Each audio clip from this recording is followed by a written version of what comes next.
Chapter 1. The Crippled Disciple. Are you struggling to see the flaws in your own cultivation path? Subscribe now and hit the bell to unlock the wisdom of the Flaw Perception Eye. You'll learn to perceive weaknesses others cannot see, transforming your limitations into strength. Like this video if you believe power comes from understanding, not just raw talent. The morning sun cast long shadows across the training grounds of the Celestial Gate sect, and Chu Feng felt every one of them pressed down on his shoulders. Around him, disciples moved with fluid grace, their bodies already humming with internal chi despite being merely 16 winters old like himself. Every leap was precise. Every strike resonated with potential. Every breath came easily. Chu Feng's breath came hard. He stood at the edge of the practice yard in worn robes, watching the warm-up forms flow from one disciple to the next. His hands trembled slightly, not from exertion, but from something deeper, something wrong. At 16, he should have opened at least 3 meridians by now. He should feel chi flowing through his channels like a river through a valley. Instead, there was only silence, emptiness, a void where power should have been. Chu Feng. The voice came from senior brother Su Ming, one of the sect's premier disciples. Everything about Su Ming screamed talent. His robes bore the insignia of an inner disciple, his bearing radiated authority, and his smile, when he looked at Chu Feng, held just enough mockery to make it sting. Care to join us? The outer disciples are doing basic forms today. I'm sure it will be challenging for you. The other disciple snickered. Challenging? As if Chu Feng was a child learning to walk, not a youth on the cusp of his cultivation journey. As if his paralyzed meridians were some kind of joke. I'll manage, Chu Feng replied quietly, moving toward the designated outer disciple section. His voice was steady, even if his insides churned with shame. The morning drills were torture not because of difficulty, but because of clarity. Chu Feng could see exactly what he was supposed to do, could feel in his bones what the forms should create within his body. He understood cultivation theory. He'd spent countless hours in the sect library reading until his eyes burned. He knew the names of every meridian, the proper breathing techniques, the subtle shifts in stance that separated a novice from a master. But knowing and doing were different things. When he attempted even the most basic form, his sealed meridians wouldn't respond. The chi pathways that should have been open conduits were locked, as if by invisible chains. By the 3rd repetition, exhaustion was setting in. By the 8th, his vision blurred. Su Ming watched from across the yard, his expression one of polite curiosity masking something uglier. When the morning session ended, he approached. You know, Chu Feng, I've been thinking about you, Su Ming said, his tone friendly in a way that was somehow worse than outright cruelty. It's not fair that you just stand around here, wasting the sect's resources. How about we have a proper spar? Just between us. I'll go easy on you. Really, truly easy. It might help you understand what cultivation is supposed to feel like. Chu Feng's heart sank. He recognized the offer for what it was, an execution dressed up as generosity. But refusing would mark him as a coward, would spread rumors that he was too afraid to face even a basic spar. Very well, Chu Feng heard himself say. The news spread like wildfire. By the time Chu Feng and Su Ming stepped into the dueling ring, a crowd had gathered around the marked-off area. Disciples whispered to each other, their eyes bright with anticipation. This wasn't going to be a spar. It was going to be a public humiliation. Su Ming moved first, and it was obvious he was truly holding back. His strikes were half-speed, his footwork lazy, almost mocking in its restraint. But Chu Feng's worn body couldn't match even that. When Su Ming threw a simple palm strike, Chu Feng tried to dodge and stumbled. His foot caught on the packed earth. He crashed to the ground hard enough to knock the wind from his lungs. The crowd gasped. Some disciples covered their mouths. Others stared in pity. When Chu Feng tried to stand, the world lurched. Black spots swam in his vision. His legs refused to support his weight properly, and he went down again, this time on his knees, gasping for breath like a fish pulled from water. Apologies, brother, Su Ming said, and he actually sounded sincere. That was somehow worse. I didn't mean to push you that hard.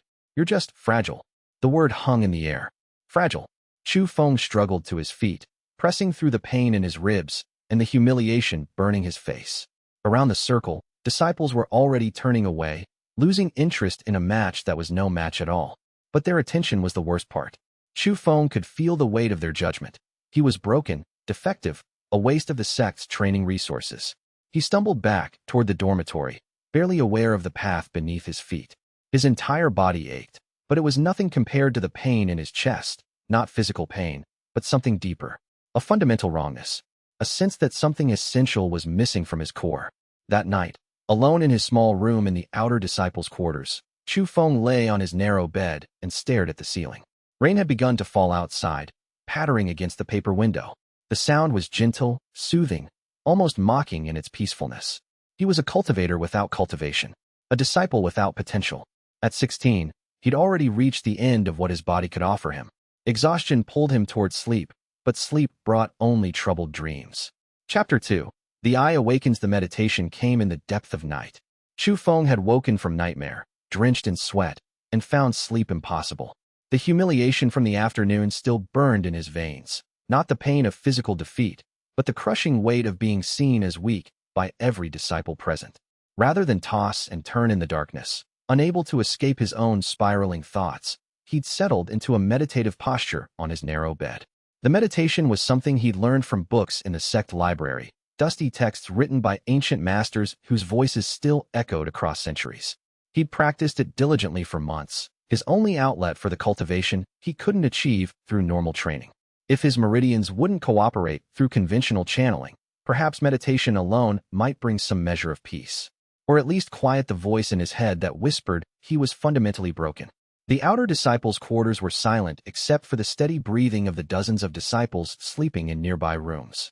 Chu Feng sat cross-legged, his back straight, his hands positioned in the proper receiving gesture, and forced his mind inward. Empty, calm, still.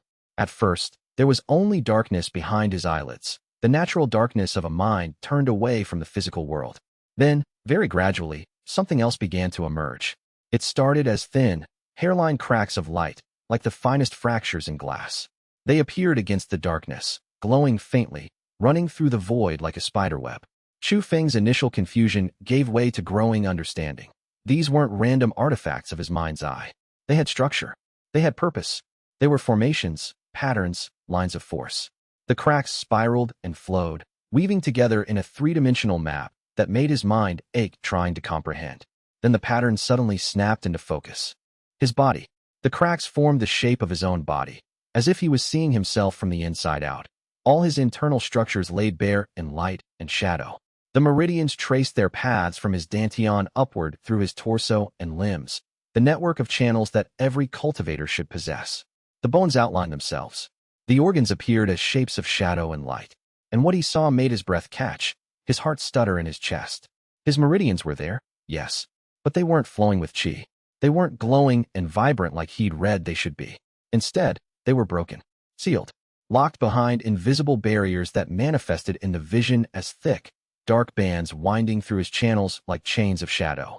The seals were intricate, perfectly constructed, almost beautiful in their terrible complexity. The sight was repulsive and fascinating in equal measure. Some kind of curse, he thought wildly. Some hereditary affliction. A spiritual attack from before he was born. But no. As he stared at the seals in his meditation, he began to perceive them in greater detail. Each barrier wasn't perfectly smooth or impenetrable as he'd first thought.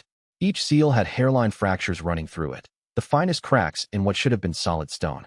Flaws. Even the seals that bound him had flaws. Panic seized his consciousness like an invisible hand closing around his throat. What was happening to him?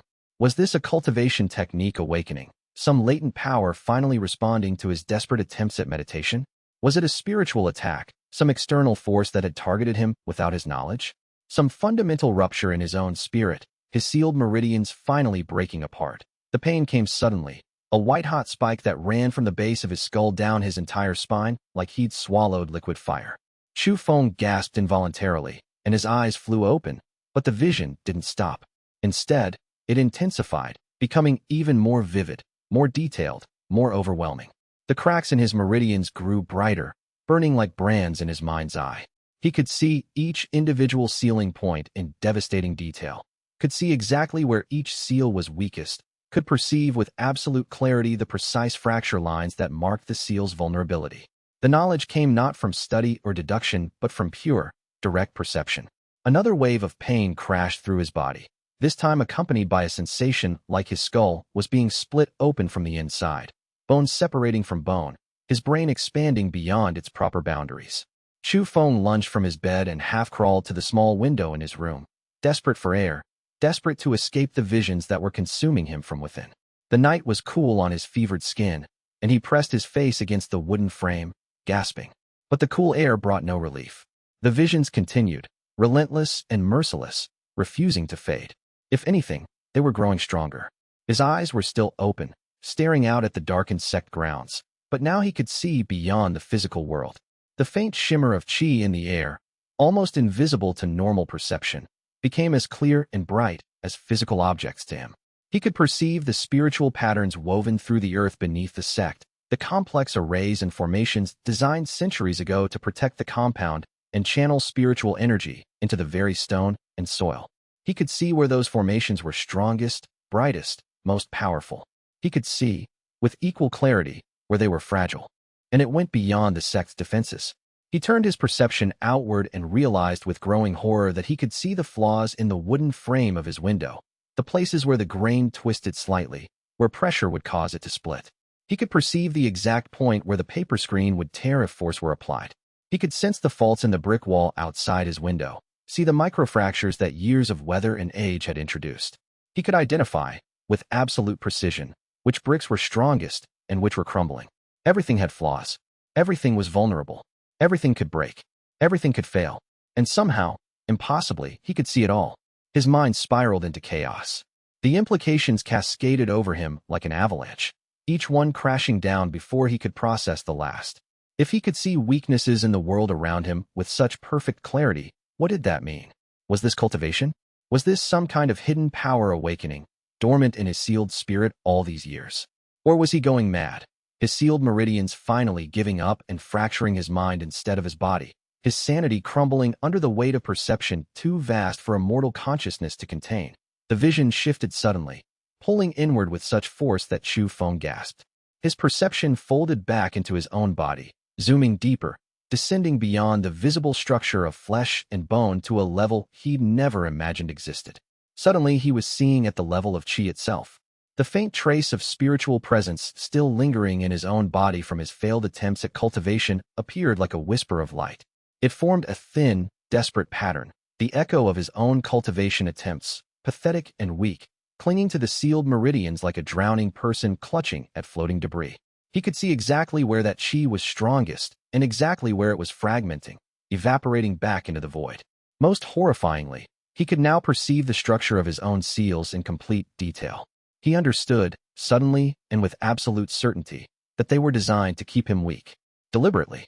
Precisely. And he could see the exact points where those seals would shatter if the right force was applied in the right direction.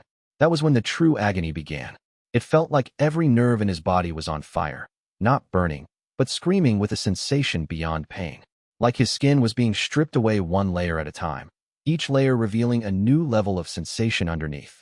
Like something inside his chest was trying to claw its way out of his body, desperate to escape the boundaries of his physical form. Chu Feng barely made it to the chamber pot kept in the corner of his room before he vomited violently, his entire body convulsing with the force of it. Once he started, he couldn't stop. Wave after wave of retching racked his frame, leaving him hollow and shaking, his muscles exhausted from the violence of his own body's rejection. He collapsed to the cold floor, gasping and trembling, utterly unable to move. Sweat poured from every pore, drenching his robes until they clung to his skin. His vision, even open, was marked by those horrible glowing cracks and fractures. Reality kept flickering. One moment, he could see the normal world of his room. The next moment, everything transformed into a map of flaws and weaknesses, fractures and breaking points. In his mind's eye, superimposed over the physical world, he could still see every flaw, every weakness, every point of potential failure. The knowledge was infinite, overwhelming, drowning him in a sea of perception that no human mind should have to contain. As consciousness began to slip away, pulled down into merciful darkness, Chu Feng's last coherent thought was a desperate prayer. Asterisk, make it stop. Please, make it stop. I don't want to see anymore. Asterisk. But the visions continued even as he lost awareness, painting themselves across the darkness behind his eyes in colors that had no names, in a language that only broken things could understand. Chapter 3. First Perception. 3 days passed in a blur of fever and confusion. The morning after his collapse, a worried dormitory supervisor had found Chu Feng lying unconscious on the floor of his room, his robes soaked in sweat, and he'd been immediately carried to the sect's medical quarters. Senior physician Chun, a kind woman in her early 50s with the weathered face of someone who'd spent decades tending to cultivators, had examined him thoroughly while he drifted in and out of consciousness. He remembered fragments, Chen's cool hands on his forehead, her concerned murmurs, someone bringing him herbal broths that tasted of bitter roots and burned his mouth. The medical quarters had a particular smell, a combination of dried herbs, spiritual incense, and something underneath that might have been death. The beds were soft, at least, arranged in neat rows separated by screens of cloth that hung from wooden frames. His neighbors had included an outer disciple with a broken arm, a female cultivator with burns across her left side, and an old janitor who coughed through the nights with the sound of gravel in his lungs. No one paid attention to Chu Feng, which suited him fine. He spent most of the 3 days simply existing, lying still, trying to process what had happened. The visions had faded with the fever, but they hadn't disappeared entirely. They lingered at the edges of his perception, like memories of a dream that felt more real than waking, more solid, more true. Even now, lying in the medical quarters on the 3rd day, with his fever broken and his strength slowly returning, he could feel them waiting just behind his eyes. If he closed his eyelids and focused, he could almost summon them, almost see those glowing cracks again, that overwhelming perception of weakness and fracture. It was terrifying and intoxicating in equal measure. On the 3rd evening, as the sun descended toward the mountains and painted the room in shades of gold and shadow, senior physician Chun came to check on him one final time. She was preparing to release him from care, having determined that whatever caused his collapse had passed without leaving permanent damage. As she adjusted the blanket covering his thin frame, Chu Feng made a decision that would change everything. "Senior Chun," he asked quietly, "was there anything wrong?" When I was brought in, Chun paused, setting down the bowl of broth she'd been preparing. She considered the question seriously, the way she might consider a patient's symptoms. "Wrong? Well, that depends on perspective, doesn't it? Medically, your condition was the same as always. Your meridians are sealed. Your chi flow is negligible at best. But your body was sound. No breaks, no internal injuries, no sign of spiritual attack or cultivation deviation." She smiled kindly, the expression crinkling the corners of her eyes. "Whatever happened to you, young one, it wasn't something I can heal with medicine or technique. But you're intact. That's what matters. Whatever you experienced, it wasn't fatal." After she left, moving on to attend to the other patients in the quarters, Chu Feng lay alone in the gathering darkness and made his choice. He closed his eyes and deliberately focused inward, imagining those cracks, that structure of weakness and strength. He imagined his own body laid bare in light and shadow, all its fractures and flaws exposed to his perception. His heart was pounding, but he pushed forward. The visions returned, and this time they didn't come with pain. They were softer somehow, more manageable. It was like trying to focus on a distant sound that kept fading in and out of perception. Difficult, requiring intense effort and concentration, but ultimately possible if he pushed hard enough. Chu Feng opened his eyes slowly, his focus still directed inward, and looked down at his own hands in the darkening room. For just a moment, a single heartbeat of time, he could see superimposed over the normal appearance of his palms something else, fine, delicate fracture lines running through the bones beneath the skin. The exact points where a bone would snap if pressure were applied with sufficient force. The perfect weaknesses hidden in seemingly solid flesh. His breath caught. It wasn't his imagination. It wasn't a fever dream or a sign of madness. It was real. He could see it just as clearly as he could see the physical shape of his hand. This was real. He sat up slowly, his thin frame still unsteady from 3 days of illness and fever, and looked around the medical quarters. Lanterns had been lit on the far wall, casting wavering shadows. Most of the other patients were sleeping, their breathing steady and even. But there, in the corner of the room, a wooden sword was propped against the wall. A training tool left behind by some outer disciple who'd been recovering from a sparring injury. Chu Feng's eyes fixed on the sword, and he focused, drawing those visions forward with concentrated effort. The wooden sword revealed itself to him in layers of perception, each layer adding more detail and complexity. The outer surface was rough from repeated use, scarred by hundreds of impacts from other training weapons. Beneath that surface, he could see the grain of the wood itself, the fiber patterns that had formed as the tree grew, each ring representing a year of life before it was cut down and shaped into a weapon. The wood told him a story. The grain of the wood formed patterns that he could read like a map of its history. There, near the handle, a concentration of stress and pressure from 100 training sessions, the fibers slightly compressed, the wood slightly darker. There, halfway down the blade, a pressure point where the natural grain twisted slightly, a place where the wood's internal structure changed direction. A flaw waiting to be exploited.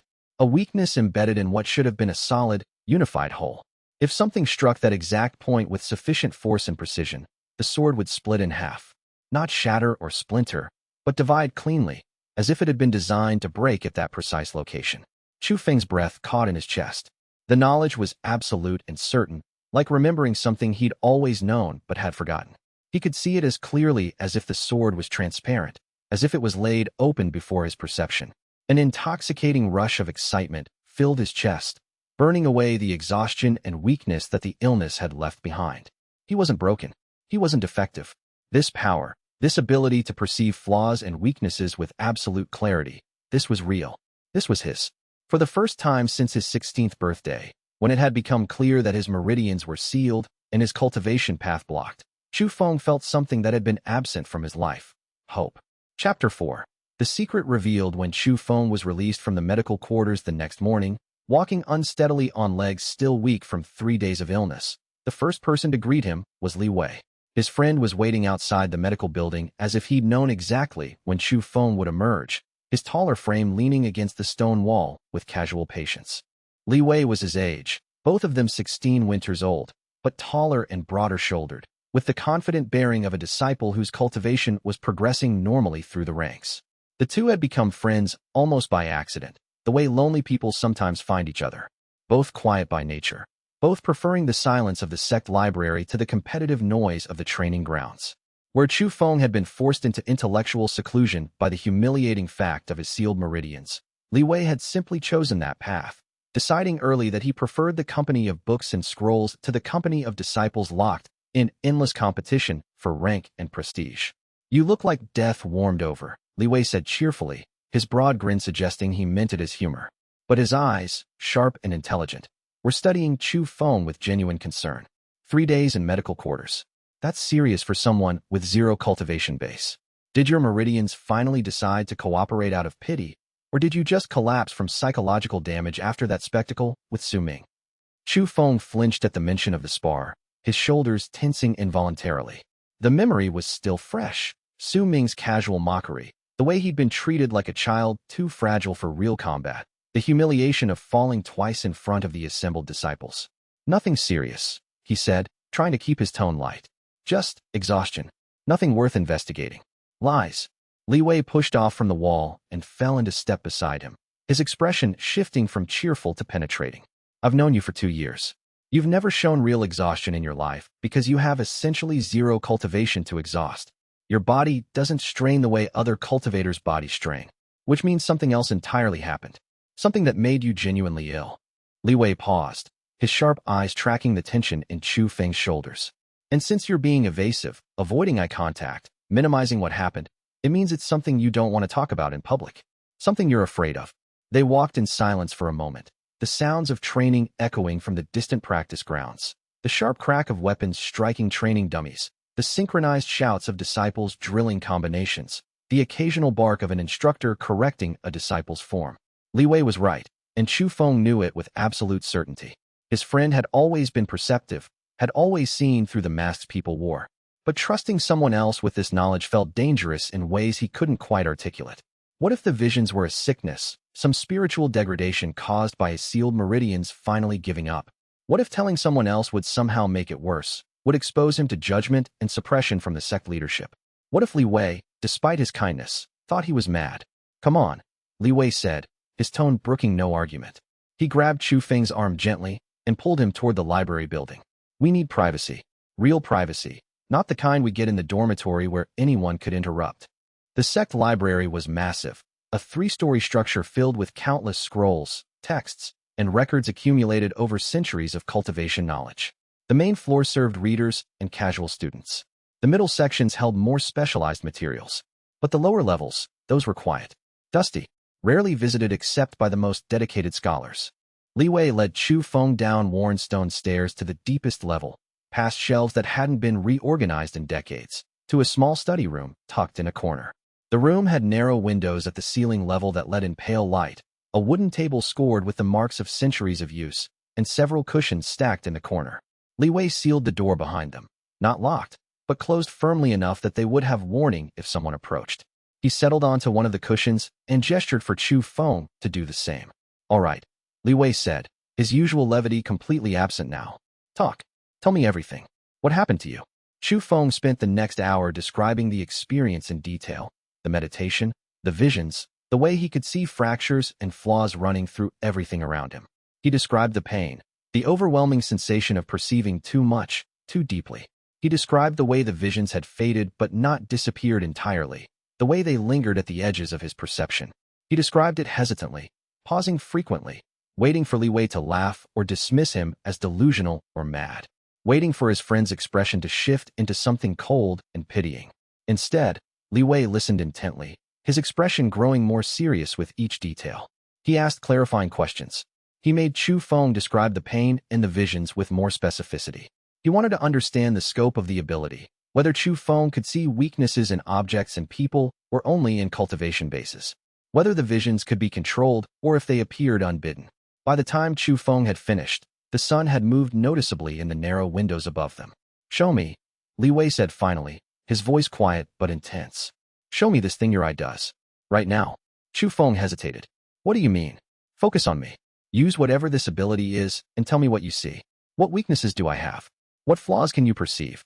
Chu Feng took a deep breath and closed his eyes. He found the internal focus that had become easier to access over the past few hours and directed his attention outward toward his friend. The visions came, more readily now, a relatively simple matter of concentration, like turning attention from one room to another. He could see the fracture lines running through the wooden beams supporting the ceiling of their study room. Could see where the binding thread on Li Wei's meditation robes was slightly frayed at the edges, the fabric beginning to unravel. Could sense the exact point in Li Wei's posture, his left shoulder slightly elevated compared to the right, where his physical balance was just slightly off. When he opened his eyes, Li Wei was watching him intently, waiting. "Your cultivation is solid," Chu Feng said quietly. "You're progressing normally through meridian opening. Your chi flow is consistent. But your left shoulder carries chronic tension that you don't consciously realize, probably from favoring that side during sword forms. It makes you vulnerable to strikes from the right flank if you're not careful." Chu Feng paused, uncertain whether to continue. "And the binding on your robe is fraying because you don't notice small wear and tear. You could strengthen it if you paid attention." He looked at his friend's face, searching for the skepticism or mockery he expected. Instead, Li Wei's expression was wonder. "That's incredible," Li Wei said slowly. "That's also terrifying. That's..." He paused, searching for words that could contain what he was trying to express. "That's exactly what could change everything for you. If it's real and not some sign I'm going mad," Chu Feng said, unable to keep the bitterness from his voice. "We need to test it," Li Wei said, and his excitement was palpable now, overriding caution. "In controlled ways, in secret.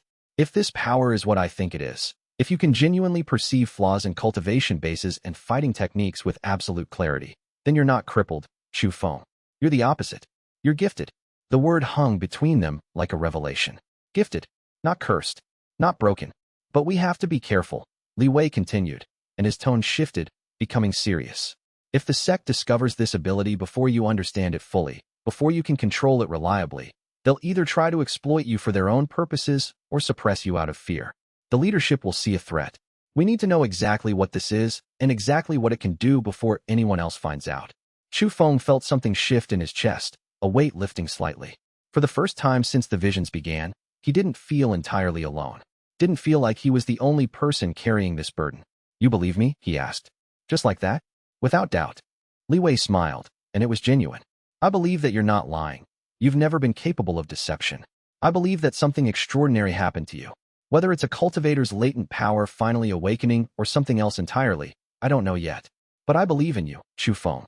That's what matters." He grew serious again. "Don't show this to anyone else. Not yet. Not until we understand what it is and what it means. The sect has ways of controlling power they don't understand. We won't take that risk." Chu Feng nodded slowly, the weight of the secret settling onto his shoulders like a cloak. But it was a weight he didn't have to carry alone anymore. In the quiet library, surrounded by thousands of scrolls and texts containing cultivation knowledge accumulated over centuries, Chu Feng and Li Wei made a silent oath. They would discover the truth of this power together. They would study it, test it, understand it.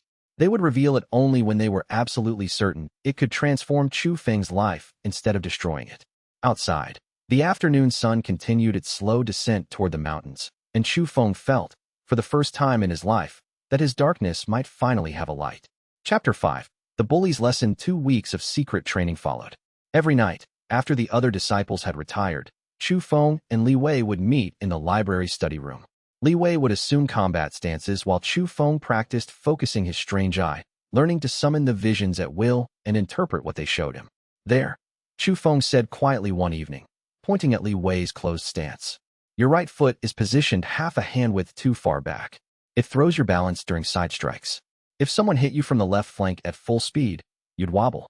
Li Wei adjusted his stance. Better. Much. Now you're stable through your whole form. This was becoming their routine.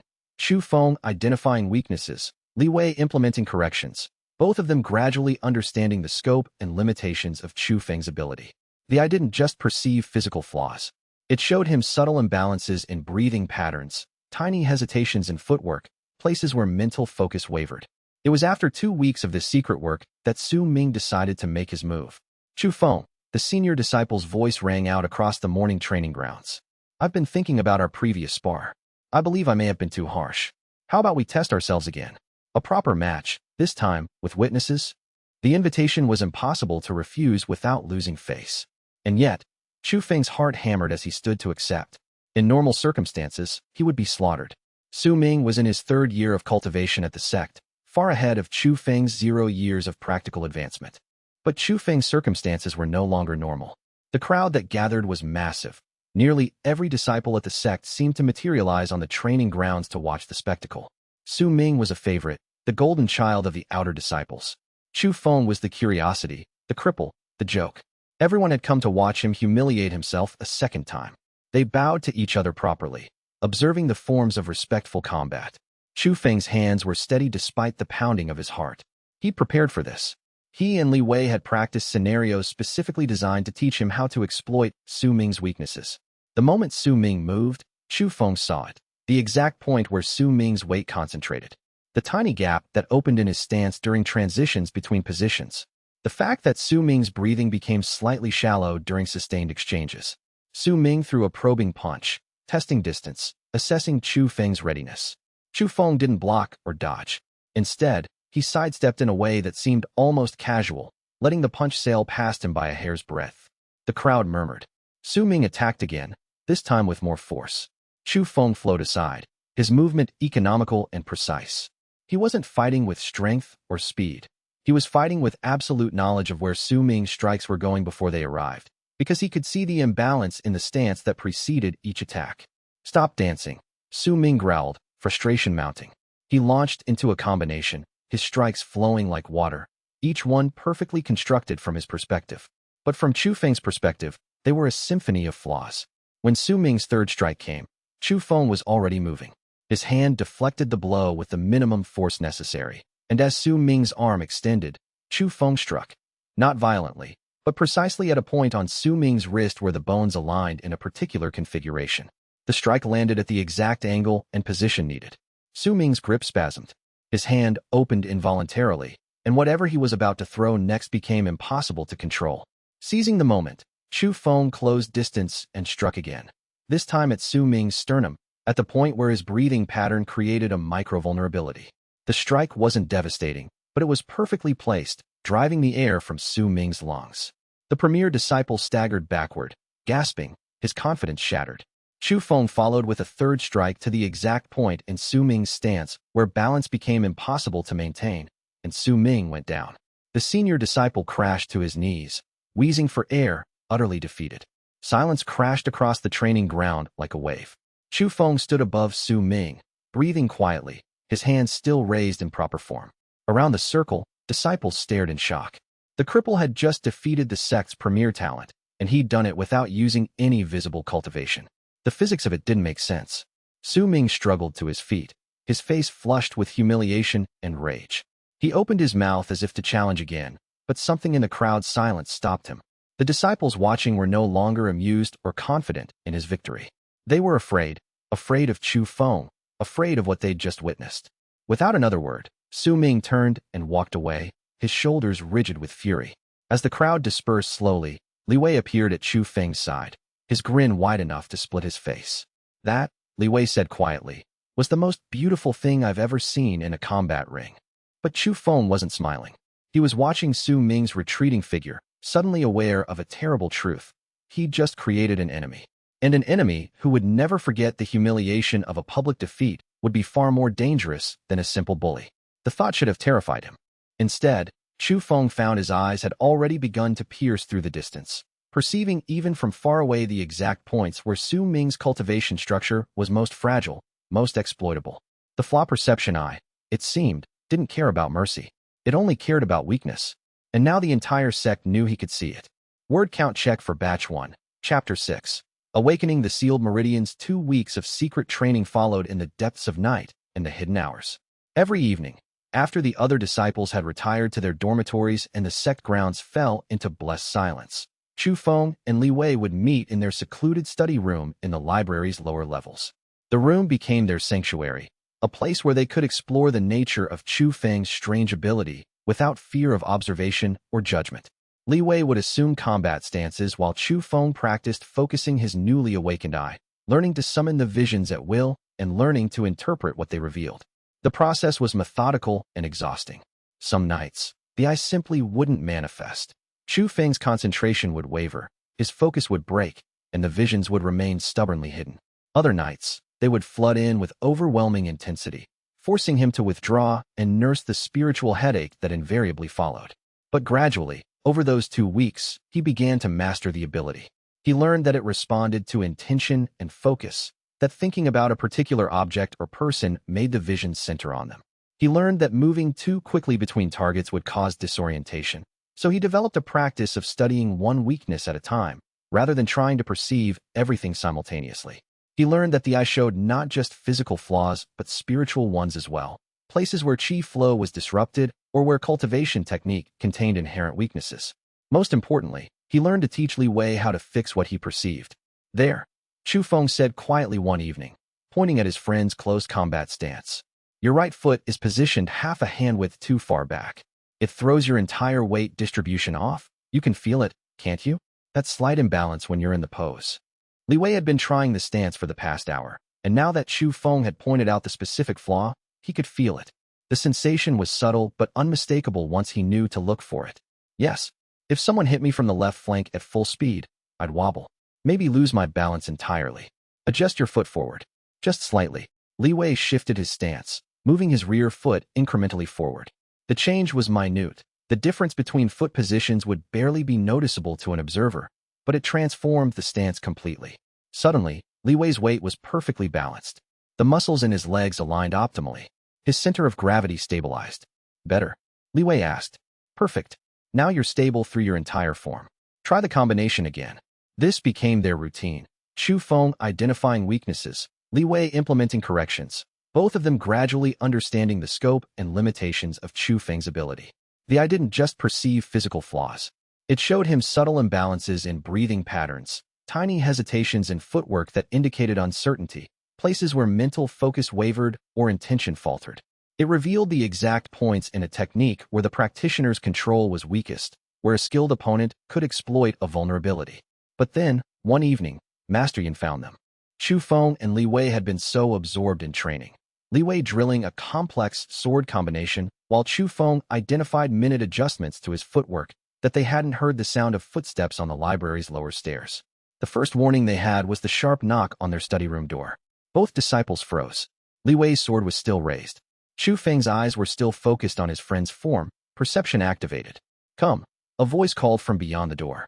Not angry, not threatening, simply authoritative. Li Wei lowered his sword and moved to open the door. In the doorway stood Master Yun. Master Yun was a reclusive elder of the Celestial Gate sect, one of the few cultivators who spent more time in meditation and study than in direct teaching. He was ancient, somewhere in his 2nd or 3rd century of life, though his black hair contained no gray. His face was lean, his eyes sharp as a hawk's, and his presence radiated the kind of power that came from centuries of cultivation. He wore simple robes, unmarked by any insignia of rank, and carried no weapon. Master Yun, Li Wei said, his voice steadying despite obvious panic. We were just studying in the library, Master Yun finished. Yes, I can see that. His gaze moved to Chu Feng, and in that moment, Chu Feng understood that the elder knew everything. Walk with me, Chu Feng. You as well, Li Wei. It wasn't a request. They followed Master Yun up the library stairs and out into the night. The sect grounds were quiet, lit by lanterns placed at intervals along the main paths. Master Yun led them away from the populated areas, toward the isolated meditation gardens on the sect's northern edge. Few disciples ever ventured there. The gardens were considered too austere, too demanding of genuine spiritual practice. When they were sufficiently removed from potential observation, Master Yin finally spoke. During the evening meditation session, I sensed a disturbance in the spiritual flow of this sect, a presence I have not felt in centuries. Faint, but unmistakable. He turned to face Chu Feng. I followed that presence. It led me to you. Chu Feng's heart was hammering. Master Yun was one of the most powerful cultivators at the sect, one of the few who truly understood cultivation at the deepest levels. The idea of hiding anything from him seemed suddenly naive and impossible. The ability you carry, Master Yun continued, his ancient eyes studying Chu Feng with an intensity that seemed to pierce through to his very soul, is not new. But it is rare, rarer than rare. I sensed it in you during the spar with Su Ming 2 weeks ago. That was when I began to investigate. Master Yun gestured for them to sit on a stone bench near a small waterfall. When all three were settled, the elder continued. What you have awakened is known by several names throughout history. The Flaw Perception Eye, the eye of absolute truth, the gaze that sees through illusion to essence. It is a power that emerges from rare souls, individuals whose spiritual nature is attuned to perceiving weakness and fracture. Chu Feng felt Li Wei's hand find his in the darkness, a gesture of support and comfort. It is not a curse, Master Yin said, as if reading his thoughts. But neither is it a gift without cost. The eye perceives truth, and truth is often painful. You will see flaws not just in others, but in yourself. You will perceive the weaknesses in everything you encounter, and that knowledge can be isolating if you let it be. Master Yin paused, his gaze distant. I knew of an individual with this gift centuries ago. He was brilliant, terrifying, devastating in combat. But he could never find peace, never truly connect with others, because he could see the flaws in everyone and everything around him. Eventually, the weight of that perception broke him. How do we help him avoid that fate? Li Wei asked, his voice steady despite his obvious fear of the elder. Master Yin turned to look at Li Wei with what might have been respect. The same way your presence is already helping him. By being with him, by understanding that flaws do not define someone's worth. By reminding him that even broken things can be beautiful. He turned back to Chu Feng. But first, we must understand what your eye can do and how to control it. We must train it, refine it, learn its boundaries. And most importantly, we must awaken your sealed meridians. The eye is currently pushing against the seals, demanding to be expressed through your body's cultivation. That pressure will only increase. Master Yin stood and gestured for Chu Feng to rise as well. Come, your real training begins tonight. What followed was a crash course in cultivation theory that Chu Feng had never experienced before.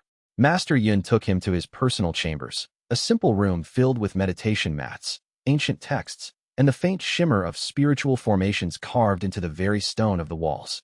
There, the elder taught Chu Feng a secret technique, something so ancient that it predated the founding of the Celestial Gate sect itself. The technique was a method of carefully unsealing meridians from within, using minute amounts of qi, guided by the Flaw Perception Eye, to pinpoint exactly where to direct spiritual energy to gently crack the seals that bound him. The seals in your body are sophisticated, Master Yun explained, his ancient hands guiding Chu Feng's awareness as he meditated. They were placed with care and intention, but they are not infallible. Every seal, no matter how perfect, has weaknesses, tiny flaws in the construction. Your eye can perceive those flaws. What I will teach you is how to exploit them. For the next week, Chu Feng underwent intensive training. Master Yun would guide him into deep meditative states where his inner perception could manifest with perfect clarity. The eye would reveal the structure of the seals in stunning detail, not just their external form, but their internal mechanisms, the spiritual principles that held them in place, the exact points where they were weakest. Then, with Master Yun's guidance, Chu Feng would direct tiny amounts of qi, drawn from his minimal cultivation base, into those weak points. The process was incredibly slow, incredibly demanding. His cultivation base was so small, his available qi so limited, that each meditation session would yield only the tiniest of progress. The seals would crack minutely, fracture in microscopic increments. But they were cracking. By the 7th day of this intensive training, Chu Feng felt something shift inside his body.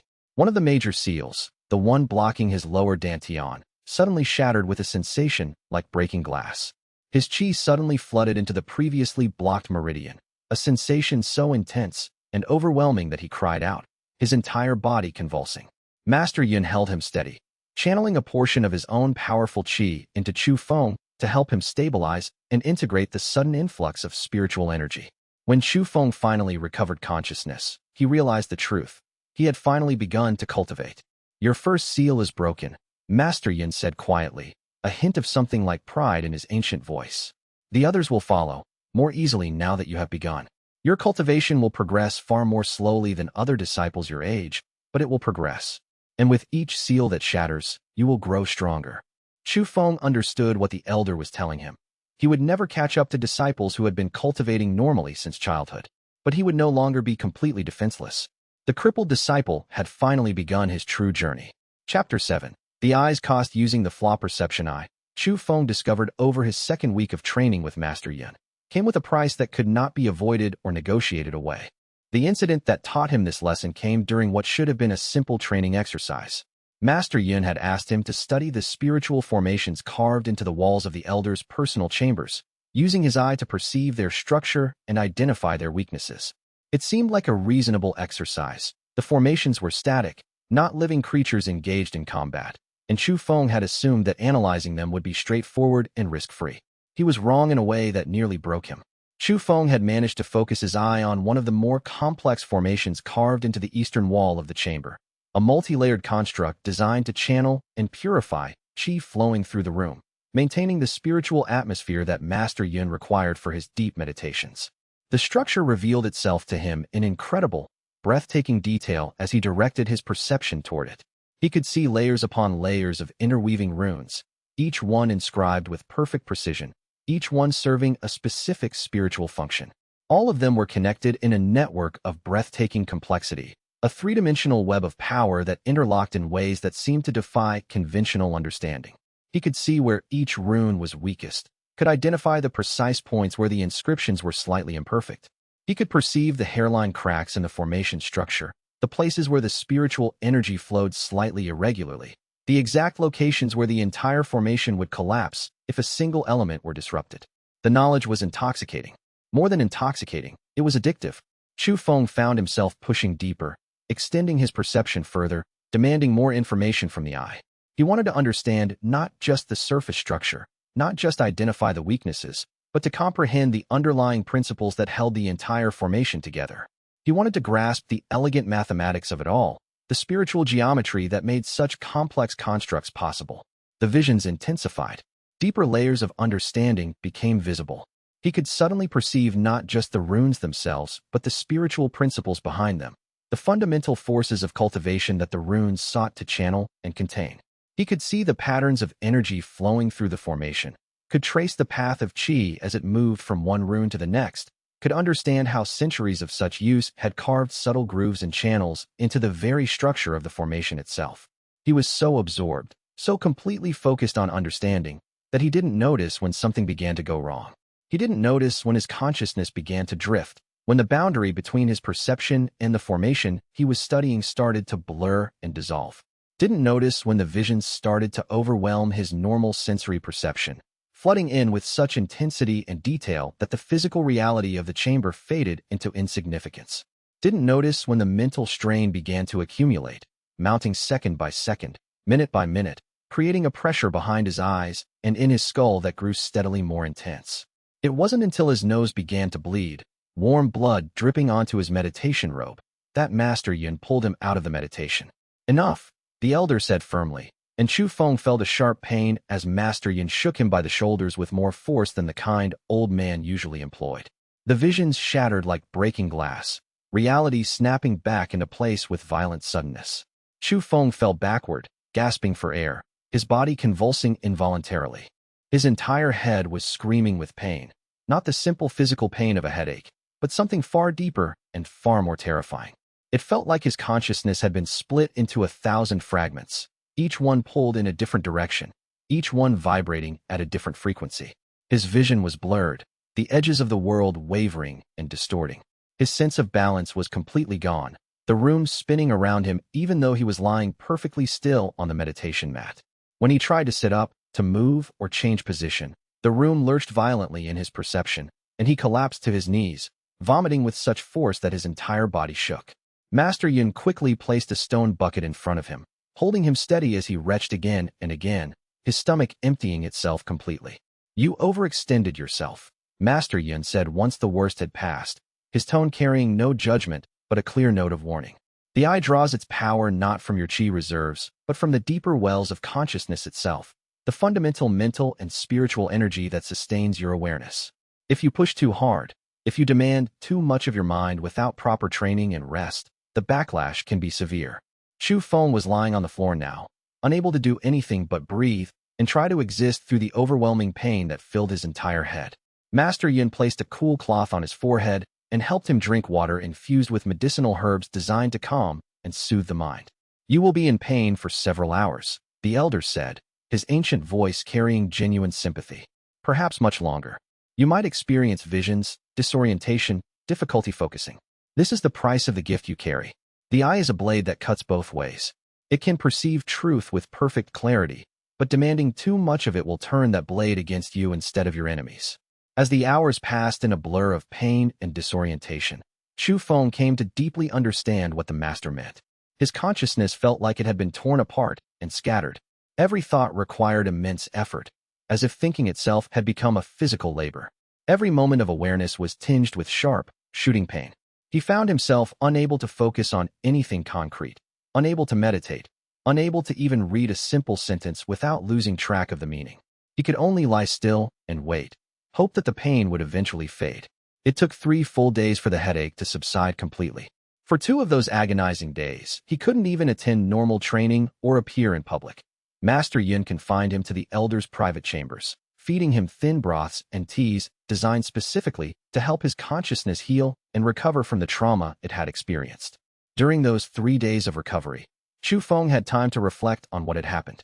He'd been so eager to understand, so desperate to prove his worth and capability, that he'd completely ignored his own limitations. He'd pushed beyond what his mind could endure and nearly broken something fundamental in the process. If Master Yun hadn't been present to pull him out of the meditation, he might have suffered permanent damage. When he finally recovered enough to walk on his own and return to normal activities, Chu Feng had internalized a crucial lesson. Power without control and wisdom was not truly power at all. It was just a way to destroy yourself more effectively. Master Yin emphasized this harsh truth in their next training session. The eye is not a tool you can simply activate at will and push as hard as you want without consequence. It requires discipline. It requires careful rationing of your mental energy. Think of it like your chi reserves. If you expended all your chi in a single technique, you would be helpless and defenseless. So too with your consciousness. If you burn through all your mental energy perceiving flaws and weaknesses, you will be left unable to function, unable to think, unable to defend yourself. The master had him practice drawing the eye's power in smaller, more controlled increments. Chu Feng learned to activate it for brief periods only, then consciously release it and rest. He learned to perceive individual targets rather than trying to comprehend entire structures at once. He learned the difference between a gentle scan, using the eye to simply identify the presence of a flaw in something, and a deep analysis, which required sustained focus and carried proportionally greater risk. Master your weakness before you seek to exploit the weaknesses of others, Master Yun advised. This is the path of wisdom. You will develop better control with time and practice, I promise you. But for now, you must accept the limitations of your current state. Accept that even with this remarkable power, you are still learning, still growing, still fundamentally mortal. There is no shame in that. In fact, wisdom is knowing your limits. Li Wei helped Chu Feng recover in ways that Master Yun could not. While the elder provided spiritual training and the profound wisdom of centuries, Li Wei provided something equally important: simple, genuine companionship. He sat with Chu Feng during the long recovery days when pain and disorientation made everything unbearable, bringing him food and tea even when Chu Feng couldn't eat or drink much. Li Wei talked to him about mundane, everyday things that had nothing whatsoever to do with cultivation or the Flaw Perception Eye or any of the spiritual weight Chu Feng was learning to carry. During one particularly painful afternoon, when Chu Feng was still unable to focus his thoughts or function properly, Li Wei told him a personal story about a time when Li Wei himself had pushed too hard during a meditation session and given himself a spiritual headache that lasted for several days. "I thought I was dying," Li Wei admitted, sitting by Chu Feng's bedside. "Genuinely thought I had broken something fundamental in my consciousness. I was absolutely convinced that I'd damaged my cultivation base permanently, that I'd never be able to advance normally again. He smiled sadly, remembering. But it healed. Everything healed eventually, and I learned to be smarter about how I pushed myself. How long did it take? Chu Feng asked, his voice hoarse from lack of use. About a month before I felt completely normal again. 2 weeks to feel mostly functional. Li Wei reached over and patted his friend's shoulder gently. You're stronger than I am, though. I guess you'll be back to normal in a few days. 3 at most. True to Li Wei's prediction, Chu Feng's recovery accelerated noticeably on the 4th day after the incident. By the 5th, he was able to attend normal training sessions without too much difficulty. By the 6th, he was back in Master Yun's chambers, learning to use the Flaw Perception Eye with far greater caution and control. The lesson had been harsh, even brutal, but it was effective. From that point forward, Chu Feng never again pushed the eye to the point of causing himself significant injury. He learned to use it as a precise tool, not as a weapon pointed at himself. He learned through direct, painful experience that perception without wisdom was useless, that power without restraint was simply a different form of self-destruction. And most importantly, he learned that having allies, people who genuinely cared enough to help him recover and survive the cost of such power, made all the difference in enduring the isolation and burden that came with being different. Chapter 8. Unsealing the path. Over the next month, with Master Yun's guidance and the support of his friendship with Li Wei, Chu Feng broke seal after seal in his meridians. The process was slow and methodical. Each seal required dozens of meditation sessions, careful application of tiny amounts of qi guided by the Flaw Perception Eye. But each seal that shattered opened a new pathway, expanded his cultivation base, gave him access to more qi than ever before. The first seal had been the most difficult, requiring a full week of intense daily training to break completely. The second seal came faster, 3 days of dedicated effort.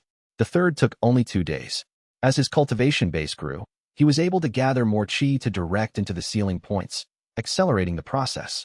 By the time he'd broken the 5th seal, nearly 2 months into his training with Master Yun, the pace had accelerated dramatically. He was now accumulating enough qi that he could direct larger amounts into each weak point in the seals, hastening the fracturing process. But more importantly, as his cultivation base expanded and his connection to the world's spiritual energy strengthened, Chu Feng began to perceive things he'd never been able to sense before. The Flaw Perception Eye, once a strange ability that showed him visual flaws and fractures, had become something far more sophisticated. Now, when he perceived a flaw, he didn't just see it. He could sense it with his entire being. He could feel the subtle wrongness of an imbalanced stance, the momentary weakness in someone's qi flow, the spiritual resonance of a poorly constructed technique. The eye had evolved from a visual ability into a full-body sensory gift, something that informed his entire cultivation of the world around him. Master Yin noticed the evolution and seemed pleased by it. Your eye is maturing, the elder said during one of their evening training sessions. As you grow stronger, as your cultivation base expands, your primary ability will become more subtle, more nuanced, and ultimately more powerful. You will reach a point where you no longer need to activate the eye in specific moments. Instead, you will perceive the world's flaws and weaknesses with every breath, as naturally as you see with normal sight. Chu Feng found the idea both exciting and somewhat terrifying. To be constantly aware of flaws, constantly perceiving weakness, sounded like the kind of burden that had broken the cultivator Master Yun had spoken of, the one from centuries ago. How do you prevent that from driving you mad? Chu Feng asked. If you're always perceiving weakness, always seeing what's broken, how do you find peace? Master Yun was quiet for a long moment, his ancient gaze distant. You accept that everything is broken, that everything is flawed, and you accept that it's still worth loving. That's the true wisdom of the Flaw Perception Eye, Chu Feng. It's not that you can exploit weakness. It's that you can perceive the truth of things and still choose to value them. The words were profound, but Chu Feng wasn't certain he fully understood them yet. He would have time to understand, though. Time to grow, time to learn, time to integrate this power with genuine wisdom. By the end of the 3rd month of training with Master Yun, Chu Feng had unsealed nearly all of his major meridians.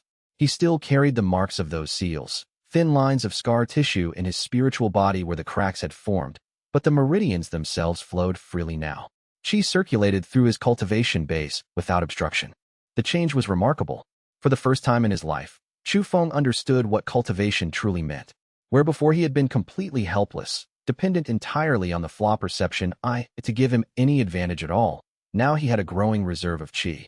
He could feel it circulating through his body, could direct it through meditation, could even channel it into physical strikes if he concentrated hard enough. He was still far behind disciples who had been cultivating normally since childhood. He would never quite catch up to the dedicated cultivators of his age who had years of advancement on him. But the gap was no longer infinite. The gap was shrinking with every passing day. Most importantly, his cultivation made the Flaw Perception Eye far more effective. When he perceived a weakness in an opponent, he could now back up that perception with actual cultivation technique. He could exploit the flaws he saw, could strike at the weak points his eye revealed, could do damage based on his understanding rather than simply dodging and hoping to survive. The crippled disciple, it seemed, had finally become a cultivator. Chapter 9. Li Wei's advancement 3 months into Chu Feng's intensive training with Master Yun. Covering the period that included his recovery from overextending himself with the eye, Li Wei achieved a significant milestone that should have been entirely a cause for celebration between the two lifelong friends. After months of dedicated cultivation and disciplined training, Li Wei reached early meridian opening realm, the second rank of cultivation, officially advancing several levels above where Chu Feng currently stood. On the surface, the achievement was exactly the kind of thing that should have been cause for shared celebration between sworn brothers. And it was, in part. They shared drinks in the sect's common hall to mark the occasion, toasting to Li Wei's advancement and his promising future. Li Wei's family, living in a distant province, sent messages by spiritual messenger congratulating him on his successful breakthrough and expressing pride in his accomplishment. The sect leadership acknowledged his advancement with formal recognition. But beneath the surface of celebration, Chu Feng felt a bitter sting of jealousy, a dark, unwanted awareness that despite all his remarkable progress with the Flaw Perception Eye, despite his successful unsealing of multiple meridians, despite his intensive training under one of the sect's most powerful elders, Li Wei had still managed to advance further and faster than he had. The gap that had seemed to be closing was suddenly a chasm again. It was a harsh and painful reminder that natural talent mattered far more than Chu Feng had wanted to believe. That the ability to cultivate normally, without the terrible handicap of sealed meridians blocking one's access to spiritual energy, created an apparently insurmountable gap between him and his peers. That no matter how hard he worked, no matter what unusual power he possessed, he would always be behind. The thought was poison. But then, just 3 days after his breakthrough, Li Wei came to Chu Feng in their usual spot in the library and made a confession that stunned him completely. "I went to Master Yun," Li Wei said quietly, his expression serious in a way that Chu Feng had rarely seen. They settled into their usual secluded study room, closing the door firmly behind them. "I told him something important. I told him that I wanted to help you. That I didn't want to keep advancing ahead of you while you were still struggling to catch up from your sealed meridians." Chu Feng stared at his friend in shock and confusion. "What exactly did you do? What did you ask Master Yin?" "I begged him," Li Wei said, and there was intensity in his voice. "I actually begged him to help me teach you, to find some way for me to accelerate your progress. I told him that if there was anything I could do to help you advance faster, anything at all, I would do it without hesitation." Li Wei's expression grew more complex, mixing frustration with something deeper. "Master Yin said that what I was asking wasn't possible. He said that your path has to be your own, and my advancement has to be my own.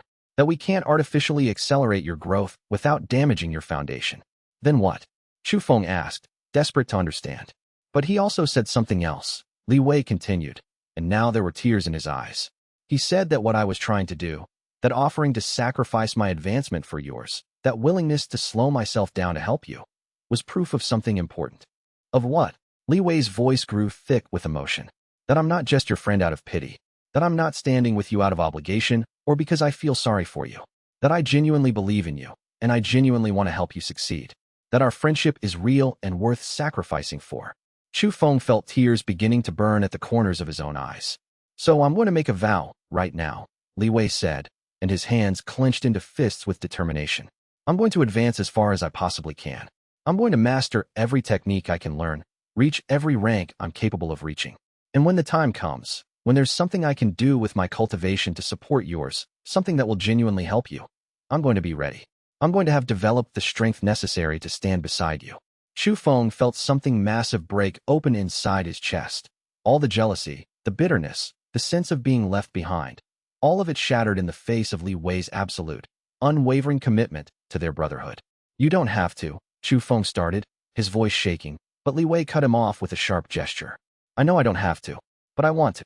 Li Wei stood and extended his arm, his hand open in the ancient gesture of sworn brothers making a binding oath. So let me make this official. Let me make a blood oath, here and now, witnessed by nothing but ourselves and this library. I swear to you that my ambition will never come before our brotherhood. I swear that everything I achieve in part for you and for us. I swear that we rise together, or we don't rise at all. Chu Feng stood as well, his own heart trembling, and extended his arm to meet Li Wei's. They clasped hands firmly, palm to palm, a gesture that was ancient and binding. They didn't have access to proper oath-taking materials in the library study room. No ceremonial blade for blood drawing, no sacred witness, but the gesture was enough. The words spoken from the heart, the commitment born from genuine feeling, the presence of each other in that moment. That was what truly mattered in the end. I swear the same, Chu Feng said, his voice thick with emotion that he no longer tried to hide. I swear that we face whatever comes together, that your victories are my victories, that we rise together or we fall together. That's what brotherhood means.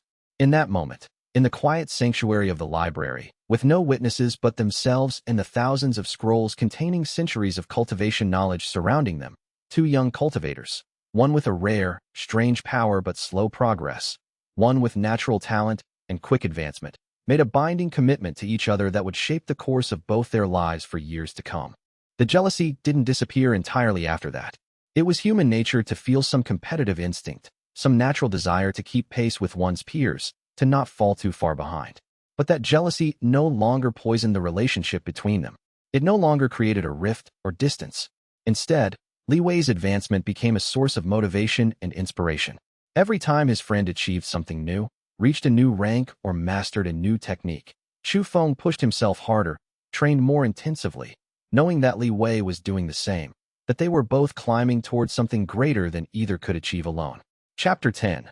The tournament bracket. Near the very end of the third month of Chu Feng's intensive training under Master Yun's careful guidance, the Celestial Gate sect announced something that sent visible ripples of excitement and anticipation through the entire outer disciple population.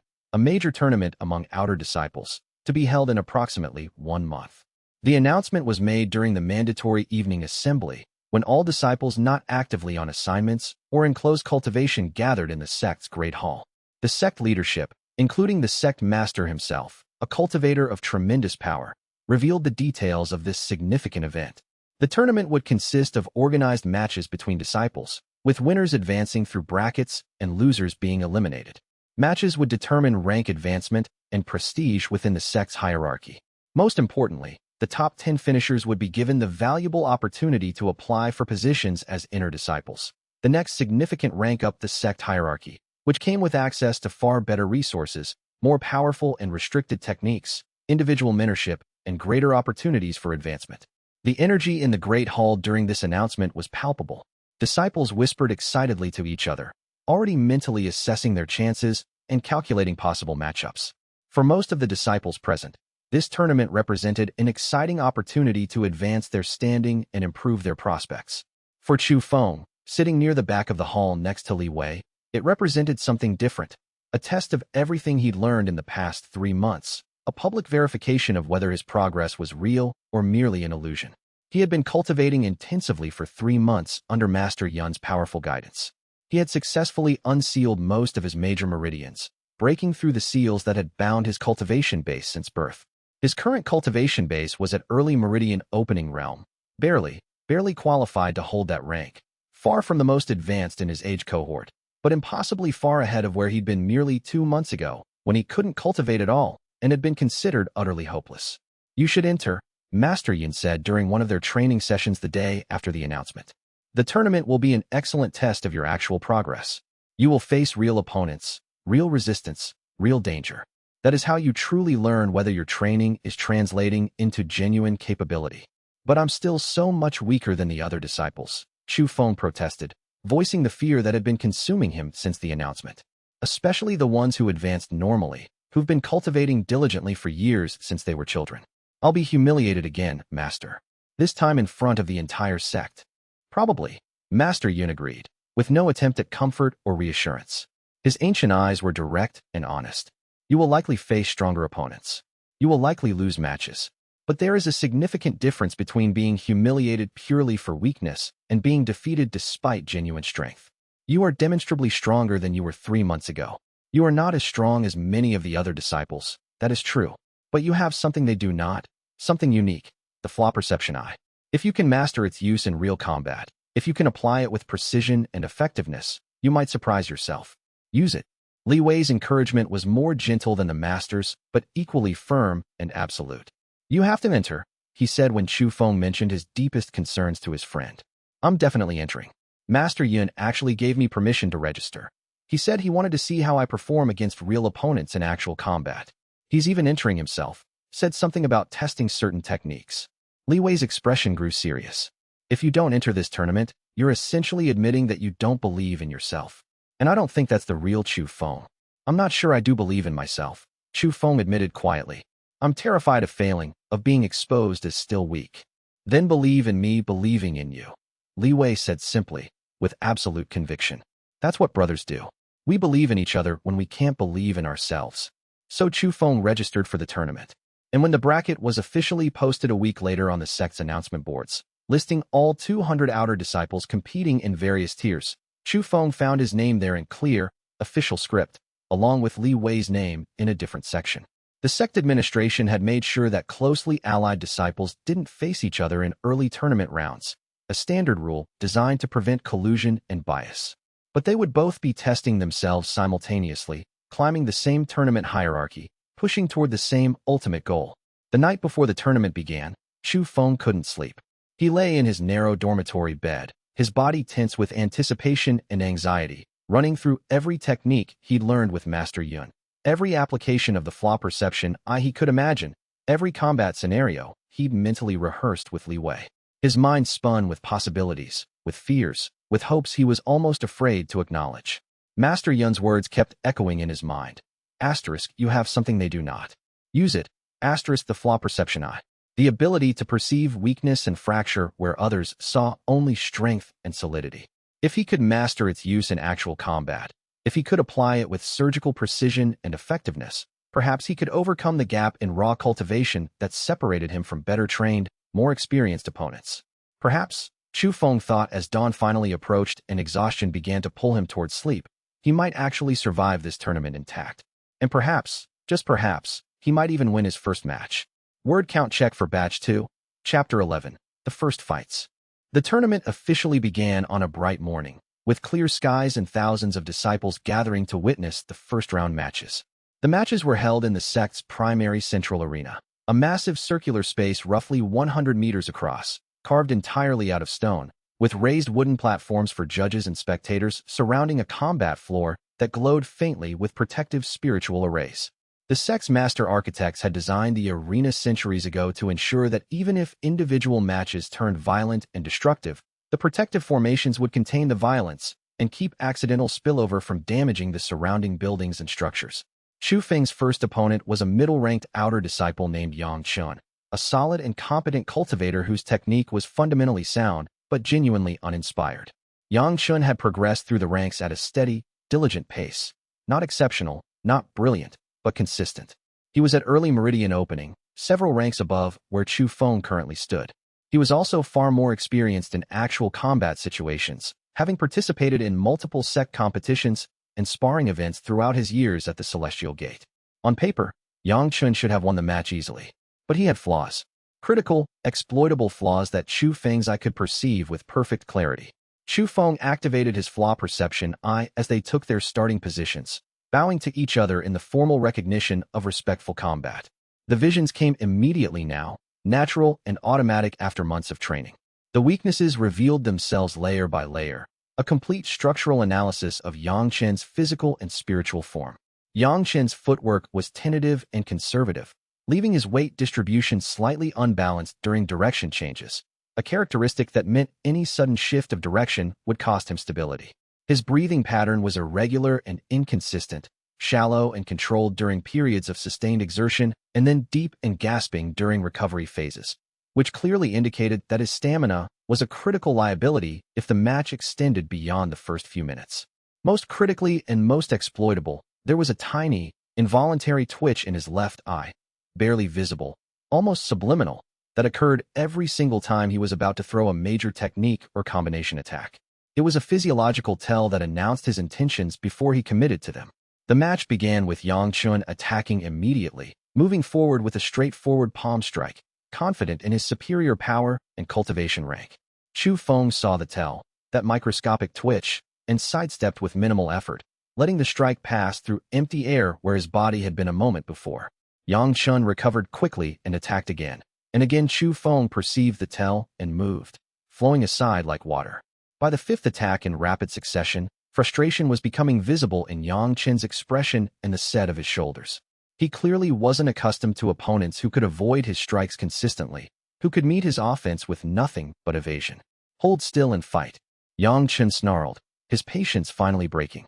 He launched into a major combination attack, fast, aggressive, multi-directional, designed to overwhelm through sheer relentless intensity.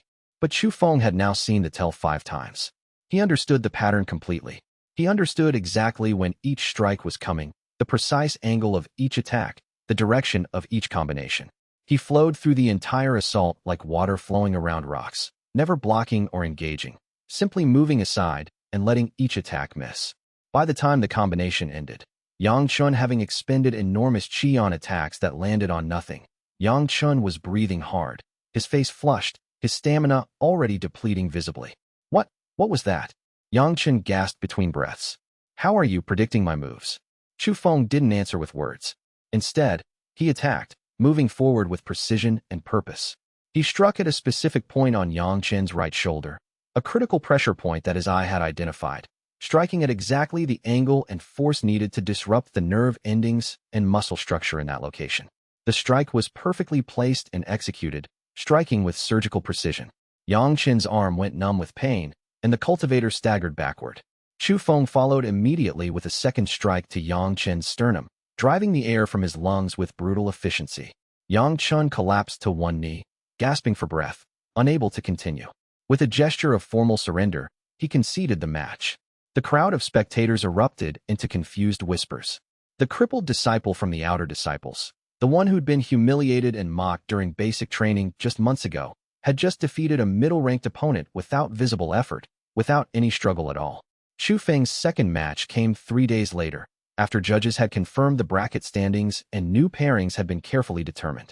His second opponent was a cultivator named Song Wei, slightly stronger than Yang Chun overall, with better technique and more refined method. But the fundamental weaknesses were the same: flawed footwork, irregular breathing, visible tells that betrayed intention. Again, Chu Feng's eye revealed everything he needed to see. Again, he exploited the weaknesses with absolute surgical precision. His opponent fell within mere minutes, utterly confused by how Chu Feng seemed to know exactly where he was going to strike before he threw the attack, confused by how Chu Feng could move with such perfect efficiency. By the time Chu Feng's third match had concluded days later, another decisive victory, another opponent left gasping and defeated and confused. Whispers had begun spreading throughout the entire sect like wildfire. Did you hear? Chu Feng is winning consistently in the tournament. How is the cripple beating experienced opponents? There's something fundamentally wrong. He moves like he knows exactly what his opponents are going to do before they do it. Maybe he's not actually weak. Maybe he was hiding his real power the entire time. The whispers followed Chu Feng constantly, in the training grounds where disciples would watch him with newly calculating eyes, in the dormitory where other disciples would fall silent whenever he entered a room, everywhere throughout the sect. The narrative that had defined his entire existence at the Celestial Gate sect, weak, broken, incapable, was shifting in real time before the eyes of the entire disciple population. But the shift brought a cost, a consequence that Chu Feng hadn't anticipated. Su Ming, watching from the stands during Chu Feng's third match, had seen enough to understand that something fundamental had changed. The senior disciple's expression had darkened visibly as he watched, realization dawning. Chu Feng wasn't going to remain weak and powerless. Chu Feng was becoming a genuine rival, not just a struggling weakling to humiliate, but an actual threat to Su Ming's status and prestige. And Su Ming, as Chu Feng would eventually learn in painful detail, did not tolerate the existence of rivals. Chapter 12. The test of teamwork. The tournament rules were complex and multifaceted, designed to test not just individual strength, but a range of cultivation-related skills. The early rounds featured primarily one-on-one duels. But as the outer disciples progressed through the early elimination rounds, the tournament organizers introduced an entirely different element: team matches, small group combats that tested not just individual strength, but the far more subtle quality of coordination and strategic synergy. For the team round, participants were assigned to groups of 4 by random draw from among those who'd advanced past the initial rounds. Chu Feng found himself grouped with 3 other outer disciples whom he'd barely encountered before and didn't know personally. Tang Yu, a water element cultivator with a reputation for defensive technique; Iron Fist Wu, a strength specialist known for raw power and brute force; and Mei Lin, a tactical support cultivator trained in enhancement and formation-based techniques.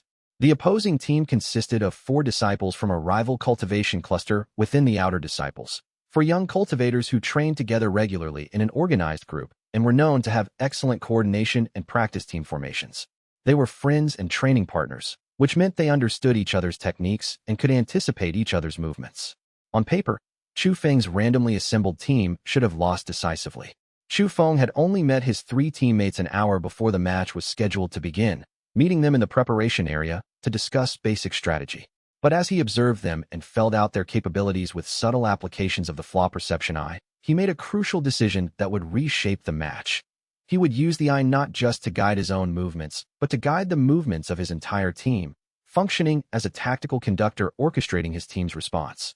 I can perceive weaknesses in their formation and their individual technique, he explained quietly to his 3 teammates before they entered the arena. I can identify the exact points where they're vulnerable and the precise moments when they're exposed. When I call out positions and timings, you need to move to those points immediately. Trust me completely. Trust that when I call, the path is open and the opportunity is real. The team matches began, and Chu Feng's innovative approach was unlike anything the outer disciples had previously witnessed in tournament settings. Most team battles devolved into chaotic exchanges where individual cultivators essentially fought their assigned opponents in a relatively independent manner, with minimal coordination beyond basic tactical grouping. But Chu Feng coordinated his team with the precision of an orchestra conductor directing musicians, each one responding to his calls and guidance. Gap opening in their center formation. Tang Yu, attack now, he called urgently, and the water element cultivator moved to the exact location where Chu Feng had identified a critical weakness in the opposing team's formation integrity. Tang Yu struck at precisely the angle needed to break apart their coordinated defensive structure. Mei Lin, support positioning on the left flank. Chu Feng called again, his voice cutting through the chaos of combat, and Mei Lin repositioned herself flawlessly, her support techniques filling the exact gap that had opened in their defensive formation. Iron Fist Wu, pressure their strongest cultivator now. As Fist Wu attacked, Chu Feng had identified the precise moment when the opposing team's strongest fighter was dangerously committed to an overextended technique. A moment of vulnerability that his eye could perceive with crystal clarity, but that most cultivators would miss entirely.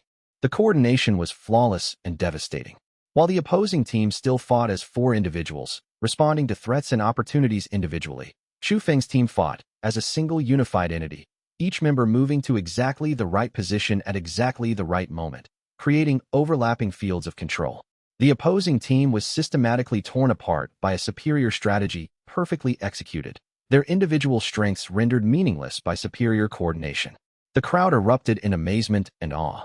This wasn't merely a strong cultivator. This was a tactical genius, calling out strategies and maneuvers with perfect timing that turned a random grouping of disciples into a perfectly coordinated force capable of defeating experienced, organized opposition.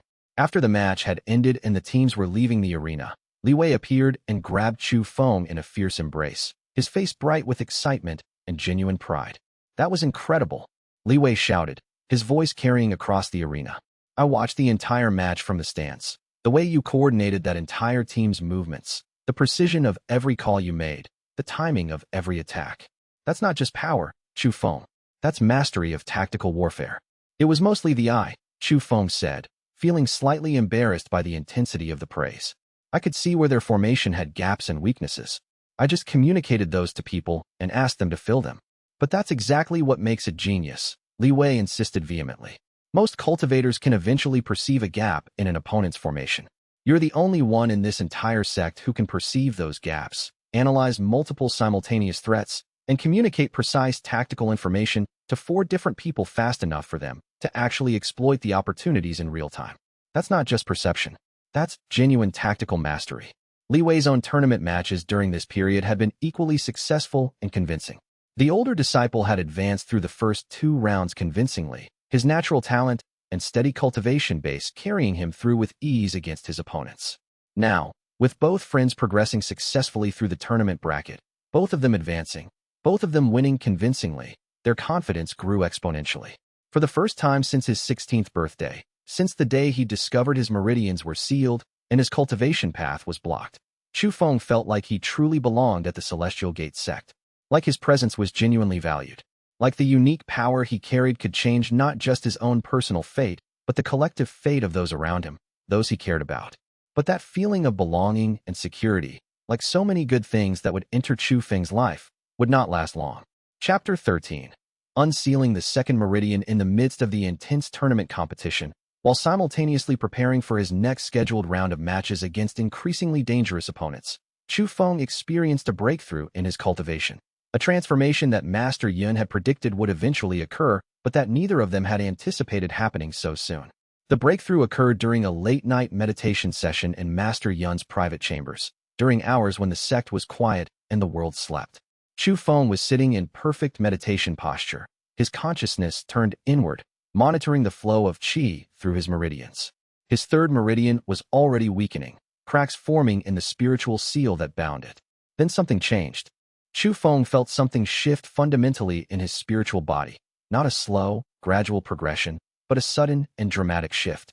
The second major meridian, the one that ran directly through his core dantian at the center of his being, the one that would significantly expand his qi capacity when unsealed, suddenly shattered with a sensation exactly like thunder rolling through his body. His qi exploded outward, no longer confined by the seal, and the force of that released energy drove him violently to his feet with a cry that was simultaneously pain and euphoria mixed together into an indescribable sensation. Master Yun, meditating nearby in his chamber, opened his ancient eyes immediately, watching calmly as Chu Feng convulsed with the overwhelming power of the breakthrough washing through him. "Breathe," the elder commanded, his voice cutting through the chaos. "Channel it, don't resist it. Accept the flow." Chu Feng forced himself to breathe, to accept the massive influx of qi that was flooding through his newly unsealed meridian like a river breaking through a dam. The sensation was overwhelming beyond words, pure power beyond anything he'd experienced before, a sudden and dramatic increase in his spiritual potential that made him feel like he was burning from the inside. Master Yin rose from his meditation and moved to stand behind Chu Feng, placing his ancient hands on the younger man's back. Through those hands, the elder channeled a portion of his own vast, powerful cultivation, helping to stabilize Chu Feng's wild energies, helping him integrate the sudden influx rather than being overwhelmed by it. When the worst of the initial surge finally passed after what felt like hours, but was probably only minutes, Chu Feng collapsed to his knees, breathing hard, sweat pouring from every pore. "You've broken through to full meridian opening," Master Yin said quietly, his voice carrying satisfaction. "Your cultivation base has expanded dramatically. You're no longer barely qualified for your rank by the skin of your teeth. You're now solidly established within it, truly holding the power of early meridian opening in your body." Chu Feng felt a smile spreading across his face despite his exhaustion. Full meridian opening. The second rank of cultivation, achieved in less than 4 months of actual intensive cultivation practice. Master Yin had estimated in their earliest discussions that it would take him at least a full year, possibly longer given his sealed meridians and late start. "How is this possible?" Chu Feng asked, his voice rough from the strain. "Months ago I couldn't cultivate at all. The Flaw Perception Eye accelerates your growth dramatically," Master Yin explained, helping Chu Feng to his feet. "Most cultivators spend weeks or months searching for the optimal way to advance through a cultivation rank, trying different techniques, different meditations, different approaches. You simply perceive the path directly, without any wasted effort. Your eye shows you exactly where to direct your qi for maximum effect, exactly how to structure your breakthroughs for optimal integration." "Will I continue advancing this quickly?" Chu Feng asked, hope and fear mixing together. "No," Master Yin said, his expression becoming serious. "The early breakthroughs come remarkably fast because you have so much ground to recover, so many sealed meridians waiting to be unleashed. But the further you advance, the slower progress becomes. Eventually, you'll level out to normal advancement rates, or possibly even slower. But for now, yes, you'll continue advancing faster than most cultivators ever will." Master Yin walked to the window of his chambers, gazing out at the night sky, where stars glowed faintly through the spiritual haze surrounding the sect. This advancement also changes something important about your power. Your eye's capabilities are now fully anchored to your cultivation base and its increased chi reserves. It will no longer tire you as quickly or as severely. It will integrate more smoothly into your combat technique. You'll be able to use it continuously throughout a match, almost without conscious thought, like breathing. In the next tournament round that occurred several days later, Chu Feng felt the difference immediately and dramatically. Where before he'd needed to consciously activate the eye, deliberately focus on specific opponents, and maintain the vision through sustained mental effort, now the perception flowed naturally and continuously. He could see flaws in real time while fighting, could adjust his technique on the fly as new weaknesses revealed themselves, could transition seamlessly from one opponent to the next without mental strain. His opponents never stood a chance against him. The tournament was no longer a genuine test or challenge. It had transformed into a straightforward demonstration of capability and power. Match after match, opponent after opponent, all fell before him. By the time the semifinals approached, just days away, Chu Feng had become the undisputed tournament favorite. Betting odds throughout the sect shifted dramatically in his favor. Disciples whispered about him constantly, no longer mockingly, but with genuine respect and even fear. The sect leadership watched his matches with keen interest, recognizing that something extraordinary was happening. And Su Ming's hatred, watching all of this unfold, had grown into something cold and calculating, a vendetta that would not be satisfied with simple defeat, but that demanded absolute destruction. Chapter 14. Su Ming's Revenge. It happened on an afternoon during the normal training yard exercises that all outer disciples were expected to attend between official tournament matches. Chu Feng was practicing a complex footwork pattern that Master Yun had recently taught him, drilling the movements repeatedly, when Su Ming appeared with calculated timing and purpose. Su Ming was flanked by 3 other senior disciples who were loyal to him or at least willing to assist him for whatever reason. The afternoon sun hung low on the horizon, casting long, dramatic shadows across the training ground. Most other disciples had strategically cleared the area where Su Ming and his allies had positioned themselves, whether because they could sense the danger mounting or simply because the tournament was dominating everyone's attention and training priorities. Chu Feng didn't know. Chu Feng. Su Ming's voice carried across the yard with deliberate loudness, loud enough to draw attention from the few remaining disciples and also to alert Chu Feng to his presence. I believe you, and I have some unfinished business that requires settling. Chu Feng turned slowly, his Flaw Perception Eye already activating automatically, already extending outward, and perceiving Su Ming's spiritual aura and the cultivations of his 3 companions. Su Ming himself had advanced considerably in power over the past few months. His chi was noticeably stronger now, his technique more refined and developed. But the flaws remained, still visible to Chu Feng's perception, still exploitable. We settled things already, Chu Feng replied, keeping his voice calm and steady despite the obvious danger. During our tournament spar. No, Su Ming said, and his smile was cold, genuinely cold, devoid of any humor or warmth. During the tournament, I had to hold back significantly to avoid causing permanent injury and facing sect discipline. But this is different. This is outside the tournament rules. This is personal. You humiliated me publicly. You took my position as the premier outer disciple. You made me a laughingstock in front of the entire sect. Now I'm going to teach you exactly what happens to people who embarrass Su Ming. Su Ming and his 3 allies attacked simultaneously and without warning, moving with coordinated intent. It was undeniably a cowardly move, a 4-on-1 assault using superior numbers. But Su Ming possessed no shame, no honor code that would prevent him from using whatever advantage he could gain. He wanted victory, wanted Chu Feng destroyed. Honor was irrelevant. Chu Feng's eye perceived their formation as clearly as if it was outlined in brilliant light. The formation had a gap, a spatial weakness where the 4 cultivators hadn't coordinated their approach perfectly, leaving an opening. More than just a gap in positioning. There were individual weaknesses in each of their personal stances and postures, specific pressure points where each individual cultivator was vulnerable and could be struck effectively. Chu Feng moved like flowing water responding to obstacles, and the fight began in earnest. He stepped directly into the gap in their formation, putting himself in the absolute center of the 4 attackers surrounding him. To an outside observer, this would have seemed like madness, positioning himself surrounded, with seemingly no avenue of retreat, but it was precisely where the Flaw Perception Eye showed him he needed to be. The first attacker lunged from the right side with a power strike, and Chu Feng pivoted smoothly, striking at a critical pressure point in the cultivator's shoulder that his eye had identified. The strike landed with surgical precision, striking the exact angle and force needed to overload the nerve endings. The disciple went down hard with a cry of pain and shock. The second attacker came at him from the left, attempting a different technique. Chu Feng sidestepped fluidly and struck at the exact pressure point in the man's sternum that his eye had perfectly identified. Another disciple fell, gasping desperately for air, his breathing interrupted. The third attacker attempted something more sophisticated, a combined technique coordinated with Su Ming, a maneuver designed to trap Chu Feng between them in a vice grip. But Chu Feng had seen this exact coordination weakness from training with them. He moved between them with impossible precision, leaving both attackers striking at empty air where he'd been a moment before, their momentum unbalanced and off-center. With the third disciple momentarily completely off-balance and vulnerable, Chu Feng struck at the pressure point in his lower back that his eye revealed clearly. The disciple collapsed. Now only Su Ming remained standing. Su Ming was demonstrably stronger than his three allies, far more skilled, with superior cultivation base and technique.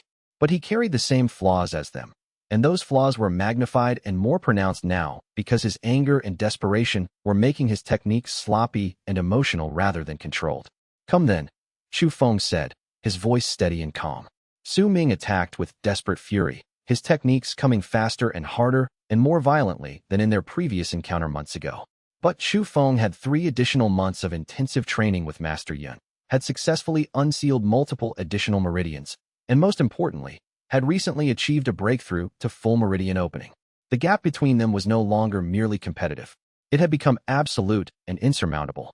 Chu Feng identified Su Ming's primary weakness, the same hesitation in his technique when transitioning between different stances that had been visible months ago, only more pronounced now, and launched his counterattack. His strike bypassed Su Ming's defensive attempt entirely and landed directly on the critical pressure point that Chu Feng's eye had perceived. Su Ming went down hard, blood spraying from his mouth, his qi channels disrupted and shattered. Silence crashed across the training yard like a wave, complete and absolute. For senior disciples had just been defeated decisively by the cripple, and the entire confrontation had lasted less than 30 seconds total. Su Ming struggled to his feet with obvious difficulty, his face twisted with rage and humiliation beyond words. He stared at Chu Feng with an expression of pure hatred, a look that promised with absolute certainty that this wasn't finished, that this vendetta would not end with this defeat. "This isn't finished," Su Ming snarled, his voice hoarse. "You think you're strong now with your little parlor tricks, but there are powers in this world far greater than what you've encountered. There are cultivators outside this sect who would crush you like an insect without effort. Then perhaps you should go find one." Chu Feng replied coldly, with no mercy in his voice. That very night, without warning or announcement, Su Ming disappeared from the sect entirely. Initial inquiries revealed that he'd left with his parents, claiming personal business that required his immediate departure. But Master Yun eventually told Chu Feng the complete truth. Su Ming possessed connections to the Black Wind Bandits, a well-known criminal organization that operated throughout the region surrounding the sect. He'd gone to seek power from outside sources, forbidden cultivation techniques, and forbidden power that might allow him to challenge Chu Feng again and win. "He's gone to gain cultivation techniques that we would never teach him here at the sect," Master Yin said gravely. "Techniques obtained through dark methods, through sacrificing principles and morality. He'll return someday, and when he does, he'll be far more dangerous than before." But that was a concern for the future, a distant threat. For now, the immediate and pressing threat had been effectively removed, and Chu Feng could focus completely on the upcoming tournament semifinals and whatever came after. Chapter 15. The semifinals and beyond. The tournament semifinals were scheduled just days after Su Ming's mysterious departure, and Chu Feng's specific semifinal match was against a cultivator named Jin Yuan, who'd earned his position through consistent and convincing victories in the earlier rounds. Jin Yuan was renowned for being technically skilled, his fighting form nearly perfect, his techniques seemingly flawless, or at least, that was how most observers perceived him. But to Chu Feng's refined Flaw Perception Eye, Jin Yuan's apparent perfection was itself a critical flaw. His technique was locked into such a rigid, predetermined framework that it left him with no flexibility for genuine adaptation or improvisation.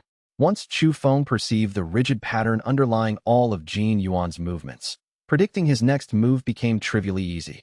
The match lasted only minutes, perhaps 5 at most. Chu Feng moved through Jin Yuan's predetermined combinations with contemptuous ease, striking at the precise points where the cultivator was most vulnerable and exposed. By the time the spectators in the arena realized what was happening, realized how completely one-sided the match had become. It was already over. Jin Yuan conceded with grace, understanding clearly the gap that separated them in capability. The crowd erupted in excitement and amazement. The cripple had just advanced to the finals of the entire Outer Disciple tournament, an achievement that no one had predicted when the tournament began. But the semifinals featured another highly significant match occurring simultaneously. Li Wei versus a cultivator from the advanced Outer Disciples tier, someone who'd already achieved early core formation, a full rank above where Chu Feng currently stood in cultivation progression. Chu Feng watched from the stands, his heart in his throat, his entire body tense with anxiety as Li Wei took his position opposite the much stronger cultivator. This opponent had superior cultivation base, greater access to qi, and more raw power than anyone Li Wei had faced before. The match began, and it was immediately clear that Li Wei was outmatched in terms of raw power and cultivation. The opposing cultivator moved faster, struck with greater force, commanded significantly more qi. But Li Wei possessed something else, something that couldn't be measured in cultivation rank or raw power. He possessed intensive training from one of the sect's absolute best masters, and he possessed a sworn brother in the stands who believed in him with absolute conviction. Li Wei fought with desperate intensity and skill, moving defensively, searching carefully for openings and weaknesses. He seemed to be losing, seemed to be getting overwhelmed. And then, as the match progressed and the other cultivator grew overconfident from his apparent dominance, Li Wei executed a perfect dodge and immediate counterattack, striking at a critical pressure point that Master Yun had personally taught him. His opponent fell, shocked and defeated. The crowd erupted in amazement and celebration. Li Wei had just defeated someone at a higher cultivation rank than himself, an upset victory that would be remembered and discussed throughout the sect for years to come. After the match concluded, Li Wei and Chu Feng found each other in the chaos and embraced, both of them barely believing what they'd accomplished in such a short time. Two disciples who'd been nothing, absolutely nobody, had just fought their way through the entire tournament to reach the finals together. The final matches were scheduled for the next day, occurring at the height of day when the sun was brightest. Chu Feng would face Li Wei directly in the Outer Disciples' final battle, a matchup that no one had predicted when the tournament began. And something in Chu Feng's intuition whispered that this match would define their relationship and their future in ways that neither of them could yet imagine. Chapter 16. The Heresy Accusation. But before the finals could take place, before Chu Feng and Li Wei could face each other in what promised to be the match of a lifetime, everything abruptly changed in an unexpected direction. The morning of the scheduled final matches, Elder Kong appeared in Chu Feng's dormitory quarters with an official summons, a formal document sealed with the sect's crimson insignia. Chu Feng was to appear immediately before a sect inquiry council. No explanation was provided, no indication of what this was about. What's happening? Chu Feng asked, fear spiking through him immediately. What's this about? I don't know, Elder Kong said, and his expression was genuinely sympathetic, but firm. The summons came from far above my rank in the sect hierarchy. Just go. Answer their questions truthfully. That's the only advice I can give you. The inquiry chamber was a formal, intimidating space where the sect addressed serious matters, accusations of forbidden techniques, challenges to the sect leadership, major crimes and violations. Chu Feng found himself walking into a room where he faced a council of 5 elders, all of them senior members of the sect hierarchy, sitting elevated above him on a judicial platform. Chu Feng, the head elder, spoke, his voice formal and cold, carrying the weight of authority. You have been formally accused of using forbidden eye techniques in your tournament matches. Multiple accusations have been filed claiming that you employ cultivation methods and practices that violate sect law and spiritual principles. These accusations come from multiple sources within our disciple population. Chu Feng's stomach dropped immediately. Someone had informed on him. Someone had reported his use of the Flaw Perception Eye to the sect leadership as potentially forbidden.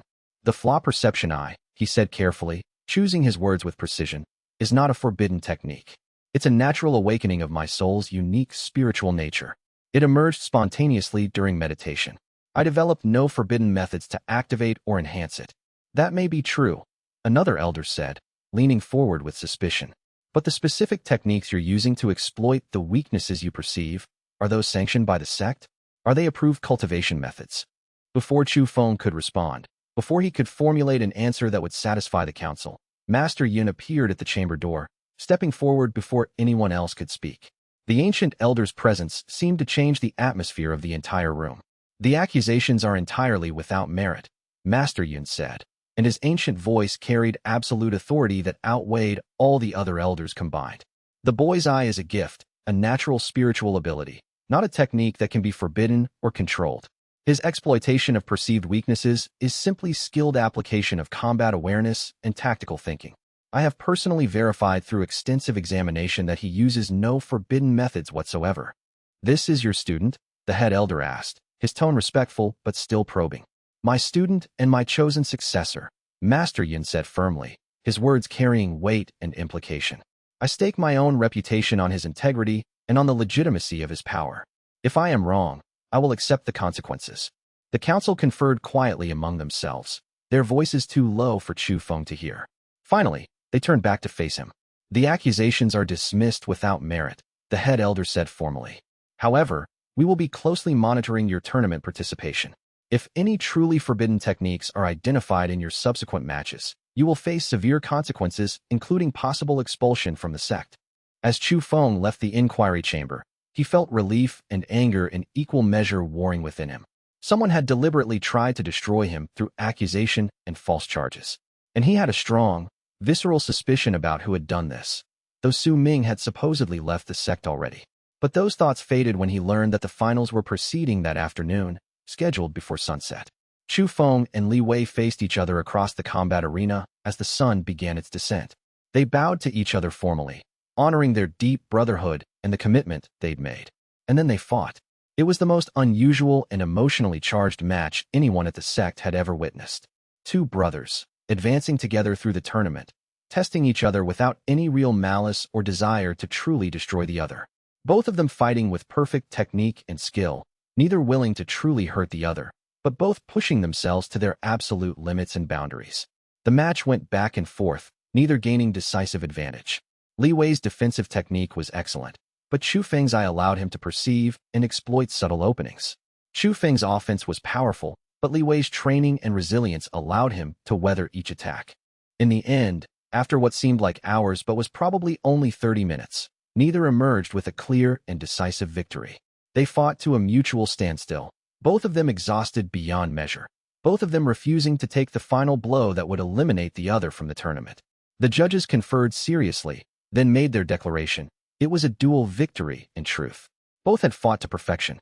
Both deserved recognition. The top 10 finishers of the Outer Disciple Tournament, including both Li Wei and Chu Feng as co-equals, would all be offered positions as inner disciples of the Celestial Gate sect, a rank with greater prestige, greater resources, and greater opportunities. As the two brothers embraced in the center of the arena, the crowd erupted in cheers so loud they echoed off the surrounding mountains. The cripple and his brother had just revolutionized what was possible at the sect, had proven that determination and unconventional power could overcome any obstacle. And somewhere in the dispersing crowd, watching with narrow eyes and dark intentions, someone was already planning how to bring them both down. Word count check for Batch 3. Chapter 17. The sects divided the aftermath of the tournament, and Chu Feng's dramatic elevation to inner disciple status sent shockwaves of consequence and division reverberating throughout the entire Celestial Gate sect, like an earthquake moving through the earth. On one side stood disciples and elders who genuinely believed in merit-based advancement and the transformative power of unconventional and unusual abilities. These individuals saw in Chu Feng clear, irrefutable proof that the sect's traditional hierarchies and ingrained assumptions about human potential could be transcended and overcome. Here was living evidence that a sealed and supposedly crippled disciple could, through sheer determination and the possession of a unique gift, reach heights that natural talent and normal cultivation alone could never achieve. These supporters grew to number in the dozens, then higher, and they became vocal and passionate in their advocacy for Chu Feng's legitimacy, his power, and his potential for future greatness. These supporters came from various backgrounds. Some were outer disciples inspired by his rise from cripple to power. Some were elders who appreciated the renewal of the sect's traditions and the acceptance of new forms of power. Master Yun was their most powerful voice, and his endorsement gave weight to their position. With his backing, opposing Chu Feng was seen as opposing one of the sect's most respected elder cultivators. But on the other side stood traditional disciples and elders who feared disruption of the established order and who grew increasingly vocal in their skepticism and doubt. Some claimed Chu Feng must be secretly using forbidden techniques that he'd hidden from inspection by Master Yun or through other means. Others insisted vehemently that the eye itself was unnatural and inherently dangerous, that it might corrupt his mind or lead him to dark power. A growing faction began to whisper through the sect, spreading rumors in dormitories and training grounds, that Chu Feng represented a genuine and immediate threat to the sect's stability and to the traditional power structures that had served the organization faithfully for centuries. The opposition included disciples who'd been passed over in the tournament, disciples who resented his sudden prominence, and elders who feared that accepting such an unconventional power would weaken the sect's standards and traditions. They questioned whether the eye was truly safe, whether Chu Feng could truly be trusted with such power, whether allowing him to continue advancing represented a threat to the sect's future security and coherence. Li Wei and his circle of loyal friends, those who trained extensively with him and who understood his genuine character and his commitment to their brotherhood, stood solidly and unshakably with Chu Feng. But even this growing group of supporters couldn't effectively silence the doubts and fears spreading like a virus through the sect's population. The turning point came during a mandatory sect-wide assembly held in the Great Hall during the afternoon. Every outer disciple, inner disciple, and elder who wasn't away on sect business attended this important assembly. The Great Hall was massive, capable of holding hundreds of disciples, and on this day, it was completely full. Elder Kong, a respected senior administrator and judge of the tournament, stood on an elevated platform to make a formal announcement about the 10 new inner disciples who'd emerged from the tournament. As he called out the names of the finalists one by one, the crowd erupted in varied and conflicting reactions depending on whose name was called. When powerful inner disciples were named, cheers erupted. When surprising choices were named, murmurs of confusion rippled through the crowd. When Elder Kong called out Chu Feng's name, the reaction was dramatic and split. Some disciples and elders cheered enthusiastically, applauding his achievement and his rapid advancement. Others sat in stony, hostile silence, their disapproval palpable in the weight of their stares and the coldness of their expressions. But Elder Kong continued, his voice carrying absolute authority. The Flaw Perception Eye is no heresy, no forbidden technique, no violation of sect law. It is a legitimate spiritual gift and natural awakening, as confirmed thoroughly by Master Yun himself after detailed investigation. Chu Feng of the Celestial Gate sect is hereby recognized as a legitimate inner disciple with all full rights and privileges that status confers. His clear and unambiguous statement of support and endorsement shifted the political dynamic noticeably. Other senior elders nodded in agreement, their body language signaling acceptance.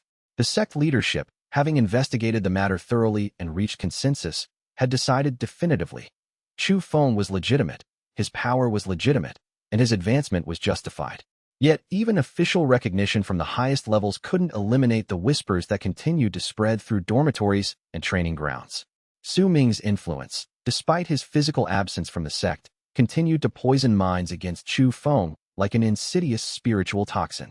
And new voices joined the opposition. Disciples who felt their own advancement prospects had been unfairly stolen by Chu Feng's shocking and unprecedented rise. Chu Feng understood clearly what was happening in the sect around him. He had become a symbol. To some, he represented possibility and hope. To others, he represented threat and unwelcome change. And in a sect populated by ambitious cultivators, all climbing toward power and prestige, symbols were dangerous things indeed. We need to be careful about how we proceed, Master Yun advised him during a private session one evening. You've made enemies by succeeding. That's simply the nature of competition among ambitious people. Some will accept their loss and move forward. Others will never let it rest, will spend years plotting how to bring you down. What should I do? Chu Feng asked, feeling the weight of these growing conflicts. Survive, Master Yun said with absolute certainty. Be excellent in everything you do. Be undeniable in your abilities. Be so clearly and obviously superior that opposition becomes not just difficult, but impossible. That's the only path forward now. Chu Feng understood the master's words in his bones, felt the truth of them resonate through his very being. The tournament had been a test of strength and perception, a competition where victory meant advancement and recognition. But what came next would be a far more serious test of character and will. He had made enemies by succeeding, by rising from nothing to prominence so quickly. Now he had to prove that he deserved to remain at the top by continuing to excel and grow stronger. The message was clear. Excellence was not a destination, but a journey. Power had to be continuously earned, continuously demonstrated, continuously refined. To stop improving was to begin declining. To rest on past achievements was to invite challenges from those who were still hungry for power. Chu Feng understood that his life had fundamentally changed the day the tournament ended.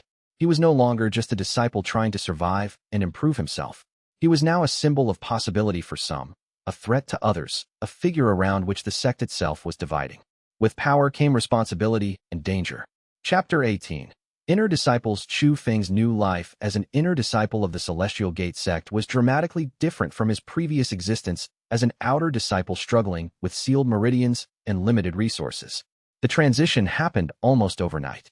One day he was in the outer disciple quarters, training with basic equipment and limited access. The next day he was moving his few possessions to the inner disciple section, being assigned new training spaces and resources. The first morning in his new quarters, Chu Feng woke to the sound of bells signaling dawn practice. He sat up on the more comfortable bed provided to inner disciples and took a moment to absorb the reality of his new status. He'd come from being labeled a cripple, a disciple with no potential, to becoming one of the 10 most promising cultivators of the sect. The change was almost surreal.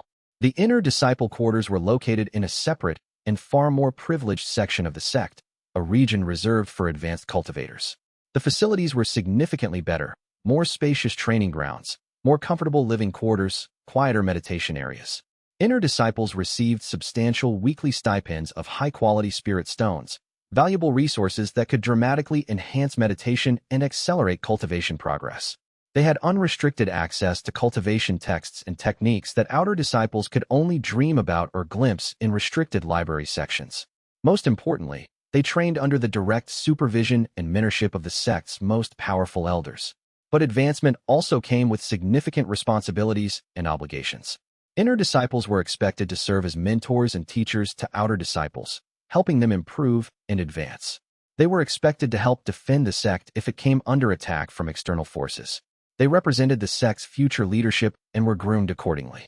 Chu Feng threw himself into this new role with the same intensity and dedication he brought to everything.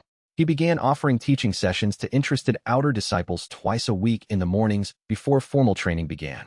His focus was specifically on teaching disciples how to perceive and identify weaknesses in their own cultivation technique, and how to improve through genuine self-awareness and understanding rather than endless, mindless repetition of forms. His teaching method was revolutionary and contrarian to established practice. Instead of having students endlessly drill predetermined forms and movements until they achieve perfection through repetition, he taught disciples to truly understand the flaws and inefficiencies in their approach and to systematically fix them from the ground up. He would watch a disciple's technique, identify the specific weakness, and then guide them to perceive and correct it themselves. Word spread rapidly through the outer disciple population about his teaching effectiveness. Disciples who studied with Chu Feng began advancing faster than their peers. Their technique improved in visible and measurable ways. Teachers noticed that students training under Chu Feng showed superior understanding of cultivation principles. And the message became clear throughout the sect. If you wanted to genuinely learn cultivation mastery and understanding, if you wanted to improve faster and more effectively, you trained with Chu Feng. His reputation grew exponentially throughout the sect. By the end of his first month as an inner disciple, he had more students requesting to train with him than he could possibly accommodate with his available time. He began holding larger group sessions to meet the overwhelming demand. Even outer disciples who weren't selected for his formal classes would try to observe his teaching sessions from a distance, hoping to gain some insight or benefit from proximity to him and his unique teaching methods. Teaching became one of Chu Feng's most important responsibilities as an inner disciple. Where other inner disciples focused on their own advancement, Chu Feng invested significant time in helping outer disciples understand the fundamental principles of cultivation. His approach was revolutionary because it focused on understanding rather than rote repetition. He would explain to a student how their stance was creating an imbalance, show them how to perceive this imbalance themselves using meditation and internal focus, and then guide them to correct it. The results were undeniable. Outer disciples training under Chu Feng's guidance began advancing significantly faster than their peers. Their cultivation bases deepened. Their technique became more refined and effective. Word spread through the disciple population that if you wanted rapid advancement, if you wanted to understand cultivation at a deep level, you needed to study with Chu Feng. This success created both admirers and detractors. Some disciples saw Chu Feng's teaching as opening new possibilities for all cultivators. Others saw it as a threat to their own status and prestige within the sect. The division in the sect was becoming more pronounced as time passed. But this success also created serious problems and conflict in the inner disciple community. Some inner disciples became intensely jealous of Chu Feng's growing influence and popularity among the outer disciples. Some felt personally threatened by his reputation and his ability to attract promising students who wanted to learn from him instead of other teachers. A faction began to form among certain inner disciples, disciples who resented his meteoric rise and who actively wanted to cut him down to size, to undermine his position and damage his reputation. One particular incident exemplified this tension. During a sect training assessment where inner disciples were being evaluated by elders, one of Chu Feng's rivals named Zhang Han publicly challenged his teaching credentials. How can someone who's only been an inner disciple for a month claim to teach advanced cultivation methods? Zhang Han said loudly during the assessment. He hasn't even experienced the full range of sect teachings yet. Chu Feng had responded calmly, inviting Zhang Han to demonstrate whether his students showed superior understanding compared to Chu Feng's. When Zhang Han's students competed against Chu Feng's students, the difference was stark. Chu Feng's students demonstrated deeper understanding of principles and more adaptive technique. The demonstration silenced Zhang Han's criticism, but it also made him a more determined enemy. Li Wei remained his closest and most loyal ally through all of this political strife and conflict, standing firm against those who questioned Chu Feng. The two of them continued training together as inner disciples during the mornings before formal sect sessions, pushing each other to greater heights and newer challenges that neither could face alone. Li Wei's natural talent combined with Chu Feng's strategic insight gained from the Flaw Perception Eye created a powerful and unusual synergy that made them nearly unstoppable when they worked together. Where one was weak, the other provided strength. Where one struggled, the other excelled. It was as if they were designed to complement each other perfectly. Together, they were rapidly becoming one of the most formidable and respected pairs in the entire sect, a team that could challenge even advanced disciples without any real difficulty. When they trained together, other disciples would stop to watch, impressed by their coordination and power. When they competed in friendly matches, they pushed each other to levels neither could reach alone. The partnership between them became legendary. Disciples spoke of Chu Feng and Li Wei as if they were a single unit, a force of nature that operated as one consciousness. Master Yun watched their development with satisfaction, recognizing that the bond between them was the kind of brotherhood that would allow them to overcome any obstacle. "They're jealous, plain and simple," Li Wei said one afternoon, after overhearing some inner disciples disparaging Chu Feng's teaching methods and questioning his legitimacy. "They see you advancing and reaching new achievements while they see themselves falling behind in comparison. That's simply the nature of competitive cultivation in a hierarchical sect where status and rank are everything." "I didn't ask for this conflict," Chu Feng replied, feeling frustrated by the constant political maneuvering and jealousy. "I just want to cultivate, improve myself, and help those who want my guidance. I'm not trying to threaten anyone." "No," Li Wei agreed, his expression becoming serious and determined. "But you earned the right to this conflict by being demonstrably better than them, by proving your power in the tournament and beyond. Accept it and keep moving forward. That's the only way to survive and thrive in a competitive sect." During this period of conflict and advancement, Li Wei himself was making remarkable progress. His cultivation had advanced to mid-meridian opening, and he was showing promise that matched Chu Feng's in some ways. While Chu Feng's advancement was more dramatic due to the Flaw Perception Eye and his breakthrough from complete incapability, Li Wei's advancement was steady and impressive in its own right.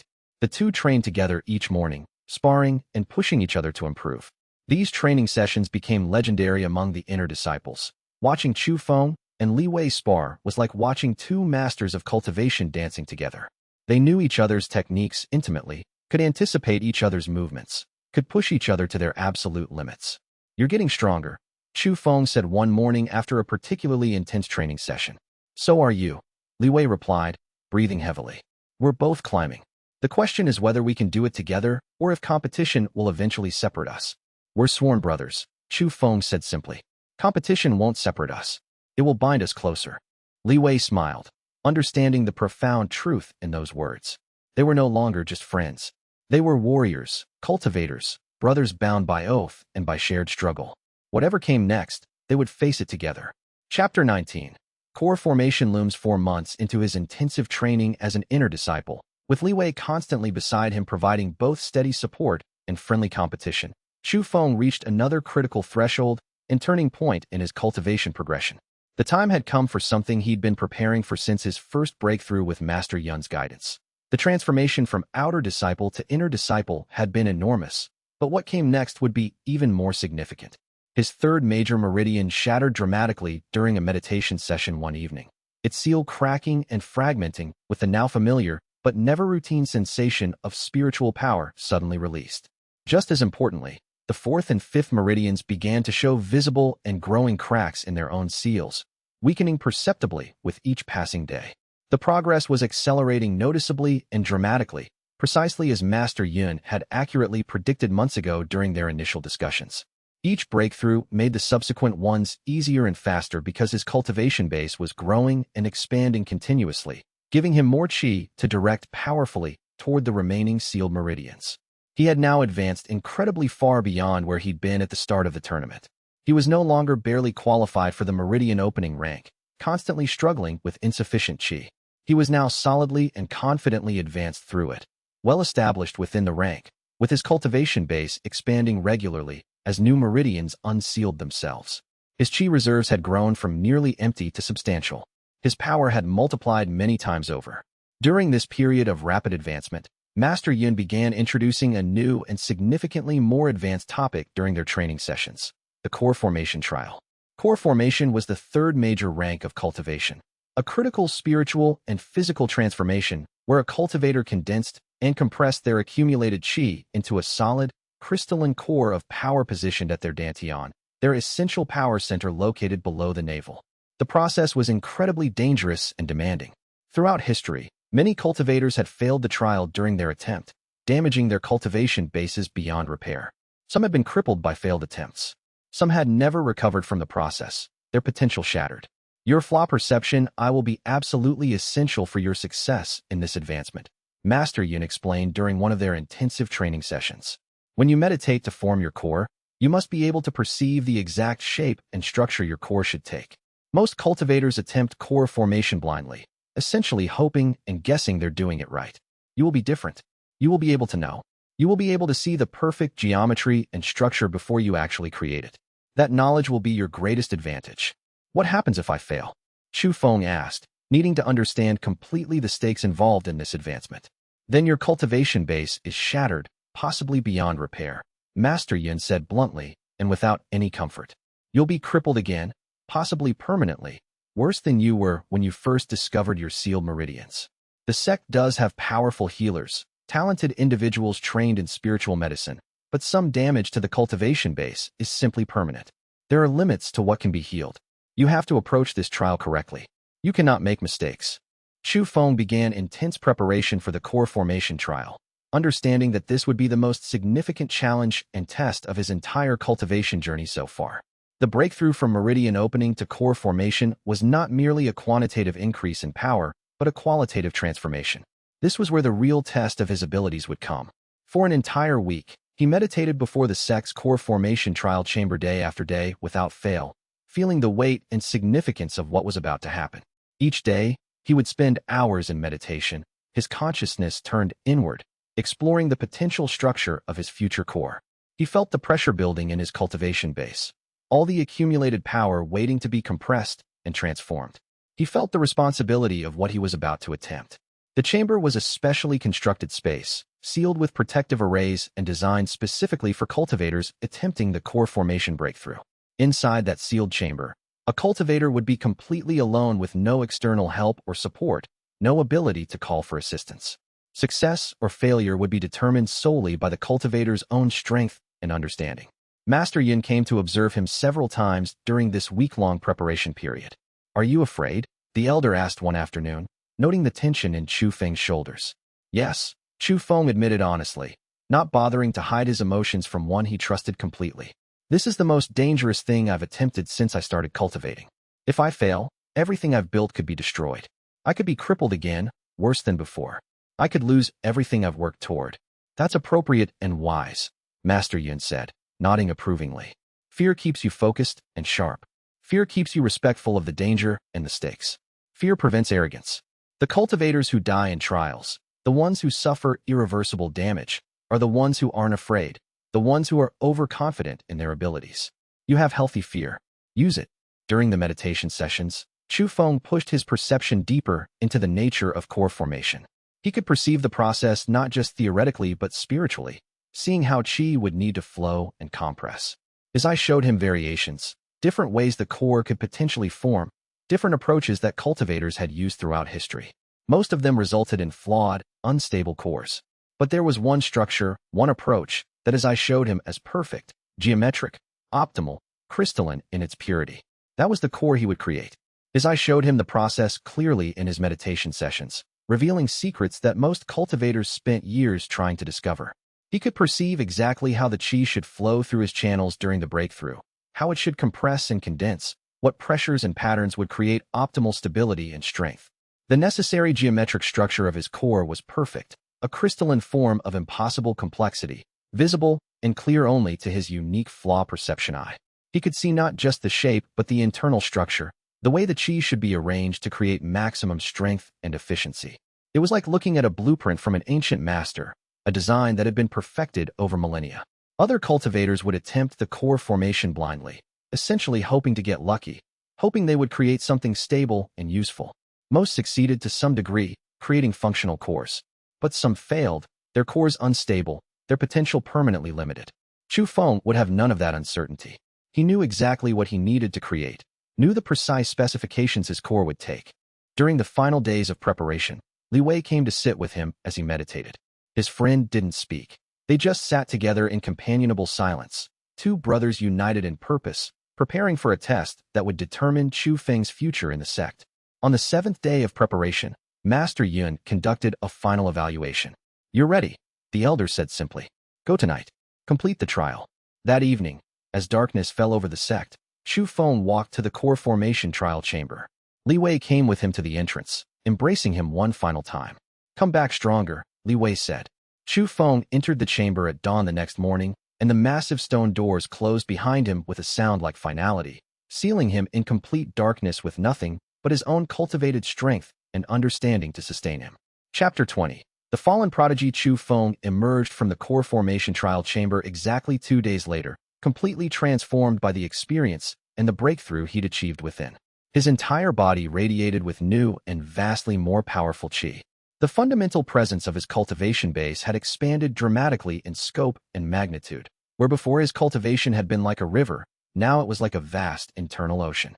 He had achieved early core formation, the third major rank of cultivation, a rank that most cultivators wouldn't reach for several years of dedicated advancement. Yet Chu Feng had reached it in less than a year of actual intensive cultivation, a feat that was unprecedented in the sect's recent history.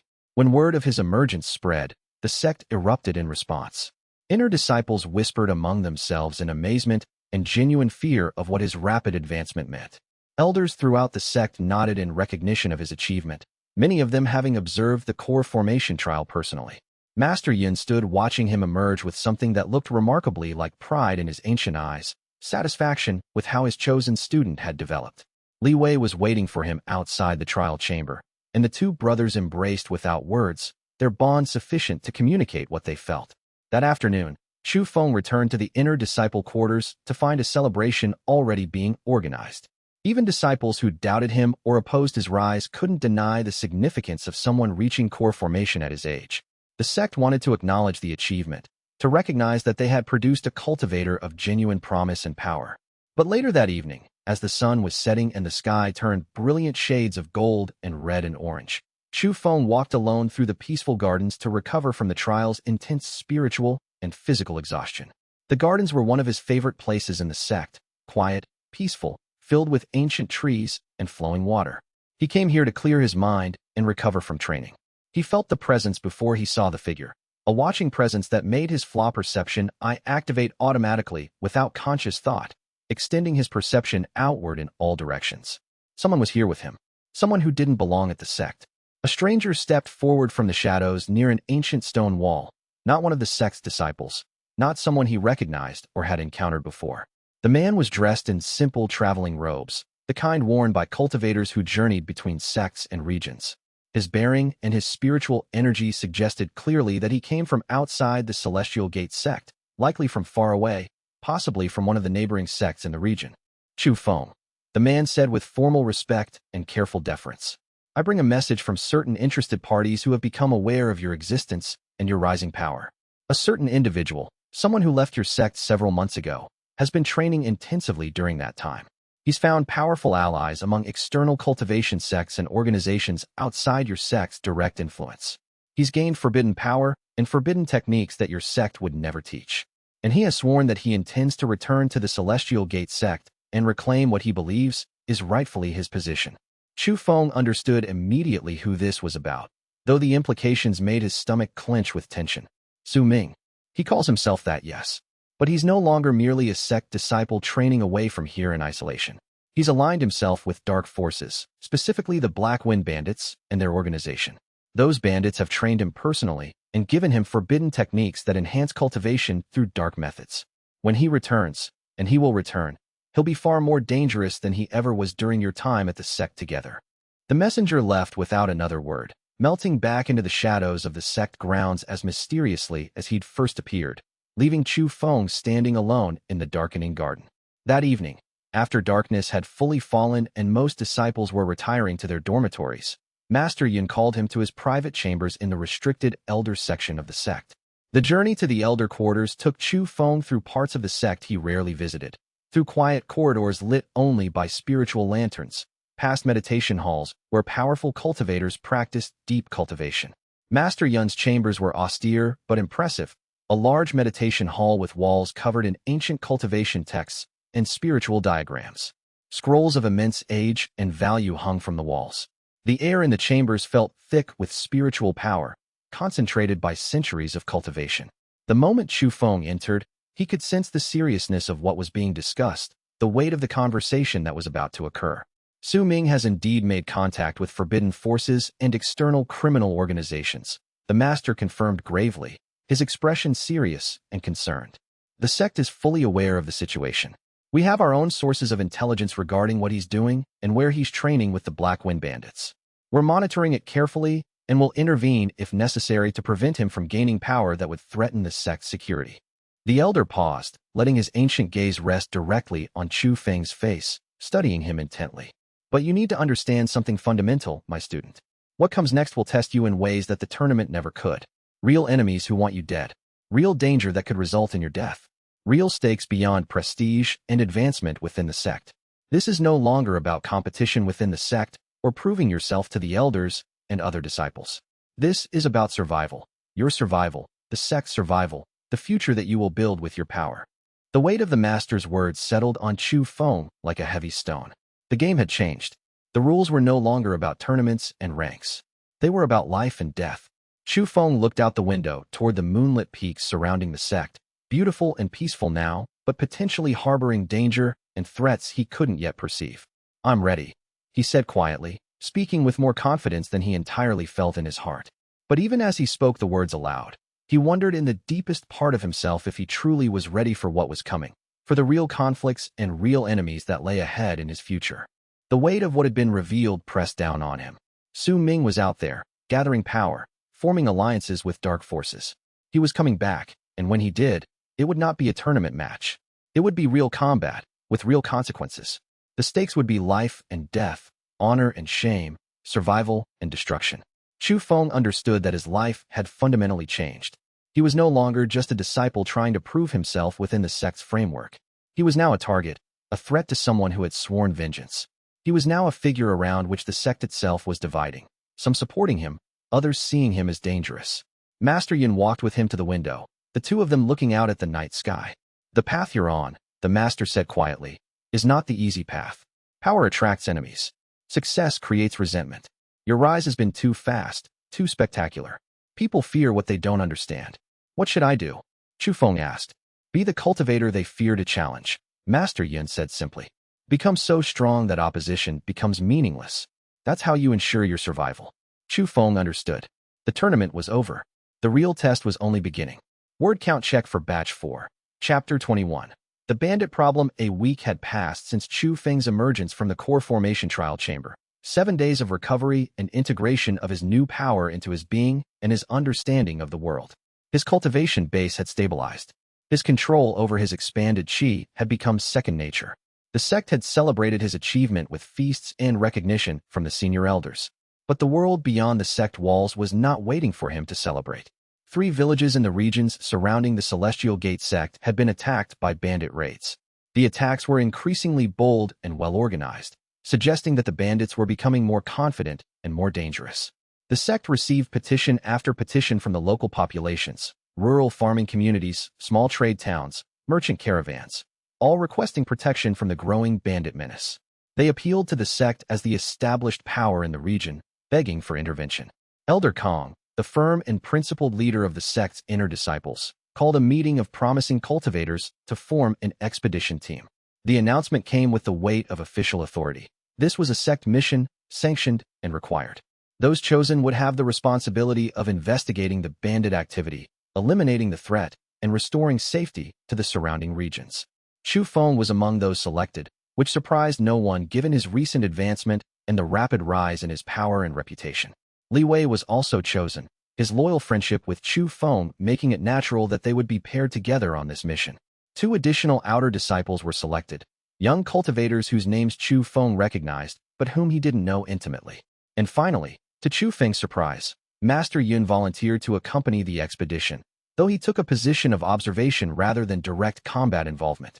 This is a test, Master Yun told Chu Feng privately before the expedition departed.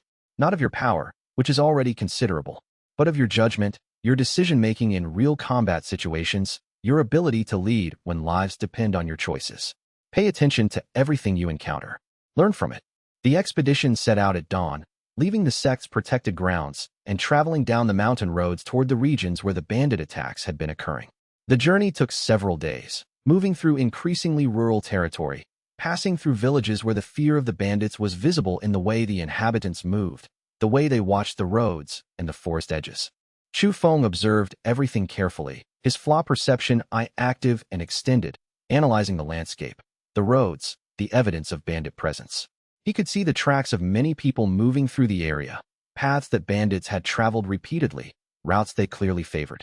The patterns suggested that the bandits were organized, that they followed established routes and strategies rather than acting randomly.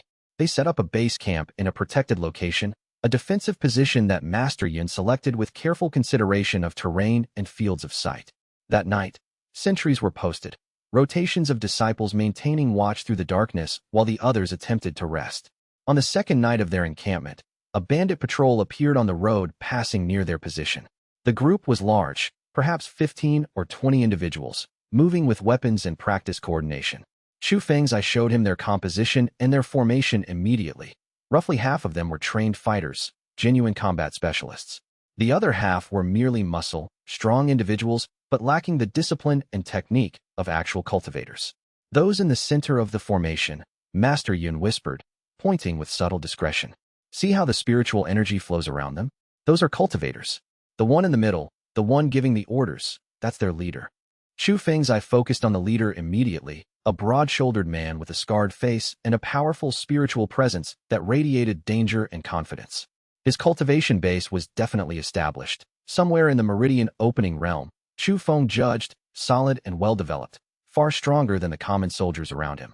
We should engage them, Li Wei whispered eagerly, his hand already moving to the sword at his side.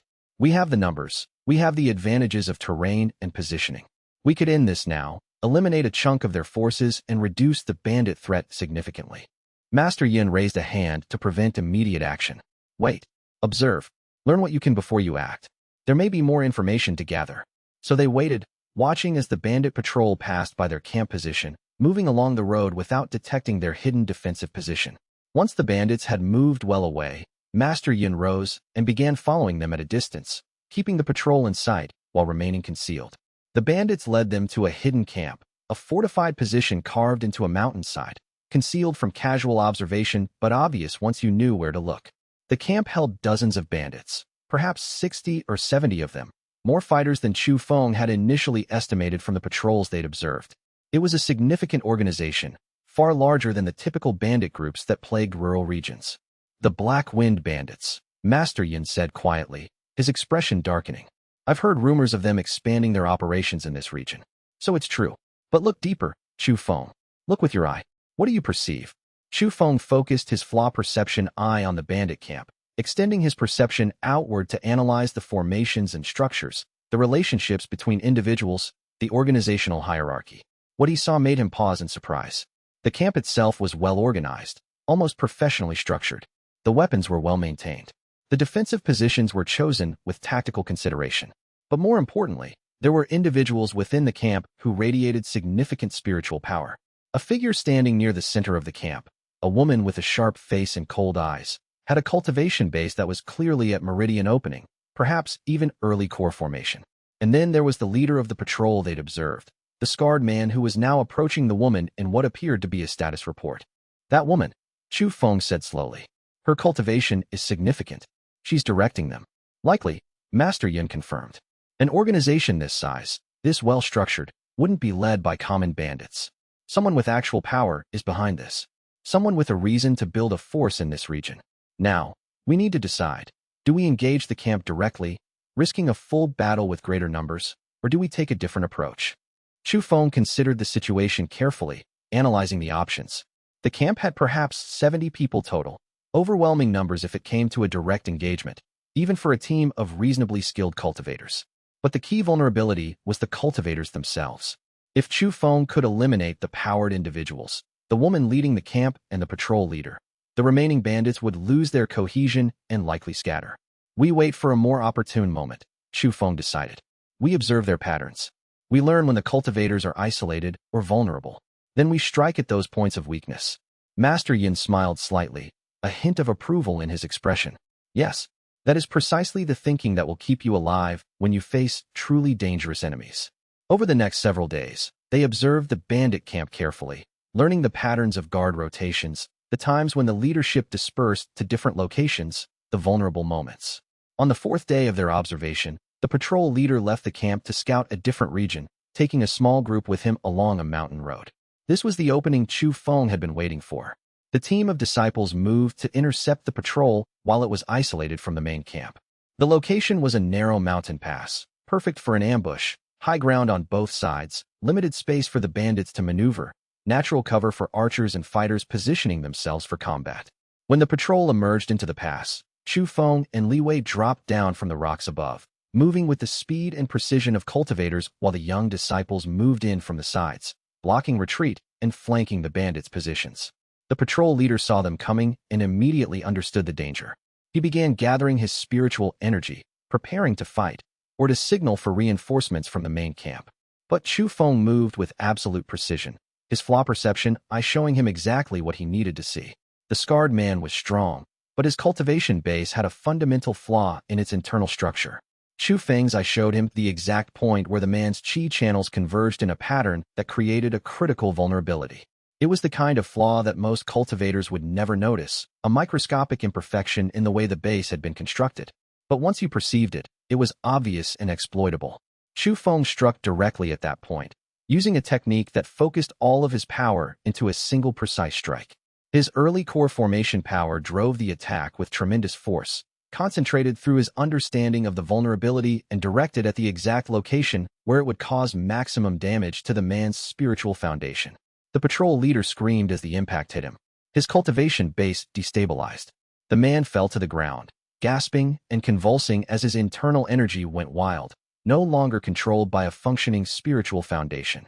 Around him, the common bandit soldiers panicked, realizing that their leader had been incapacitated in a single exchange. They didn't wait to see what would happen next. They fled, running down the mountain paths in desperate flight, abandoning any pretense of organized combat. When it was over, only the patrol leader remained, lying on the ground, conscious but unable to move, his cultivation base destroyed by Chu Feng's precise strike. The man stared up at Chu Feng with a mixture of fear and confusion. "Who? How did you?" The man gasped, barely able to form words as his body went into shock from the sudden destruction of his spiritual foundation. "That's the Flaw Perception Eye," Li Wei said, moving to stand beside his sworn brother. "You never even had a chance." They bound the man for transport and returned to their camp to report on the successful elimination of the bandit patrol. Master Yin nodded approvingly at their strategy and execution, clearly satisfied with how they had approached the problem. "Tomorrow, we deal with the camp itself," the elders said. "Now that their patrol leader is captured and their small force is scattered, the main organization will be in disarray. Tomorrow, during daylight, we strike at the woman who leads them. One strong opponent is far preferable to 70 scattered ones." Chapter 22. The night passed slowly, the disciples resting but remaining alert, knowing that morning would bring the direct engagement with the bandit camp that they'd been planning and observing for days. Chu Feng sat in meditation, his flaw perception eye still active and extended, maintaining awareness of the camp's movements even as his physical body rested. Around dawn, as the sun was just beginning to lighten the darkness of the eastern sky, the camp erupted into activity.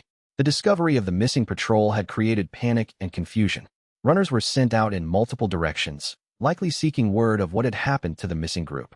The woman leading the camp emerged from her tent, the one Chu Feng had identified as the cultivator coordinating the bandit organization, and began issuing orders to her subordinates. This was the opening. Master Yun gave the signal, and Chu Feng's team moved out of their hiding positions, advancing toward the bandit camp in a coordinated formation. Speed was essential, surprise was their advantage, and they needed to close the distance to the camp's leadership before the bandits could organize an effective defensive response. The bandits saw them coming and began to mobilize, but their response was chaotic and uncoordinated. The discovery of the missing patrol had already thrown them into disarray, and the sudden appearance of an enemy force drove them into panic rather than a disciplined fighting retreat. Some tried to form defensive positions. Others simply ran, choosing survival over standing and fighting a force that included multiple cultivators. The woman who led the camp stood her ground, however, and as Chu Feng's team approached, her spiritual energy blazed outward in a display of raw power that made the ground tremble slightly. She was definitely a core formation cultivator, Chu Feng confirmed, strong and well-trained, someone who had earned her position through genuine power and combat ability. "You made a mistake coming here," the woman snarled, her hands already moving through the patterns of a combat technique as she gathered energy around herself. "I am Scarlet Dawn, lieutenant of the Black Wind Bandit organization, and I've defeated a dozen cultivators stronger than any of you." Chu Feng stepped forward, his flaw perception eye already analyzing every aspect of the woman's cultivation base and combat technique. She was strong, yes, but like the patrol leader before her, she had flaws, critical vulnerabilities in her power base that her strength and overconfidence had caused her to ignore or remain unaware of. The woman's cultivation base was constructed around a technique that emphasized speed and fluidity. Her chi flowed constantly, cycling rapidly through her meridians in patterns that gave her incredible reaction time and mobility. But that same constant cycle meant that the chi was never still, never stable, never fully anchored in any single location. There were moments, brief moments lasting perhaps a fraction of a second, when the pattern briefly aligned in a way that created a critical vulnerability. Chu Feng watched carefully as the woman moved, her combat techniques blazing outward in rapid succession, trying to overwhelm him with the sheer speed and power of her attacks. But he was patient, waiting for the moment when her chi pattern would align in exactly the way his eye had predicted. The moment came 3 exchanges into the combat, 3 rapid strikes that she delivered in succession and then attempted to convert into a defense.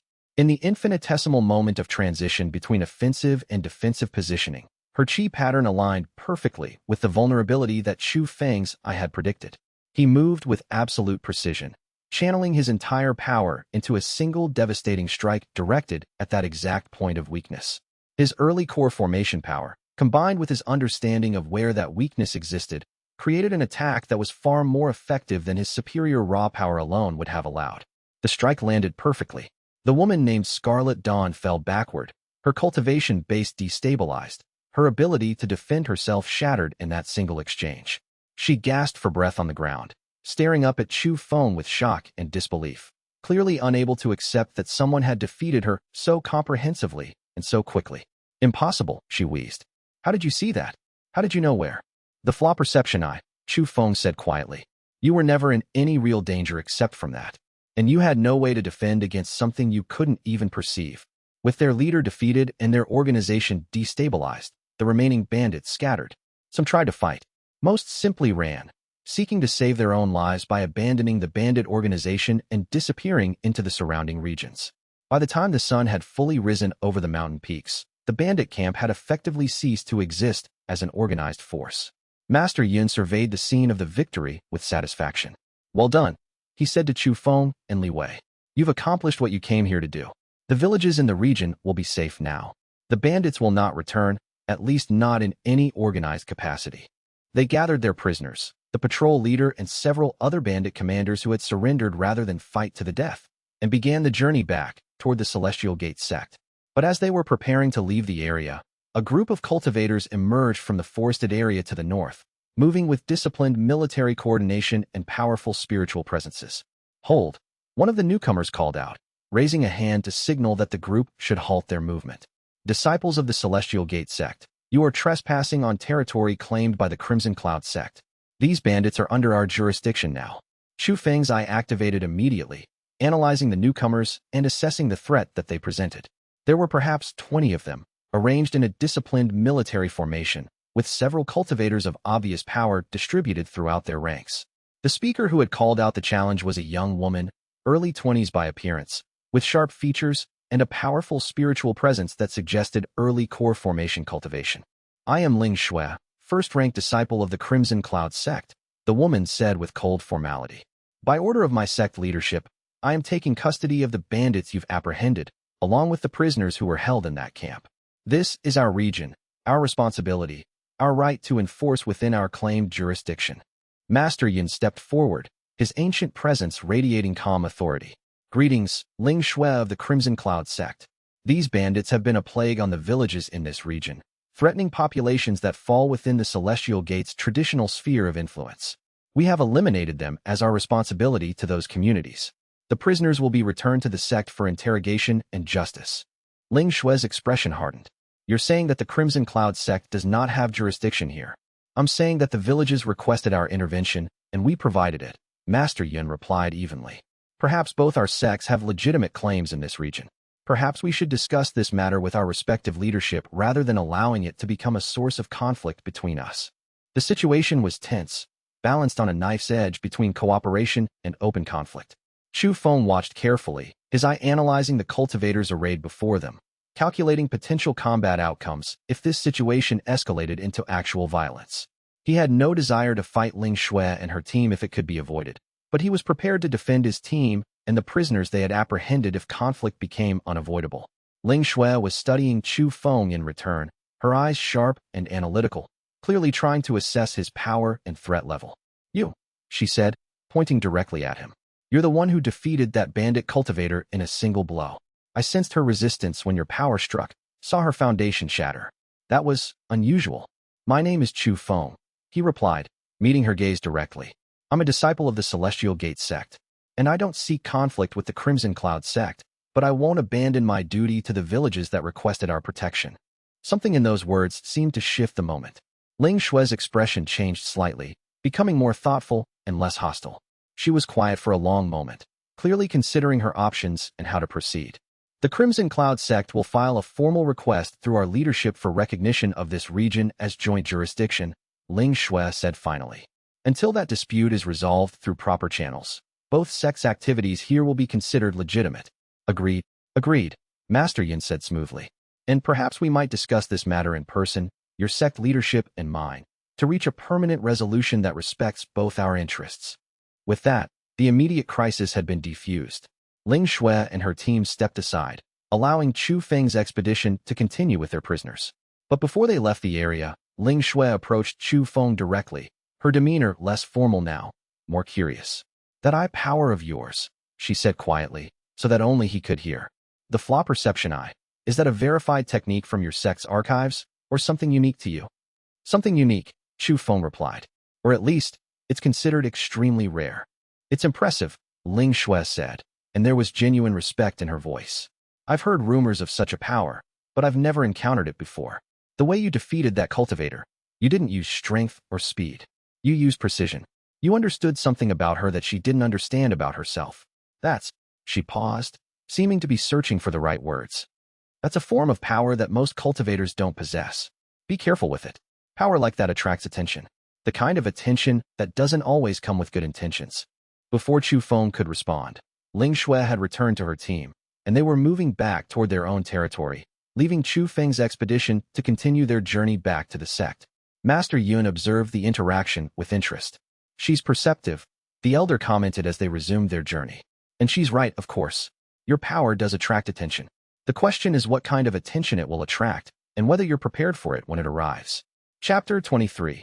The Crimson Cloud sect. The journey back to the Celestial Gate sect took several days, and during that time, Chu Feng found himself thinking repeatedly about Ling Shui and the encounter with the Crimson Cloud sect disciples. There was something about her perception, her strength, her respect for his power, even though they were potentially rivals from competing sects, that intrigued him in a way that he couldn't entirely explain. But there was no time to dwell on such thoughts. The return to the sect was celebrated as a success. The villages in the region could rest assured that the bandit threat had been eliminated. The prisoners could be interrogated for information about larger criminal organizations operating in the region. And Chu Feng's already impressive reputation was enhanced further by the tale of his rapid and devastating defeats of the bandit cultivators. However, the sect's celebration of the victory was interrupted by urgent news arriving from the southern regions just 2 days after their return. The Black Wind Bandits, it appeared, were not merely a regional criminal organization. They were connected to something far larger. A military force operating under the command of a regional warlord, a man named Lord Jian, who was consolidating power across multiple provinces and beginning to make threats toward the established sections. Reports came in rapid succession over the following weeks. Villages requesting more military assistance, scouts reporting concentrations of armed forces moving through the regions, warnings from allied sects that Lord Jian's domain was expanding at an alarming rate. The threat was becoming so significant that the Celestial Gate sect could no longer ignore it through diplomatic channels or minor military interventions. It was during this period of escalating tension that Ling Shui returned to the Celestial Gate sect, arriving as an official emissary from the Crimson Cloud sect. Her visit was announced as a formal diplomatic meeting, with both sect leaderships treating the occasion with appropriate ceremony and respect. Chu Feng was invited to attend the diplomatic reception, partly because of his recent success in dealing with the bandit problem, and partly because Master Yun apparently wanted him to understand the larger political situation developing in the region. The reception was held in the sect's formal meeting hall, a large chamber decorated with paintings of legendary cultivators and architecture that was designed to impress visiting dignitaries. The Crimson Cloud sect's delegation was relatively small, just Ling Shui and 2 senior disciples who appeared to be her trusted companions. Ling Shui was dressed more formally than she had been during their encounter in the field, her clothing reflecting her status as a first-ranked disciple of a major sect. But her expression and demeanor were the same, sharp, analytical, focused. The formal portions of the diplomatic meeting were handled by Elder Kong and other senior sect leadership. But when the official business had concluded and the reception had transitioned into a more informal gathering, Ling Shui approached Chu Feng directly, her movements deliberate and intentional. "Chu Feng," she said by way of greeting, "I hoped I might have the chance to speak with you again. I've been thinking about our encounter in the field, and I have some questions about your eye power." "Of course," Chu Feng replied, gesturing for her to walk with him toward one of the quieter sections of the reception hall, away from the formal clusters of senior disciples and sect leadership engaged in their own discussions. "The way you defeated that bandit cultivator," Ling Shui continued as they walked. "You didn't use strength that was dramatically superior to hers. You used understanding of her specific weaknesses and flaws. It's a fascinating approach to combat. Most cultivators rely on raw power differences or superior technique, but you're doing something entirely different. My power shows me the flaws in things," Chu Feng explained. "It's not just about combat technique. I can perceive structural weaknesses, vulnerabilities in cultivation bases, points of critical failure. Once I see them, defeating something becomes a matter of targeting those points with sufficient precision." Ling Shui was quiet for a moment, her sharp eyes studying his face as if trying to read deeper into what he was telling her. "That's both incredibly useful and terrifying," she said finally. "Useful because you would be nearly impossible to defeat in combat. Terrifying because it means no cultivator, has any real secrets from you.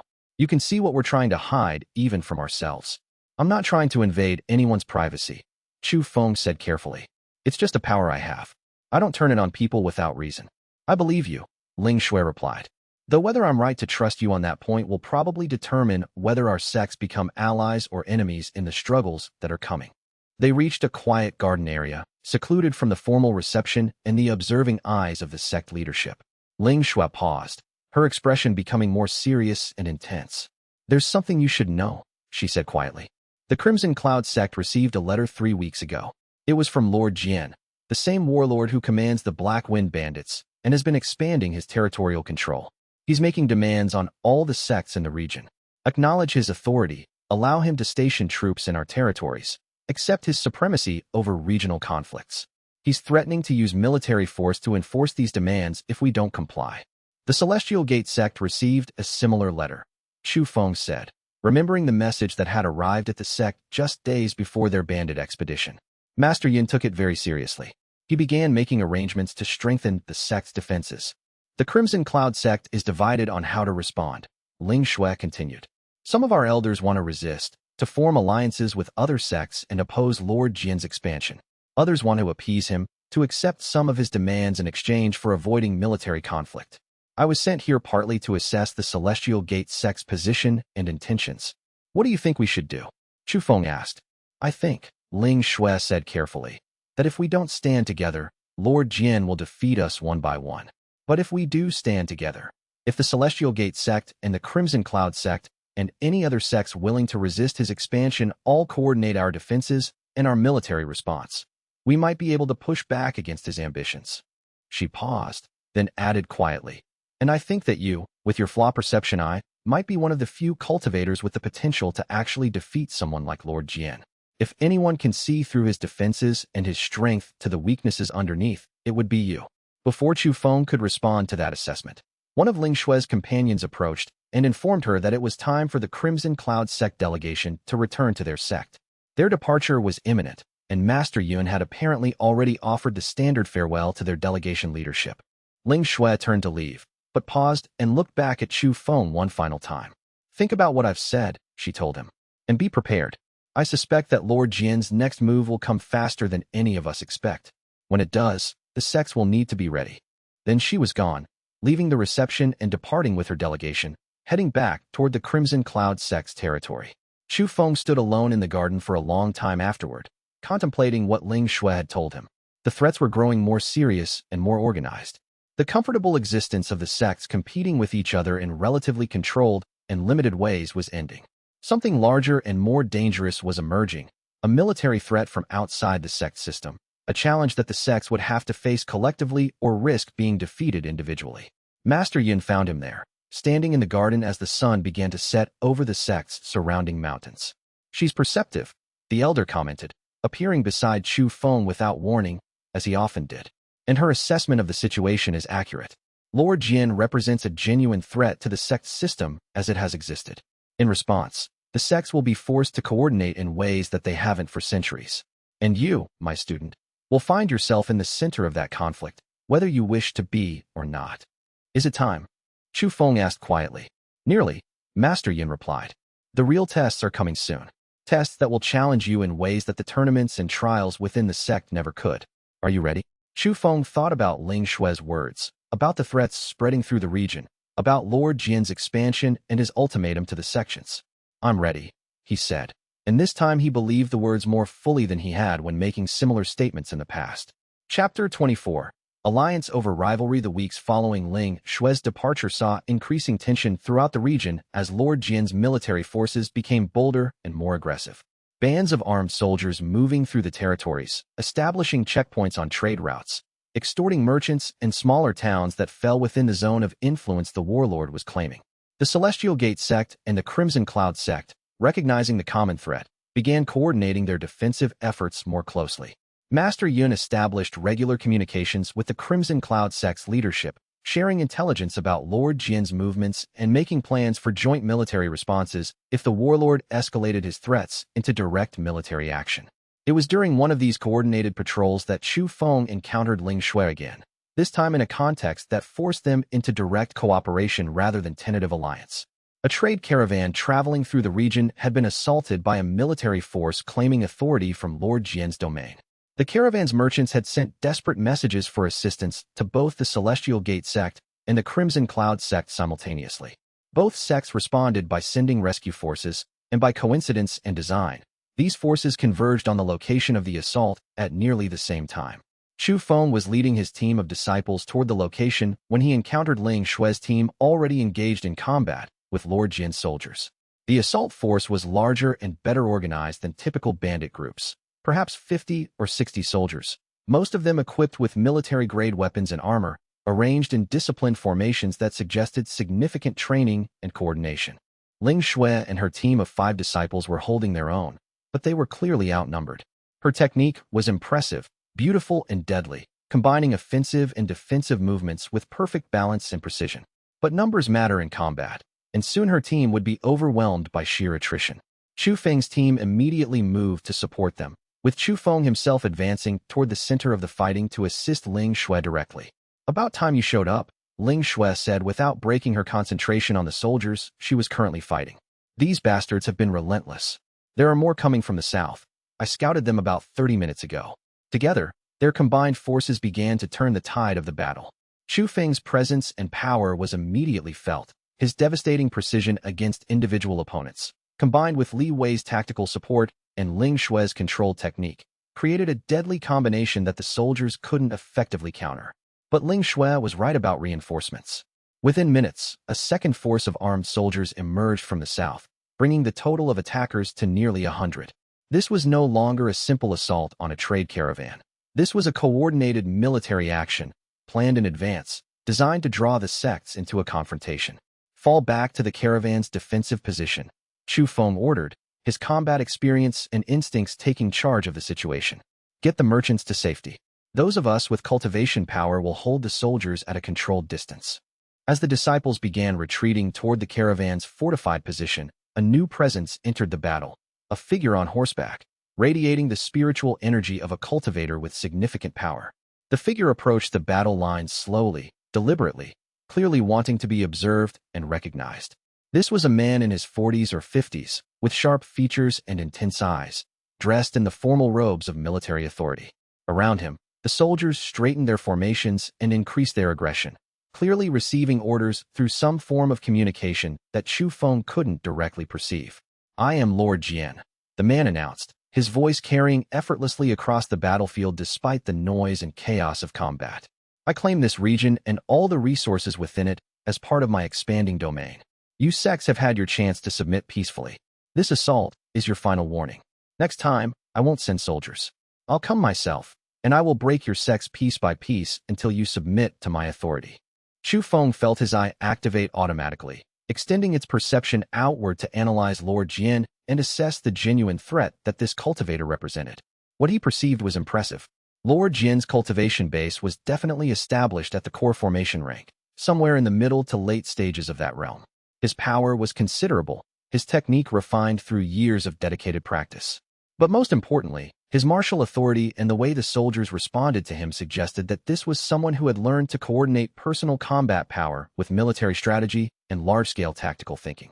In many ways, Lord Jian represented a different kind of threat than the individual cultivators that Chu Feng had faced before. He was not just personally powerful. He was a leader, someone who had learned to leverage military force and organizational power alongside his personal cultivation. "I represent the Celestial Gate sect," Chu Feng called back, his voice equally clear across the battlefield. "We don't fear your threats, and we won't submit to demands made through military aggression. The sects have stood for centuries. You are temporary. We will endure." Lord Jin's expression hardened, and he began to gather spiritual energy around himself, clearly preparing to demonstrate his power to these upstart sect disciples. But before he could move, a voice spoke up from beside Chu Feng. "He's right," Ling Shui said, moving to stand beside Chu Feng and projecting her voice across the battlefield equally powerfully. "The Crimson Cloud sect stands with the Celestial Gate sect. We refuse your demands. We will resist your expansion. And if you want this region, you'll have to defeat all of us." The moment was electric. The two sect disciples, traditionally rivals and competitors, were standing united against an external threat. The soldiers, recognizing the power and determination in that declaration, began to hesitate and pull back, uncertain about the wisdom of pressing an assault against a force that had just revealed itself to be far larger and more coordinated than initially apparent. Lord Jian studied Chu Feng and Ling Shui for a long moment, his expression unreadable. Then, slowly, a smile spread across his face. "Interesting," he said quietly. "So the sects finally realize that they need each other. Very well. You've made your position clear. I respect strength and determination, even in those I intend to defeat. I will formally challenge you to a proper duel, myself against your strongest representative. The winner will determine the fate of this region and the sect's position relative to my domain." "We accept," Chu Feng said immediately. 1 month from now, Lord Jian continued. "In a location of neutral ground, to be determined. Bring your best. I will do the same. And whoever stands at the end of that duel will determine what happens next." With that, Lord Jian turned his horse and rode away, his soldiers following him in organized formation, withdrawing from the immediate area and leaving the sect's forces in control of the trade caravan and the surrounding territory.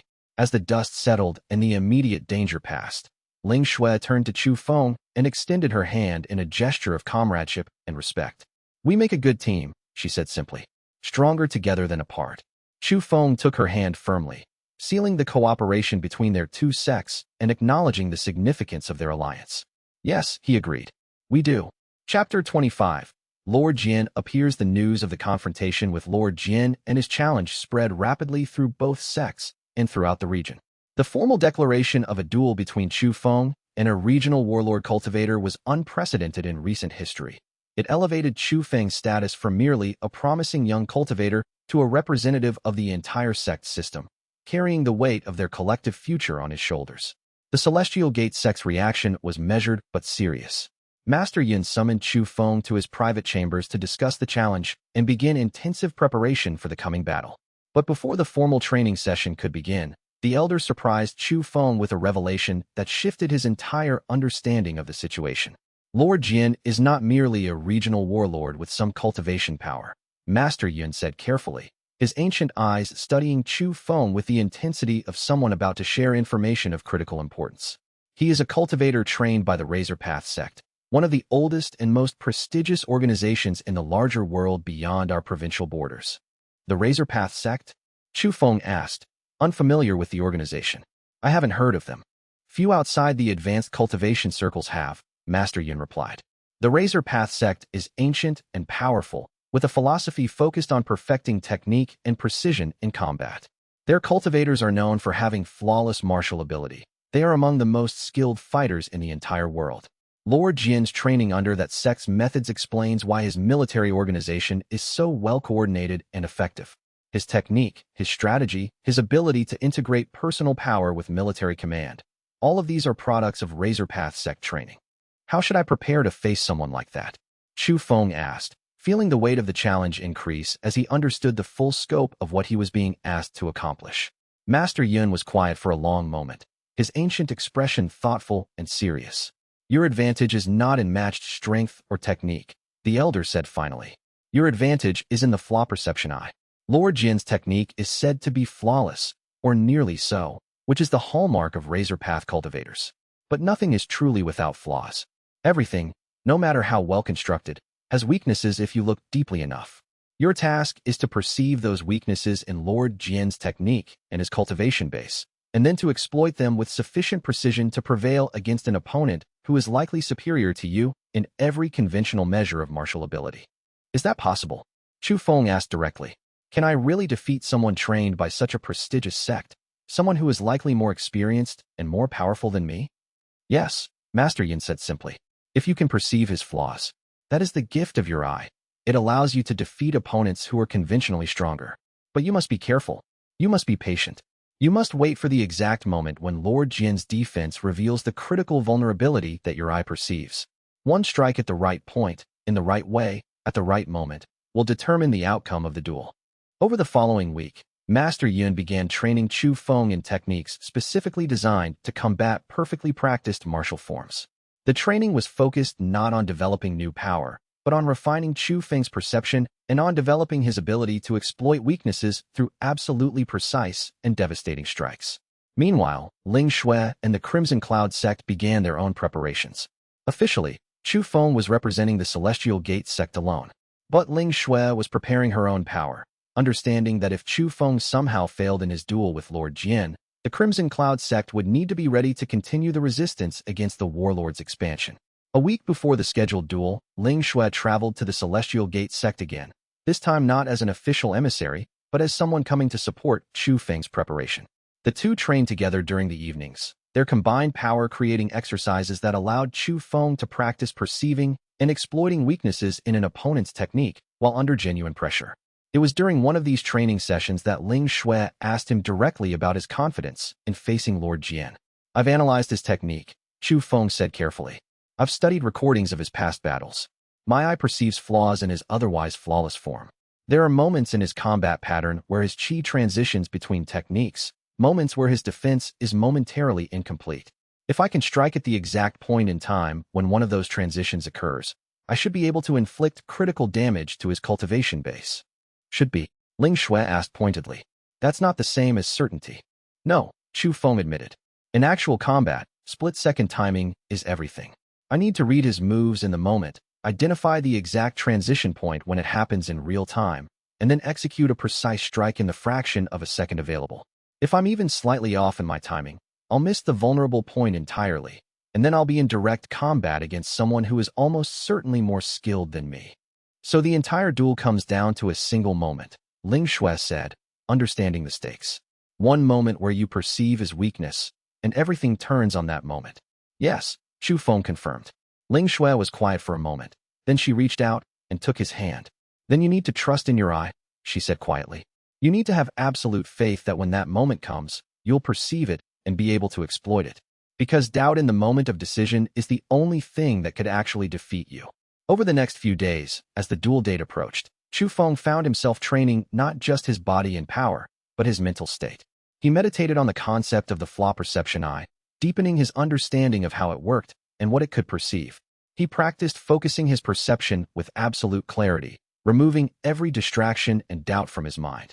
By the morning of the duel, he had reached a state of absolute mental clarity and confidence. The duel was set to take place on neutral ground, a large plateau in the highlands between the two sect territories, a location that neither sect controlled but that had historically been used for important meetings and agreements between the sections. Thousands of cultivators from both sects and from the surrounding regions came to witness the confrontation, turning the event into something like a festival or grand celebration. Chu Feng arrived with Master Yun and Li Wei, who served as his seconds and supporters. They prepared him in a quiet tent, ensuring that his cultivation base was in perfect condition, that his body was rested and ready, that his mind was in the correct state for the challenge ahead. Lord Jian arrived from a different direction, accompanied by military officials and several cultivators who Chu Feng presumed were either allies or fellow cultivators trained by the Razor Path sect. The warlord was dressed in formal battle robes, and his spiritual energy radiated quiet confidence and deadly skill. When the time came, Chu Feng walked out onto the plateau and faced Lord Jian across a cleared space. The crowd fell silent, sensing the gravity of what was about to occur. Chu Feng of the Celestial Gate sect, Lord Jian addressed him formally, his voice carrying the tone of someone who had won many duels and expected to win one more. I respect your courage in accepting this challenge. Few young cultivators would face someone of my experience.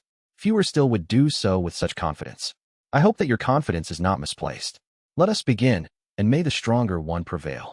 Chu Feng bowed respectfully to his opponent. May honor and perception guide us, he said quietly in return.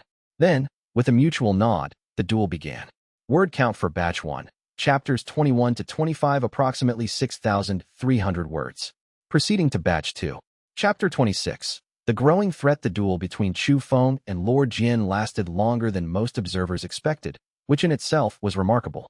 Lord Jian's technique was indeed flawless in its execution. Each movement flowed seamlessly into the next. Each attack was perfectly calibrated for maximum effectiveness.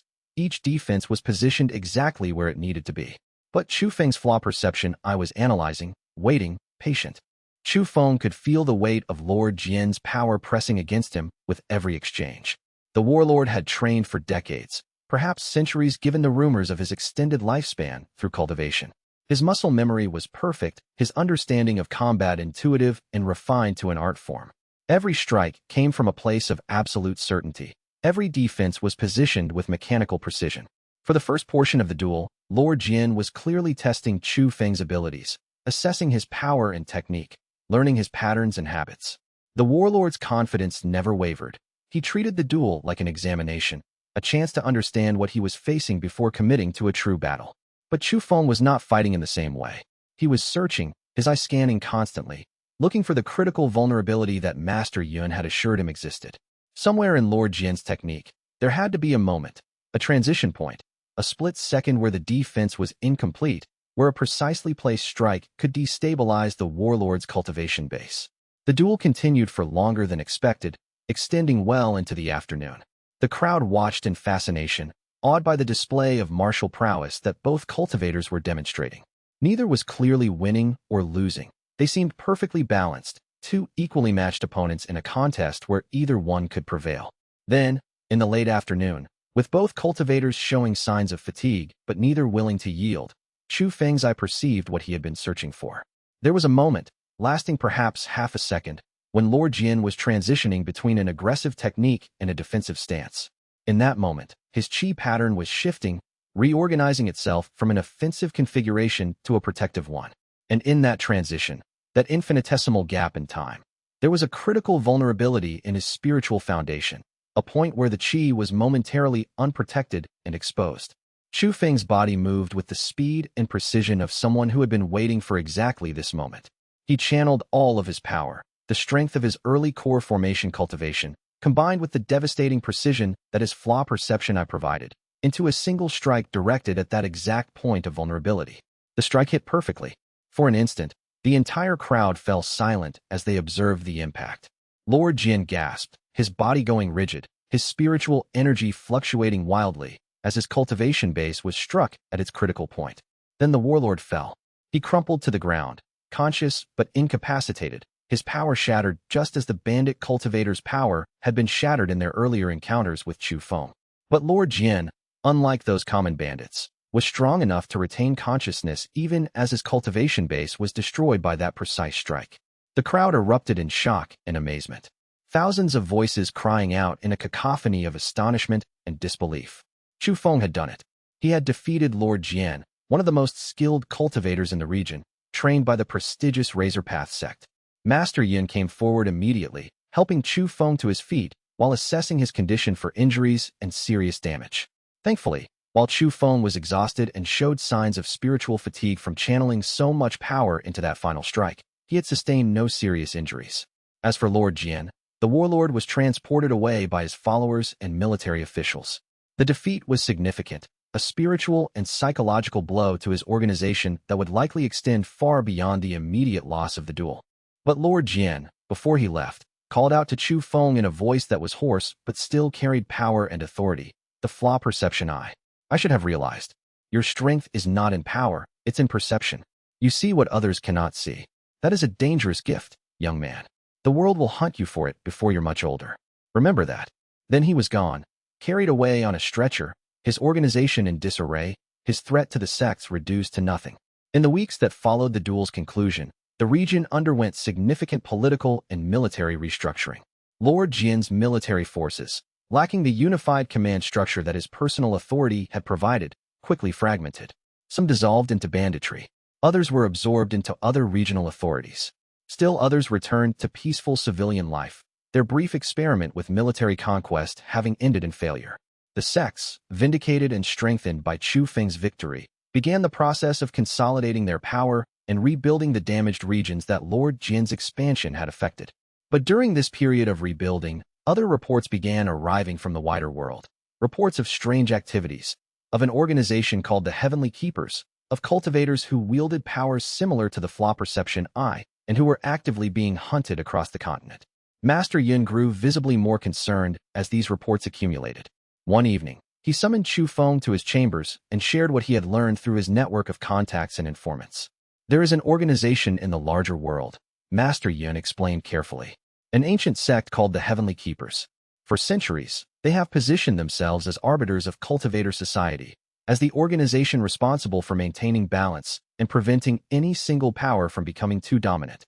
But rumors suggest that they are actually far more sinister, that they have been systematically suppressing powerful cultivators, that they have been using their authority to manipulate the development of cultivation techniques across the continent, that they view themselves as essentially equivalent to heaven itself. Why does this matter to me? Chu Feng asked, though he suspected he already knew the answer. Because the Heavenly Keepers are extremely interested in cultivators with rare powers, cultivators with special abilities like your Flaw Perception Eye. If they learn of your existence and your power, they will either attempt to recruit you or attempt to eliminate you, depending on whether they judge you to be controllable or a threat to their authority. What do you recommend? Chu Feng asked. For now, we prepare, Master Yin said. We grow stronger. We develop your power further. We build alliances with other sects and cultivators who might be sympathetic to resisting the Keeper's authority if it comes to that. But most importantly, we wait and watch for the first sign that the Heavenly Keepers have become aware of you. In the months that followed the defeat of Lord Jian, Chu Feng's training became more intensive and focused. Master Yun guided him toward the next major breakthrough, nascent soul, the fourth rank of cultivation, where a cultivator's consciousness would separate from their physical body and achieve a form of semi-immortality. The path to nascent soul was demanding and dangerous. Many cultivators who attempted it failed, their consciousness fragmenting when it was separated from their physical anchor, their power scattering into uselessness. But Chu Feng's Flaw Perception Eye provided him with advantages that other cultivators didn't possess. As he meditated and trained toward the breakthrough, he studied the structure of nascent soul cultivation theory, understanding how the consciousness should be separated and reformed into a crystalline spiritual construct that could exist independently of the physical body.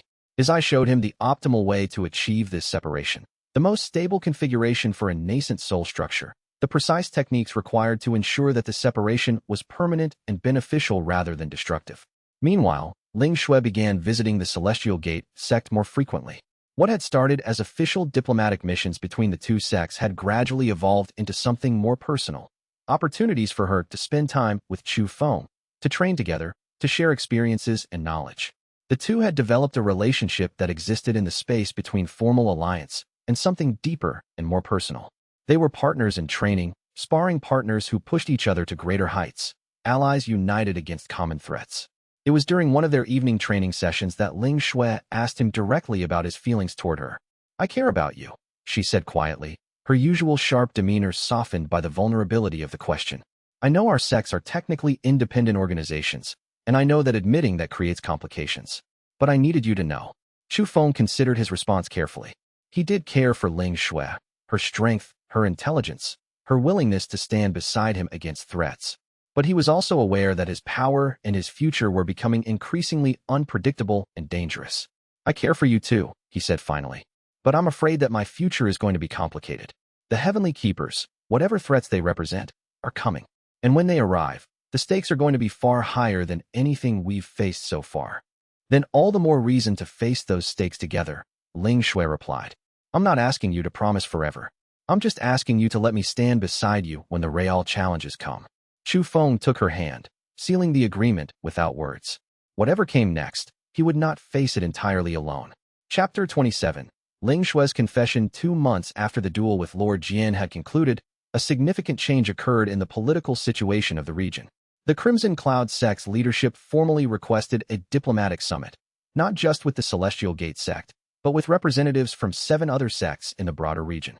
The summit was called to discuss the growing instability in the world beyond their provincial borders and to develop a coordinated defensive alliance that could protect the sects if the threats that Master Yun had warned about actually materialized. Ling Shui arrived at the summit as one of the Crimson Cloud sect's primary representatives, bringing with her not just her own power, but also the formal authority to speak on behalf of her sect's leadership in matters of alliance and coordination. The summit took place over the course of 3 days, with representatives from 8 sects gathering in a neutral location, a large fortress on the border between multiple sect territories that had historically been used for inter-sect meetings and diplomatic negotiations. During the formal sessions, Ling Shui worked with the other sect representatives to develop protocols for defense and mutual aid, to establish communication networks that would allow rapid coordination if threats appeared, to create a unified approach to potential external dangers. But during the evenings, when the formal sessions had concluded, Ling Shui found excuses to meet with Chu Feng privately. The two would walk in the fortress's gardens or sit together on the high walls overlooking the surrounding landscape, sharing their thoughts and observations about what the future might hold. On the final evening of the summit, Ling Shui revealed something to Chu Feng that she had been keeping secret from almost everyone. "I need to tell you something," she said, her usual confidence replaced by genuine vulnerability. "Something that could change everything about our relationship and about the alliance between our sections." "What is it?" Chu Feng asked, his eye extending outward with concern, analyzing her spiritual state and trying to determine what had caused this sudden shift in her demeanor. "My sect leadership sent me here partly to assess your strength and your potential," Ling Shui said carefully. "When I first encountered you in the field, I was doing more than just checking our sect's territorial claims. I was evaluating you as a potential threat or a potential asset to the Crimson Cloud sect's future security." Chu Feng wasn't entirely shocked by this admission. He had suspected that there was a political element to Ling Shui's interest in him beyond simple personal attraction. But somewhere along the way, Ling Shui continued, "That evaluation changed. I stopped analyzing you strategically and started caring about you. Genuinely." not as a political asset, but as a person, as someone I want to stand beside, not because it benefits my sect, but because I choose to. She paused, gathering her courage for what came next. There's something else, she said. Something that the Crimson Cloud sect knows, but that I haven't fully revealed to you. The Crimson Cloud sect received a message from someone claiming to represent the Heavenly Keepers.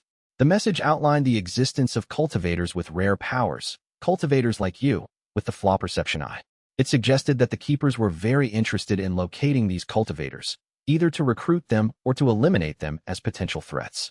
Chu Feng felt a chill run through him. This was the first direct confirmation that the Heavenly Keepers actually knew about the existence of rare powers like his own. The threat was no longer hypothetical, it was real and imminent. What did your sect leadership decide to do with that information? He asked carefully. At first, they wanted to use it as leverage, Ling Shui admitted. They discussed the possibility of offering you to the Keepers in exchange for protection or favorable treatment from that organization. But I refused. I told them that I wouldn't be part of betraying you, and that if they moved against you, I would stand against them. Did they accept that? Chu Feng asked, impressed by her willingness to directly oppose her own sect's leadership for his sake. They did, Ling Shui confirmed. My judgment and my commitment to the alliance with your sect was valued highly enough that my opposition to betraying you was taken seriously. But there was a cost. What cost? They demanded that I gather more intelligence about your power, Ling Shui explained. They wanted to understand exactly what your Flaw Perception Eye could do, how far its range extended, what its limitations were. They wanted to know if you were strong enough to potentially stand against the Heavenly Keepers if conflict actually occurred. And did you provide that intelligence? Chu Feng asked, though her presence and her support had already suggested that she had made a choice different from what her sect demanded. I provided some information, Ling Shui said carefully. Enough to satisfy their concerns that you were a valuable potential ally rather than a weak liability. But I didn't reveal the full extent of your power. I didn't provide information that would make you more vulnerable to the Keepers if they managed to locate you. I protected you while appearing to obey my sect's orders. Chu Feng was quiet for a long moment, processing what she had told him. Ling Shui's confession revealed multiple layers of complexity. Her initial political motivation, her growing genuine affection, her willingness to defy her sect's leadership to protect him, her careful navigation of the balance between obedience to her sect and loyalty to him personally. Why are you telling me this? He asked finally. Because you need to know that the Heavenly Keepers are actively searching for you, Ling Shui said firmly. Because you need to understand that the threat Master Yin warned about is real and imminent. And because you need to know that I'm choosing you. Not my sect, not political alliance, but you. I'm asking you to let me stand beside you when the Keepers come, not as an ally of the Celestial Gate sect, but as someone who loves you. She had said it directly. She loved him. The words hung in the air between them with the weight of complete honesty and emotional vulnerability.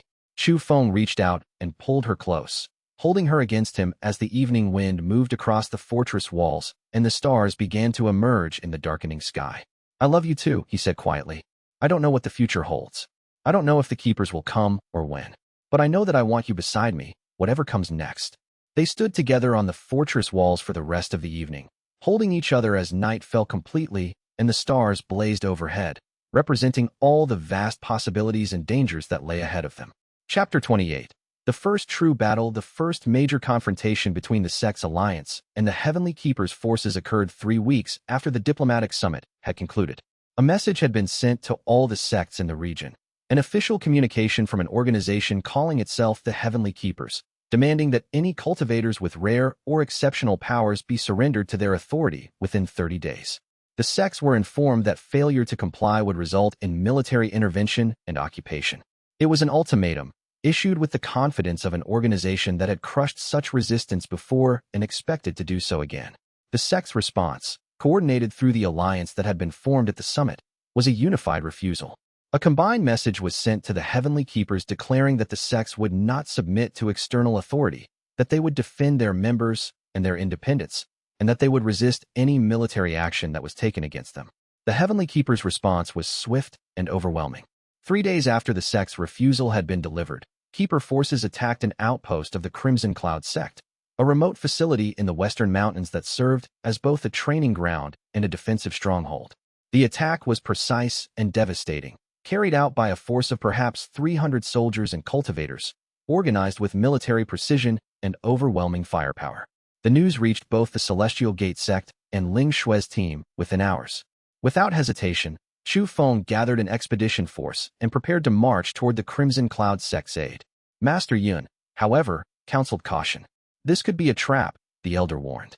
The keepers might be using this attack as bait to draw our forces into a location where they can destroy them. The Crimson Cloud sect is under attack, Chu Feng replied firmly. We made an alliance to defend each other. We can't abandon that commitment now, regardless of the risks. Master Yin studied his student for a long moment, then nodded. You're right. Go. Defend our allies. But take this, a crystal that will allow you to maintain communication with the sect regardless of distance. If you need immediate reinforcement, break it, and the signal will reach us instantly.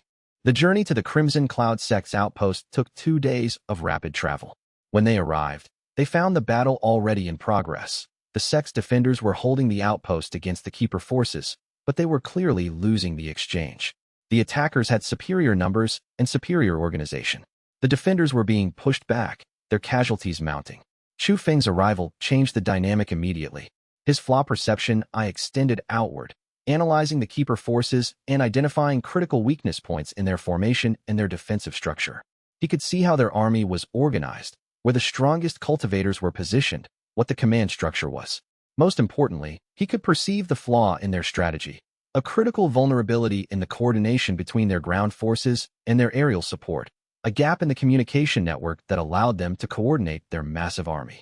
Chu Feng led his force to exploit that gap, striking directly at the points where keeper commanders were stationed, eliminating their ability to coordinate effectively. As the keeper's organization began to fracture due to the loss of their command structure, the tide of the battle began to turn. The decisive moment came when Chu Feng managed to directly confront the keeper force's primary commander, a cultivator at the nascent soul rank with considerable military experience. The man was skilled and powerful, but Chu Feng's eye perceived his weakness, a critical flaw in the way his power was structured, a vulnerability that had been deliberately hidden but was visible to someone with Chu Feng's perception. In a brief and devastating exchange, Chu Feng struck at that weakness. The keeper commander fell, his power shattered just like Lord Jian's had been shattered. With the loss of the commander and the collapse of their coordinated army structure, the remaining keeper forces began to retreat. The battle lasted through the rest of the day and into the evening. By the time darkness had fully fallen, the keeper forces had been driven away from the outpost, and the Crimson Cloud sect's defenders had secured their position. Ling Shui found Chu Feng in the aftermath of the battle, standing alone on a high vantage point overlooking the battlefield where thousands of casualties from both sides lay scattered across the ground. We won, she said, moving to stand beside him. Because of you. You perceived their weakness and exploited it. But so many died, Chu Feng replied quietly. So many lives lost in this battle, and this was just the opening move. The Heavenly Keepers have many more forces than what attacked us here. Then we prepare for the next battle, Ling Shui said. And the next, until either they are defeated or we are destroyed trying. She reached out and took his hand, their fingers interlacing as they stood together overlooking the aftermath of the first real battle between the sect's alliance and the Heavenly Keepers. We face them together, she said firmly. No matter what comes next. Chu Feng squeezed her hand, drawing strength from her presence and her commitment. Chapter 29. Core synchronization. In the weeks following the first battle with the Heavenly Keepers, the regional sects entered a period of intense preparation. The confrontation had revealed several critical facts. The Heavenly Keepers were real and genuinely threatening. Their military forces were far more powerful than the sects had anticipated, and coordinated defensive strategies were essential for any hope of successful resistance. Chu Feng, having proven his effectiveness in combat and his ability to perceive and exploit weaknesses in enemy formations, was placed in a position of increasing responsibility within the alliance's military structure. He began working with commanders from all 8 sects to develop tactical approaches that leveraged the unique abilities of each sect's cultivators. But his most important work during this period was the collaborative cultivation training he undertook with Ling Shui. The concept of core synchronization had been suggested by an ancient master from one of the allied sects, an elder who had studied cultivation theory for decades.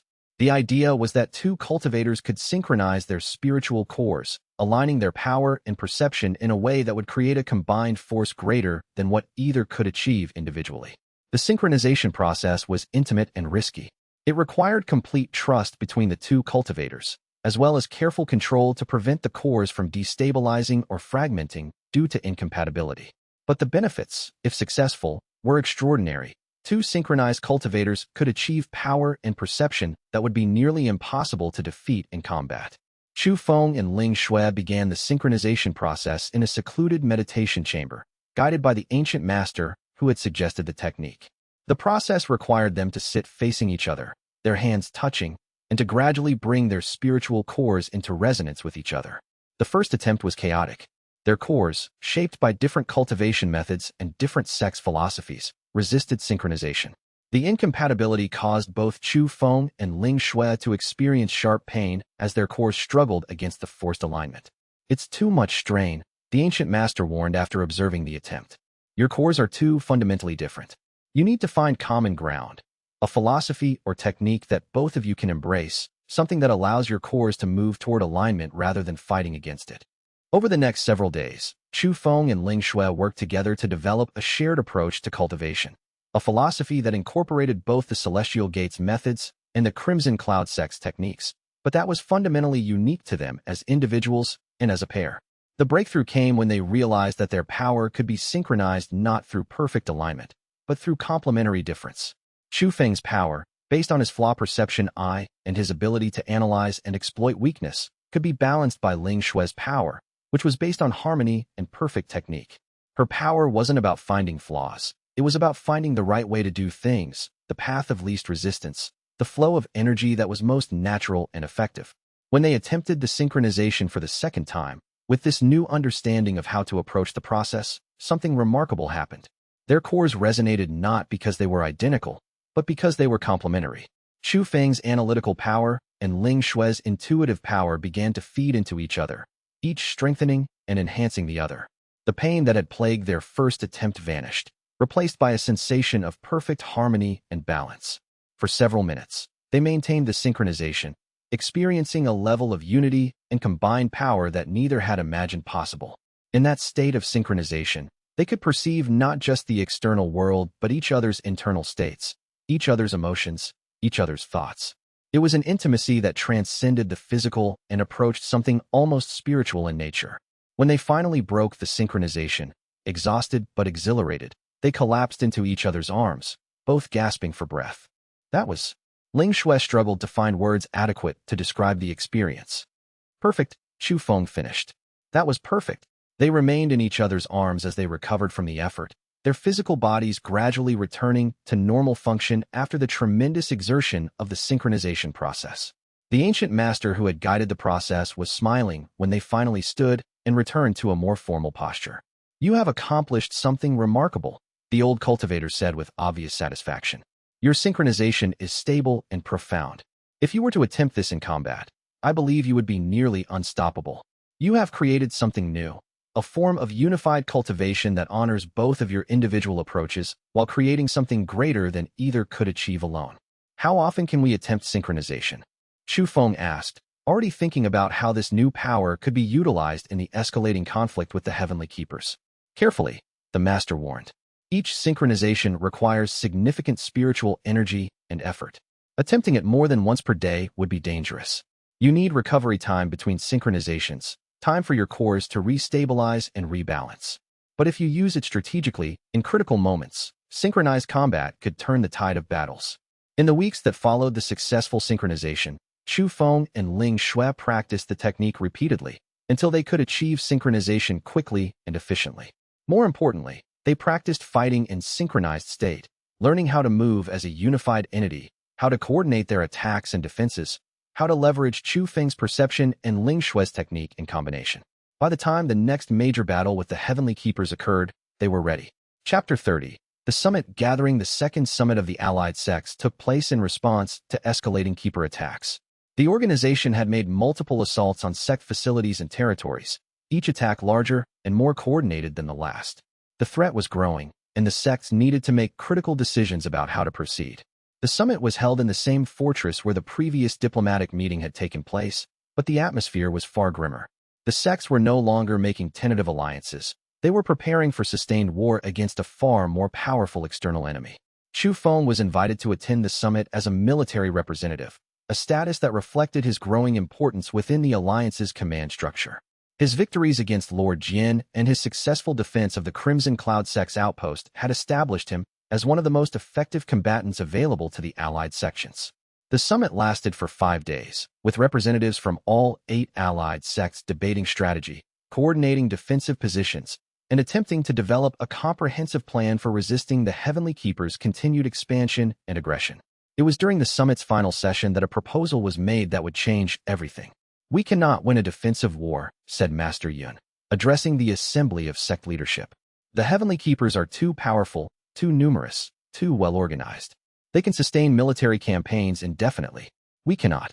If we only defend, we will eventually be overwhelmed through attrition." "You're suggesting an offensive campaign?" asked the leader of another sect, a woman named Sect Leader Xiao. "That would be suicide. We don't have the numbers or the military infrastructure to support an invasion of Keeper territory." "Not an invasion," Master Yin corrected, "but strategic attacks on critical Keeper installations, disruption of their supply lines, eliminating their military leaders, creating internal chaos within their organization that matches the external pressure we're applying militarily." The debate continued for hours, with different sect leaders proposing various strategies and counterarguments. But gradually, a consensus began to emerge, a unified military strategy that would combine defensive positions with strategic offensive operations. Chu Feng was asked to serve as the primary field commander for these offensive operations, a position that came with tremendous responsibility and significant risk. "I accept," he said simply, without hesitation. During a break in the formal summit sessions, Ling Shui pulled him aside to speak with him privately. "This is extremely dangerous," she said quietly. "If you fail in these offensive operations, you could be killed. And if you're killed, the Alliance loses its single most effective warrior." "I know," Chu Feng replied. "But I also know that the defensive strategy alone isn't sufficient. Master Yun is right. We need to actively disrupt the Keeper's operations, not just defend against them." "Then let me come with you," Ling Shui insisted. "Let me fight beside you in these campaigns. We're stronger together than separately." Chu Feng wanted to refuse, to protect her from the danger that he knew was coming. But he also understood that she was right. Together, they were nearly unstoppable. And if he was going to undertake a series of dangerous offensive operations against the Heavenly Keepers, he would need every advantage he could possibly gather. "All right," he said. "We face them together." As the summit concluded and the sects began preparing for the military campaigns that lay ahead, Chu Feng stood on the fortress walls looking out at the surrounding landscape, contemplating what the future held. War was coming. Real war, not the contained conflicts he had experienced before. The Heavenly Keepers would escalate their attacks. The sects would respond with their own offensives. And somewhere in the chaos and bloodshed of that conflict, everything would be decided, whether the sects would survive as independent organizations or whether they would be absorbed into the Heavenly Keeper's hierarchy. Master Yun appeared beside him, as the elder often did, seemingly materializing from nowhere. "You're ready for what comes next," the old cultivator said with quiet confidence. "I don't feel ready," Chu Feng admitted. "I feel like I'm being pushed into something far larger than I can control." "That's the nature of true power," Master Yun replied. "Once you possess something exceptional, the world demands that you use it. You can't simply be strong. People expect that strength to be deployed in service of larger goals and purposes. That's the burden that comes with your Flaw Perception Eye. Is it worth it?" Chu Feng asked. "Is all this conflict and danger worth having this power?" Master Yin was quiet for a long moment. "That's a question you'll have to answer for yourself," the elder said finally. "But I suspect that you already know the answer. Because if you didn't possess this power, or if you chose to reject it, the Heavenly Keepers would still exist. The conflict would still come, and you would face it without the tools and abilities that might allow you to actually survive it. In that context, your power isn't a curse, it's your greatest asset." Chu Feng understood that Master Yun was right. The power had come to him. He hadn't sought it, hadn't requested it. But now that he possessed it, rejecting it would accomplish nothing except to make him weaker when the true tests came. He gripped the fortress wall, feeling the stone beneath his hands, anchoring himself in the present moment while contemplating the vast and dangerous future that stretched ahead. Ling Shui found him there a few hours later, as night fell and the stars began to emerge. "The summit is over," she said. "We depart to our respective sects tomorrow. But I wanted to tell you something before we leave." "What?" Chu Feng asked. "I'm transferring to the Celestial Gate sect," she said simply. "Formally, my sect leadership has agreed to release me from my obligations to the Crimson Cloud sect in exchange for my continued support of the military alliance. I want to be with you, not just in battle but in preparation, in training, in everything that comes next." Chu Feng felt something shift within him, not just an emotional response, but a deep recognition that his life was changing in fundamental ways. "Are you sure?" he asked. "That's a significant commitment." "Your sect is..." "My sect is my home," Ling Shui interrupted. "But you are my future. I choose to face that future with you." Chu Feng pulled her close, holding her against him as the night deepened and the stars blazed overhead. Two souls united against the vast and threatening darkness that was beginning to encroach on their world. Word count for Batch 2, chapters 26 to 30, approximately 6,100 words. Total so far, 12 for 100-plus words. Proceeding to Batch 3. Chapter 31. Nascent Soul Breakthrough. The military campaigns against the Heavenly Keepers began almost immediately after the summit concluded, but before undertaking those dangerous operations, Chu Feng needed to achieve his next major breakthrough in cultivation. He had been at the threshold of Nascent Soul for months now, and achieving that rank would dramatically increase his power and effectiveness in combat. Master Yun arranged for a formal breakthrough attempt to be undertaken in a secure location, a sacred chamber within the sect that had been used for centuries by cultivators attempting to advance to the 4th rank of cultivation. The environment was protected by multiple defensive arrays and guarded by senior disciples to prevent interruption. Nascent Soul was fundamentally different from the earlier breakthroughs. The first 3 ranks, body refinement, meridian opening, and core formation, all involved strengthening and improving the cultivator's physical and spiritual foundation. But Nascent Soul required the cultivator's consciousness to separate from their physical body and reform into a new, independent spiritual entity. The process was dangerous because if something went wrong during the separation, the consciousness could fragment or dissipate entirely. Death or permanent loss of cultivation was a real possibility. But for a cultivator powerful enough to achieve Nascent Soul, the rewards were enormous. Effectively immortal consciousness, the ability to exist independent of the physical form, power that transcended purely physical limitations. Chu Feng sat in meditation in the sacred chamber, Master Yun observing from a position of quiet readiness, prepared to intervene if something went catastrophically wrong during the process. For the first hours of meditation, Chu Feng simply centered himself, achieving perfect clarity and focus. He emptied his mind of extraneous thoughts, concentrating entirely on the internal structure of his cultivation base and on the process he was about to undertake. When he was ready, he began the nascent soul formation process. His Flaw Perception Eye extended inward, analyzing the precise structure that his nascent soul should take. Most cultivators essentially guessed at this structure, attempting to form their nascent soul based on theory and hope. But Chu Feng could see the optimal configuration with perfect clarity, a crystalline structure of extraordinary purity and strength, constructed with absolute geometric precision. He began to separate his consciousness from his physical form, drawing it upward and inward toward his dantian. The process was extremely painful at first. His consciousness had been tied to his physical body for its entire existence, and separating them felt like tearing something fundamental apart. But Chu Feng persisted, using his eye's perception to guide the process and ensure that he was performing each step correctly. As his consciousness began to separate, his physical body remained in perfect meditation posture, breathing slowly and steadily, the qi continuing to cycle through his meridians in the patterns necessary to sustain the breakthrough process. The separation accelerated. His consciousness drifted free from his physical form, suspended in a strange state between existence and non-existence. In this liminal space, Chu Feng began to shape his consciousness into the structure that his eye had perceived, the crystalline form of the nascent soul. The process was like sculpting reality itself. He shaped consciousness into form, guided by his extraordinary perception of the optimal structure. Hours passed, though time seemed to move strangely in this state.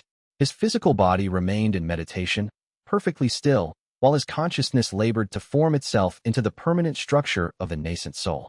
Finally, after what felt like both an instant and an eternity, the transformation was complete.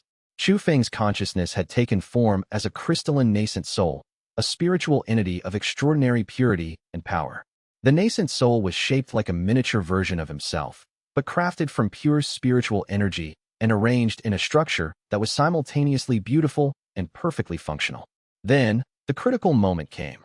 The nascent soul had to consciously re-establish connection with the physical body, integrating itself as the new primary locus of consciousness while allowing the physical body to remain as an important but secondary vessel. Chu Feng directed his nascent soul back toward his body. The reintegration was smooth, guided by his perfect understanding of what the process should entail. His consciousness, now in its new crystalline form, merged with his physical body as the primary seat of awareness, while the body remained active and responsive. Chu Feng opened his eyes. He was still seated in meditation posture in the sacred chamber, but everything felt different. His perception was clearer and more vast. His sense of presence extended much further than it had before, not just his physical location, but spiritual awareness that extended dozens of meters in all directions. Most importantly, he could feel the nascent soul as a distinct entity, a new form of consciousness that existed independently of his physical form. If he chose to, he could project it outside his body and observe the world from a position of pure consciousness. But for now, he remained integrated, his nascent soul providing enhanced power and perception to his physical self. He looked toward Master Yun, meeting the elder's eyes. "How do you feel?" the old cultivator asked. "Different," Chu Feng replied. "More? Everything feels expanded. Even my understanding of my own power feels clearer now." Master Yin smiled. That clarity and expanded awareness is the gift of nascent soul rank cultivation. You have transcended mortality, in a sense. Your consciousness can now exist independently of your physical form. You could survive the death of your body and simply reform as pure consciousness. You have become something more than merely human. Over the following days, Chu Feng adjusted to his new power level. The jump from core formation to nascent soul was significant, perhaps doubling the power available to him in combat. But more importantly, his enhanced perception and clarity of thought gave him new advantages in analyzing and exploiting flaws in enemy forces. Master Yun allowed him a week to adjust to the new rank before the military campaigns against the Heavenly Keepers began in earnest. During that week, Chu Feng trained with Ling Shui, who had officially transferred to the Celestial Gate sect and had settled into her new role as both a cultivator under the sect's protection and as the primary liaison with the other allied sections. When the week was complete, Chu Feng stood ready to lead the Alliance's first major offensive against Heavenly Keeper installations. Chapter 32. The Hidden Weakness. The first offensive operation was directed against a regional Heavenly Keeper command post, located in a fortified compound in the foothills to the east of sect territory. The installation served as the primary coordination point for all Keeper military activities in the region, which made it a critical and high-value target. Chu Feng's plan was based on information gathered through the sect's intelligence network and on his own reconnaissance of the installation using his extended spiritual perception.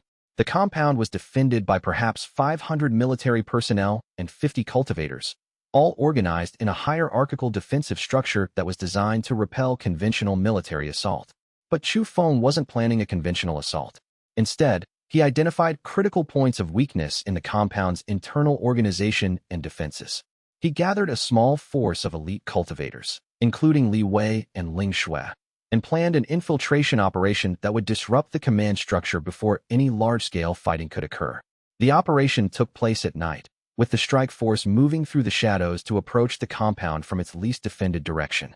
Using his Flaw Perception Eye, Chu Feng could see the patrol routes, the guard positions, the moments when there were gaps in the defensive perimeter large enough for them to slip through. Once inside the compound, Chu Feng led the force directly to the command center, where the senior Heavenly Keeper commander and her staff were coordinating military operations across the entire region. The brief battle that followed was overwhelming in its one-sidedness. The Keeper personnel were shocked and unprepared for a direct assault within their supposedly secure compound. Chu Feng confronted the commander directly, a woman at the nascent soul rank, clearly experienced and powerful, but unprepared for combat with someone possessing the Flaw Perception Eye. Her cultivation base, like Lord Jin's before her, possessed critical vulnerabilities that her confidence and her power had caused her to ignore. Chu Feng perceived those weaknesses with perfect clarity and struck with devastating precision. The commander fell, her power shattered, her ability to command and coordinate the regional Keeper forces eliminated. Without her coordinating influence, the compound descended into chaos. The remaining personnel, confused and lacking clear orders, were rapidly subdued by the combined assault of Chu Feng's elite force. By dawn, the Heavenly Keeper's regional command post had ceased to function as an organized military installation. The victory was significant, but it also revealed something important to Chu Feng. As he stood in the captured command center, reviewing documents and intelligence records left behind by the Keeper personnel, he discovered detailed information about the Heavenly Keeper's organizational structure and their long-term plans. Most importantly, he found evidence of what Master Yun had suspected all along. The Keepers had been systematically suppressing powerful cultivators across the continent for centuries, manipulating the development of cultivation techniques, controlling which sects became powerful and which remained subordinate. The revelation was disturbing. The Heavenly Keepers weren't simply a threat that had recently emerged. They had been a controlling influence on cultivation society for as long as that society had existed. When Chu Feng returned to the sect with this intelligence, Master Yun was deeply troubled by what he had learned. "This is worse than I suspected," the elder admitted. "The Keepers don't merely want to suppress your eye and others like it. They want to maintain perfect control over the entire cultivation ecosystem. Any power they can't directly command must be eliminated or controlled." "So how do we actually defeat them?" Chu Feng asked. "If they've had this level of control for centuries, if they've been manipulating cultivation society from the beginning, how can we possibly stand against them?" "By doing what you've already been doing," Master Yun replied. "By being unpredictable, by developing power in ways they didn't anticipate, by creating alliances that cross traditional sect boundaries, by being willing to sacrifice and change in ways that their rigid organization cannot match." Master Yun paused, then added quietly, "And by recognizing that there are others like you, other cultivators with rare powers, other individuals who have somehow escaped the Keeper's control. If we can find them, if we can bring them into the alliance, we might actually have a chance." The conversation prompted Chu Feng to think more deeply about his own power and its ultimate implications. His Flaw Perception Eye wasn't just a combat advantage. It was a symbol of the cultivation potential that existed outside the Keeper's carefully controlled systems. And if there were other cultivators with other rare powers, then the potential for resistance was far greater than anyone had initially believed. Chapter 33. The bet. 2 months of intensive military campaigns followed the capture of the regional command post. Chu Feng led operation after operation against Heavenly Keeper installations, each one designed to disrupt and destabilize the organization's ability to maintain coordinated control over the region. The operations were successful, but they also had significant costs. Many cultivators from the allied sects were killed or wounded in these campaigns. The Heavenly Keepers, realizing that they were facing a genuine resistance, escalated their own military responses. It was during this period of escalating conflict that a messenger arrived at the Celestial Gate sect bearing a formal challenge from Lord Jian, the regional warlord whose power Chu Feng had destroyed months earlier. The message was simple: Lord Jian had recovered his power. Through secret cultivation techniques and through support from the Heavenly Keepers themselves, he had restored his damaged cultivation base. And he wanted a rematch with Chu Feng, a chance to prove that the previous defeat had been a temporary setback rather than a permanent loss. Chu Feng could have refused the challenge.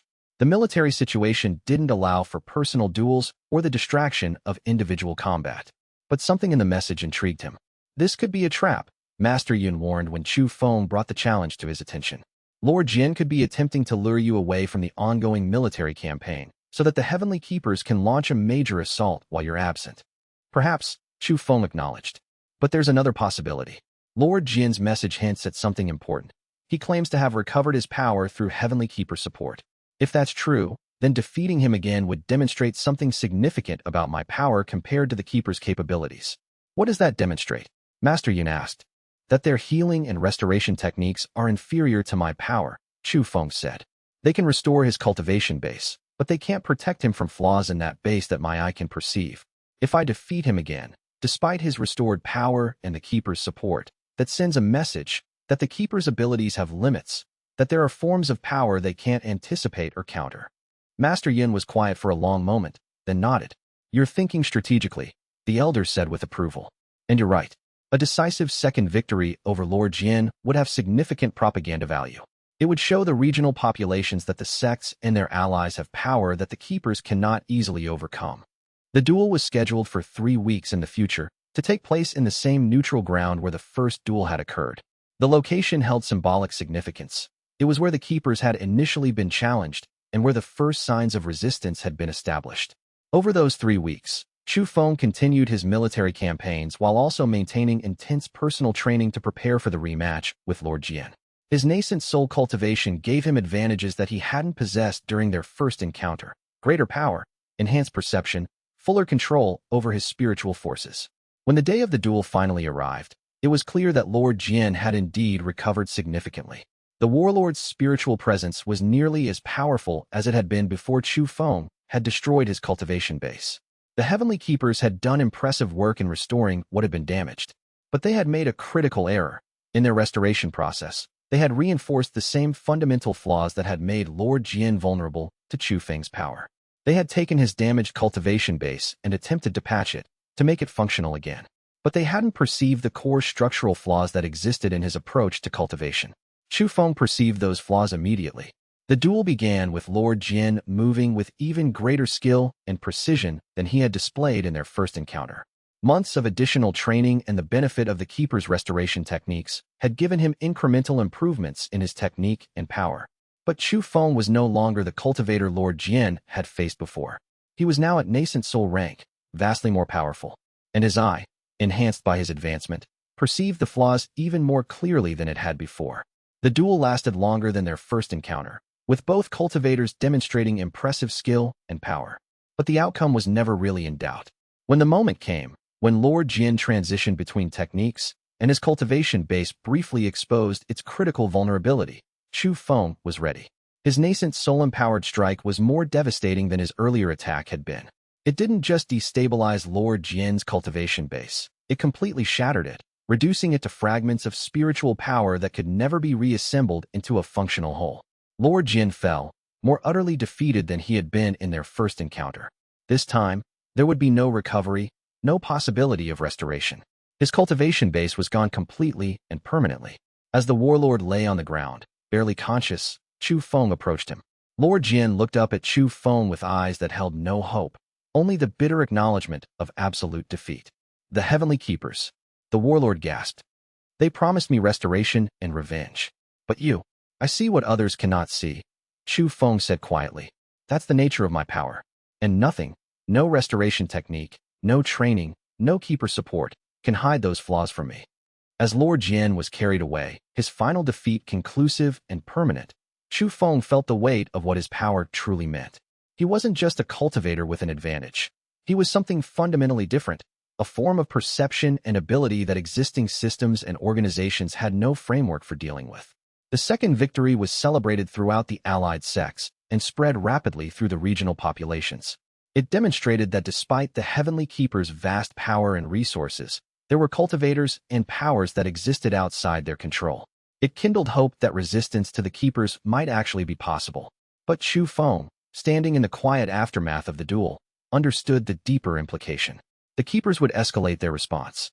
They couldn't allow a cultivator with his power to continue operating freely. They would send more powerful forces, more devastating attacks. The real conflict was only beginning. Chapter 34. Preparation and doubt. In the months that followed the second duel with Lord Jian, the military situation became increasingly intense and dangerous.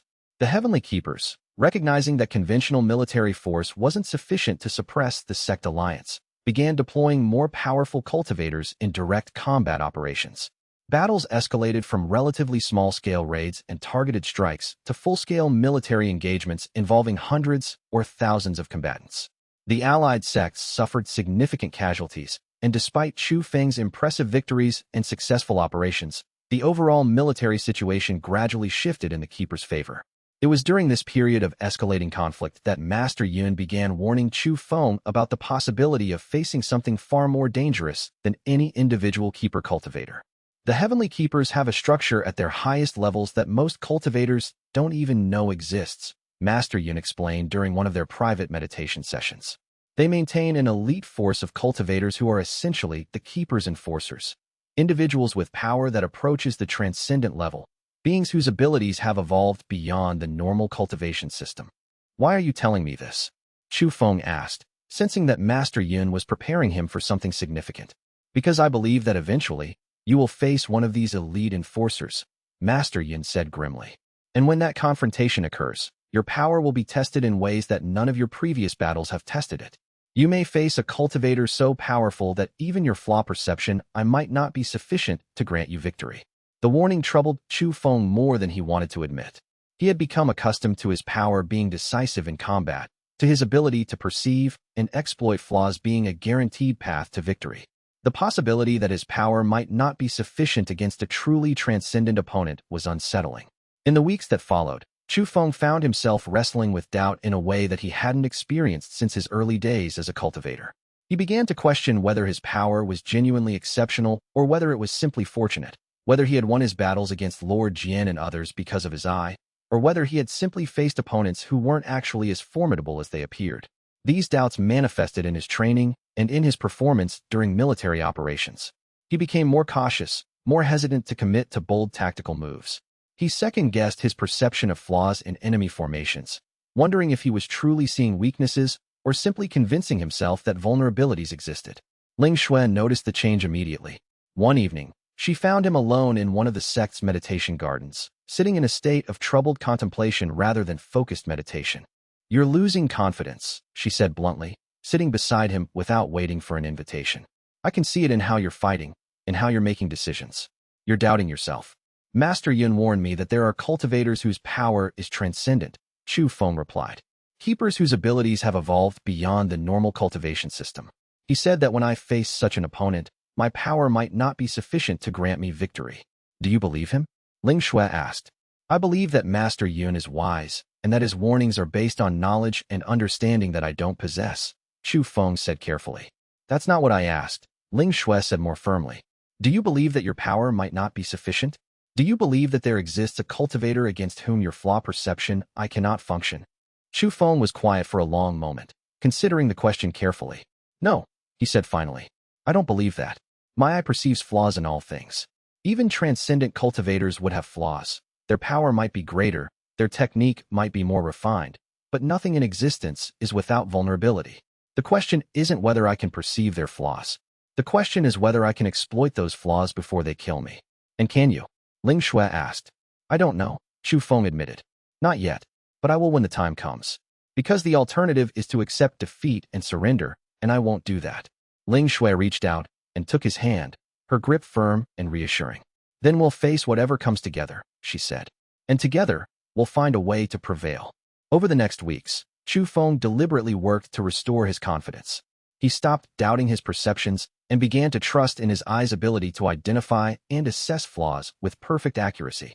He returned to his aggressive tactical approach, taking calculated risks and pushing the allied sect's military forces into bold offensive operations against the Heavenly Keeper's installations and forces. The results were impressive, a series of victories that gradually began to turn the tide of the military conflict back in favor of the sect alliance. The Keeper's expansion was checked. Their military forces were disrupted. Their coordination and control over the region was substantially weakened. But Chu Feng understood that these victories were buying time rather than actually winning the war. The Keepers possessed resources and power that far exceeded what the sect could muster. Eventually, the conflict would escalate beyond military campaigns and tactical victories. Eventually, it would come down to individual cultivators facing off against each other in direct combat. And when that moment came, all of the training and preparation and strategic understanding he had developed would matter far less than his ability to perceive and exploit flaws in his opponent's power base. He waited for that confrontation to come, understanding that it was approaching and that when it arrived, everything would change. Chapter 35.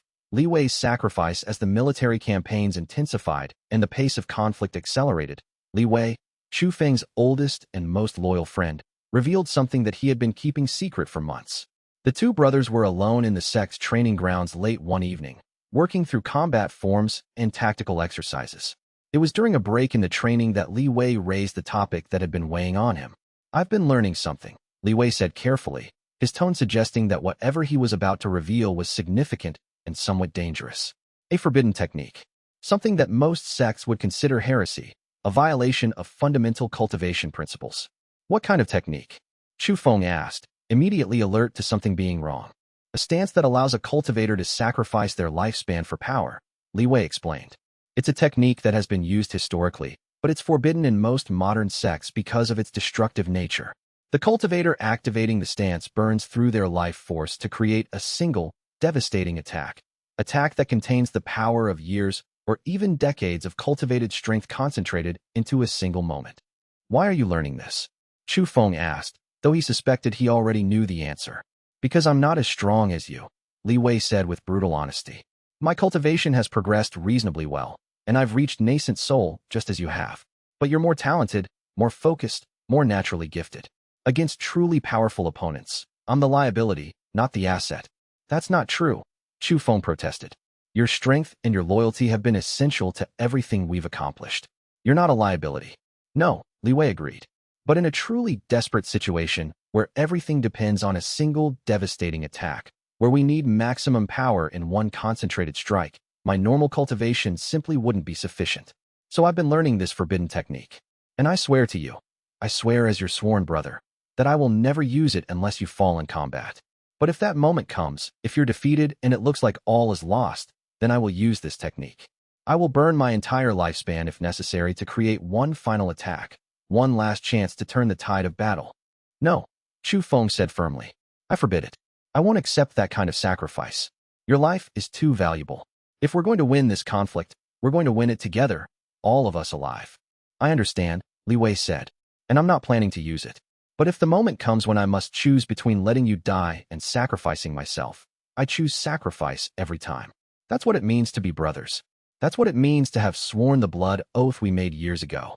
Before Chu Feng could respond further, alarms began sounding throughout the sect, urgent, discordant bells that indicated an unexpected and significant threat had been detected.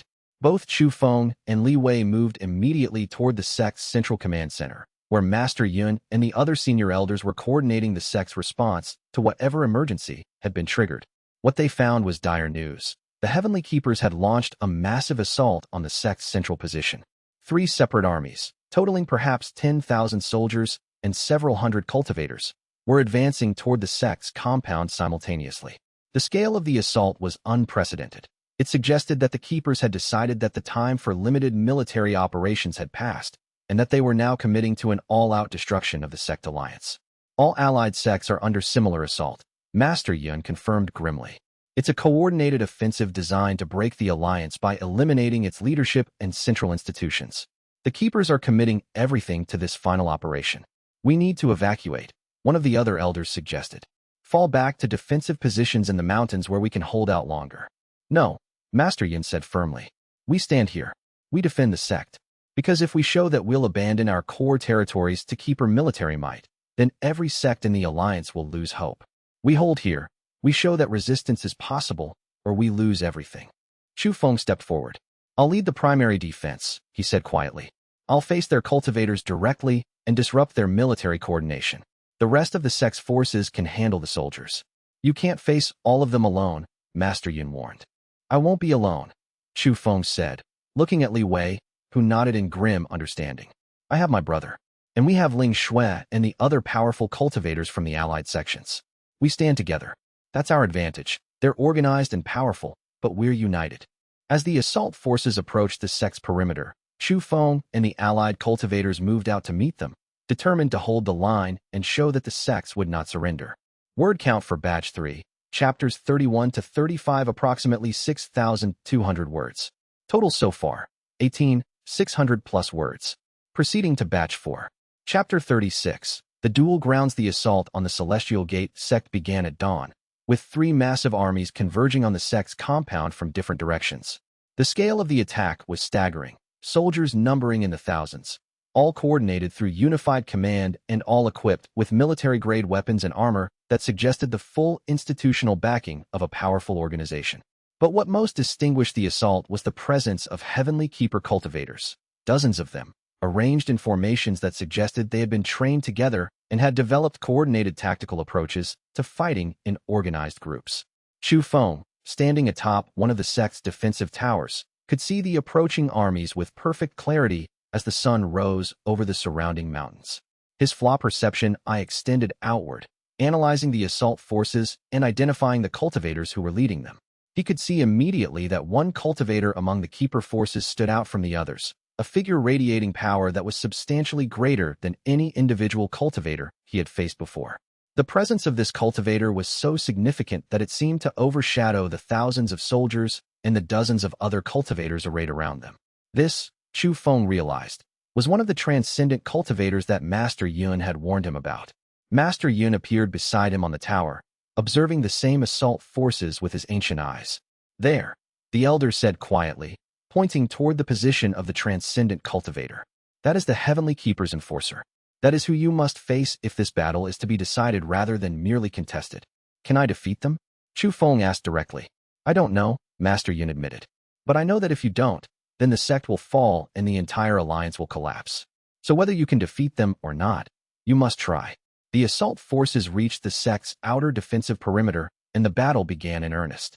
The sect's defenders, though outnumbered, held strong defensive positions and utilized the difficult mountain terrain to maximum advantage.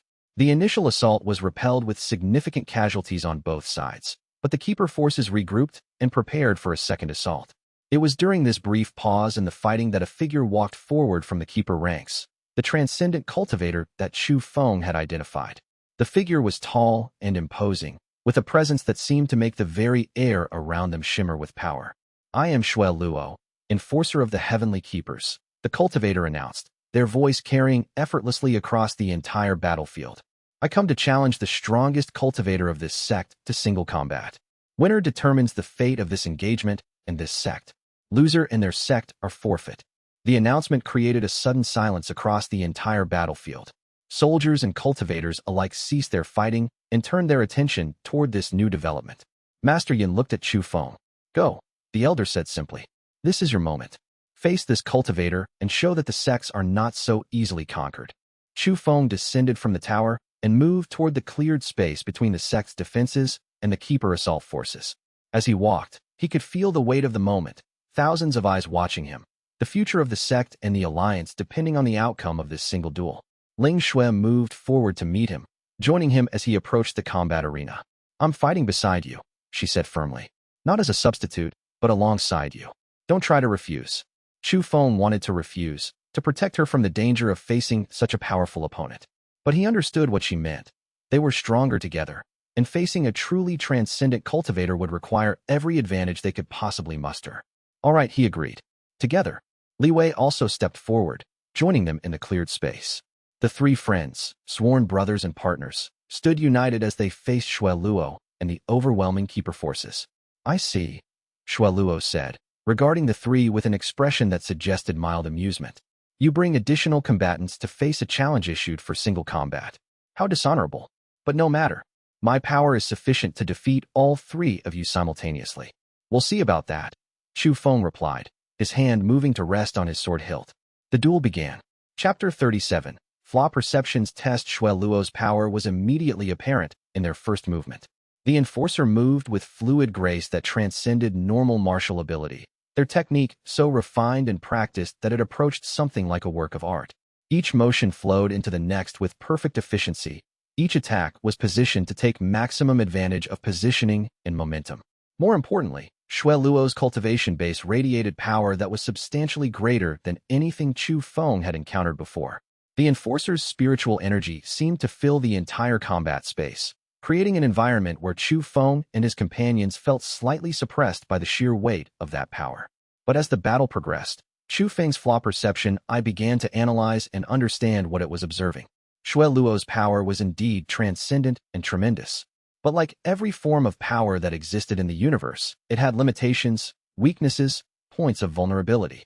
Chu Feng's eye, enhanced by his nascent soul cultivation and refined through months of intense combat experience, began to identify those weaknesses with the same precision that it had used against every other opponent he had faced.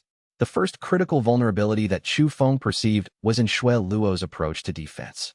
The enforcer's technique was focused on overwhelming offense, on creating a constant barrage of attacks that would wear down an opponent through superior power and technique. But this offensive focus created subtle gaps in the defensive positioning, moments when an attack was being executed and the cultivator's defenses were momentarily compromised. The second vulnerability was in Shui Luo's spiritual foundation. The enforcer's power was constructed in a way that created harmony and perfect balance in normal circumstances. But when that foundation was stressed by unexpected attacks or forced to adjust to unforeseen tactical approaches, the precision of that balance was disrupted. The cultivator's power became slightly less efficient, slightly less perfectly coordinated. The third, and most critical, vulnerability was in the connection between Shui Luo's consciousness and their cultivation base. The enforcer was so accustomed to overwhelming superior power that they had become somewhat complacent in maintaining that connection. There were moments when the connection weakened slightly, when Chu Feng's eye could perceive a potential for fracturing that connection entirely. As these vulnerabilities became clearer, Chu Feng began to develop a strategy for exploiting them. But before he could fully implement that strategy, Shui Luo made a subtle adjustment in their combat approach that Chu Feng's eye immediately registered as significant. The enforcer had perceived that Chu Feng was analyzing their power, and they had made a conscious decision to obscure their technique and power base in a way that would interfere with that analysis. Shueluo began to move in more complex and unpredictable patterns, mixing conventional martial movements with sudden bursts of pure spiritual power, creating chaotic energy discharges that interfered with Chu Feng's perception. It was a brilliant counter-strategy. The enforcer had recognized that Chu Feng's greatest advantage was his ability to perceive and analyze flaws, and had developed an approach designed to prevent that perception from functioning effectively. For the next portion of the battle, the dynamic shifted. Chu Feng's analysis became less effective because the information he was receiving through his eye was being disrupted by the chaotic energy patterns. Shueluo's superior power and technique gradually began to dominate the combat, pushing Chu Feng and his companions backward through the force of sheer, overwhelming strength. Ling Xue, fighting alongside Chu Feng in synchronized coordination, attempted to use her perfect technique to compensate for his reduced perception. She moved to intercept Shueluo's attacks, creating defensive barriers that allowed Chu Feng space to recover and reassess. Li Wei fought with grim determination, his nascent soul cultivation providing him with power sufficient to at least force the enforcer to acknowledge his presence rather than simply ignoring him. But the three of them together were barely holding their own against Shueluo's assault.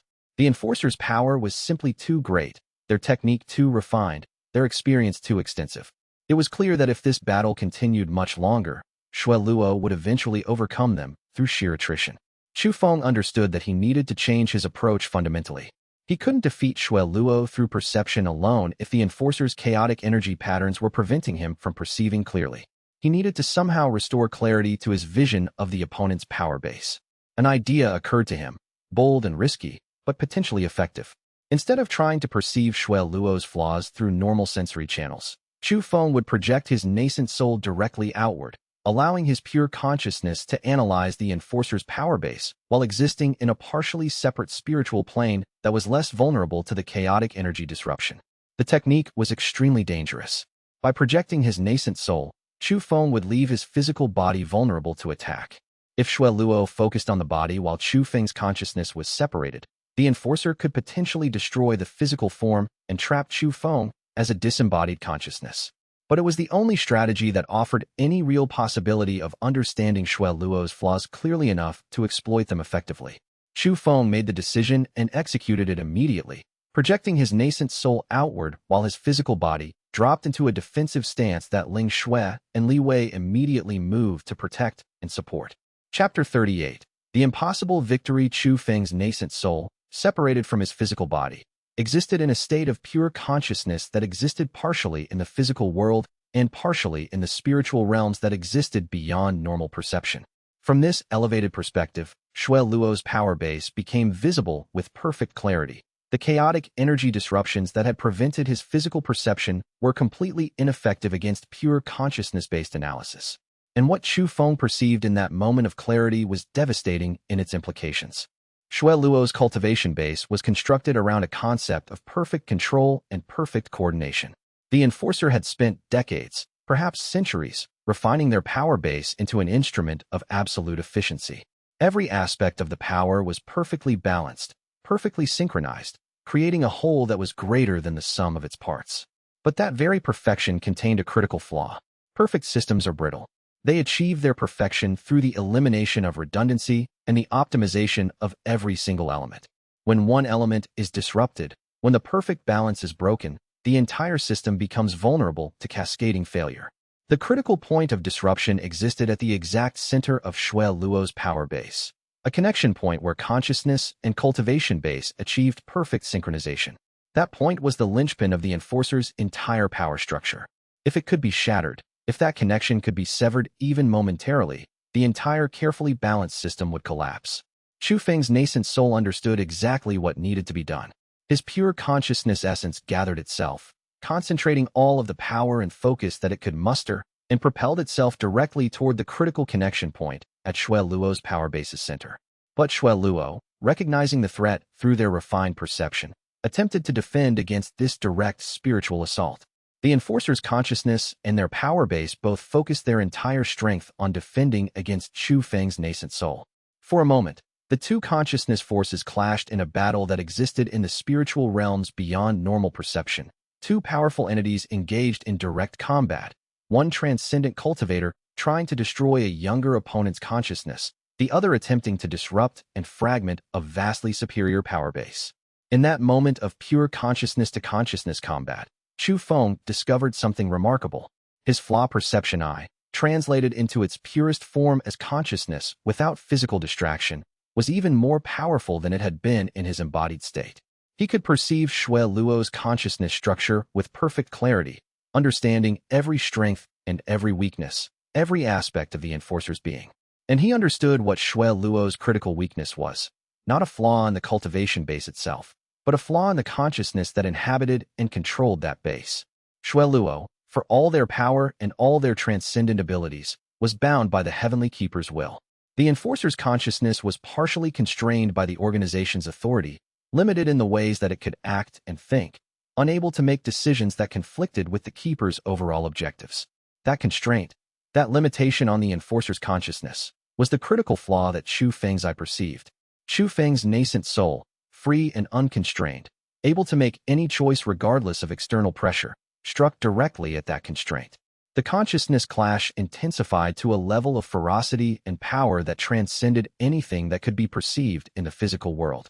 When it was over, when the dust of that spiritual combat had settled, Shui Luo's consciousness recoiled, damaged, disrupted, unable to maintain the perfect synchronization with their cultivation base that had been the source of their transcendent power.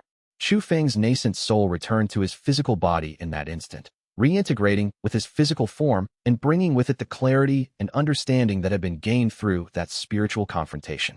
His physical body, which Ling Shui and Li Wei had been desperately protecting during his consciousness separation, immediately moved into action. Chu Feng launched himself directly at Shui Luo, and in the moment when the Enforcer's consciousness was still disrupted, still reeling from the spiritual clash, Chu Feng struck with his sword, aiming directly at the Enforcer's cultivation base. The blade didn't physically penetrate Shui Luo's body. Rather, it struck directly at the Enforcer's spiritual foundation, shattering the connection between consciousness and power base at the exact moment when that connection was weakest and most vulnerable.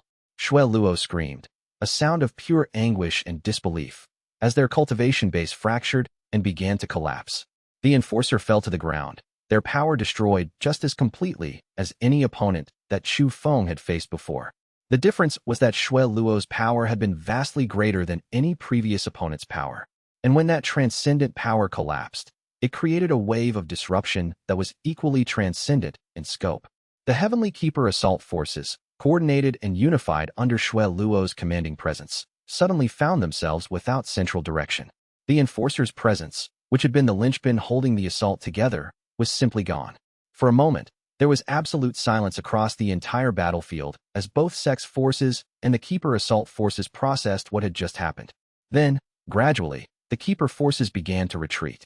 Without Shui Luo's command, and without the overwhelming power that the Enforcer had provided, the assault forces realized that they could not continue the battle effectively. They withdrew, leaving the battlefield to the sects and their defenders. Chu Feng remained standing for a moment longer, exhausted beyond measure from the intensity of the consciousness battle he had just waged. Then, his legs gave out beneath him and he collapsed. Ling Shui caught him before he could fall to the ground, holding him up and cradling him as his exhausted consciousness began to slip toward unconsciousness. "You did it," she whispered. "You defeated them. You saved the sect." As consciousness faded, Chu Feng's last thought was that the true battle, the one against the Heavenly Keepers themselves, was only just beginning. Chapter 39. The retreat. In the aftermath of the battle and the destruction of the Heavenly Keeper assault, the sect fell into a period of urgent recovery and reconstruction. The casualty count from the assault was significant. Hundreds of sect members and allied cultivators had been killed in the fighting, and many more were wounded or recovering from spiritual exhaustion. The Heavenly Keeper assault forces, having lost their primary commander and enforcer, retreated to a position further from sect territory. The immediate threat to the sect and the surrounding region had been substantially reduced, though it was clear that the organization would not simply accept this defeat and withdraw entirely. Chu Feng, recovering from the consciousness battle he had fought against Shui Luo, spent several days in deep meditation, allowing his nascent soul to fully restore itself to functional capacity. The consciousness-to-consciousness combat had taken a toll on him that physical combat had never approached. It was as if a part of his fundamental being had been damaged, and required time to fully heal and regenerate. Master Yin visited him daily during this recovery period, checking on his condition and providing guidance as his consciousness gradually returned to full strength. You discovered something important during that consciousness battle, Master Yin observed during one of these visits.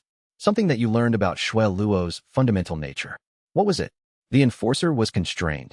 Chu Feng explained slowly, his voice still weak from the exhaustion of the combat. Bound by the Heavenly Keeper's authority in ways that limited their consciousness and prevented them from making truly free choices. That constraint was their critical weakness. Master Yin nodded slowly. That is the fundamental truth about the Heavenly Keepers, the elders said. For centuries, they have bound all of their followers and all of their power into a rigid hierarchical structure that prevents individual growth and individual choice. That structure grants them unified power and organizational efficiency. But it also creates the fundamental vulnerability that you have now perceived. What do you mean? Chu Feng asked. I mean that the Heavenly Keepers, for all their power, are brittle, Master Yin explained. Their entire organization depends on perfect unified control and perfect adherence to hierarchical authority. If that control is disrupted, if that hierarchy is broken, the entire organization becomes vulnerable to cascading failure. You have learned how to exploit that vulnerability. That knowledge could be the key to finally defeating the Keepers entirely. Over the following weeks, as Chu Feng continued his recovery and as the regional situation gradually stabilized, messages began arriving from the other allied sections. Each message reported similar battles and similar outcomes: assaults by Heavenly Keeper forces, devastating combats between sect defenders and Keeper cultivators, and ultimately, the retreat of the Keeper forces after the sects had successfully defended their territories. It appeared that the Heavenly Keepers had launched a continent-wide assault designed to break the sect alliance once and for all. But the sects, united and determined, had successfully repelled that assault. The Keepers' strategy had failed. But as the reports continued to arrive, a more complex picture emerged. While the sects had successfully defended their core territories, the Heavenly Keepers still controlled vast areas of the continent. They had suffered significant losses of forces and prestige through the failed assault, but they retained enormous resources and power. The conflict, rather than being resolved by the Keepers' assault and the sect's defense, had instead entered a new phase, a prolonged struggle that would likely extend far beyond the regional area and would eventually determine the fate of the entire continent's cultivation system.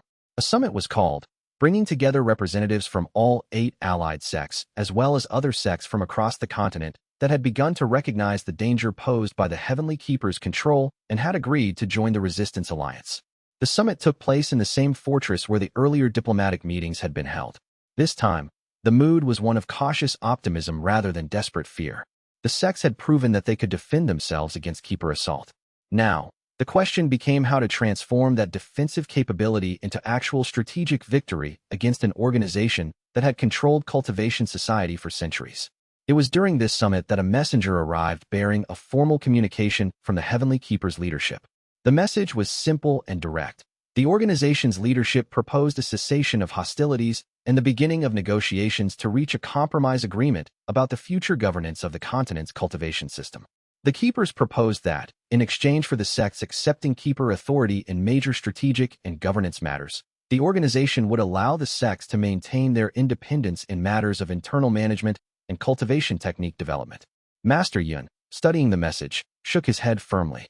It's a trap, he said to the assembled sect leaders. Or if it's not technically a trap, it's a proposal designed to divide us and gradually bring us back under Keeper control through bureaucratic means rather than military force. We should refuse. But some of the other sect leaders advocated for at least considering the proposal, arguing that continued war would eventually exhaust the sect's resources and that some compromise might be better than total defeat. The debate raged for hours, with different voices arguing different positions. But ultimately, the alliance held firm. The sects voted unanimously to reject the Heavenly Keeper's proposal and to continue the resistance, with the goal of eventually breaking the Keeper's hold on the continent entirely. Chapter 40. Ling Shui's choice with the summit concluded in the decision made to continue the military and political conflict against the Heavenly Keepers. The alliance prepared for what would likely be a long and arduous struggle. But before formal military operations could resume, a personal crisis emerged that would force Chu Feng to make a choice that would determine not just his future, but the future of the sect alliance itself. Ling Shui, having formally transferred to the Celestial Gate sect months earlier, formally requested an audience with Chu Feng and with the sect's leadership to discuss a matter of great importance. The audience was conducted in Master Yun's private chambers, with the elder, Chu Feng, and Li Wei present, along with Ling Shui herself. I have something to reveal that I have been keeping secret from almost everyone, Ling Shui said, her usual confidence replaced by a state of vulnerability and emotional intensity. Something that affects not just me, but the future of the sect alliance and potentially the entire conflict against the Heavenly Keepers.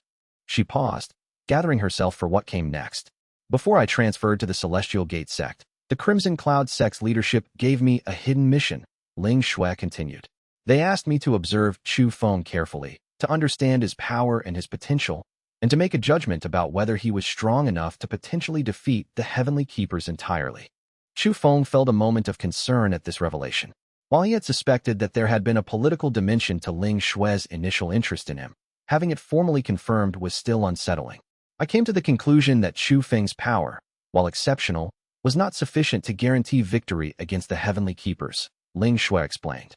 Not by himself, but with the right support, with the right allies, with the right preparation, his power combined with the strength of the sect alliance could potentially create a victory. She paused, looking directly at Chu Feng. So I made a decision, she said. I decided that rather than maintaining the distance that would allow me to report back to my sect, I would instead commit myself fully to supporting Chu Feng's development and to ensuring that his power reached its maximum potential. I chose him, and I chose the alliance, over my sect's original instructions. And now, Master Yun asked. Now the Crimson Cloud sect has learned of my choice, Ling Shui said. They have formally demanded my return. They're threatening to withdraw from the alliance if I don't come back. It's a political move designed to weaken the alliance by removing one of its most committed members and by creating internal division. She turned to Chu Feng again. I came here to tell you that I've refused their demand, Ling Shui said. I'm staying with the Celestial Gate sect. I'm staying with you. I'm making a formal commitment to this sect and to you personally, regardless of the political consequences for the Crimson Cloud sect or my family position. That's an enormous sacrifice, Master Yun observed. You realize what this decision means? You can never return to your sect. Your standing in your family will be damaged. You're essentially choosing to burn bridges with your former organization. I understand, Ling Shui said calmly. And I make the choice freely and consciously. Because I've come to understand that the conflict against the Heavenly Keepers isn't just about political organization or cultivation system governance. It's about freedom. The freedom for cultivators to develop their power according to their own will and understanding, rather than being constrained by a hierarchical organization's requirements. I believe in that freedom, and I believe in Chu Feng's role in achieving it. She looked directly at Chu Feng, her eyes holding absolute certainty and love. I'm asking you, formally and in front of Master Yun and Li Wei, to accept me as your partner in cultivation and in life. Not just as an ally, but as someone who has chosen you in this sect above all other considerations. Will you accept that? The question hung in the air, its weight and significance filling the entire chamber. Chu Feng understood what Ling Shui was asking for, not just romantic commitment, but a formal acknowledgement of their partnership that would be recognized by the sect, and that would bind their fates together in the struggle against the Heavenly Keepers. I accept, he said simply. I welcome you as my partner, and I pledge to stand beside you against whatever comes. Master Yun smiled, a rare expression of emotion from the ancient elder. Then it is done, the elder said. The sect will recognize this formal partnership. Ling Shui is no longer a transferred disciple from another sect. She is now a member of the Celestial Gate sect, with all of the rights and responsibilities that entails. Li Wei stepped forward and embraced both of them, his expression showing the profound respect he held for Ling Shui's commitment and the strength of the partnership that had now been formally established. In the days that followed, the Crimson Cloud sect did withdraw from the alliance as they had threatened, but the impact was smaller than they had likely hoped. Other sects quickly moved to fill the void left by their departure, and the alliance remained strong and united. And Chu Feng and Ling Shui, now formally bonded as partners, began the next phase of preparation for the greater conflicts that lay ahead. As evening fell on the day of the formal partnership ceremony, Chu Feng and Ling Shui stood alone on the sect's highest tower, looking out at the surrounding mountains and the vast landscape beyond. What do you think will come next? Ling Shui asked quietly, her hand resting in his. I don't know, Chu Feng replied honestly. But I know that whatever comes, we'll face it together. And whatever the Heavenly Keepers throw at us, we'll find a way to overcome it. Ling Shui squeezed his hand, and they stood in comfortable silence as the sun set over the distant peaks, painting the sky in brilliant shades of gold and red and orange. The conflict against the Heavenly Keepers was far from over. In fact, it was only beginning. But the sects had proven that they could defend themselves. More importantly, Chu Feng had discovered that his power was sufficient to confront even transcendent cultivators, as long as he understood how to perceive and exploit their flaws. The true battle would come soon. But when it did, Chu Feng would be ready. With Ling Shui beside him, with Li Wei's loyal support, with Master Yun's ancient wisdom, and with the united strength of all the allied sects, he would face whatever challenges emerged and would work to build a future where cultivators could develop their power according to their own will and understanding. The future remained unwritten, filled with possibility and danger in equal measure. But for the first time since the Heavenly Keeper's threat had emerged, there was genuine hope that resistance was not just possible, it was probable. And hope, after all, was sometimes the most powerful force in the universe. Word count for Batch 4, Chapters 36 to 40, approximately 6,300 words. Total, 24, 600 plus words for Step 2 complete. Epilogue. The path forward. In the weeks following the formal partnership ceremony between Chu Feng and Ling Shui, the Celestial Gate sect entered into a period of strategic consolidation and comprehensive planning. The immediate military threat posed by the Heavenly Keeper's continental assault had been substantially reduced through the defeat of the transcendent enforcer Shui Luo and the subsequent failure of the coordinated assault across multiple sect territories. But Master Yun was careful and deliberate in reminding the sect's leadership and disciples that the danger was far from truly eliminated or neutralized. The Heavenly Keepers remained powerful, their organizational structure intact despite the loss of their primary enforcer.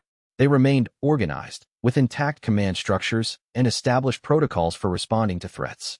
And most importantly, they remained committed, ideologically and strategically, to maintaining their absolute control over cultivation society.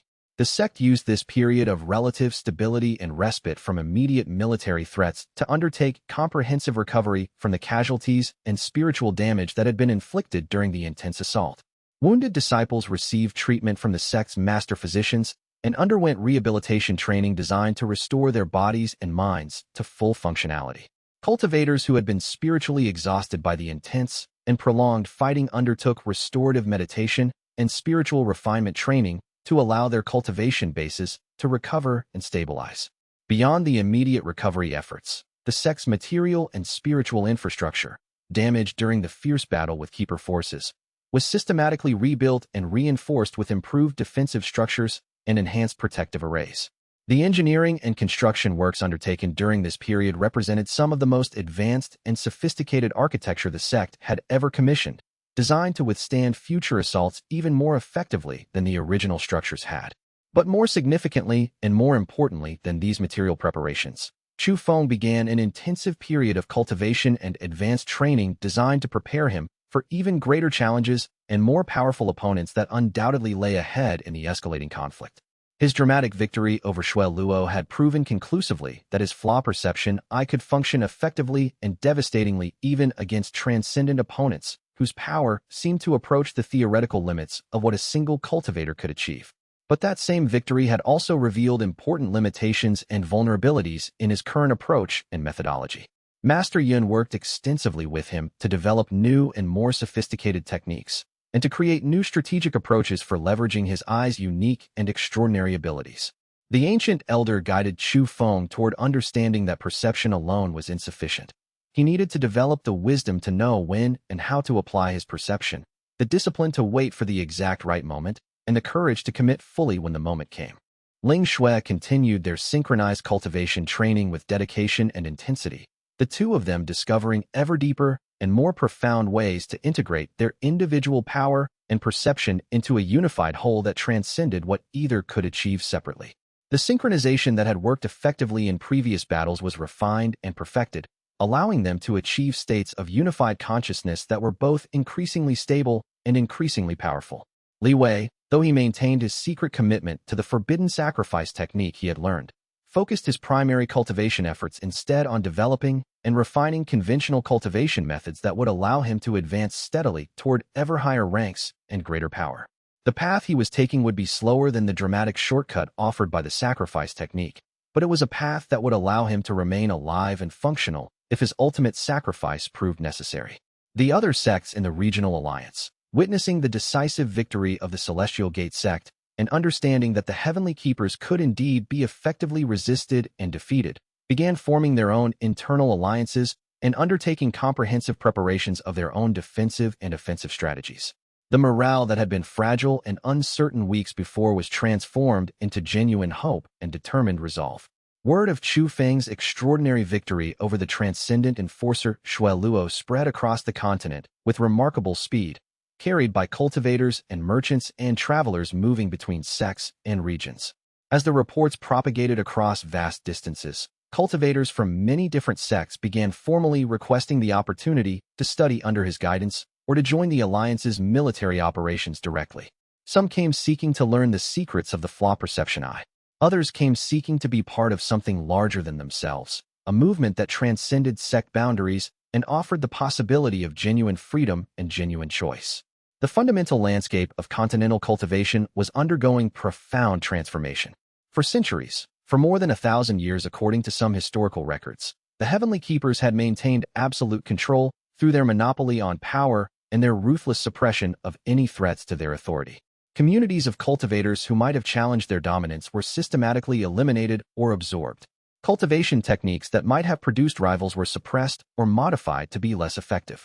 Sects that grew too powerful were subtly destabilized until they fell or accepted keeper dominance.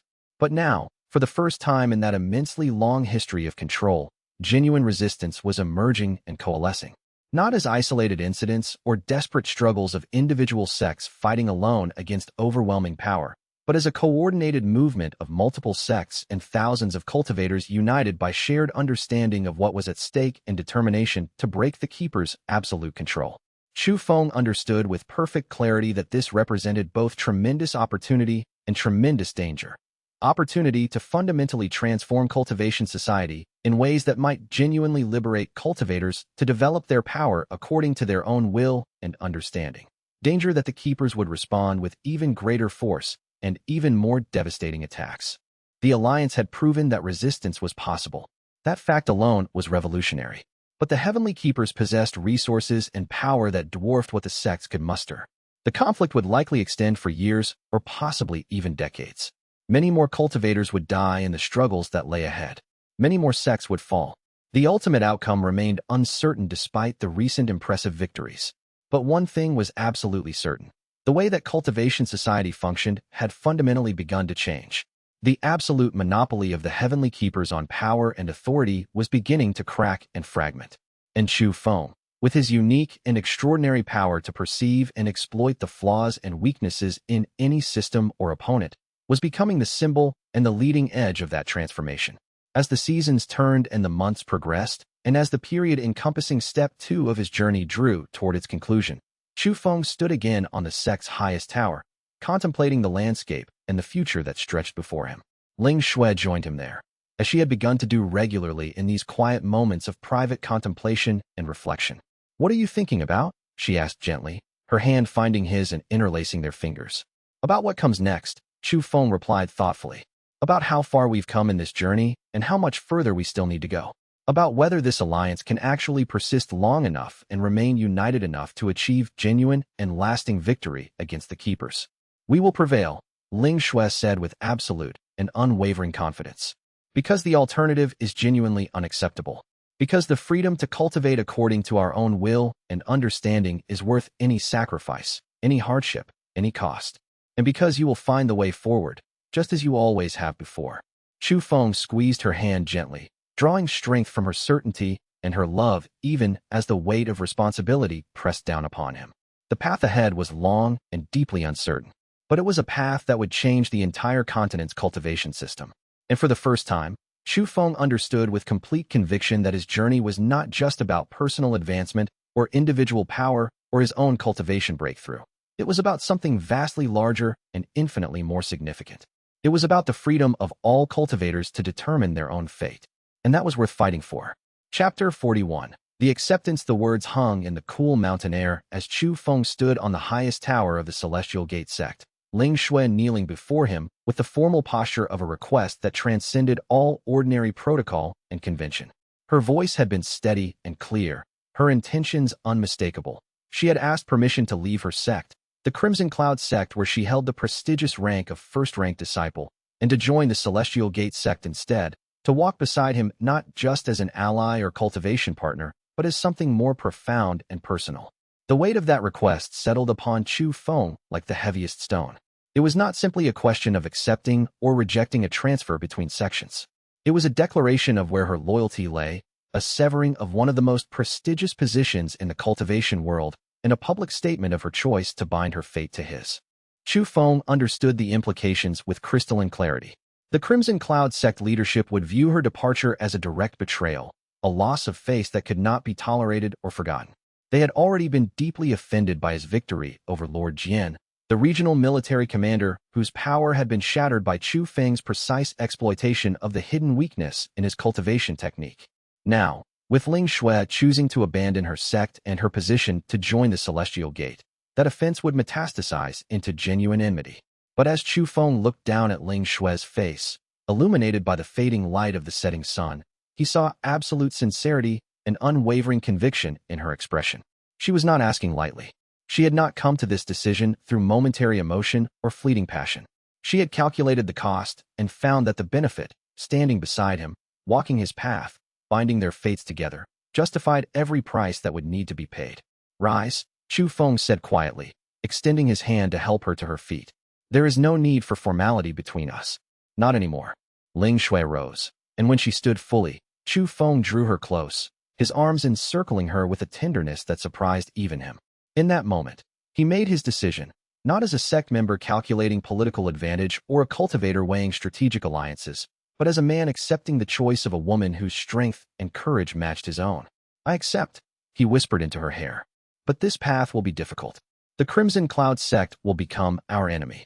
The political repercussions will extend far beyond what either of us can currently predict or control." "I know," Ling Xue replied, her voice steady against his chest. "I have already accepted that cost, and I know that together, we can overcome whatever challenges emerge. That is what matters." In the days that followed, they presented the formal petition to both sect leaderships. The Celestial Gate sect welcomed Ling Xue with genuine enthusiasm. Her addition to their inner circle of powerful disciples was a significant boost to their overall cultivation strength and strategic position. Elder Kong personally conducted the acceptance ceremony, and Master Yun expressed his satisfaction at the partnership that would now deepen and strengthen their unified approach to the conflicts that lay ahead. The Crimson Cloud sect, by contrast, reacted with fury that was barely contained beneath diplomatic language. The sect's leadership issued a formal statement declaring that Ling Xue had violated her oath of allegiance and that the Celestial Gate sect's acceptance of her was a direct insult to their honor and authority. They withdrew from the regional alliance that had been formed to resist the Heavenly Keeper's expansion and made clear their intention to pursue their own separate path. Whether that path led toward accommodation with the Keepers or toward isolation from the broader conflicts that were beginning to engulf the cultivation world. Chu Feng received word of the Crimson Cloud sect's decision while in meditation with Master Yun. Rather than expressing disappointment, the ancient elder simply nodded as if he had anticipated exactly this outcome. "They will regret this choice," Master Yin said quietly. But the choice was not truly theirs to make. Once Ling Xue made her decision, theirs followed as inevitably as winter follows autumn. Some paths, once begun, cannot be altered by those who do not walk them. In the private chambers that had been prepared for her arrival at the Celestial Gate sect, Chu Feng and Ling Xue began their first night as partners fully and formally acknowledged by their respective sections. The chambers overlooked the same mountains that Chu Feng had gazed upon countless times during his cultivation journey, and now he stood at the window with Ling Xue beside him, looking out at the landscape they would defend together. "Do you regret it?" Chu Feng asked, though he could already perceive through the subtle shifts in her qi and the calm steadiness of her presence that she harbored no doubt.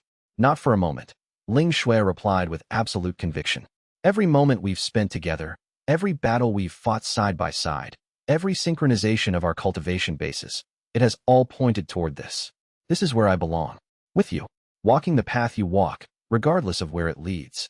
Chu Feng pulled her close once more, and they stood together in the silence of the night, feeling the enormous weight of the future pressing down upon them, but also the profound sense of rightness that came from having made a choice that was fundamentally aligned with their deepest convictions and desires. The partnership had been formally established. The Celestial Gate sect now housed one of the most powerful young cultivators in the entire region. and Chu Feng had irrevocably made his first major political enemy at the sect level. The Crimson Cloud sect, previously allied with the Celestial Gate through pragmatism and shared interests, was now actively hostile and potentially unreliable. But as Chu Feng drifted into sleep that night, with Ling Xue's presence a warm comfort beside him, he felt that he had made exactly the right choice. Some decisions were about power or advantage or strategic positioning. Others were about the fundamental architecture of a life worth living. This had been the latter kind of choice. The significance of Ling Xue's decision extended far beyond the immediate political implications. For the first time since the beginning of his cultivation journey, Chu Feng understood that his advancement was not a solitary path. The choices he made, the power he developed, and the direction his life took would now shape the trajectory of someone else, someone whose strength and capability matched his own. That knowledge brought with it a responsibility that transcended personal ambition.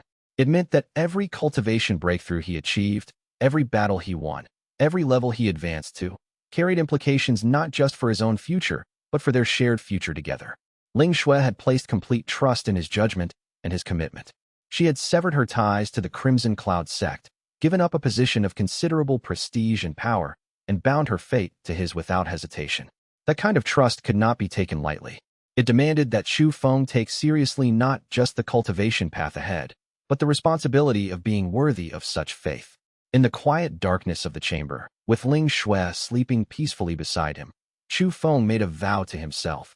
He would develop his power not merely for personal strength or individual advantage, but for the protection of those he cared for. He would become the cultivator that Ling Xue believed him to be, and he would ensure that her decision to join him would prove to be one of the greatest choices either of them could have made. Chapter 42. The tournament arc begins 3 weeks after Ling Xue's formal integration into the Celestial Gate sect. News arrived that would reshape the cultivation landscape and provide an unexpected opportunity for advancement and recognition that extended far beyond the normal boundaries of sect competition. The Great Sect Alliance, a confederation of the 5 largest and most powerful sects across the 5 provinces, had announced a grand tournament, the most ambitious and prestigious cultivation competition held in over a generation. The tournament would draw the strongest young cultivators from every registered sect and even from independent cultivation groups scattered across the provinces. The top 10 finalists would be offered positions within the Great Sect Alliance itself, carrying with them not just prestige, but genuine power and authority within the continental cultivation hierarchy. When the announcement was formally made at the regional gathering of sect leaders, Chu Feng was present with Elder Kong and Master Yun. The gathered sect representatives erupted into discussion and debate about which disciples to enter and what the competition might mean for their relative standings in the broader cultivation world. But Chu Feng's immediate thought, even before the formal announcement had concluded, was one of absolute clarity. He would enter, not to gain position within the alliance. He had no particular need or desire for such bureaucratic authority, but to test himself against the strongest cultivators who had emerged in this generation, to measure his current power against genuine peers and potentially superior opponents, and to demonstrate to the cultivation world at large the capabilities of the Flaw Perception Eye.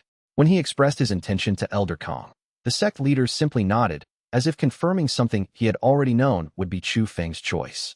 "We anticipated you would enter," Elder Kong said calmly. "The question was whether you would choose to compete. I am satisfied by your decision. It is time the cultivation world knew the full measure of your power." Li Wei and Ling Xue, when they learned of Chu Feng's decision, immediately registered for the tournament as well.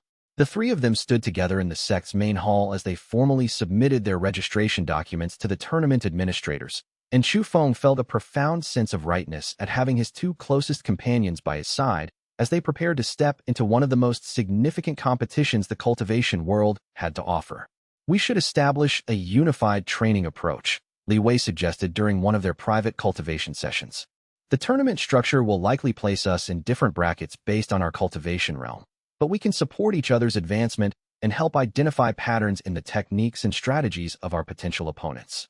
Chu Feng and Ling Xue both agreed, and over the following days, they developed a comprehensive training methodology that incorporated insights from all 3 of their approaches.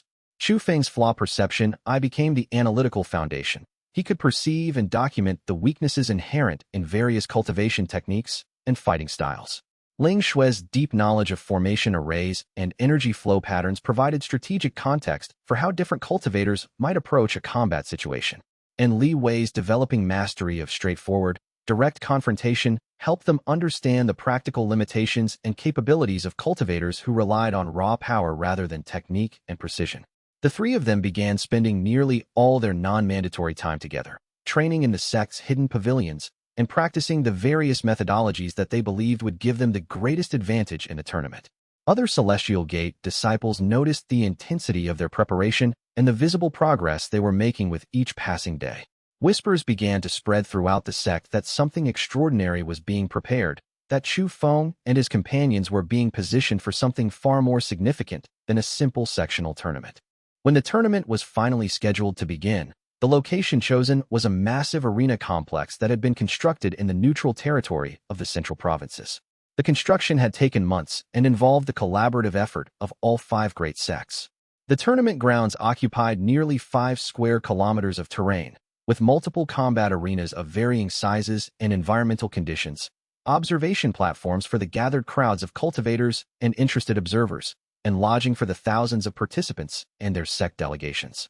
Chu Feng, Ling Shui, and Li Wei arrived at the tournament grounds 3 days before the opening ceremony, along with Elder Kong, Master Yun, and a contingent of other strong Celestial Gate disciples who had also qualified for entry.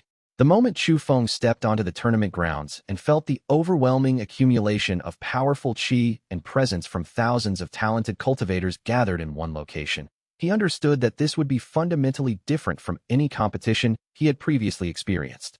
The sects of the 5 provinces had truly mobilized their strongest disciples. He could sense cultivators at every major advancement level, some at early nascent soul, others at peak core formation, and a few whom he could sense were approaching or had already reached immortal ascension. The overall power level of the participants was significantly higher than what he had encountered in regional competitions.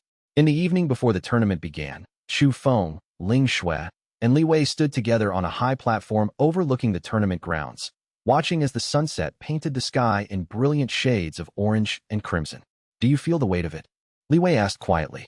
The sheer number of powerful cultivators all in one place, all competing, all seeking to prove they are the strongest? "I feel it," Chu Feng replied. "But I also feel something else. I feel the potential for growth. Every opponent in this tournament will teach us something, will force us to refine our techniques and deepen our understanding. That is the true value of what lies ahead, not the competition itself, but the accelerated development that competition creates." Ling Shui reached out and took both their hands, drawing them into a closer formation. "Whatever happens in the tournaments that lie ahead," she said with absolute conviction, "we move forward together. That is the only covenant that truly matters. Individual victory means nothing if it comes at the cost of our unity and partnership." The 3 of them swore the oath once again, reaffirming the bond that had been formed in blood and battle and deepened through countless hours of synchronized cultivation and mutual support. And as the final light of the sun faded beyond the distant mountains, Chu Feng felt himself entering a state of profound readiness. The tournament was about to begin. Whatever challenges lay ahead, whether they came from powerful opponents or from the complex political machinations that always surrounded major competitions, he would face them with his companions at his side, and the certainty that they walked a path aligned with their deepest convictions and greatest strengths. Chu Feng understood that this tournament represented far more than a simple competition for titles or regional recognition. It was an opportunity to test his power against cultivators from across the 5 provinces, to measure his advancement and capabilities against genuine peers and potentially superior opponents. It was a chance to demonstrate the full extent of what the Flaw Perception Eye could accomplish when deployed without restriction or reservation. And it was a moment to establish his presence and reputation in the broader cultivation world, to ensure that those who might oppose him or his allies would understand the magnitude of what they faced. The tournament arc was beginning, and Chu Feng was ready to walk its path with complete commitment and absolute determination. His journey of cultivation, still in its early phases, was about to accelerate into a new and more challenging dimension. Chapter 43. Early rounds. The opening day of the tournament saw 300 participants divided across multiple preliminary brackets based on cultivation realm. Chu Feng was placed in the nascent soul bracket, a tier that included the most advanced young cultivators from across the 5 provinces. The bracket structure would proceed through multiple rounds of single elimination, with the winners advancing progressively until only 8 competitors remained.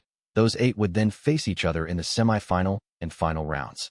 Chu Feng's first opponent was a cultivator from the Eastern Peak sect named Zhao Mei, a young woman with exceptional control over water element chi. She had advanced to nascent soul rank just 4 months prior to the tournament and had been training intensively in refined technique and precision strikes designed to exploit minute variations in an opponent's energy flow. From the moment the match began, Chu Feng's Flaw Perception Eye painted a complete and detailed picture of Zhao Mei's fighting approach. He could perceive the exact pattern of how her water chi circulated through her body, the precise pathways along which she directed her strikes, and the microscopic moments of transition between offensive and defensive postures where her defense became fractionally less robust. Zhao Mei, relying on her superior technique and the natural fluidity of water element cultivation, opened with a series of rapid strikes designed to disrupt Chu Feng's chi flow and create opportunities for a more decisive attack. But Chu Feng simply stepped backward and to the side, positioning himself at the exact points where Zhao Mei's water chi was least concentrated. She was forced to continuously redirect her attacks, finding her carefully constructed patterns disrupted by an opponent who seemed to know exactly where her water would flow before she herself directed it. After 12 minutes of continuous adjustment and failed offensive sequences, Zhao Mei began to tire, her breathing becoming more labored and her movements slightly less precise. Chu Feng, perceiving the moment of her maximum vulnerability, executed a simple but perfectly positioned strike that intercepted her chi flow at its central nexus. Zhao Mei collapsed backward, her cultivation base shaken and her chi pathways temporarily disrupted. The match was declared in Chu Feng's favor. Zhao Mei was carried away by her sect's medical disciples. Her career in this particular tournament concluded, but her fundamental cultivation base intact and undamaged. Chu Feng had not needed to employ his full power. He had demonstrated sufficient strength to win decisively while showing respect for his opponent by avoiding any permanent injury or damage. His second match came against Lu Chun, a cultivator from the Swordwind sect who had achieved nascent soul rank through mastery of a legendary sword technique passed down through his sect's lineage for more than 8 centuries. Lu Chun entered the arena with a blade that seemed to flow with an almost liquid grace, each movement of the sword appearing inevitable and perfectly positioned. Chu Feng's eye examined the technique with fascination. It was genuinely beautiful in its way, each sword stroke following logically from the one before, creating patterns of attack and defense that were mathematically precise and extremely efficient. But beauty and efficiency were not the same thing as flawlessness. Lu Chun's technique, for all its refinement and historical prestige, contained micro-vulnerabilities at the transition points between different sword patterns. Where Lu Chun saw continuous, flowing movement, Chu Feng perceived the microscopic pauses between patterns, the fractional moments when the sword was not perfectly aligned, the specific angles where the blade would be most vulnerable to a well-timed counter. Chu Feng allowed Lu Chun to execute 3 complete cycles of his sword pattern, each one precisely mirroring the previous. Then, at the exact moment when Lu Chun was transitioning from his final slash back into his defensive stance, Chu Feng moved. His hand, striking with precise speed and directional accuracy, intercepted the sword at the exact point of its maximum vulnerability.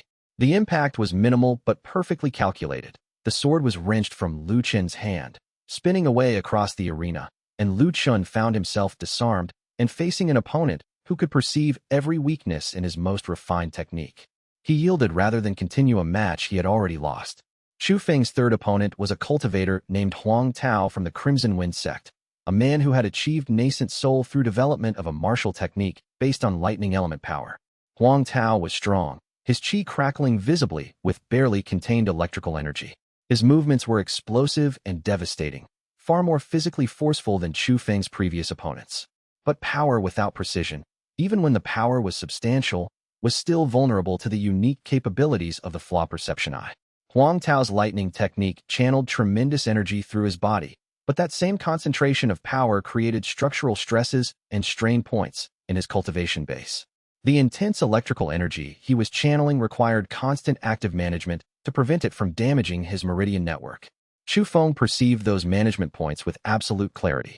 When Huang Tao launched his most powerful attack, a concentrated lightning strike designed to overwhelm all defense through sheer force, Chu Feng positioned himself at the exact point where Huang Tao's chi control was most tenuous.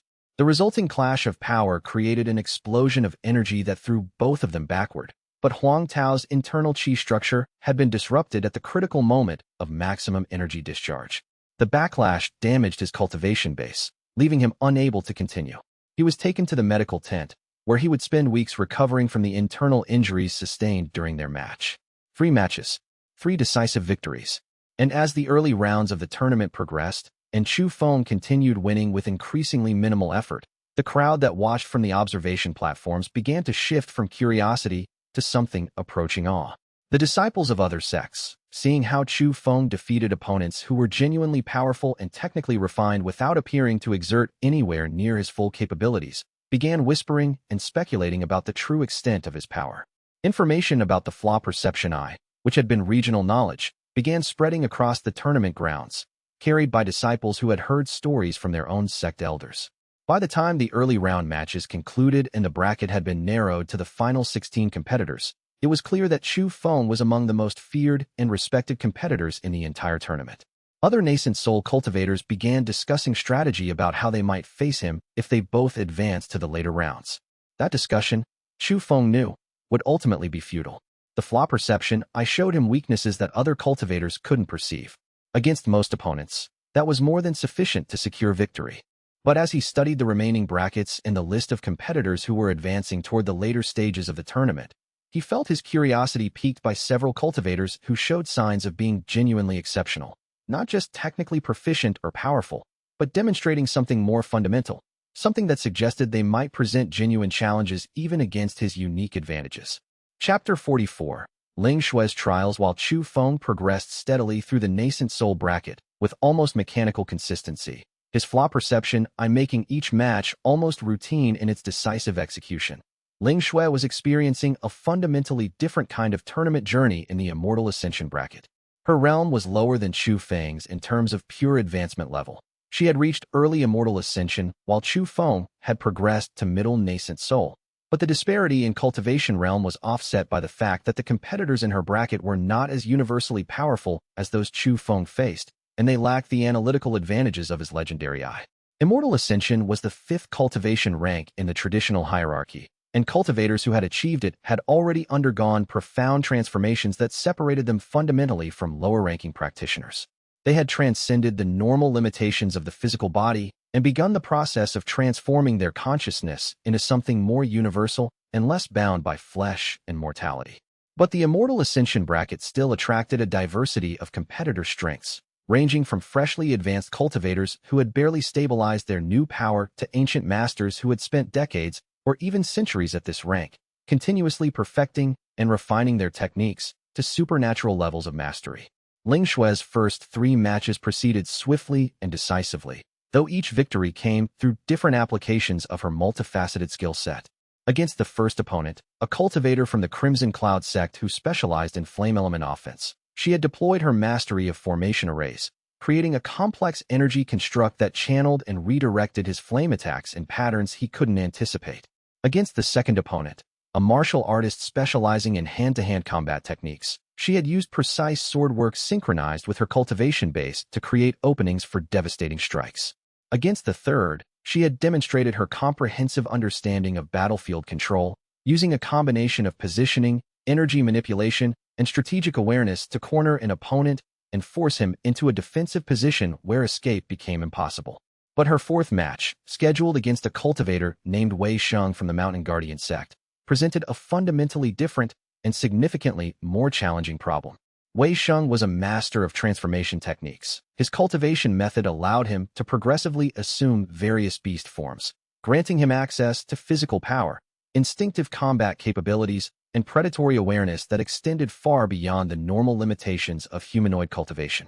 He had built his reputation on overwhelming opponents through the sheer magnitude of his transformed power, often adopting elemental beast forms that granted him environmental advantages in combat.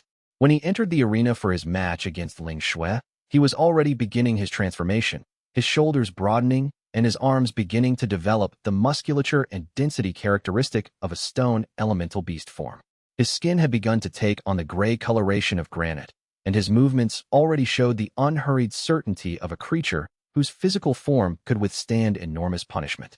Ling Xue perceived the danger immediately as she watched his transformation progress. Her cultivation method was built around precise control and strategic positioning, around understanding the flow of energy and the weak points in an opponent's technique. But a fully transformed Wei Sheng would have access to overwhelming physical force and elemental power that could potentially simply bulldoze through her carefully constructed formations and defenses, trading technique for raw destructive capability. She adapted instantly, drawing on everything that months of synchronized training with Chu Feng had taught her about perception and strategic response.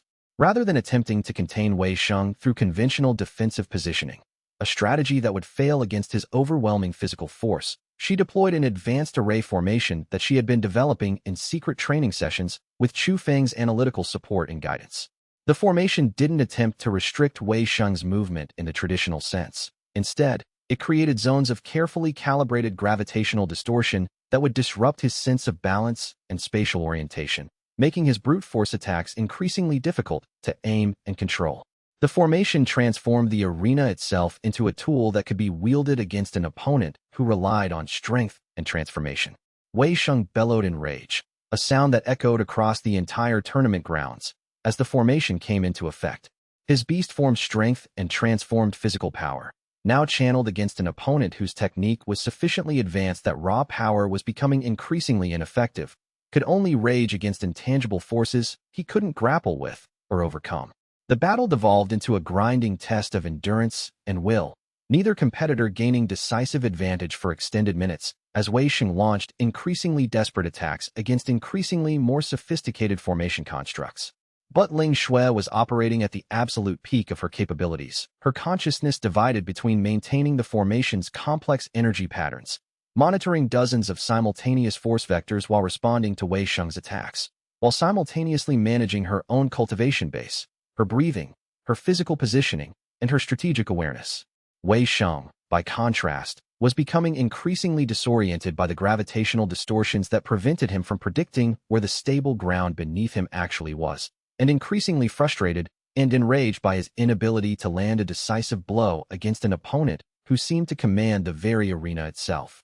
When Wei Sheng finally began to tire, his transformed body's enormous physical stamina, exhausted by the continuous assault against unforgiving gravitational forces, Ling Shui saw her opening with the clarity of perfect awareness. She collapsed the formation's primary structure and moved into close quarters with explosive speed, her sword, perfectly synchronized with her cultivation technique through months of synchronized training with Chu Feng, finding Wei Sheng's critical point at the exact moment when his disorientation and exhaustion prevented him from mounting an effective defense. Wei Sheng went down hard, his consciousness fading as his partially transformed body reverted to humanoid shape, his beast form unable to sustain itself in the face of a decisive wound administered by an opponent he had underestimated.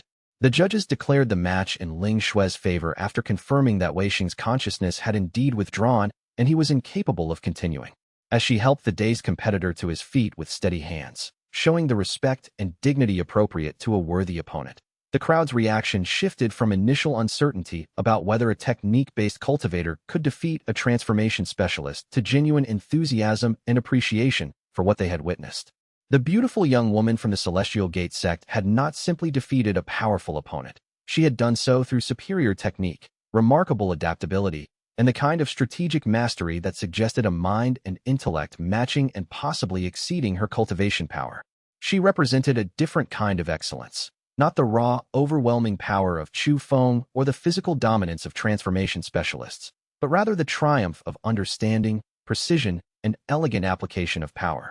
Chapter 45. The Mystery Cultivator. As the early rounds of the tournament continued, and the field of competitors was progressively narrowed through a series of elimination matches, a peculiarity began to manifest in the Immortal Ascension and Divine Ascension brackets. A cultivator had entered the tournament wearing an ornate mask crafted from some material that seemed to absorb light rather than reflect it, a mask that completely obscured her identity, leaving only her eyes visible through carefully crafted apertures. This masked competitor was proving to be extraordinarily powerful, far more powerful than the typical cultivator operating at the level of the tournament's upper-tier competitors. She had dispatched 4 opponents in her initial matches, each victory achieved with an apparent ease and without visible strain that suggested her true power was substantially greater than what she was demonstrating in combat. In one match against a core formation cultivator who had previously defeated 3 opponents in succession, she had simply allowed him to launch his most powerful attack, had stood still while the full force of his technique struck her directly, and had then responded with a single perfectly placed strike that had sent him collapsing backward unconscious. Her casual dominance over experienced competitors suggested someone who was playing at a fundamentally different power level than everyone else in the tournament. The Flaw Perception Eye would have revealed the truth of her cultivation level and her actual strength, but Chu Feng had not yet faced her, having been placed in the nascent soul bracket rather than the higher tiers where she was competing. However, he was aware of her presence in the tournament, and every cultivator in the delegation was discussing her performance and debating her origins. Chu Feng heard the constant conversations of the other disciples in his delegation, and he found himself increasingly focused on the growing speculation about the masked cultivator's identity and origins.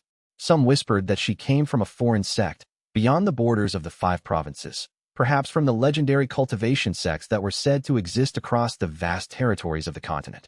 Others suggested she might be a member of one of the great sects who had chosen to enter anonymously, testing their true power against competitors who wouldn't recognize them and wouldn't modify their approach based on knowing her identity. In the common area of the Celestial Gate delegation's compound, Chu Feng overheard a discussion between 2 high-ranking disciples who had connections to the tournament administration. "Have you seen her registration form?" one whispered, glancing around to ensure no one else was listening. "The sect doesn't match any of our regional records." The name she provided was foreign, not any of the regional naming conventions. "Do you think she's actually stronger than the top tier of tournament competitors?" the other asked. "Could she win against someone from the Divine Ascension bracket?" "If she is," the first replied, "then she represents a level of cultivation advancement that exceeds what we've been studying here. That shouldn't be possible. There are centuries between the advancement levels. No one should jump that far." The mystery cultivator's presence created a subtle but persistent undertone of excitement and uncertainty throughout the tournament grounds. She represented the unknown, the possibility that there might be power in the cultivation world that transcended the normal boundaries and hierarchies, that exceptional individuals might emerge from unexpected origins and might bring with them cultivation methodologies and understandings that challenged everything the regional sects believed about the nature of advancement and power. 3 days into the tournament, Chu Feng finally perceived her directly. He was walking through the tournament grounds on his way to his next scheduled match when he caught sight of the masked woman being escorted by tournament officials toward the Divine Ascension bracket arena.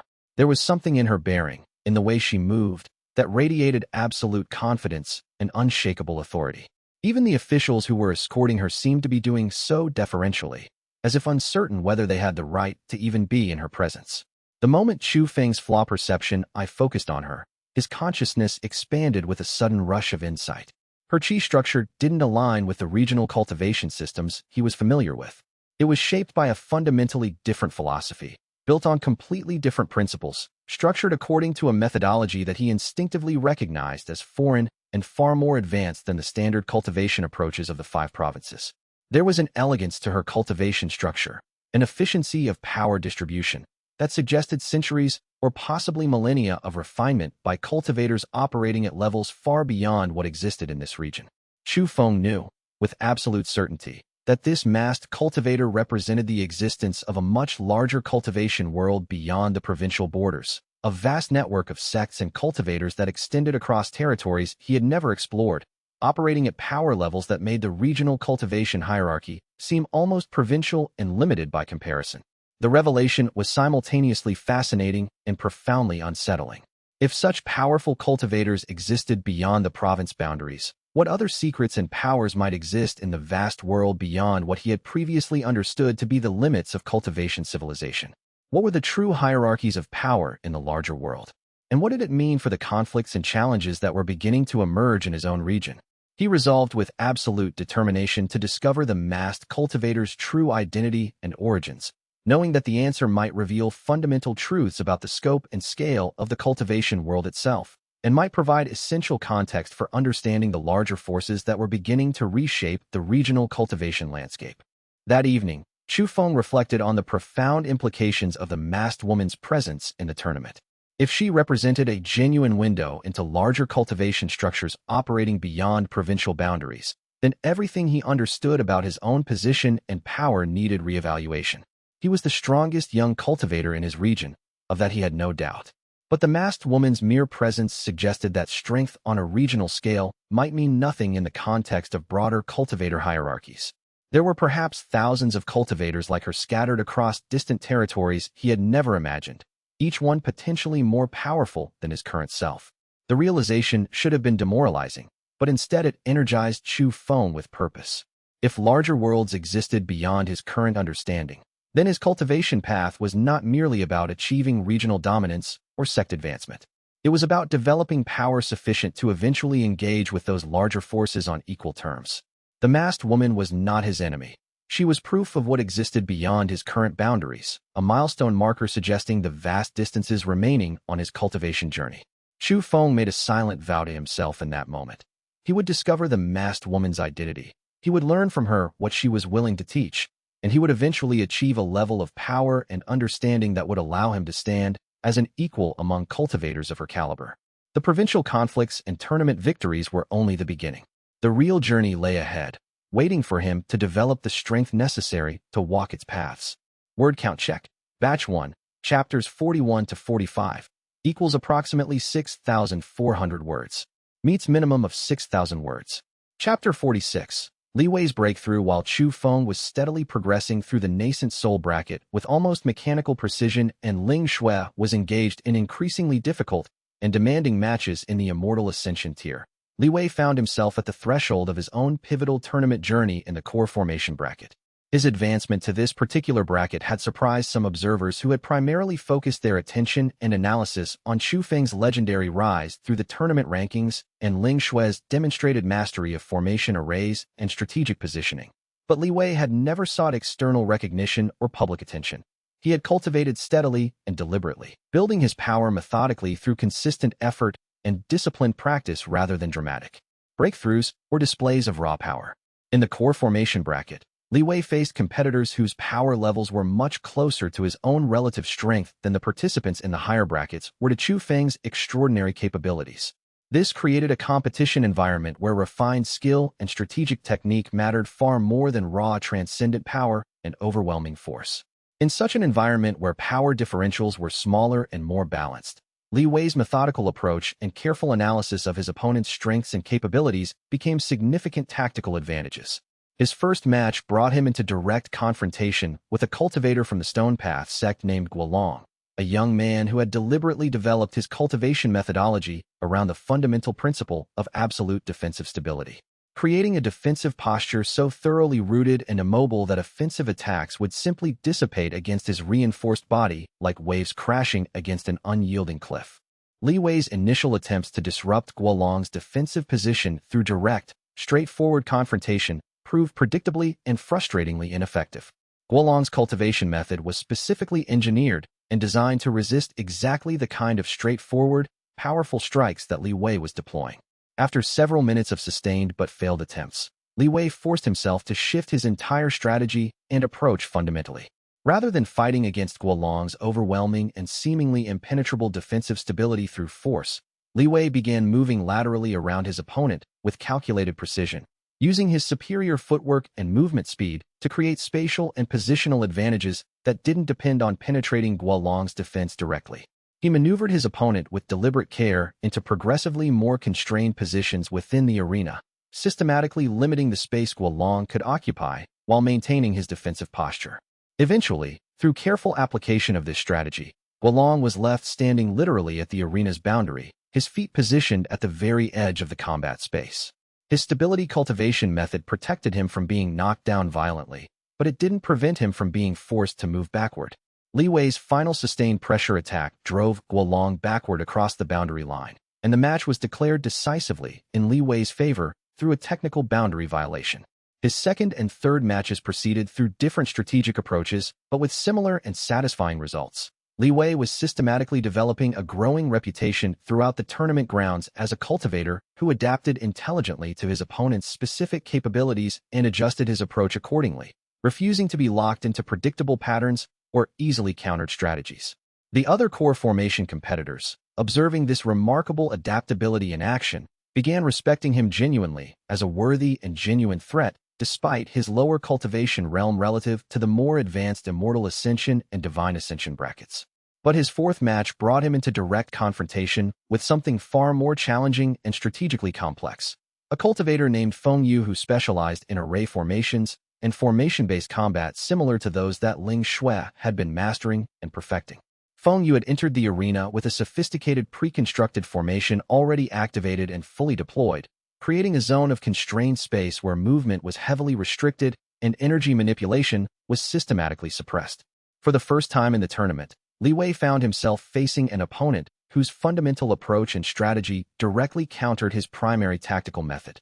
He couldn't outmaneuver Feng Yu's formation through superior positioning because the formation itself was constraining space in ways that prevented the kind of unrestricted mobility Li Wei normally relied upon. He couldn't simply overpower the formation through brute force and direct qi channeling because the formation's design was specifically crafted to limit and systematically suppress outbound energy. Li Wei stood alone in the center of the formation, surrounded by visible barriers of compressed and constrained qi, and forced himself to think differently and more creatively. He couldn't win by moving away or forcing his way through using conventional techniques. He had to win from within the constraints the formation imposed. He began carefully adapting and preparing to deploy the forbidden sacrifice technique that he had been secretly learning in hidden chambers. The sacred technique that would allow him to sacrifice his own lifespan to generate a single ultimate attack capable of defeating even overwhelming opponents. But Li Wei was cautious and extraordinarily disciplined in his approach. Rather than triggering the full sacrificial activation, he instead attempted to use only the technique's fundamental principle, the careful temporary conversion of life essence into raw power, to generate a precisely targeted burst of focused energy that could be directed with surgical precision at the formation's central control point. He felt the technique beginning to activate within his cultivation base, felt his life essence beginning its conversion into raw qi, felt the power accumulating and building within him with intensity that bordered on pain. But rather than releasing it in a full destructive wave that would consume years of his remaining lifespan, he carefully constrained the energy release and directed it with precision like a spear directed straight at the formation's center. The burst of power, though deliberately not catastrophically large, was precisely aimed and positioned in a way that made it impossible for Feng Yu to defend against from outside the formation. The formation shattered completely, its structural integrity disrupted by an internal assault that Feng Yu had not anticipated or prepared for. Feng Yu emerged victorious from the remaining free-form direct combat phase. But Li Wei, having utilized the sacred sacrifice technique even in its carefully controlled partial form, had proven something profound to himself and to the watching world. He possessed capabilities and hidden reserves that extended significantly beyond conventional cultivation methodology, powers that could serve as crucial equalizing factors against otherwise seemingly superior opponents. As he walked away from the arena, Li Wei felt the lingering fatigue and deep weariness from his partial activation of the sacrifice technique. The forbidden power was genuinely potent but profoundly costly, draining not just qi reserves, but actual precious life essence and temporal existence. He would need to be extraordinarily cautious about deploying it, reserving its use only for moments when the stakes genuinely warranted such an enormous personal price. But he had also learned something fundamental and crucial. He was not limited or constrained by his lower cultivation realm. He had unique resources and hidden capabilities that could be leveraged strategically to overcome opponents who seemed to possess superior advantages. That knowledge would serve him well in the tournament's remaining matches and beyond. Chapter 47. The semifinals. As the tournament progressed into its later stages, the field of remaining competitors in each bracket had been progressively narrowed and refined until only the most powerful and capable young cultivators in the 5 provinces remained. The early matches, where less advanced and less experienced competitors had been progressively eliminated through direct competition, were now long past. Now only the genuinely exceptional remained. Cultivators who had survived matches against formidable opponents and had demonstrated capabilities exceeding normal expectations. The competition became progressively more intense and more unpredictable as the stakes increased and the remaining opponents approached genuine parity in power. Chu Feng's semi-final match placed him directly against a cultivator named Zhang Ming, a specialist in spear combat who wielded a weapon of legendary status, an ancient spear that had been reinforced and strengthened with runes carved by master artificers over the course of generations and infused with elemental power through classified processes that had been kept secure and secret across centuries of his sect's history. From the moment the match officially began, Zhang Ming's approach to combat was straightforward and unambiguously brutal. Overwhelming power delivered through relentless offensive assault. Every attack designed to puncture through conventional defenses and overwhelm any defensive positioning through sheer force and momentum. The legendary spear moved through the air with a speed and force that created visible pressure waves throughout the arena, effects that could be observed even by observers positioned in the distant observation stance. Each individual thrust of the weapon left clear afterimages in the air, ghostly residual images that persisted briefly after the actual spear had moved past that location, suggesting that Zhang Ming's control and command of the weapon was operating at levels of precision that transcended normal human reaction times and capabilities. Chu Feng's Flaw Perception Eye activated and examined the weapon with intense and concentrated focus, analyzing every component and structural aspect. The legendary spear was genuinely impressive and sophisticated in its construction. The rune work was intricate and well-maintained. The elemental infusion was potent and maintained in stable equilibrium, and the weapon's overall construction was of an extremely high quality that reflected centuries of refinement. But the distinction between impressive craftsmanship and genuine flawlessness was critical and meaningful. The rune matrix, despite its overall sophistication and elegant design, contained specific structural vulnerabilities that Chu Feng's perception could identify with clarity. The runes had been carved according to ancient principles and methodologies, and like all ancient approaches, they reflected the understanding and inherent limitations of their original creators. There were specific points distributed throughout the rune matrix where stress concentration was highest, where the geometric patterns aligned and intersected in ways that created microfractures and structural weaknesses if sufficient force was applied at precisely the correct angles and vectors. The elemental infusion, though genuinely potent in its manifestation, was not evenly distributed throughout the weapon structure. The spearhead was the most heavily and completely infused with elemental power, but the shaft connecting the head to the handle, the exact location where rune patterns transitioned from one configuration to another, was comparatively weaker and less thoroughly reinforced. Chu Feng allowed Zhang Ming to execute 3 complete attack sequences, deliberately analyzing and documenting the patterns and variations of his assault, confirming and refining his observations about the weapon's structural vulnerabilities and architectural weaknesses. Then, during Zhang Ming's 4th complete sequence, Chu Feng made his decisive move. His hand moved with speed that transcended normal perception, a motion so rapid that observers couldn't quite follow it. His hand intercepted the spear shaft with surgical precision at exactly the point where he had calculated the maximum structural weakness existed. The impact was calibrated with extraordinary care to disrupt the integrity of the rune matrix without causing permanent destruction. Chu Feng harbored no desire to damage a legendary artifact of considerable historical value, only to disarm his opponent and end the match through superior technique and analysis. The legendary spear vibrated violently under the impact, its rune patterns flickering and momentarily destabilized as the carefully balanced forces holding the elemental infusion in place were disrupted by the precisely calculated strike. Zhang Ming, shocked and unprepared for the unexpected counter to his assault, could not recover in time to mount an effective defense. Chu Feng's follow-up strike, directed at Zhang Ming's cultivation center with surgical precision and perfect timing, ended the match decisively. Zhang Ming was carefully carried from the arena by medical attendants, his cultivation base shaken and temporarily destabilized, but ultimately intact and undamaged.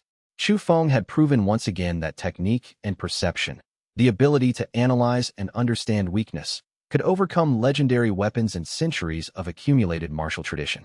Ling Xue's semi-final match placed her in direct confrontation with the mysterious masked cultivator, the woman from beyond the provincial borders whose true identity and actual origins remained shrouded in mystery and concealment. The entire arena fell completely silent as the 2 women faced each other across the combat space, one masked and enigmatic in her presentation, the other beautiful and intensely focused. The fight that ensued was fundamentally unlike any other match that had occurred during the entire tournament. Both women were operating at extraordinarily high and comparable levels of power and technique. Ling Xue deployed her formation array mastery, creating zones of constrained space that should have severely limited her opponent's movement options and capabilities, but the masked cultivator moved through the formations with apparent ease, passing through them as if they were suggestions rather than constraining forces. Her cultivation base somehow sufficiently advanced to ignore or transcend the spatial limitations that Ling Xue was constructing. In response to this development, Ling Xue abandoned her formation approach and engaged in direct magical combat, her cultivation base resonating with visible power as she deployed techniques that extended the boundaries of her known capabilities and repertoire.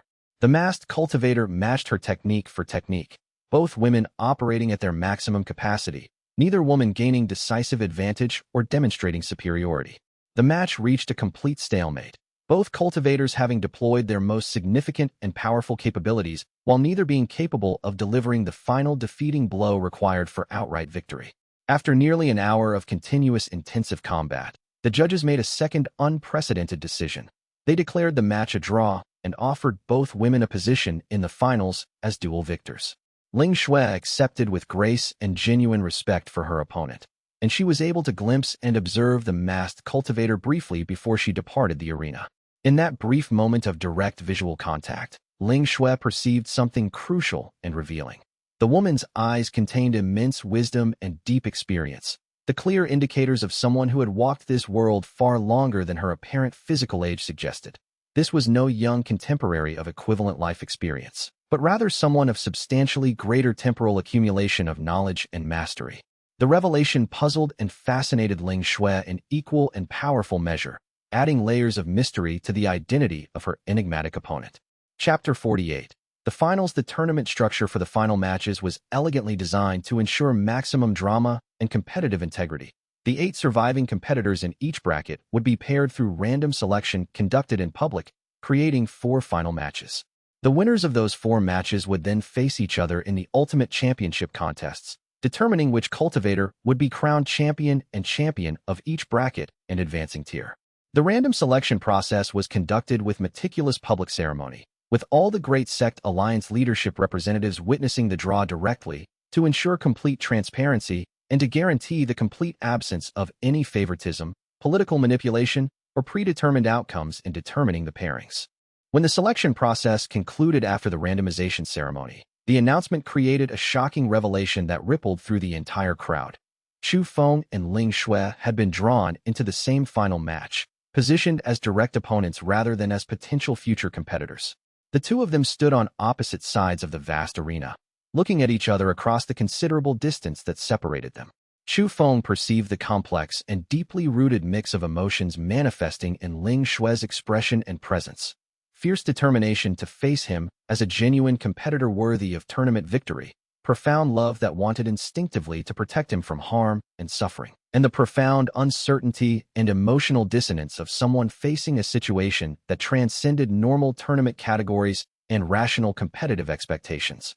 They bowed to each other formally and with dignified respect before the match officially began, not as lovers seeking to avoid confrontation, but as worthy opponents who recognized and respected each other's capabilities and approached the pending confrontation with absolute dignity, gravity, and seriousness. The bows were acknowledged by the crowd and by the judges, and the senior judge signaled clearly for the match to begin. The tension that filled the arena was unlike anything experienced in any previous tournament match throughout the entire competition. These were not merely 2 powerful cultivators competing for victory, ranking, and tournament advancement. These were 2 people who loved each other with genuine and profound commitment, each one desperate and conflicted about potentially inflicting genuine harm, while simultaneously committed to testing themselves completely and without restraint against their partner and discovering the full extent of their relative capabilities.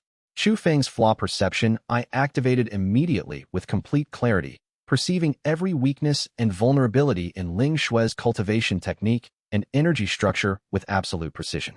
He knew exactly where her defensive chi shields were least robust and most vulnerable. He understood precisely which attacks would penetrate her defenses most effectively. He could calculate the exact positioning, timing, and force required that would allow him to defeat her decisively, to drop her to her knees and force her surrender. But knowing something intellectually and being willing to act on that knowledge were fundamentally different things separated by a gulf of emotional and spiritual conviction. Every time Chu Feng's tactical mind analyzed a potential path to victory, he was simultaneously and painfully aware that executing that path would require him to harm the person he loved most profoundly, to inflict genuine pain and potentially lasting damage on someone whose well-being and happiness mattered infinitely more to him than any tournament victory or regional recognition ever could. The conflict between his analytical mind and his emotional reality created a cognitive dissonance that made even drawing breath feel difficult. Ling Shui, simultaneously, was absolutely aware that she was facing the most powerful cultivator in the entire tournament. A man whose legendary Flaw Perception Eye could perceive weaknesses and flaws that she couldn't adequately defend against or even protect herself from.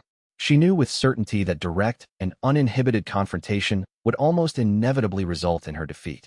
But she also possessed the profound conviction that she had learned techniques and developed cultivation methods through her months of synchronized training with Chu Feng that could challenge even his extraordinary perception and power, if she found the courage to deploy them with complete commitment and without the limiting restraint that love naturally imposed. The match escalated in intensity over the course of extended minutes of continuous engagement. Ling Shui deployed her most sophisticated and advanced formation arrays, attempting deliberately to create spatial constraints and environmental distortions that would limit Chu Feng's positioning options and freedom of movement. Chu Feng adapted with remarkable fluidity, finding precise paths through the formations by perceiving the microscopic spaces and gaps, where Ling Shui's constructions were fractionally less robust and slightly less well-reinforced. Neither could gain decisive advantage despite their efforts. Both were consciously and deliberately avoiding the killing blows and incapacitating strikes they theoretically could deliver with devastating effect. Both were operating at the absolute edge of their capabilities while maintaining psychological and emotional restraint that fundamentally prevented them from executing the techniques that would guarantee absolute victory. The crowd, initially confused and uncertain about the prolonged stalemate and the apparent avoidance of decisive engagement, eventually came to understand with recognition and deep appreciation what was occurring. They were witnessing two supreme cultivators refusing to destroy each other, choosing instead to demonstrate their complete mastery and refinement while maintaining the fundamental bonds of love and respect that connected them more deeply than any tournament victory ever could. When neither cultivator gained advantage after extended minutes of intensive combat, when the two of them were both breathing heavily from exertion and showing visible signs of strain, but neither showed any genuine signs of surrender or capitulation, the judges faced an unprecedented situation without precedent in tournament history. How to declare victory in a match where both competitors clearly possessed the genuine capability to defeat each other but were consciously choosing mutual restraint and protection over absolute competitive victory. Finally, after deliberating briefly, one of the senior judges, an ancient woman with centuries of experience, rose slowly and announced a decision with absolute authority. These two cultivators have demonstrated extraordinary power and technique operating in perfect balance and synchronization. Neither is willing to deliberately harm the other beyond the point of tactical defeat. Therefore, this tribunal judges collectively that both have achieved victory in this contest. Both competitors shall advance to the championship tier, and the final victory shall be determined through a different and unprecedented methodology. Chapter 49.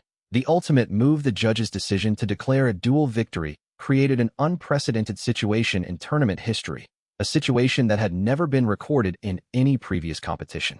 No competition before had ever seen two finalists advancing simultaneously without one decisively defeating the other in genuine combat. The Great Sect Alliance, governing structure designed to handle standard competitive outcomes, had to hastily formulate new rules and precedent to address this anomaly that contradicted all previous tournament protocol. The resolution was announced the following morning during an emergency session of the tournament judges. The two finalists would be allowed to attempt a final unified technique, a combined approach that would demonstrate the ultimate extent of their combined cultivation capabilities working in perfect coordination. If they could execute such a technique in flawless synchronization, both would be declared tournament champions and would both receive all associated honors. If they failed to achieve sufficient synchronization, if their coordination proved inadequate, the judges would revert to the original match rules and would attempt to declare a single victor through continued combat. Chu Feng and Ling Shui were given precisely 1 day to prepare for this unprecedented challenge. They retreated immediately to the private cultivation chambers that the tournament organization provided for competitors, and they began the most intensive synchronization training they had ever undertaken, more focused and deliberate even than their normal daily synchronization sessions. Over the preceding months of their partnership, they had been developing a technique in complete secrecy, revealing it to no one, not even to Li Wei or the sect leadership, a methodology that would allow their two cultivation bases to merge temporarily, creating a unified field of power that transcended what either could achieve separately. The technique represented the culmination of everything they had learned about each other's cultivation methods, energy patterns, and spiritual consciousness. The technique was risky because it required absolute trust and perfect coordination. There could be no hesitation, no uncertainty, no moment of doubt. If either cultivator faltered or failed to commit completely at any point during the synchronization process, the entire technique would collapse catastrophically and potentially cause severe spiritual damage to both of them. A failed attempt could cripple both their cultivation bases and leave them permanently unable to advance further. But they had rehearsed it dozens of times in private, in quiet chambers where no one could witness their attempts, and each successful rehearsal had shown them that the technique was achievable, that they could reach a state of temporary unified consciousness where their chi flowed as a single coherent force rather than as two separate streams operating in parallel or in opposition. The following day, as the massive crowd gathered to witness the unprecedented final attempt, a competition unlike anything most of them had ever experienced, Chu Feng and Ling Shui walked together to the center of the vast arena. They did not assume fighting stances or prepare for combat in the traditional sense. Instead, they sat cross-legged on the ground facing each other at a precise distance they had measured and practiced countless times. Their hands connected, palms touching palm, fingers interlacing. Their breathing began to synchronize naturally, falling into patterns they had rehearsed until the process became intuitive and automatic. The judges, confused by this apparent abdication of combat stance and normal tournament protocol, began to raise objections and declare the match invalid. But the senior judges, ancient cultivators with centuries of experience, recognized what was occurring. A cultivation synchronization technique of extraordinary sophistication was being deployed, something far more advanced and demanding than traditional physical combat. They raised their hands to silence the objections, indicating that the technique should be allowed to proceed uninterrupted. Chu Feng closed his eyes and extended his consciousness fully, deliberately opening the deepest layers of his awareness and allowing them to merge with Ling Shui's presence. He felt her fear and her overwhelming love and her absolute commitment to this unified attempt. He felt her strength resonating with his own at frequencies both physical and spiritual. He felt her willingness to trust him completely, and he matched that trust with equal measure. And slowly, impossibly, their two cultivation bases began to align with each other, creating bridges of energy between them, building a unified field of power that grew exponentially as the synchronization deepened and achieved greater coherence. Their combined presence expanded outward into the arena, a visible shimmer of power beginning to manifest in the air around them, a visible wave of united energy that slowly grew brighter and more distinct. The crowd fell completely silent, sensing instinctively that something extraordinary was occurring, something that transcended normal tournament competition and ventured into the realm of pure cultivation mastery and perfect unity between two individual cultivators. The unified technique reached its crescendo over the course of several minutes, building in intensity and magnitude as Chu Feng and Ling Shui achieved deeper and deeper levels of synchronization. At the moment of perfect alignment, both of them released a synchronized burst of power that erupted from them simultaneously and extended in all directions, a visible wave of unified cultivation that briefly illuminated the entire tournament grounds in brilliant light, so bright that many spectators had to shield their eyes from the radiance. When the light faded and the crowd could see clearly again, Chu Feng and Ling Shui were still sitting across from each other in perfect stability, their hands still connected, their consciousness still perfectly synchronized, their shared presence radiating an authority and power that left no doubt about the magnitude of what they had achieved. The judges consulted with each other for only a brief moment before the senior judge rose and announced the official decision, her voice carrying across the entire tournament grounds with clarity that suggested she was projecting her words through cultivation technique. Both competitors have demonstrated a level of unified cultivation mastery and synchronized technique that has no precedent in recorded tournament history. The coordination, precision, and magnitude of their combined power transcends all previous records. Both are hereby declared tournament champions. Both shall receive the same honors, titles, opportunities for advancement, and recognition within the Great Sect Alliance. This is a victory unprecedented in scope and significance. Chapter 50. The offer 3 days after the conclusion of the tournament, with the championship titles awarded, the preliminary competitions formally concluded, and the celebration festivities gradually winding down, the Great Sect Alliance issued a formal summons to Chu Feng, Ling Shui, and Li Wei. The three of them, along with Elder Kong and Master Yun as witnesses and advisors, were escorted by official alliance representatives to an ornate pavilion that occupied the ceremonial center of the tournament grounds. The pavilion was constructed from white marble inlaid with threads of precious metal, and its interior design conveyed unmistakable messages about power, authority, and the vast resources available to the alliance's leadership. Inside the pavilion, the 5 supreme leaders of the Great Sect Alliance waited to speak with them. These were the most powerful individuals in the entire region, cultivators who had devoted their entire lifespans to their training and advancement, who had reached ranks that transcended the normal regional cultivation hierarchy and extended into territories of power that few cultivators ever approached. They sat in positions of obvious authority, arranged in a semicircle that positioned them higher than their visitors, and their combined presence created a palpable pressure that affected the very air and light of the pavilion. Even breathing seemed to require additional effort in their presence.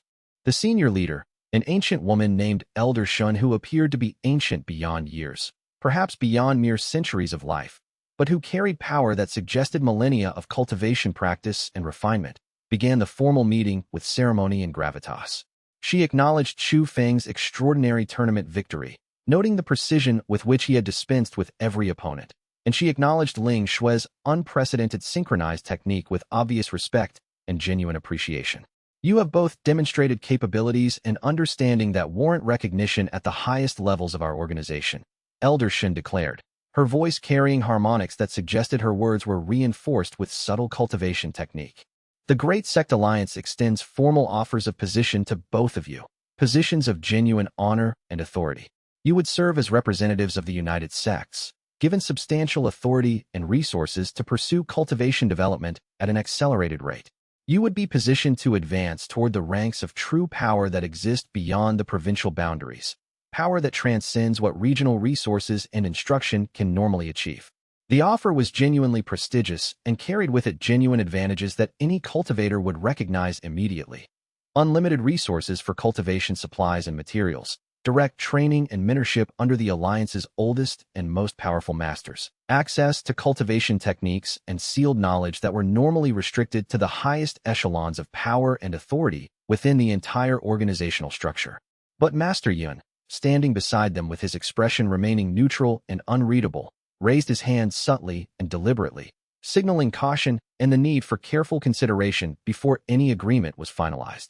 What are the obligations and expectations that accompany such prestigious positions? Li Wei asked carefully, his voice steady and analytical.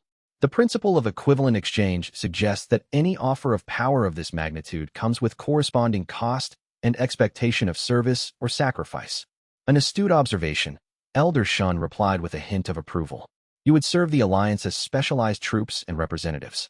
In times of regional conflict or external threat to the Alliance's interests, you would be expected to commit your power fully to defending the Alliance's interests and authority.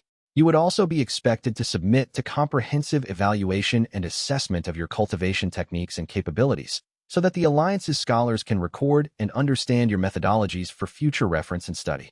Chu Feng's mind immediately processed what was being offered and what was being demanded.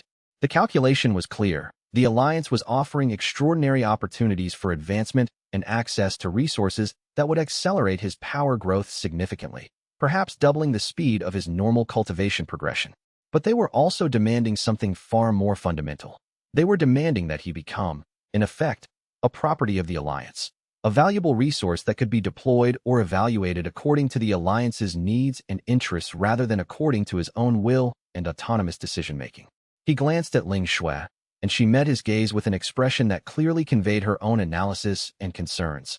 The offer was generous and attractive on the surface, but the underlying implications were troubling and potentially limiting to their future autonomy and freedom. We are honored by the Alliance's recognition and the value you place on our capabilities, Chu Feng said formally and carefully, his words deliberate and measured. However, we must accept your offer with a condition and modification. We will serve the Alliance, and we will allow comprehensive evaluation and assessment of our techniques. But the Celestial Gate sect remains our home and our primary allegiance. We serve the Alliance as representatives of our sect and as independent cultivators, not as properties or permanent assets of the Alliance. Our autonomy in matters of personal cultivation development and the application of our power outside of direct Alliance deployment and defense remains absolute and non-negotiable. There was a moment of palpable tension in the pavilion as the 5 leaders considered this counteroffer, a moment where the outcome of the negotiation hung in genuine uncertainty. Finally, after several seconds of silent deliberation, Elder Shin nodded slowly, her expression suggesting both respect for their negotiating position and calculation about the value they represented. Those terms are acceptable, she replied with obvious approval. You will be recognized as official representatives of the Great Sect Alliance, with all the titles and privileges that such recognition entails. Your position will be substantial and prestigious, and it will provide you access to resources and instruction that can accelerate your development substantially. And you will walk a path that, if you pursue it with sufficient commitment and capability, could eventually lead toward power that transcends even the Alliance's authority. The formal agreements were carefully documented and officially recorded, and Chu Feng, Ling Shui, and Li Wei formally accepted their new positions and all the privileges and expectations that accompanied them. This marked a significant transition point in their journey, a moment where they extended their influence and responsibility beyond their sect and into the larger structures of regional power.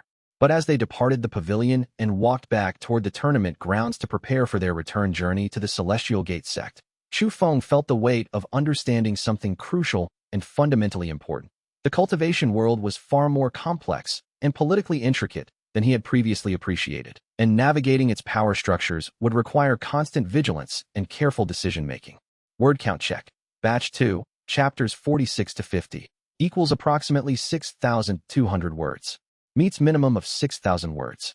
Chapter 51, The Masked Cultivator's Truth 3 weeks after the tournament's conclusion, as Chu Feng was settling back into his routines at the Celestial Gate sect and beginning to process the implications of his new position within the Great Sect Alliance, an unexpected visitor arrived at the sect's main gates requesting an audience with him personally. The Masked Cultivator, now without her tournament disguise, revealed herself to be Yao Lin, a woman who appeared to be perhaps 10 years Chu Feng's senior in apparent age, but whose eyes carried the weight of experience and knowledge that suggested a far longer history than her physical form implied. Yao Lin was brought to a private meditation chamber where Chu Feng, Ling Shui, Master Yun, and Elder Kong awaited her. She removed the last of her external defenses and stood before them with an openness that conveyed no threat or hidden malice, but rather a desire for genuine communication and understanding. I have come to offer you information, Yao Lin began without preamble. Information that will be crucial to your continued survival and advancement. The cultivation world that you are aware of, the 5 provinces, the regional sects, the conflicts you have been navigating. These are only the smallest fragments of a vastly larger reality. She proceeded to reveal knowledge that recontextualized everything Chu Feng had previously understood about the cultivation world. There were distant empires far beyond the provincial borders, civilizations with cultivation systems and methodologies that dwarfed the resources and capabilities of even the Great Sect Alliance.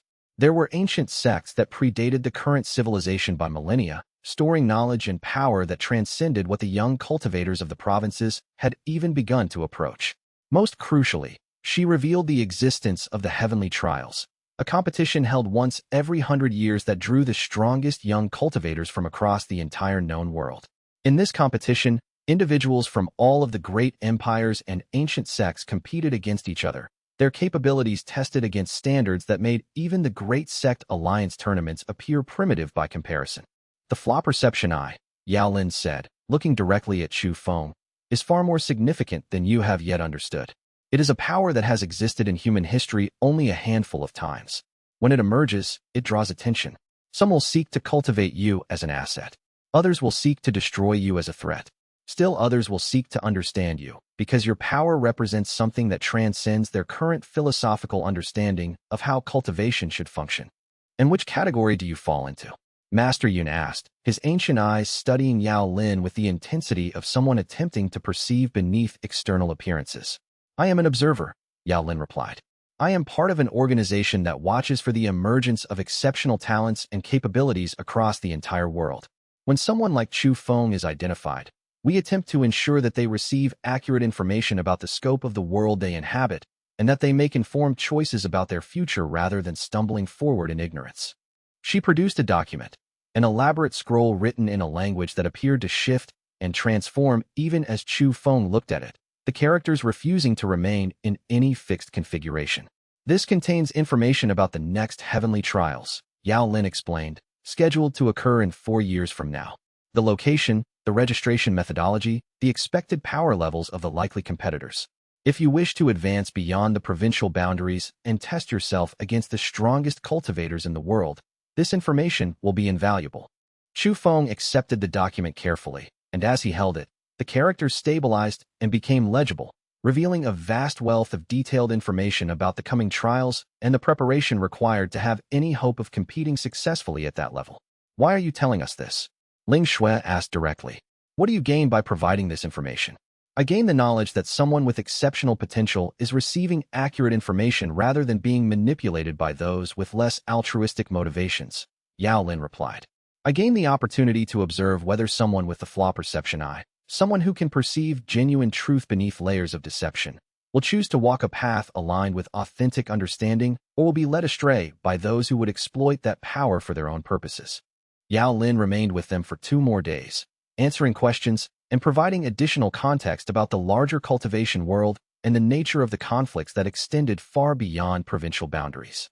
She described distant empires and their cultivation philosophies. She explained that the heavenly trials would require cultivation advancement equivalent to reaching the divine ascension realm minimum, with the most powerful competitors approaching or achieving celestial immortal rank. When she departed, she left them with a final instruction: prepare. 4 years is not a lengthy period in the life of a cultivator, but it is sufficient time to advance several ranks if you commit yourself completely. By the time the heavenly trials begin, you should aim to reach at least middle divine ascension if you wish to have any reasonable chance of advancement in the initial competition brackets. After Yao Lin departed, the 4 of them sat in silence, each processing the enormous implications of what they had learned. The cultivation world was vastly larger than they had imagined. The conflicts they had been navigating were only fragments of a much larger struggle, and the timeline for genuine advancement had suddenly become far more urgent and demanding.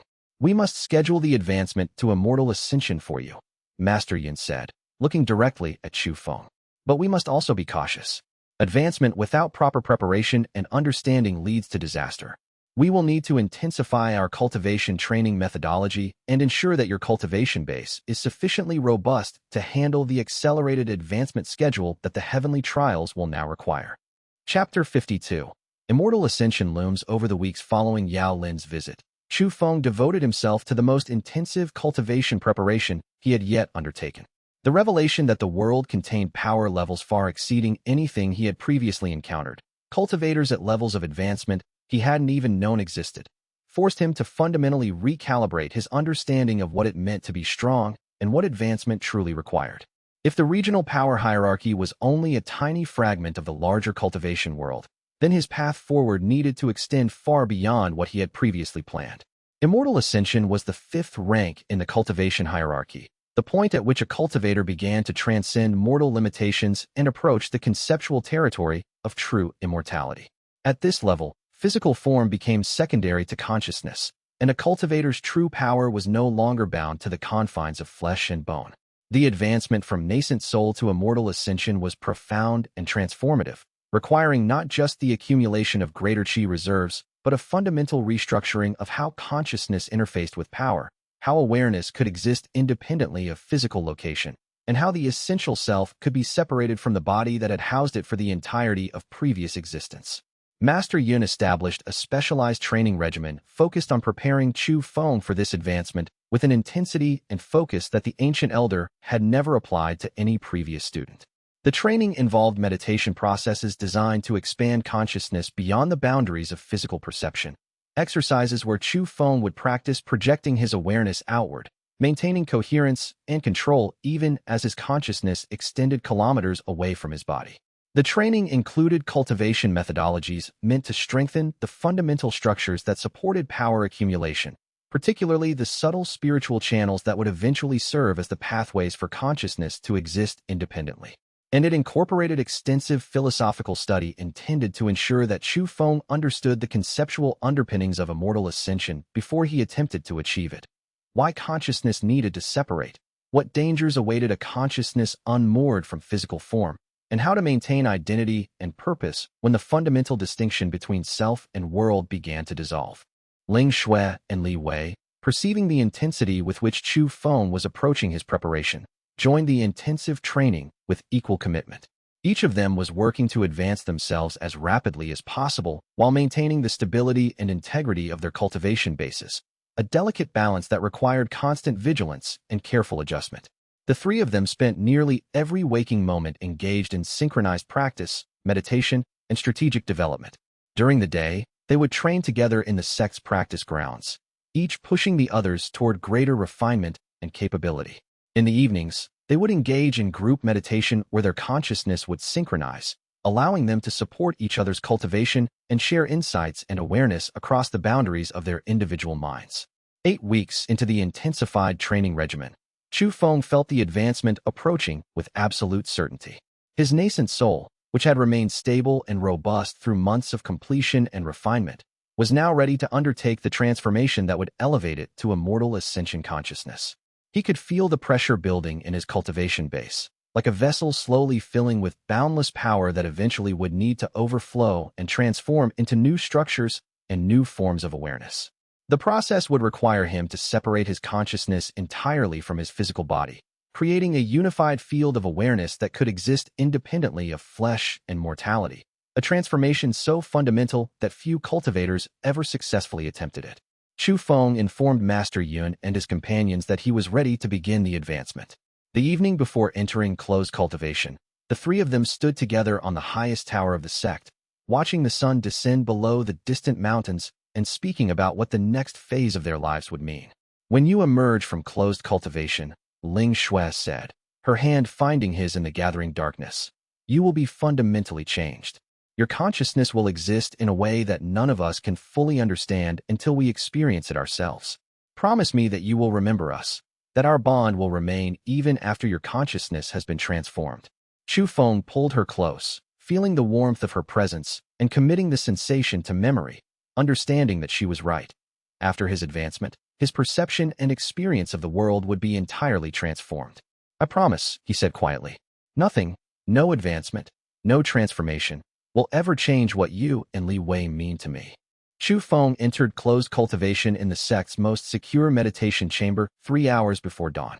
The door was sealed with protective arrays that would alert Master Yun to any external interference. The advancement was scheduled to take 14 days, a time frame that would allow his consciousness to undergo the profound transformation required, but not so extended that the vulnerability period would stretch into dangerous lengths where external threats might manifest. As he began the meditation, Chu Feng felt his consciousness expanding outward into his cultivation base. The Flaw Perception Eye activated naturally and immediately, and he began perceiving the structure of his own cultivation base with unprecedented clarity. The architecture of his spiritual form, the precise pathways along which his consciousness flowed, the microscopic integration points where his consciousness bound to his physical body. The eye revealed structures and patterns that he had never perceived before, layers of consciousness that had been supporting his awareness since his earliest days of cultivation. The eye's perception revealed exactly what needed to be done.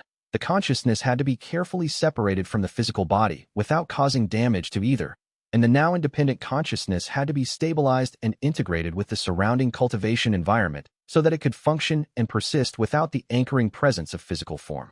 It was a process of extraordinary delicacy and precision, and any mistake could result in catastrophic failure. Consciousness fragmented and dispersed, or consciousness bound forever to a crippled and diminished physical form. Chapter 53. The Celestial Demon's Arrival. While Chu Feng was in closed cultivation, undertaking the profound and delicate transformation of his consciousness that would elevate him to immortal ascension rank, the stability and peace of the entire region were shattered by the arrival of a cultivator unlike any that the provinces had previously witnessed. The appearance of this being heralded a disruption of the established power hierarchies and suggested that forces far larger than the regional conflicts were beginning to reshape the landscape of cultivation politics. The cultivator arrived in the middle of the night, announcing herself not through messengers or diplomatic channels, but through direct action. She descended from the sky like a meteor, landing directly in front of the Celestial Gate sect's main gates with an impact that sent tremors through the entire sect complex. The arrival was accompanied by a wave of chi so overwhelming that dozens of outer-rank disciples who were still awake, meditating or studying in preparation for their own advancement, were literally thrown to the ground by the sheer pressure of her presence. Windows in several sect buildings cracked from the force of her arrival. The protective arrays that normally guarded the sect showed visible stress, their light flickering as they struggled to accommodate the magnitude of power standing at the gates. She was tall and otherworldly in appearance, far taller than normal human proportions would suggest possible, with a presence that seemed to occupy more space than her physical form should allow. Her eyes contained power that suggested they had witnessed ages and eons, had seen civilizations rise and fall, had perceived transformations and conflicts that stretched across centuries or millennia. Her cultivation base radiated the kind of fundamental strength that marked someone operating at power levels far transcending normal advancement, not just 1 or 2 levels above the regional maximum, but operating at an entirely different scale of existence. She was Yi Chun, a celestial demon hybrid, a being of immense power whose cultivation had been refined through centuries of deliberate practice and whose bloodline granted her access to techniques and capabilities that transcended normal human cultivation methodologies.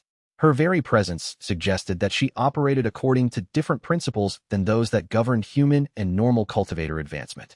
Elder Kong, reacting with the composure that marked a sect leader of his caliber, immediately summoned the sect's core leadership to the main hall, even as the alarm bells throughout the sect complex began to ring in warning. By the time Yi Chun approached the sect's main hall, the leadership had assembled, Elder Kong, Master Yun, and the other peak-tier cultivators standing ready to receive the visitor. Yi Chun entered without waiting for formal permission, her presence so overwhelming that the sect leaders instinctively created space for her. When she spoke, her voice carried the weight of absolute authority and the kind of certainty that suggested she had never in her entire existence encountered anything she couldn't overcome or control. "I have come seeking one among you," she declared, her presence filling the entire hall with oppressive power that made breathing difficult and movement sluggish. A cultivator known as Chu Feng, who possesses the Flaw Perception Eye. "I am here to claim justice for debts incurred in ancient history, for wrongs committed by those who came before him, for power wielded against my bloodline in ages past. I am here to kill him." This is not a request for negotiation. It is a statement of purpose. The statement was delivered with such utter conviction and such casual certainty of her own power that it took a moment for anyone to fully process the implications of what had just been said. Yi Chun was not threatening violence. She was announcing her intention to execute Chu Feng as payment for historical debts. The distinction was subtle but critical. She saw his death not as a goal to be achieved, but as an inevitable consequence that only required the proper timing and opportunity. But when the full weight of her announcement settled over the assembled sect leadership, the entire Celestial Gate sect mobilized into emergency preparation. Elder Kong, acting with the dignity and composure that marked a sect leader of his caliber facing an existential threat to one of the sect's most valuable members, rose from his seat and addressed Yi Chun directly. "Chu Feng is currently in close cultivation, pursuing an advancement that cannot be interrupted without causing catastrophic damage to his consciousness and cultivation base," Elder Kong said with absolute calm. "If you wish to face him in honorable combat, you will wait for his emergence. If you wish to harm him before he has the opportunity to face you, if you wish to strike him while he is vulnerable and defenseless, then you will face the entire strength of the Celestial Gate sect in immediate and total combat. You will not find us an easy target, and the price of victory will be substantial. Choose your path carefully, stranger, for whichever you select will shape the consequences that follow." Yi Chun laughed, a sound like thunder rolling across distant mountains, like the collision of celestial bodies in the void of space. "I have no fear of the Celestial Gate sect. Your strongest cultivators are centuries my junior in experience and orders of magnitude inferior in power. Your political structures and organizational hierarchies are barely relevant to someone of my magnitude and achievement. But I will wait. Yes, the delay serves my purpose as well." Chu Feng's emergence from closed cultivation will be a moment of particular vulnerability, his consciousness newly awakened to its transformed state, his integration with his new power still incomplete, his awareness still adjusting to perceptions expanded far beyond previous limitations. That moment of emergence and vulnerability will be when I strike. I will not need to interrupt his cultivation. I will simply wait for the ripeness of opportunity. She withdrew from the main hall, but did not leave the sect's territory. Instead, she took up residence in the surrounding mountains, establishing a presence that was visible and oppressive, a constant reminder that an existential threat had materialized, and was simply waiting for the exact moment when Chu Feng would be vulnerable enough for her to strike with devastating finality. The sect erupted into preparation for potential conflict unlike anything they had previously experienced. Master Yun, learning of Yi Chun's arrival and her stated intentions, made a strategic decision. He would not disturb Chu Feng's advancement. The risks of interruption were far too great and would cripple the one cultivator with genuine potential to resist her. But he would prepare the sect for direct confrontation with a Tribulation Realm cultivator of unprecedented power. Master Yun himself would likely face Yi Chun in direct combat if conflict became inevitable, And while he harbored no illusions about the ultimate outcome of such a battle, his power might be sufficient to wound her or delay her, but would almost certainly not be sufficient to defeat her. He was determined to buy whatever time was necessary for Chu Feng to complete his advancement and emerge prepared to face her. Chapter 54. Immortal Ascension complete. On the 14th day of closed cultivation, the meditation chamber erupted with power. Chu Feng's consciousness, having undergone the complete transformation required for immortal ascension, was stabilizing in its new configuration, no longer bound to physical form, but rather existing as a unified field of awareness that extended throughout his entire body and into the surrounding environment. The final stages of the transformation had been extraordinary in their intensity. In the hours before the breakthrough, Chu Feng's body had felt like a vessel filled to absolute capacity with power.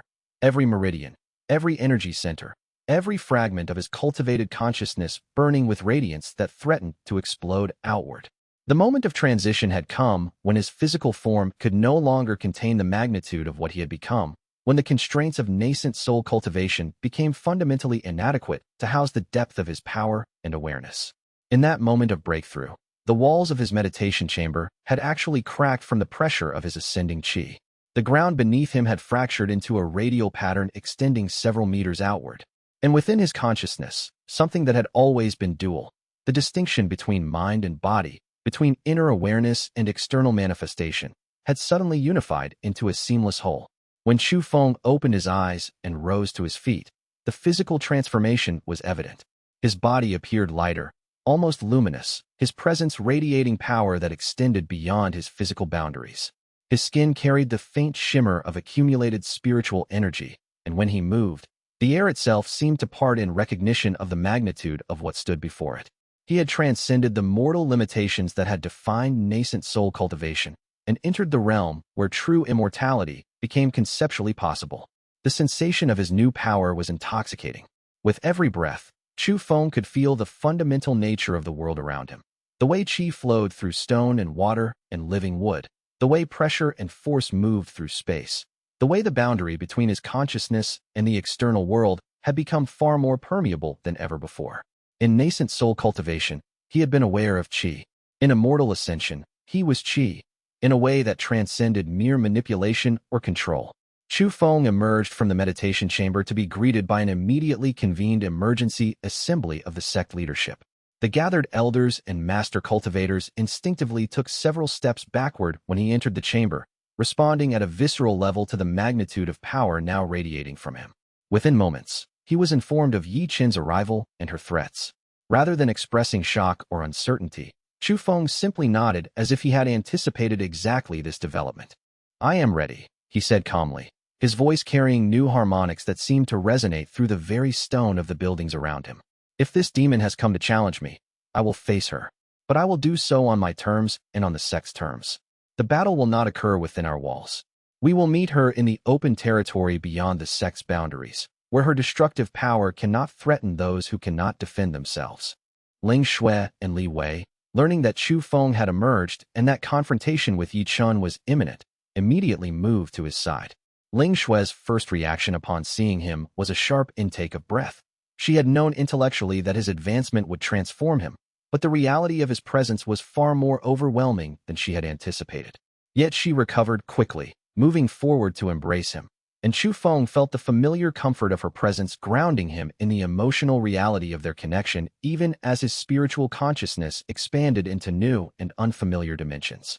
The three of them walked together through the sect's corridors, and Chu Feng noticed that disciples instinctively moved out of his path, pressing themselves against the walls as he passed. Some of them prostrated themselves, responding to the absolute authority that his immortal ascension cultivation base now radiated. He moved past them without acknowledgement, understanding that they were responding not to his will, but to the fundamental reality of what he had become. When they reached the main gates and stepped out into the open space beyond, Yi Qin immediately rose from her position of waiting. The celestial demon's expression shifted from confidence to something more complex, a kind of respect mixed with intense predatory calculation. Her ancient eyes, which had witnessed centuries of cultivation conflicts and transformations, narrowed as she studied the full magnitude of Chu Feng's ascended form. "You have advanced to immortal ascension," Yi Qin observed, her voice carrying a note of something that might have been surprise. "Fast. Faster than I anticipated." faster than any human cultivator has managed in the last 1,000 years. No matter. The advancement does not change the fundamental nature of our conflict. I am here to kill you and reclaim what was lost.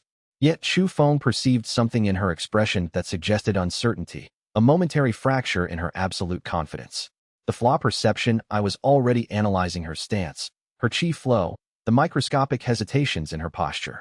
And what it revealed was that despite her ancient power and her overwhelming cultivation base, she possessed vulnerabilities, flaws in her approach that could be exploited by someone who understood how to perceive and target them with precision.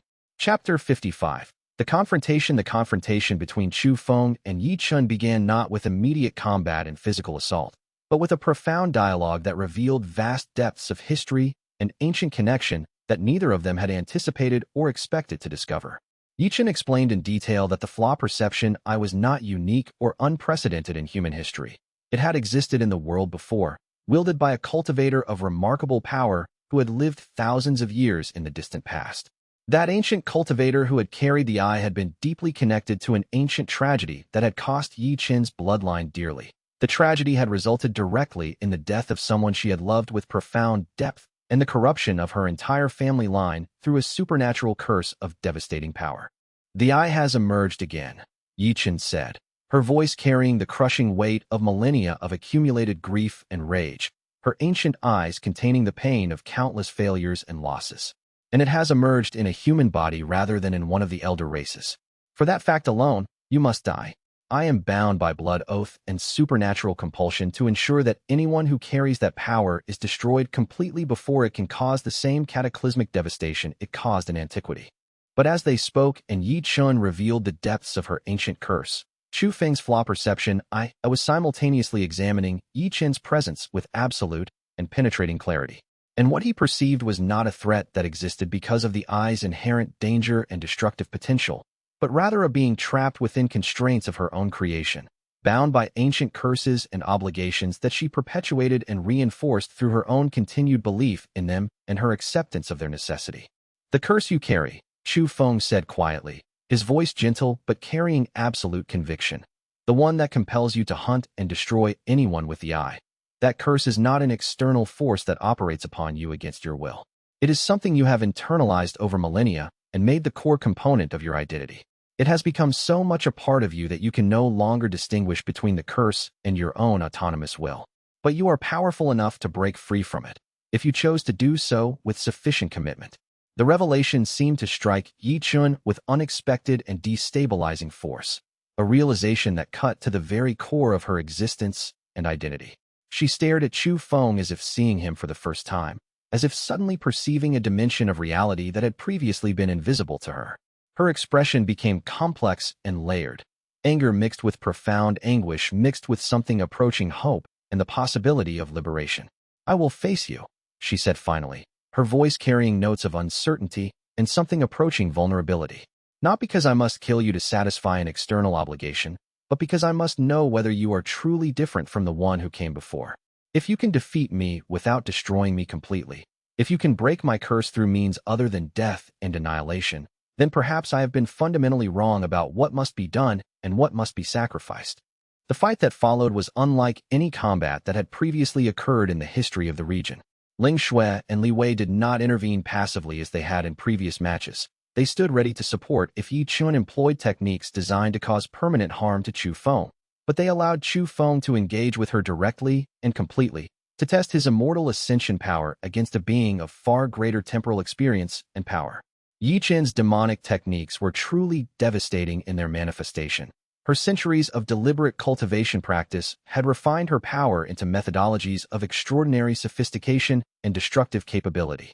Every technique she deployed carried the weight of centuries of refinement and the knowledge of countless previous battles. But Chu Feng's Flaw Perception Eye allowed him to perceive with clarity the exact points where Yi Chun's power was strongest and where it was fractionally vulnerable, where her demonic enhancement was most actively operating and where it required the most active maintenance and energetic support. As the battle progressed, Chu Feng began to understand the curse's structure through his perception. He could see how it was anchored in Yi Chun's consciousness, how it was intertwined with every aspect of her power and identity. The curse was not something external. It was the fundamental framework that held her entire being together. When Chu Feng finally struck decisively, it was not with the brutal intention of destroying Yi Chun, but rather with the precise, surgical intention of striking at the exact point where her ancient curse was anchored and rooted, the spiritual lock that bound her consciousness to her commitment of vengeance and her obligation to hunt and destroy. Ling Shui, understanding Chu Feng's intention perfectly through their synchronized cultivation connection and years of combined training, drove her sword directly into that critical point with perfect timing and surgical precision. Yi Chen's curse erupted inward in response to the strike, the supernatural compulsion and magical constraint fragmenting under the combined assault. As her demonic enhancement began to destabilize and lose coherence, Yi Chen found herself genuinely free for the first time in millennia, liberated from the constraints that had defined and shaped her existence since ancient times. But the liberation came with a significant and unavoidable cost. The destabilizing curse damage cascaded through her cultivation base in a chain reaction, creating successive failures and collapses in her power structure. Yi Chen began to fade, her immortal life essence starting to dissipate and scatter as her ancient immortal body gradually lost internal cohesion and structural integrity. Word count check. Batch 3, chapters 51 to 55, equals approximately 6,300 words. Meets minimum of 6,000 words. Chapter 56. Yi Chen's final gift. As Yi Chen's life essence began to dissipate visibly around her, as the curse that had bound her consciousness and identity for millennia fragmented and collapsed under the weight of its own dissolution, she did not face her ending with the anger or despair that one might have expected. Instead, her expression shifted gradually into something approaching genuine peace and acceptance, the expression of someone who had finally set down an unbearable burden and found release. She collapsed slowly to the ground, falling with the grace of someone who had walked this world through countless ages, and Chu Feng, Ling Shui, and Li Wei all rushed toward her simultaneously with urgency and desperation, each driven by the powerful instinct to prevent her death, if such prevention were somehow possible. But Yi Chun raised a hand that trembled with weakness, signaling them clearly to maintain distance and not approach further. "Let me go," she said, her voice transformed, now carrying a gentleness and warmth that seemed almost incongruous coming from the being who moments before had threatened absolute annihilation and complete destruction. For the first time in millennia, longer than I can adequately express in human language, I am genuinely free. The curse has held me with absolute control for so long that I cannot remember what freedom feels like, cannot recollect if I was ever truly free. Let me experience this transition without the complication of attempted salvage or desperate healing. Chu Feng understood the truth of her request, though the understanding brought profound sorrow and a sense of loss far deeper than one might expect for someone who had been an enemy hours before. Some endings were natural and necessary. Some conclusions could not be altered without causing greater harm than they prevented. The completion and acceptance of this ending was itself an act of wisdom and compassion. He knelt beside Yi Chun and simply held her hand, warm and solid and real, offering his presence and his witness to her passage from one state of existence to another. Ling Shui knelt on the other side, and Li Wei stood close, honoring the dignity of this moment with their attention and respect. "Before I fade completely," Yi Chen whispered, her voice barely audible but carrying an intensity that suggested importance, "I must tell you something crucial and fundamental. The Flaw Perception Eye is far more significant than you currently understand. It is not merely a cultivation technique or a powerful sensory capability. Others with the eye have existed in human history, cultivators of great power and understanding, and they were hunted relentlessly by an organization called the Heavenly Keepers. These keepers serve as a kind of cosmic management apparatus. They monitor power systems and suppress anything they perceive as threatening the established hierarchies of reality itself." She paused, gathering whatever strength remained to her, breathing with difficulty as her essence continued to dissipate. "The keepers will hunt you eventually," Yi Chun continued with certainty and quiet conviction. "Not immediately. You are not yet a sufficient threat to their authority. But when you become powerful enough to pose a genuine threat to their system and their control, when your power approaches the levels that would allow you to challenge the foundations of their authority, they will send assassins and hunters to destroy you. You must prepare not just to advance your cultivation power, but to understand the broader forces that shape this world. The keepers are only the visible surface of something far larger and infinitely more complex. There are other powers, older powers that are ancient beyond ancient, that precede the keepers by epochs and view them as useful but ultimately subordinate tools. Chu Feng perceived the crucial truth embedded deeply in her words. The conflicts he had been navigating, the regional struggles, the sectional politics, even the tournament victories, were not isolated local events. They were fragments of a vast cosmic order and intricate web of power that extended far beyond provincial boundaries and sectional politics, reaching into dimensions of reality and authority he had not yet glimpsed. How do I prepare for such a threat? Chu Feng asked quietly, his voice carrying the weight of genuine concern. By becoming something they cannot suppress, Yi Chen replied with absolute certainty. By developing wisdom alongside power. By understanding at the deepest levels that true strength comes not from the magnitude of your power alone, but from the clarity of your perception and the integrity of your intentions. The keepers are powerful, but they are bound by limitations and doctrines. If you can transcend those limitations, if you can develop power that operates outside their frameworks, you can challenge them. With those final words, words that carried the weight of millennia of experience and hard-won understanding, Yi Chen's essence reached its ultimate dissolution. Her body remained present and visible, but the consciousness that had inhabited it, the ancient spirit that had endured for so long, had departed into whatever realm exists beyond mortal understanding. The celestial demon hybrid, curse-bound and compelled for millennia, finally freed from the supernatural constraints that had defined and imprisoned her existence, had passed into eternity and peace. The three of them stood in extended silence around Yi Chen's now empty body, each processing the profound encounter and the truths revealed in her final moments. The victory against the celestial demon had not been accomplished through overwhelming power and superior force, but through understanding, wisdom, and the willingness to perceive beyond surface appearances to the deeper currents beneath. Master Yun, approaching slowly from behind them with a respectful contingent of sect disciples, bowed deeply and with great reverence to Yi Chen's remains, a gesture acknowledging her power, her age, and the significance of her passing. She was a being of immense power and ancient wisdom, the elder said quietly, his voice carrying recognition and genuine respect. Her passing is a loss to the cultivation world, even if we were prepared to face her as a threat. The information she has provided is invaluable, and the manner of her passing reveals truths about what it means to be a cultivator of genuine depth. Her final message is the most valuable treasure she could possibly have left us. The sect disciples prepared Yi Chen's body with proper funeral rites, treating her with the dignity and respect appropriate to a cultivator of her extraordinary power and immense age.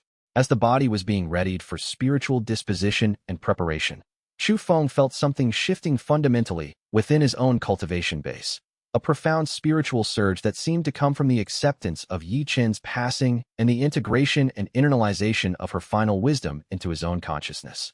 Chapter 57. The spiritual surge. In the days following Yi Chen's death, Chu Feng found himself in a state of rapid spiritual advancement that transcended normal cultivation progression. The experience of confronting and ultimately freeing an ancient being from her self-imposed curse had created a profound shift in his understanding of power, consciousness, and the nature of limitation itself. The insights he had gained from her final words, combined with the successful cultivation of the synchronized techniques he had developed with Ling Shui, and the pure willpower that flowed from his commitment to prepare for the larger conflicts that lay ahead, created a perfect environment for extraordinary cultivation acceleration. In his private cultivation chamber high in the sect's towers, Chu Feng devoted himself to absorbing and integrating the profound truths that Yi Chen's example had revealed. He would meditate for hours, his consciousness extending far beyond his physical body, exploring the deep structures of his cultivation base, and the precise mechanisms through which spiritual power could be transformed into broader capabilities. During these sessions, he began to perceive new layers of reality, dimensions of existence that had been invisible to him when he was operating at lower cultivation levels. His immortal ascension realm, which had been newly achieved, began to solidify and deepen with extraordinary rapidity. His consciousness, now separated from his physical body and existing as a unified field of awareness, continued to expand and refine with each passing day. He could sense the circulation of spiritual energy through the entire sect's territory, could perceive the growth and vitality of plants and creatures across many kilometers of surrounding land, could feel the subtle fluctuations in qi and power that marked the presence of other cultivators. The Flaw Perception Eye, already powerful in its capabilities, seemed to be evolving and developing new dimensions of perception. During one particularly intense meditation session, Chu Feng perceived something that had never been visible to him before. not flaws in the normal sense of weaknesses or imbalances, but rather the underlying architectural patterns that held reality itself in place. For a moment, he glimpsed the basic structure of existence, the fundamental principles that govern how power could be accumulated and deployed. The vision lasted only seconds before his consciousness contracted back to normal levels of awareness, but the memory of it lingered with profound implications. The sect's disciples and lower-ranked cultivators noticed the change in Chu Feng's presence immediately. The pressure of his qi, even in its passive form, had become so substantial that those who spent time near him reported feeling their own cultivation base being refined and strengthened simply by proximity. Elder Kong requested that Chu Feng limit his time in communal areas, not out of concern, but rather out of recognition that his presence was becoming so powerful that it was beginning to interfere with normal sect operations and training. 3 days after Yi Chen's death, Master Yun summoned Chu Feng to a private meeting in the elder's personal chambers. When Chu Feng arrived, he found the ancient cultivator sitting in profound meditation, his consciousness clearly extended far beyond his physical form. Master Yun opened his eyes slowly, studying Chu Feng with an intensity that suggested he was perceiving far more than what surface observation could reveal. "You are approaching the threshold of the tribulation realm," Master Yun said, his voice carrying the weight of centuries of accumulated knowledge. "The jump from immortal ascension to tribulation is the most significant advancement in the entire cultivation hierarchy. It is a transformation that requires not just power, but a fundamental realignment of how consciousness relates to reality itself. Most cultivators spend decades or centuries at the immortal ascension level, carefully consolidating their power before preparing for tribulation. Yet I perceive that your advancement is occurring far more rapidly than normal parameters would suggest. The conflict with Yi Chen, rather than depleting your cultivation base, has somehow catalyzed your spiritual growth. What does the advancement entail?" Chu Feng asked. "Tribulation realm is achieved through surviving the heavenly tribulation," Master Yun explained. "When a cultivator approaches the threshold of tribulation realm, the heavens themselves respond. Lightning storms manifest in response to the cultivator's power, each strike more powerful and more devastating than the last, each designed to test whether the cultivator has achieved sufficient wisdom and understanding to be permitted to advance beyond mortal limitations." He paused, allowing the weight of that explanation to settle. "Not every cultivator who attempts the tribulation survives," Master Yun continued quietly. "Some are destroyed by the trials. Others are crippled or damaged so severely that they can never advance further. The advancement is a test of everything you have learned, everything you have become, and everything you understand about the nature of power and wisdom combined." Chu Feng listened carefully, understanding that the words were not warnings meant to discourage advancement, but rather essential information meant to prepare him for what lay ahead. "When will the tribulation manifest?" Chu Feng asked. "Soon," Master Yin replied. "Your cultivation base is approaching the necessary threshold. Within weeks, perhaps days, the heavens will respond to your presence, and the advancement will manifest. When it does, you must face it with complete commitment and absolute clarity of purpose. Any hesitation, any doubt, will be exploited by the tribulation forces." Chapter 58. The preparation. Over the following weeks, Chu Feng devoted himself to comprehensive preparation for the tribulation that he knew was approaching. The preparation was not merely physical or spiritual in nature. It was comprehensive, encompassing every dimension of what it meant to undergo the ultimate test of a cultivator's worthiness and capability. He engaged in extensive meditation sessions designed to clarify his understanding of why he sought advancement and what he intended to achieve through his cultivated power. These were not the standard meditation practices that cultivators use to refine their qi or develop their techniques. Instead, they were deep introspective journeys into the very foundation of his motivation and will. Sitting in the high towers of the sect with the wind carrying the sense of the distant mountains, Chu Feng examined every choice that had led him to this moment, every battle he had fought, every bond he had formed. He contemplated whether his drive for advancement was rooted in ego or in genuine necessity, whether his growth had been authentic or artificially accelerated by external circumstances. He studied the philosophical underpinnings of tribulation advancement with relentless intensity, learning from Master Yun's vast wealth of historical knowledge about cultivators who had successfully navigated this transition. The ancient elders spent hours sharing accounts of cultivators from centuries past, some who had survived their tribulations to achieve immortality, and others who had been consumed by the trials, their arrogance, or insufficient preparation leading to their destruction. Master Yun described in meticulous detail the psychological dimensions of the tribulation, how the heavenly forces did not merely test physical power, but tested the cultivator's commitment to their chosen path, how doubt could become a fatal weakness when facing celestial judgment. The tribulation is not punishment, Master Yun explained during one of their study sessions. It is validation. The heavens are asking the fundamental question, does this cultivator truly deserve to achieve immortality? Is their commitment absolute? Are they prepared to sacrifice everything? Their life, their power, their identity? If that is what the tribulation demands, only those who can answer yes with complete authenticity will survive. Chu Feng listened with absolute attention, understanding that these were not mere philosophical observations, but essential information about what awaited him. In the evenings, he would engage in a specific form of cultivation known as commitment meditation, where he would visualize himself facing the most devastating tribulation possible and would strengthen his will to persist regardless of the suffering or danger involved. He would imagine lightning powerful enough to destroy mountains, striking him repeatedly. He would visualize his body being broken and reformed by celestial forces. He would contemplate the possibility of failure and death, and would deliberately accept those possibilities as acceptable outcomes if they resulted from giving his absolute best effort in the face of the trial. Most importantly, he reaffirmed his commitment to his companions and to the larger purpose that had motivated his advancement since the beginning of his cultivation journey. This was perhaps the most essential element of his preparation, understanding that his advancement was not for personal glory or individual power, but was intrinsically connected to the larger mission of protecting those he cared for and establishing a cultivation world that served human flourishing rather than power accumulation. One evening, as the sun descended below the distant mountains and the sky transformed into shades of purple and gold, Chu Feng invited Ling Shui and Li Wei to join him in the sect's highest meditation chamber for a formal discussion about the approaching tribulation.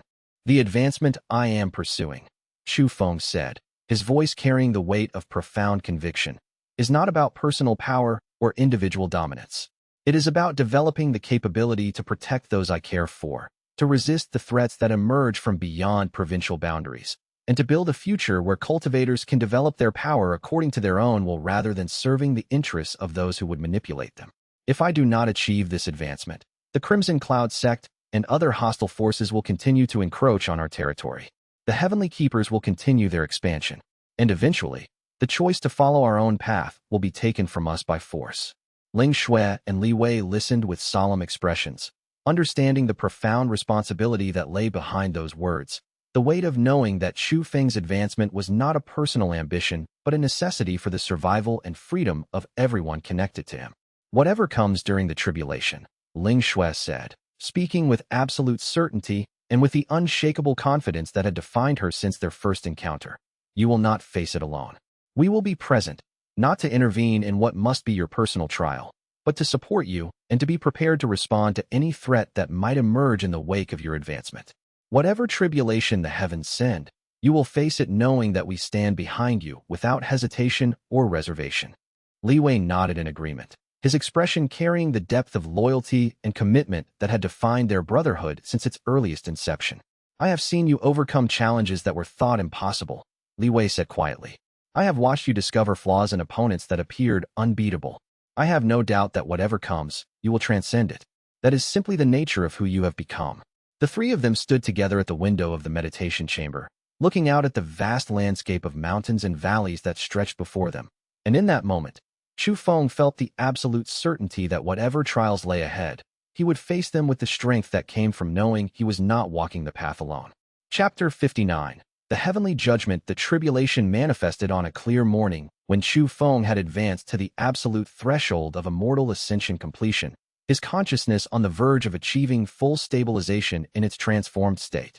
He was meditating in the high towers of the Celestial Gate sect, his consciousness fully extended into his cultivation base and pervading the entire sect complex, when he felt the first subtle stirring of reaction from the heavens themselves, a presence awakening far above the physical world, responding to the magnitude of his power and his advancement.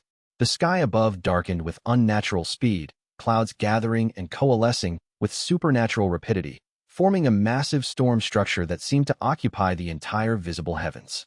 The clouds were dark and violent, roiling with internal forces that suggested power beyond normal weather patterns. The wind began to swirl around the sect with increasing intensity, carrying with it an oppressive pressure that radiated divine authority and celestial judgment.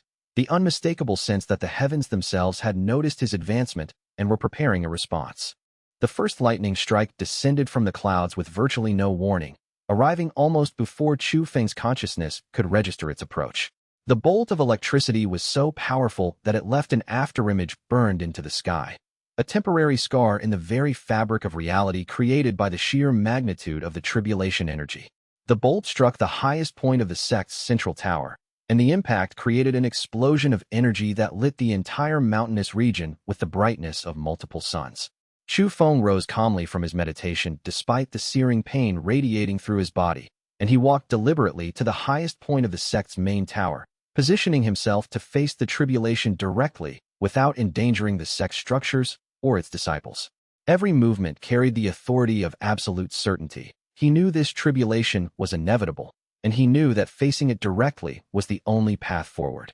Ling Shui and Li Wei, perceiving what was occurring through their cultivation senses, rushed to the tower's base and took up protective positions, ready to shield other sect members from stray tribulation effects and debris while allowing Chu Feng to face the trial uninterrupted and undistracted. The second strike came faster than the first, descending from a different angle, approaching from above and to the side in a pattern designed to catch Chu Feng in an assault that would not give him time to perceive and adapt effectively. But Chu Feng's Flaw Perception Eye was already in full operation, showing him not just the lightning bolt itself, but the precise structure of the tribulation energy underlying it, and the specific pathways along which the heavenly authority was flowing and distributing its power. He did not attempt to dodge the second strike.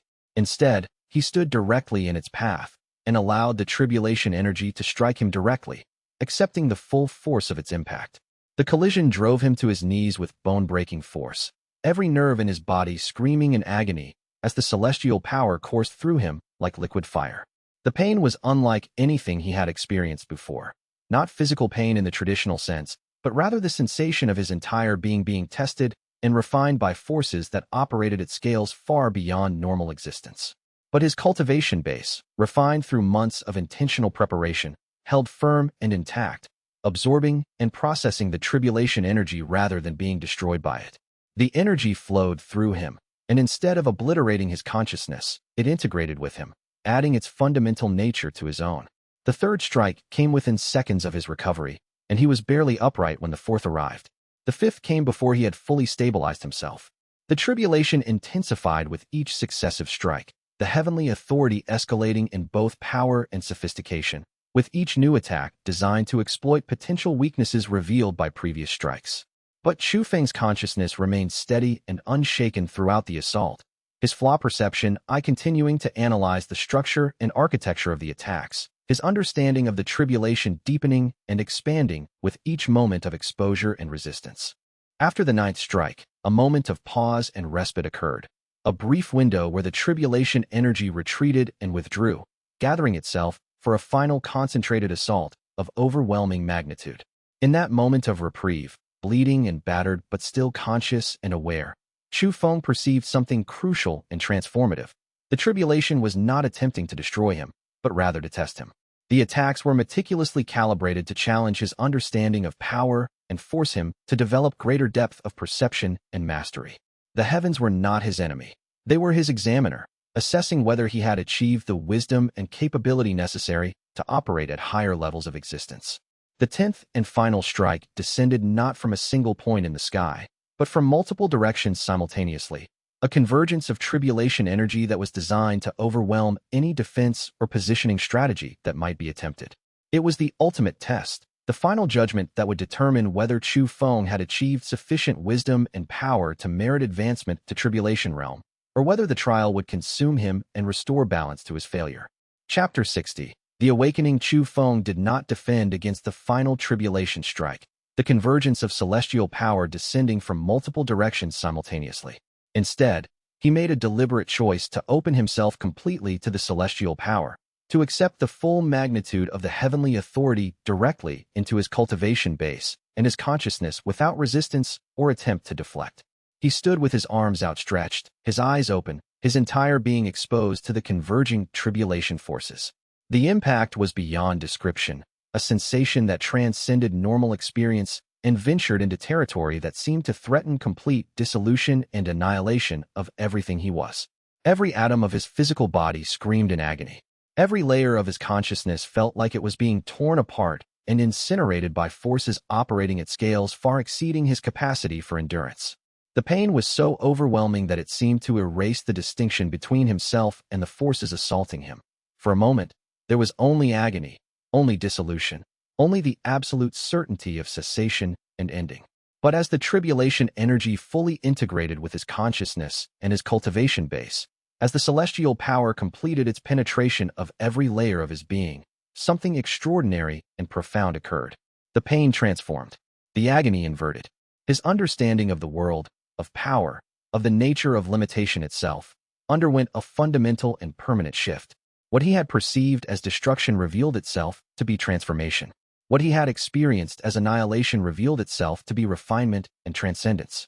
The tribulation energy, instead of destroying him, began to integrate into his cultivation structure at the deepest levels, refining and enhancing his cultivation base to a degree far exceeding what would be possible through normal advancement methodologies spanning decades or centuries. Every meridian, every energy channel, every fragment of his consciousness was refined and strengthened by the exposure to celestial authority. When the final surge of celestial power completed its integration, when the tribulation energy had fully merged with his being and no longer existed as something separate or external, Chu Feng had been fundamentally transformed.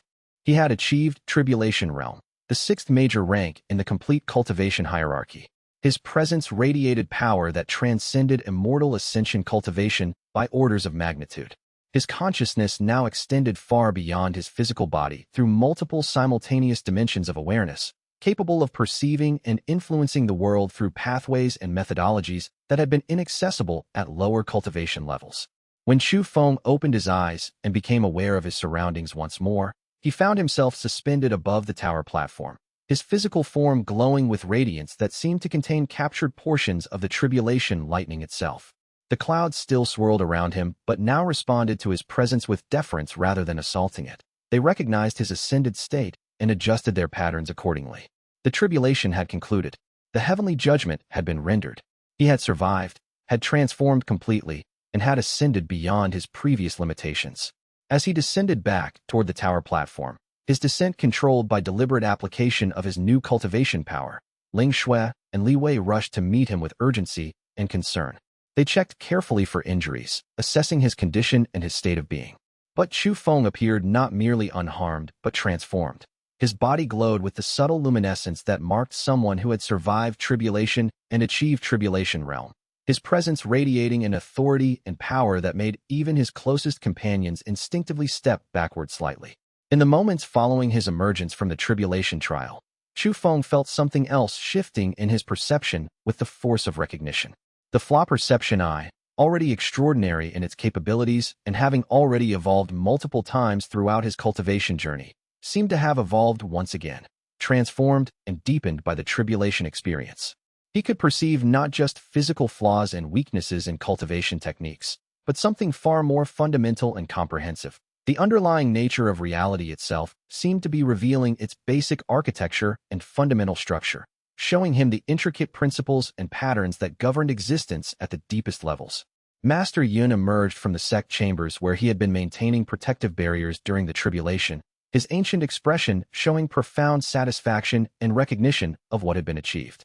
You have survived the tribulation and emerged not merely transformed but transcended, the elder said with reverence and genuine wonder. But I perceive something in your presence that suggests the trial has granted you far more than normal advancement would entail. Your eye has evolved again. Deeper, more comprehensive, more penetrating than even before. This is unprecedented in all the cultivation records I have studied across my centuries of life. The Flaw Perception Eye has never manifested new capabilities and new evolution in response to tribulation achievement. This marks you as singular and exceptional. What does this evolution mean? Chu Feng asked, his voice carrying new harmonics that reflected his transcended state.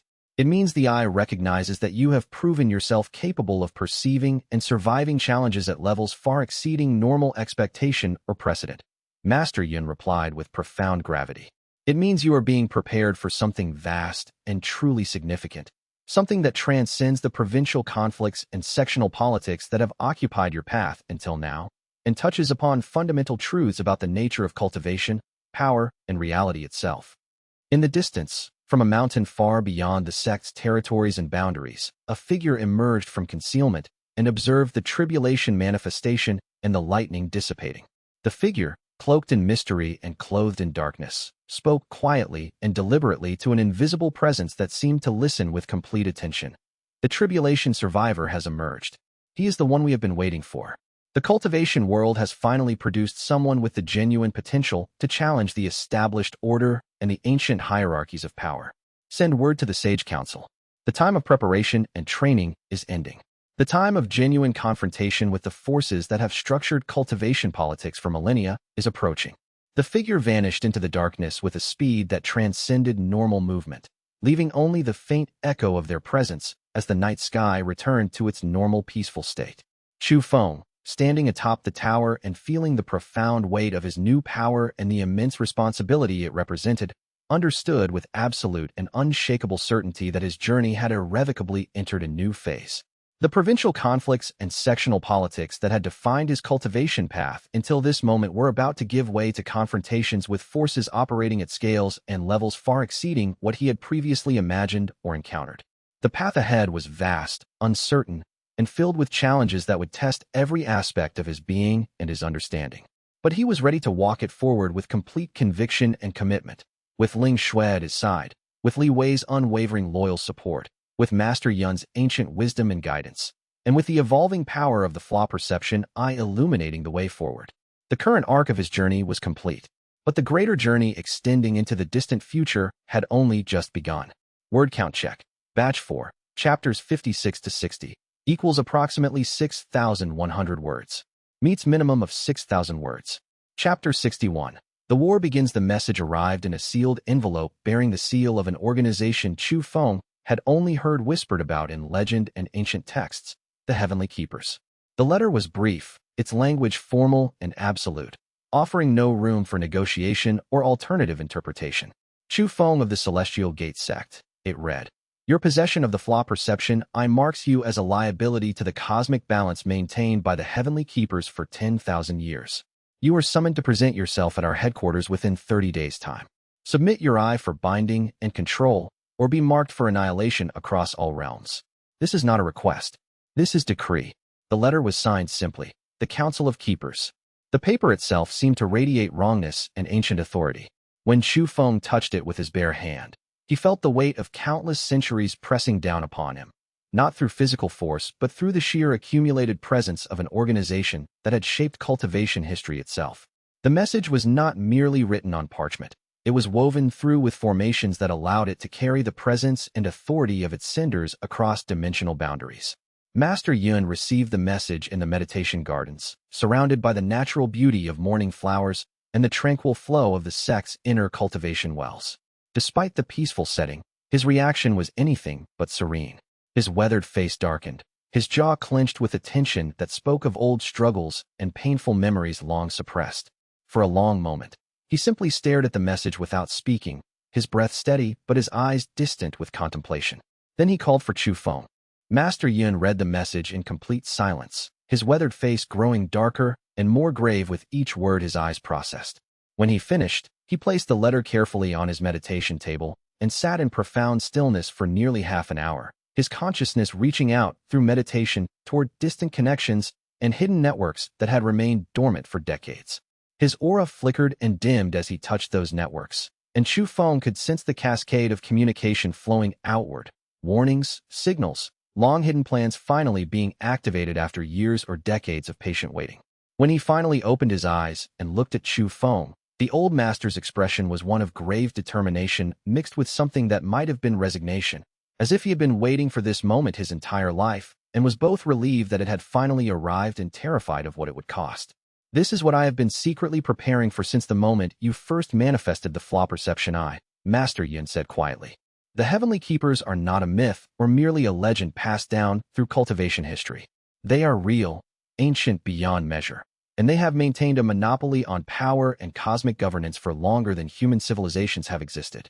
They operate in the spaces between sects, between nations, between realms. Invisible, but always controlling, always watching, always ensuring that no power in any realm grows large enough to challenge their supremacy. Chu Feng felt his breath catch. You knew this was coming? I suspected, Master Yin corrected. From the moment your eye awakened, I knew that the keepers would eventually become aware of your existence. They are constantly monitoring the cultivation world for signs of rare powers or individuals who might threaten their control. When Yi Chun was sent to hunt you, and when you survived that encounter and ascended to Tribulation Realm, that was when I became certain the keepers would move.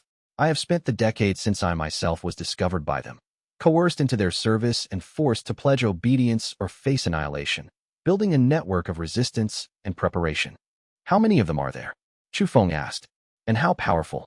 No one truly knows, Master Yin admitted. The estimates vary from hundreds to tens of thousands across all realms. As for power, the weakest among them would be considered divine in this realm. The strongest among them transcend even the rankings that cultivators use to measure cultivation levels. They are forces of nature more than individuals, and they have been perfecting the art of cultivation and control for so long that they see all other cultivators as either tools or threats. Ling Shui, standing beside Chu Feng with her hand resting on his shoulder, spoke with quiet conviction. Then we fight. We gather every cultivator who would resist their tyranny, and we fight them, no matter the cost. There are others who resist, Master Yin confirmed, nodding slowly. Others who have hidden the truth from the Keeper's sight and maintain networks of resistance and freedom for generations. When the Keepers contacted me 30 years ago, offering me a choice between submission and death, I submitted outwardly while joining the resistance in secret. I have spent 3 decades building the infrastructure of rebellion, identifying allies in the highest seats of power, and waiting for one specific catalyst that would unite the fragmented resistance into a unified force capable of challenging the Keeper's dominion. He looked at Chu Feng with profound significance. That catalyst is you. The Flaw Perception Eye is not merely a powerful tool. It is the key that opens the Keeper's sealed mechanisms, the one power that can perceive the flaws in their system. If you can survive and grow strong enough, you might be the only being capable of breaking the chains they have wrapped around our world. Then I need to grow stronger, Chu Feng said immediately. I need to reach the next cultivation level. How much time do I have before the 30-day deadline? In theory, 30 days, Master Yin replied. But the Keepers do not count in normal time. They have sent scouts and advance operatives into the cultivation world already. Other sects across the continent have likely received similar summons. Some will submit. Some will refuse. Some will attempt to hide. The moment the Keepers move openly, the fragile peace that has existed for centuries will shatter. As if to emphasize his words, the sect's alarm bells rang out from the tower peaks, a sound rarely heard except in times of genuine existential threat. Disciples and elders poured into the courtyard, confusion and fear mixing on their faces. Master Yin stood and made his way to the assembly chambers, Chu Feng and Ling Shui following close behind. Within the hour, the full leadership of the Celestial Gate sect had assembled. Master Yin presented the Heavenly Keeper's message to the council, and the reaction was immediate and severe. Some advocated for submission. Why resist a force so ancient and powerful? Others called for immediate rebellion. Still others simply demanded to know what this meant for the sect's future. It was Elder Kong who stood and called for silence. We submit, he declared flatly. We gather our resources, we bow before the Heavenly Keeper's authority, and we live to cultivate another day. This is the path of survival.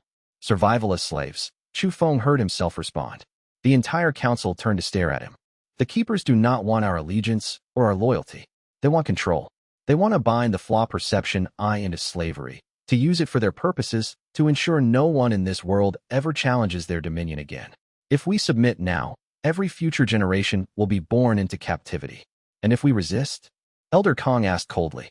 The Keepers will obliterate this sect from existence. Every disciple, every elder, every person within these walls will be exterminated. Is that the legacy you want to leave, boy? It was Master Yun who answered, rising to his feet with a strange light in his eyes, a light that spoke of conviction long held in secret and beliefs that had been sustained through decades of apparent submission and careful deception. The legacy of freedom is worth the cost of resistance, the old master said, his voice carrying an authority that seemed to fill the entire council chamber. And we do not resist alone. There are other forces moving in the world now, other leaders and sects who have hidden their own descent beneath obedience for generations. Some of them have been in contact with me through secret channels for longer than Chu Feng has been alive. The moment we declare our refusal to submit, the entire network of resistance will activate. The keepers expected us to fold individually, to surrender our brightest disciples, and bow before their authority. They did not anticipate that multiple sects might rise together, unified by purpose and bound by commitment to something greater than individual survival. How many sects? Elder Kong demanded. Enough, Master Yin replied. Trust me, I did not spend 30 years preparing for this moment only to allow the keepers to divide and conquer us piece by piece. The council debated long into the night, but by dawn, a decision had been reached. The Celestial Gate sect would refuse the keepers' ultimatum. They would stand with the resistance, whatever the cost. For the first time in his life, Chu Feng felt the weight of leading something greater than himself, a sect, a people, a cause that transcended his personal ambitions or desires.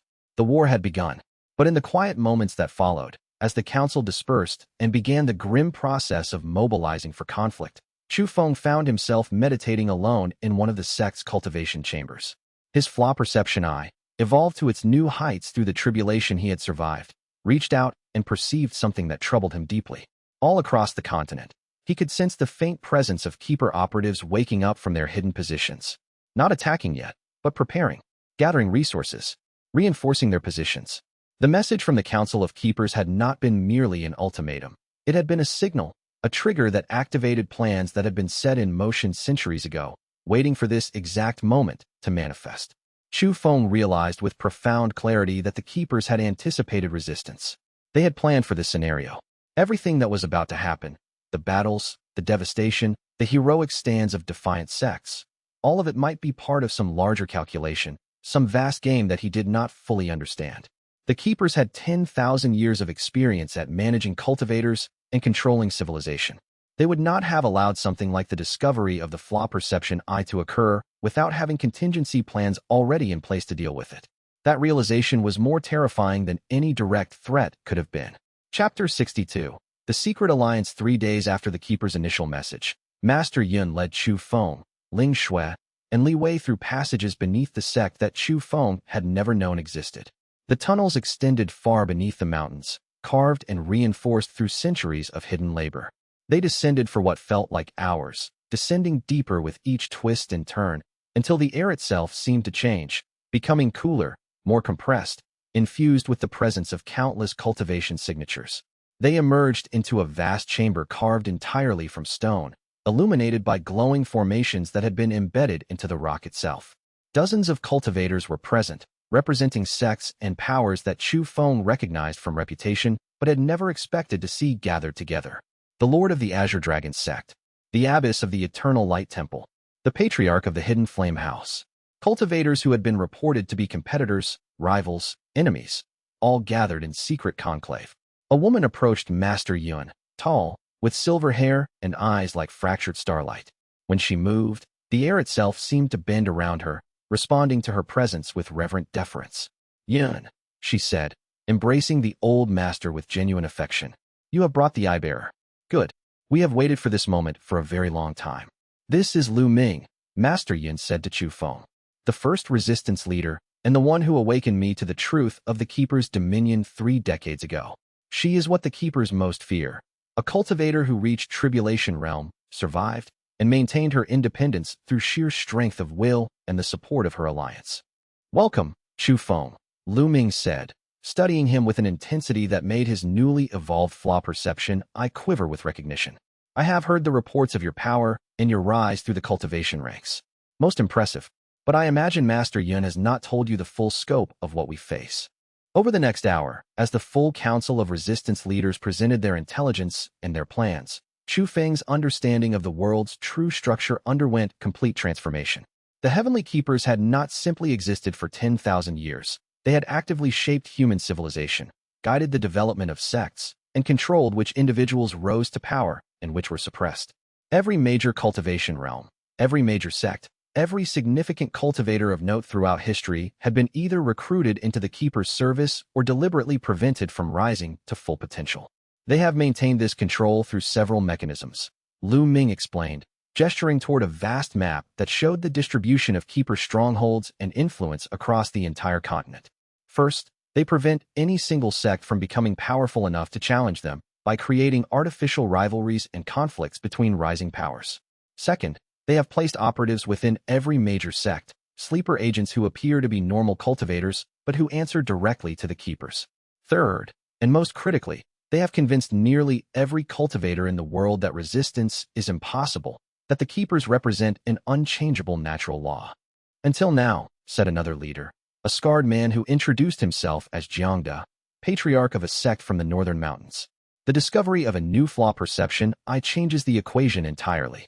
If someone can perceive the keeper's flaws, the weak points in their system, the vulnerabilities in their methods, then they might be capable of breaking the chains that bind us all. How many sects are part of the resistance? Chu Feng asked. 17 major sects and dozens of smaller independent powers, Lu Ming replied. But we are divided by distance, by mutual suspicion, by the fear that the keepers will discover our network and eliminate us all at once. That is why we have moved so carefully, so secretly. We have waited for a catalyst powerful enough to unite us fully. We have waited for you. She gestured to a glowing map that showed lines of connection between different sects, some bright and obvious, others faint and barely perceptible, representing layers of hidden alliances and secret communications maintained across years of careful preparation. Each of these connections represents cultivators who have secretly resisted keeper dominion while appearing outwardly compliant. Each line represents risk, sacrifice, and the willingness to die for the possibility of freedom. The keepers have not detected them because the individuals involved are clever enough to hide their true loyalties and their true communication networks behind layers of misdirection and false trails. But the moment you declare your refusal openly, all these hidden connections will activate simultaneously. Ling Shui squeezed Chu Feng's hand gently, her presence steady and grounding. Then we will give them unity, she said. Whatever it takes. The strategy session continued long into the night, as Chu Feng learned the true scope of the resistance's preparations. They had hidden bases scattered across the continent, supply caches and training grounds unknown to the keeper scouts. They had identified every keeper operative embedded within the major sects and had developed plans to neutralize them if open conflict began. Most critically, they had located what Lu Ming called the Keeper's Fortress, a floating structure that existed partially in the mortal world and partially in transcendent space, where the highest councils of the Keepers were maintained. Bringing down the fortress will break their coordination and their power, Lu Ming explained. Without the authority of the highest councils to direct them, individual Keeper cells will lose their unified purpose and begin to fragment.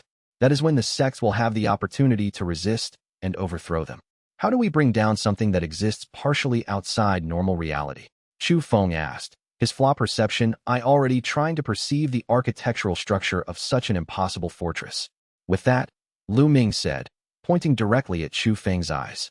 The eye can perceive the exact weak points in structures that transcend normal space. An individual with sufficient power and sufficient clarity of perception might be able to target and destroy the fortress's core anchor. That individual would be you. As the meeting concluded and they prepared to return through the hidden passages to the surface, Master Yun placed his hand on Chu Feng's shoulder with profound significance. Now you understand, the old master said quietly. This was always your purpose. The eye was never given to you randomly. It was given to you for this exact moment, for this exact purpose. Everything that has happened in your life, every battle, every breakthrough, every moment of growth and transcendence, has been preparation for what you must now face. Chu Feng nodded, feeling the weight of destiny settle upon his shoulders like chains, but also feeling something else. Clarity, purpose, and a sense that everything he had endured had been necessary to reach this point. The war had truly begun. Chapter 63. The infiltration. 2 weeks after the initial Keeper's ultimatum, the continent began to fracture openly. Sects that refused to submit were attacked by Keeper operatives. Villages and towns where independent cultivators had gathered were burned. The response was brutal and swift, designed to demonstrate that resistance was futile and painful. But the resistance did not crumble.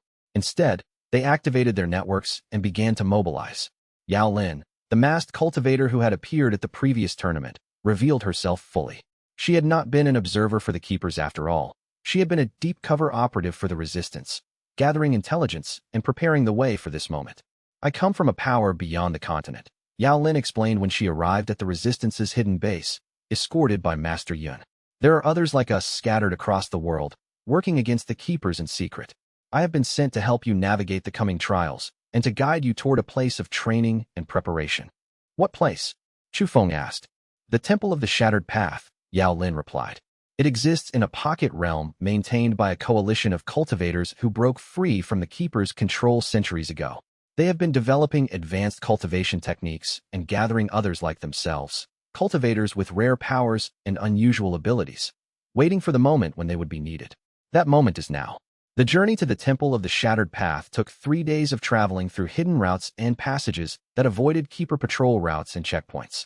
They moved at night, hiding during the day, pushing hard toward the secret location. By the time they arrived, Chu Feng's physical body was exhausted, but his mind was sharp and alert, his Flaw Perception Eye perceiving the vast network of defensive formations that protected the temple from being discovered by unauthorized eyes. The temple itself was carved into the side of a mountain that did not exist on any normal maps. Its architecture was ancient beyond measure, predating the current civilization by thousands of years. Inside, Chu Feng found a community of cultivators gathered, dozens of them, each bearing some mark of unusual power or rare ability. They were introduced to the master of the temple, the swordless sage, Xianxia. He was ancient, his face marked by centuries of life, his presence radiating a tranquility and power that seemed to transcend normal cultivation rankings. When he smiled at Chu Feng, it was with the warmth of recognition and the satisfaction of someone who had found exactly what they had been searching for.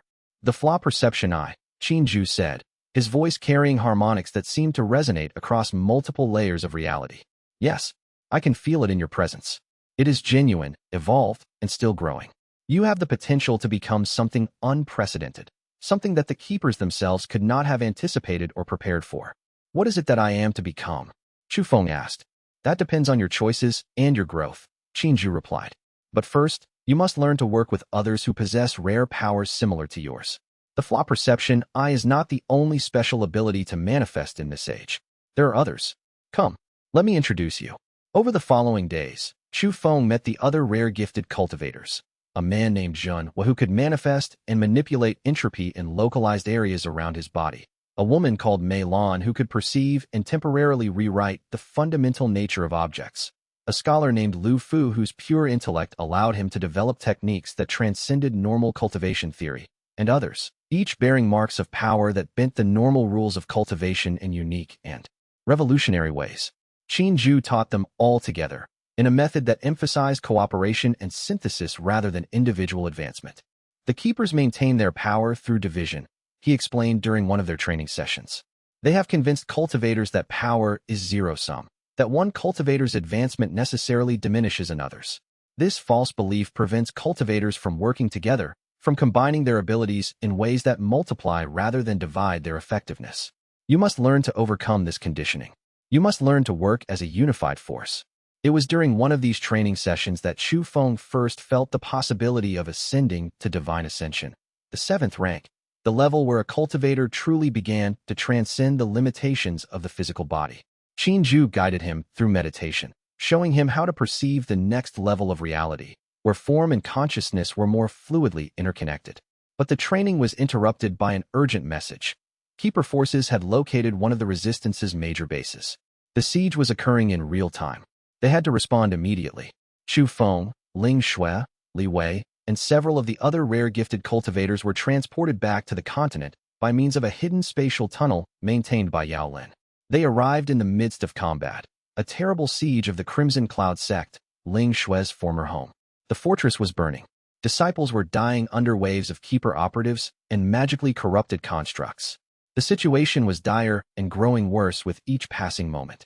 Go, Xianxia said, his voice resonating through their consciousness even across the dimensional distance.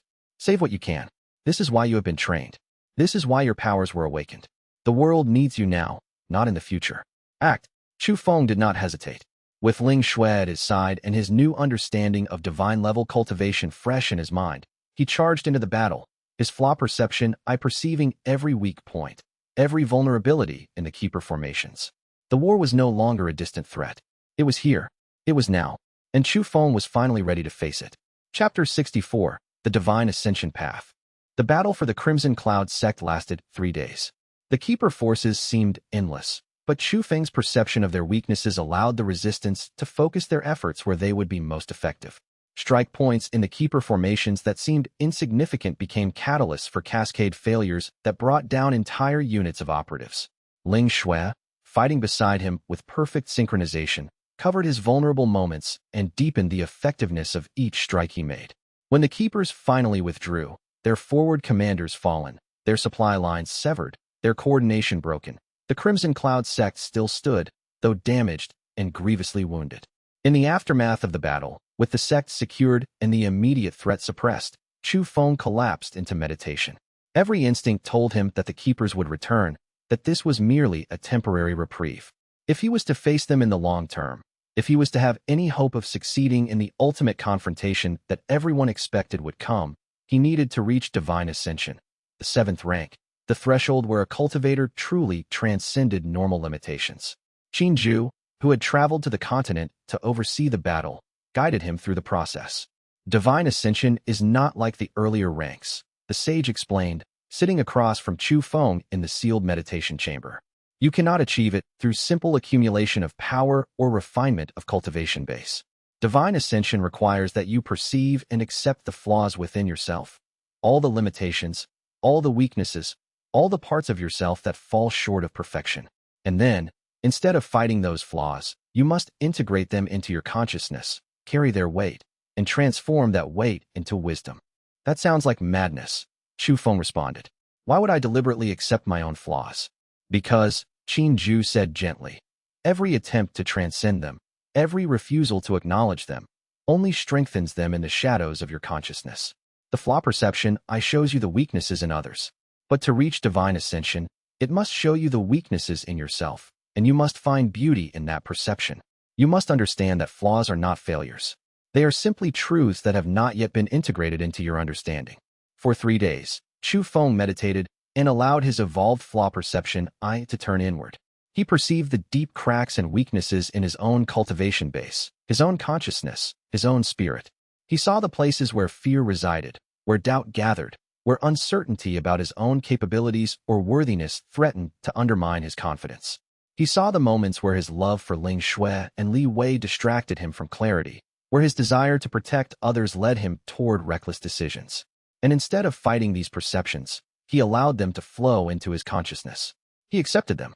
He carried them. The process was agony beyond measure, a spiritual torment that transcended physical pain. But as he accepted and integrated each flaw, something miraculous occurred. The weight of his limitations transformed. Instead of being chains that bound him, they became anchors that grounded him. Instead of being weaknesses that made him vulnerable, they became the roots from which his actual strength grew. By acknowledging that he was limited, by accepting that he would always be limited in some ways, he became paradoxically more powerful, more stable, more grounded, more genuinely strong because his strength was no longer based on denial, but on acceptance of reality. On the 4th day of meditation, Chu Feng opened his eyes and found that the world around him had changed. The boundaries between his consciousness and the external environment were no longer as defined and distinct as they had been before. He could perceive the emotional currents moving through the sect, sense the cultivation signatures of disciples and elders as if they were extensions of his own awareness, feel the fundamental patterns of reality underlying the physical structure of the fortress itself. His cultivation base had transformed. The crystalline core that had been the foundation of his tribulation realm strength had fractured into something entirely different, not damaged, but fundamentally restructured. The fractures had become network patterns, allowing his consciousness to flow outward in directions that had been impossible before, extending his awareness far beyond the limits of his physical body. Chu Feng had achieved divine ascension. When Ling Shui entered the meditation chamber, she immediately perceived what had occurred. She stepped back, her hand rising to her mouth, her eyes wide with wonder and something that might have been all mixed with fear. I can feel you, she whispered. Your consciousness, it extends so far beyond your body now. It's like looking at something beautiful but also terrifying in its scope and immensity. I am still me, Chu Feng said quietly, his voice carrying the new harmonics of his ascended state. Still the same being you have stood beside. But now I perceive more, understand more, and can reach further.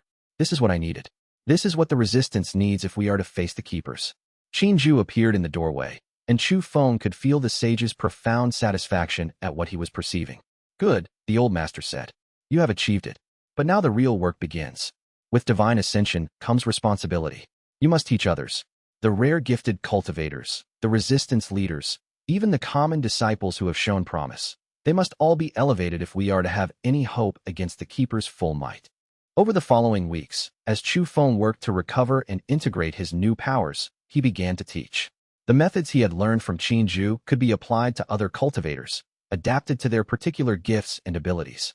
It was slow work, and many cultivators reached their breaking points during the process of integrating their own flaws and limitations. But those who succeeded emerged transformed, their power increased dramatically. The resistance was becoming truly dangerous. And somewhere in the distant fortress that existed partially outside normal reality, the Heavenly Keepers sensed the shift in the balance of power and began to prepare their ultimate response. Chapter 65. The Keepers advanced. The full assault began without warning. It was as if every Keeper operative hidden across the entire continent suddenly received the same message simultaneously. The time for subtlety and patience had ended. The time of outright conquest and annihilation had begun. 17 sects came under coordinated attack. The Celestial Gate sect received an assault from Keeper forces that appeared to number in the hundreds. The Eternal Light Temple was surrounded by constructs of impossible architectural complexity that blocked escape and reinforced the perimeter. The Azure Dragon sect, the Hidden Flame House, the Mountain of 10,000 Swords, all faced the same coordinated onslaught.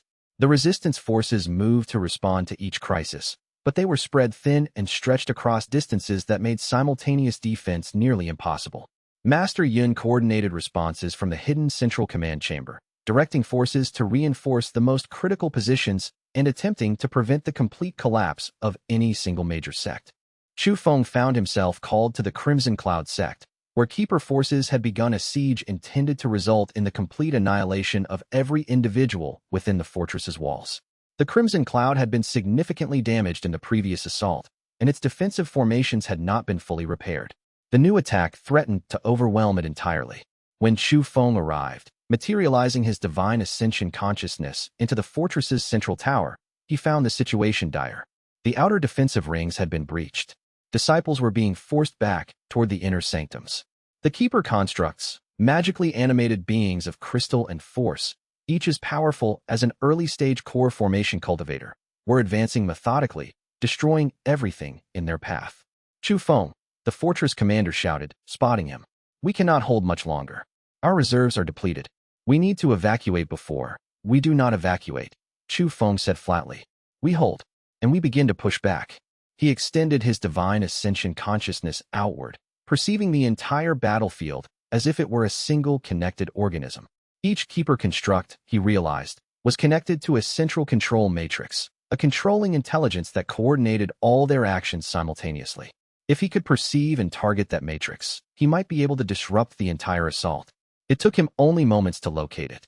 His Flaw Perception Eye, evolved through divine ascension into something far more comprehensive and profound, showed him the exact weak point in the control network, a singularity of consciousness where all the construct's commands flowed from a unified source. Chu Feng gathered his power and released it in a focused beam of pure destructive force directed at that weakness. The effect was instantaneous and catastrophic. Every Keeper construct on the battlefield simply ceased functioning at once, falling dormant and inert. The disciplined waves of attackers lost their magical support and coordination, becoming confused and disorganized. The fortress defenders, seizing the opportunity, charged outward and began to systematically dismantle the Keeper forces that remained.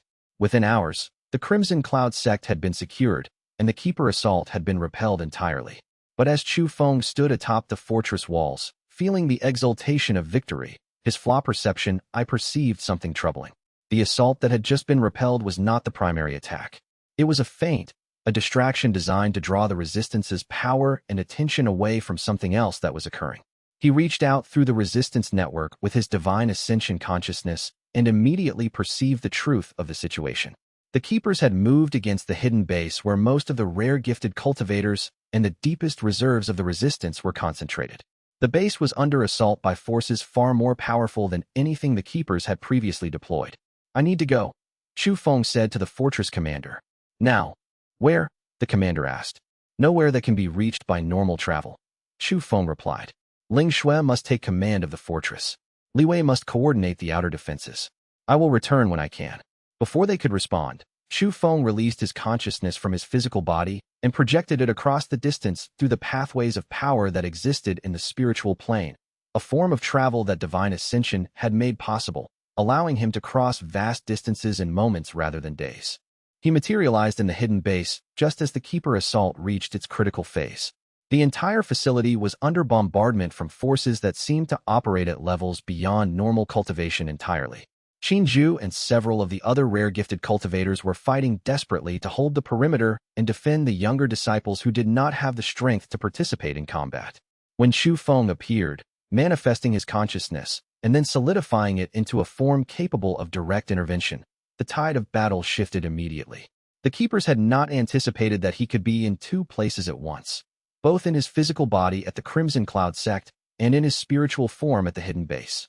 They had not prepared defenses against someone of his power and comprehensiveness. But what shocked Chu Feng was when Qin, seeing him arrive and seeing the Keeper forces beginning to retreat in response to his presence, made a strange decision. "Qin, what are you doing?" Chu Feng called out as the sage walked deliberately toward the center of the Keeper assault, placing himself directly in the path of the greatest concentration of hostile force. And as Chu Feng watched in horror, he realized the truth. Qin was not attempting to defend. He was surrendering. The ancient master was walking directly into the Keeper's grasp, making himself vulnerable to capture. "He is buying time," Yao Lin said quietly beside Chu Feng. "Qin believes the only way to save the rest of us is to sacrifice himself. He thinks he can bargain with the Keepers, convince them that destroying the resistance is not worth the cost." But Chu Feng perceived the flaw in that strategy immediately. The Keepers would not negotiate. They would not accept any bargain that allowed the resistance to survive. They would simply take Qin's life force and continue the assault, crushing everyone else at their leisure. The war was escalating beyond anything anyone had anticipated. The cost of resistance was becoming unbearable, and the Keeper's determination to eradicate all opposition seemed absolute and immovable. Word count check. Batch 1, chapters 61 to 65, written. Let me verify word count now. Chapter 66. A traitor emerges. The evacuation of the Crimson Cloud sect was proceeding methodically when Qin revealed his betrayal to the full council of resistance leaders gathered in the hidden base's war chamber. His words fell like stones into still water, creating ripples of shock and disbelief that spread through the assembled cultivators. "I have been in contact with the Heavenly Keepers," Qin said calmly, his ancient face serene despite the hostility radiating from every person in the room. "For the past 3 months, since the initial messages about Chu Feng's existence reached their intelligence networks, they have been attempting to convince me to reveal the location of the Resistance's primary base and the identity of all major resistance leaders. I refused them repeatedly. And now you confess this?" Master Yun asked, his voice deathly quiet with barely restrained rage. "Now, as our people are being destroyed, as sects are falling, you decide to reveal your contact with the enemy?"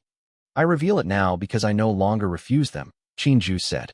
His tone was not defiant but resigned, as if he had made a terrible decision and was now living with its consequences. "I have decided to make contact with them again, to negotiate on behalf of the resistance. I believe we can reach an accommodation that will save lives, that will prevent the total annihilation of our people if we are willing to accept the Keeper's terms." The reaction was immediate and explosive.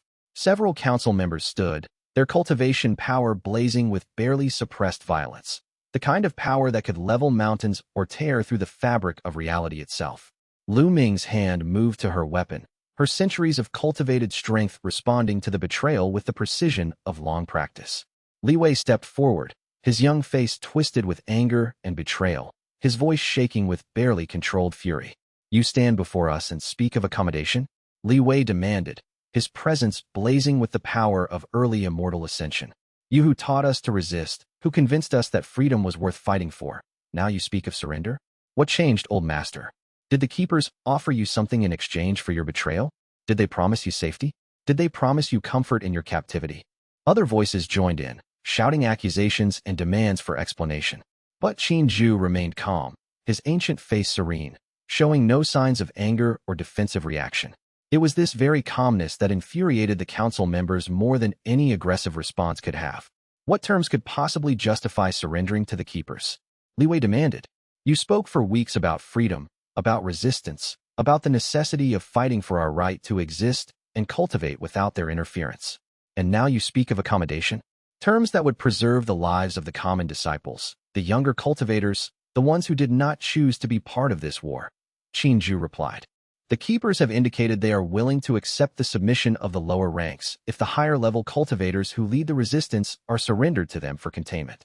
The sacrifice of a few to save the many is an acceptable exchange in war.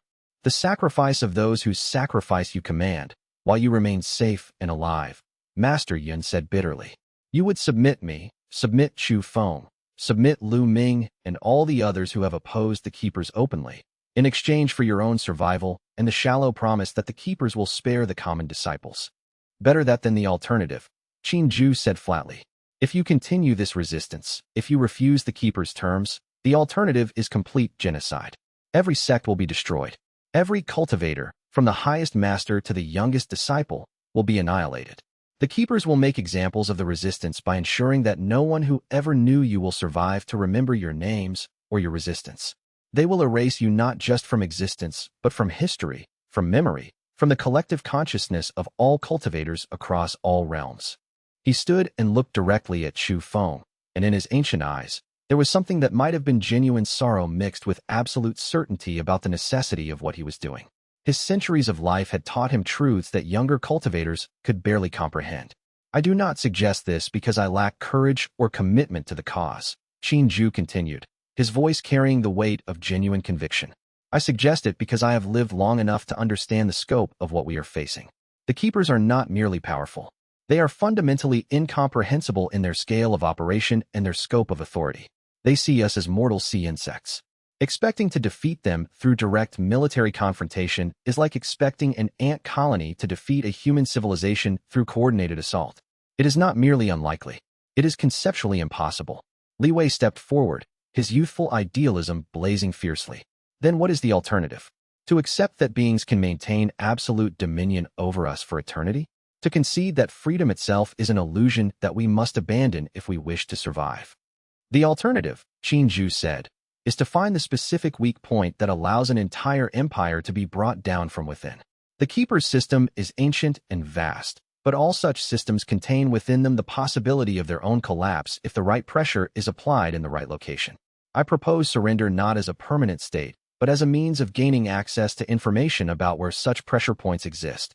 I have given them the location of this base, Qin Ju said, his voice remaining calm and steady as if he were discussing the weather rather than committing an act of supreme betrayal. They will arrive in 3 hours' time. If you flee now, if all of you scatter into the wind and disappear into hiding, you might survive.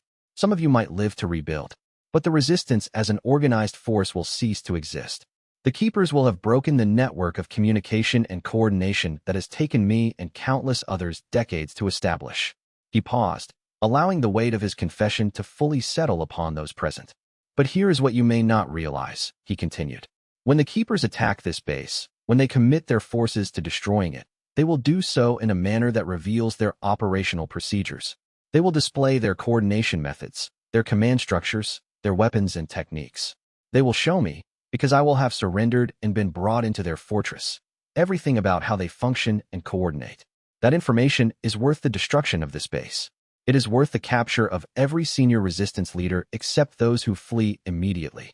His ancient eyes moved slowly across the gathered council members, and in that gaze, there was something that transcended the mere physical presence of an old man. This was a being who had lived for centuries, who had accumulated vast reservoirs of wisdom and understanding about the ways of power and civilization. For a moment, there was absolute silence in the war chamber. Then, without speaking, Master Yin stood and placed his hand on Chu Feng's shoulder. The message was clear. They needed to leave, immediately, and they needed to take with them everyone who could be evacuated.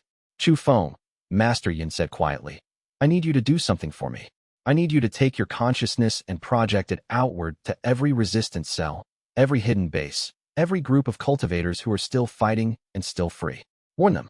Tell them that Qin Ju has betrayed us. Tell them that this base is lost. Tell them to scatter and survive. Will you do this?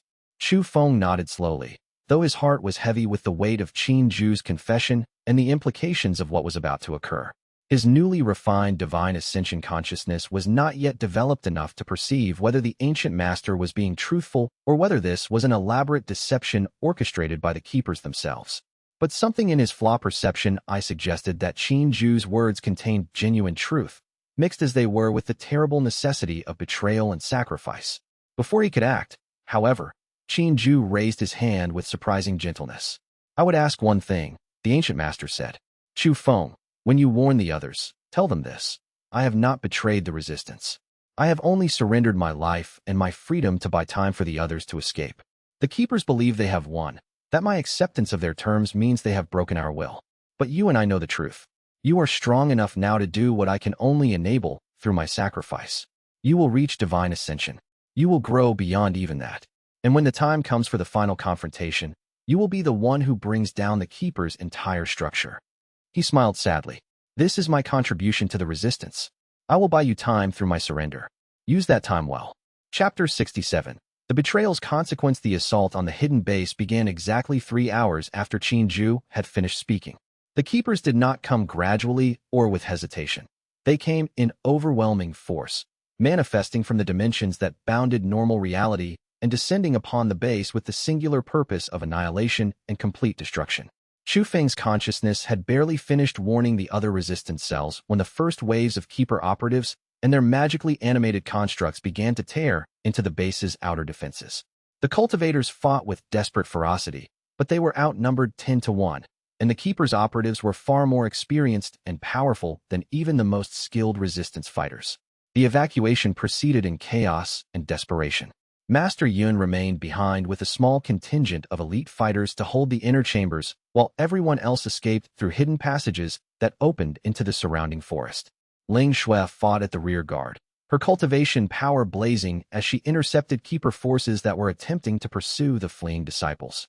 Li Wei stood beside her, his young face transformed into something hardened and capable, no longer a boy, but a warrior who understood that this was the culmination of everything he had been training for. Chu Feng found himself torn between the need to flee with the others and the desperate need to go back and help Master Yun hold the final positions. In the end, it was Ling Shui who made the choice for him, appearing in a flash of movement and grabbing his arm with surprising force. We must go, she said, her voice brooking no argument even as her eyes showed the pain of leaving the elder behind. If you stay and die here, all of this was for nothing. Master Yun is already resigned to his fate. Honor his sacrifice by surviving. The escape route led through underground passages carved into the mountain stone, passages that twisted and turned in patterns designed to confuse pursuit. Behind them, the sounds of the keeper assault faded gradually as they descended deeper into the earth, until finally they emerged in a hidden valley surrounded by tall cliffs that would hide them from aerial observation and scanning. A dozen cultivators had made it out, a fraction of the 200 who had been sheltering in the base. The faces of those who had escaped were marked by shock, by grief, by the terrible awareness that they had survived while friends and comrades had not. One of the rare gifted cultivators, a woman named Mei Lan who had been training with Chu Feng in advanced techniques, approached him in the darkness of the hidden valley. Ju made his choice, she said quietly. And now we must make ours. What will we do? The resistance has lost its central coordinating point. Most of the senior leaders are either captured, dead, or in hiding. Without a unified command structure, our forces will fragment into isolated pockets that the keepers can destroy one by one. It was Li Wei who stepped forward and answered her. We do not let them fragment, the young cultivator said, his voice steady despite the trauma of watching his elder be captured. Chu Feng can project his consciousness across vast distances now. We use that ability to maintain communication. We coordinate new attacks. We make the keepers pay for every sect they have destroyed, for every cultivator they have captured, for every moment they have exercised their tyranny over our world. That is vengeance, not strategy, another cultivator said bitterly. Vengeance will only lead to more deaths, more suffering. All resistance leads to suffering, Ling Shui said, and when she spoke, every person in the hidden valley turned to listen to her. But the alternative is to bow to the keepers and accept their dominion over our souls and our cultivation paths for all eternity. Master Yin sacrificed himself so we would have the opportunity to continue fighting. If we abandon that fight, then his sacrifice becomes meaningless.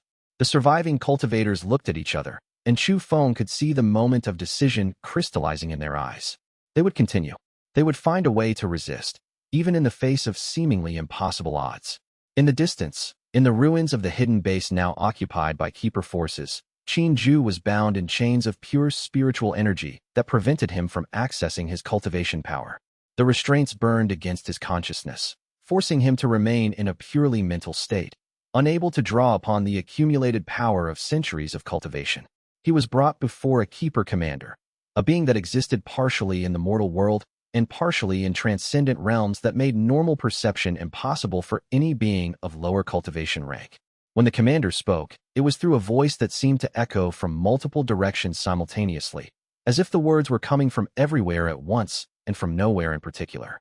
The sound resonated within his consciousness and reverberated across layers of existence that he could barely perceive.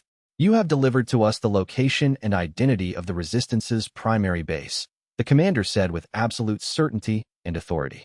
"You have demonstrated willingness to betray those you claim to serve. This makes you a useful tool. We will spare your life, for now. You will remain our prisoner, and you will provide us with information about the cultivation methods and techniques that the Resistance has developed. In exchange, we will allow you to live, and we will ensure that you are not subjected to the eternal punishment that awaits lesser prisoners." Xianxia nodded, accepting the keeper's judgment without protest or despair, his ancient face remaining calm and composed despite the enormity of what was occurring. He had made his choice with full knowledge of what it would entail, had accepted the consequences of that choice in its entirety, and now he would live with it for however long the keepers chose to maintain his existence.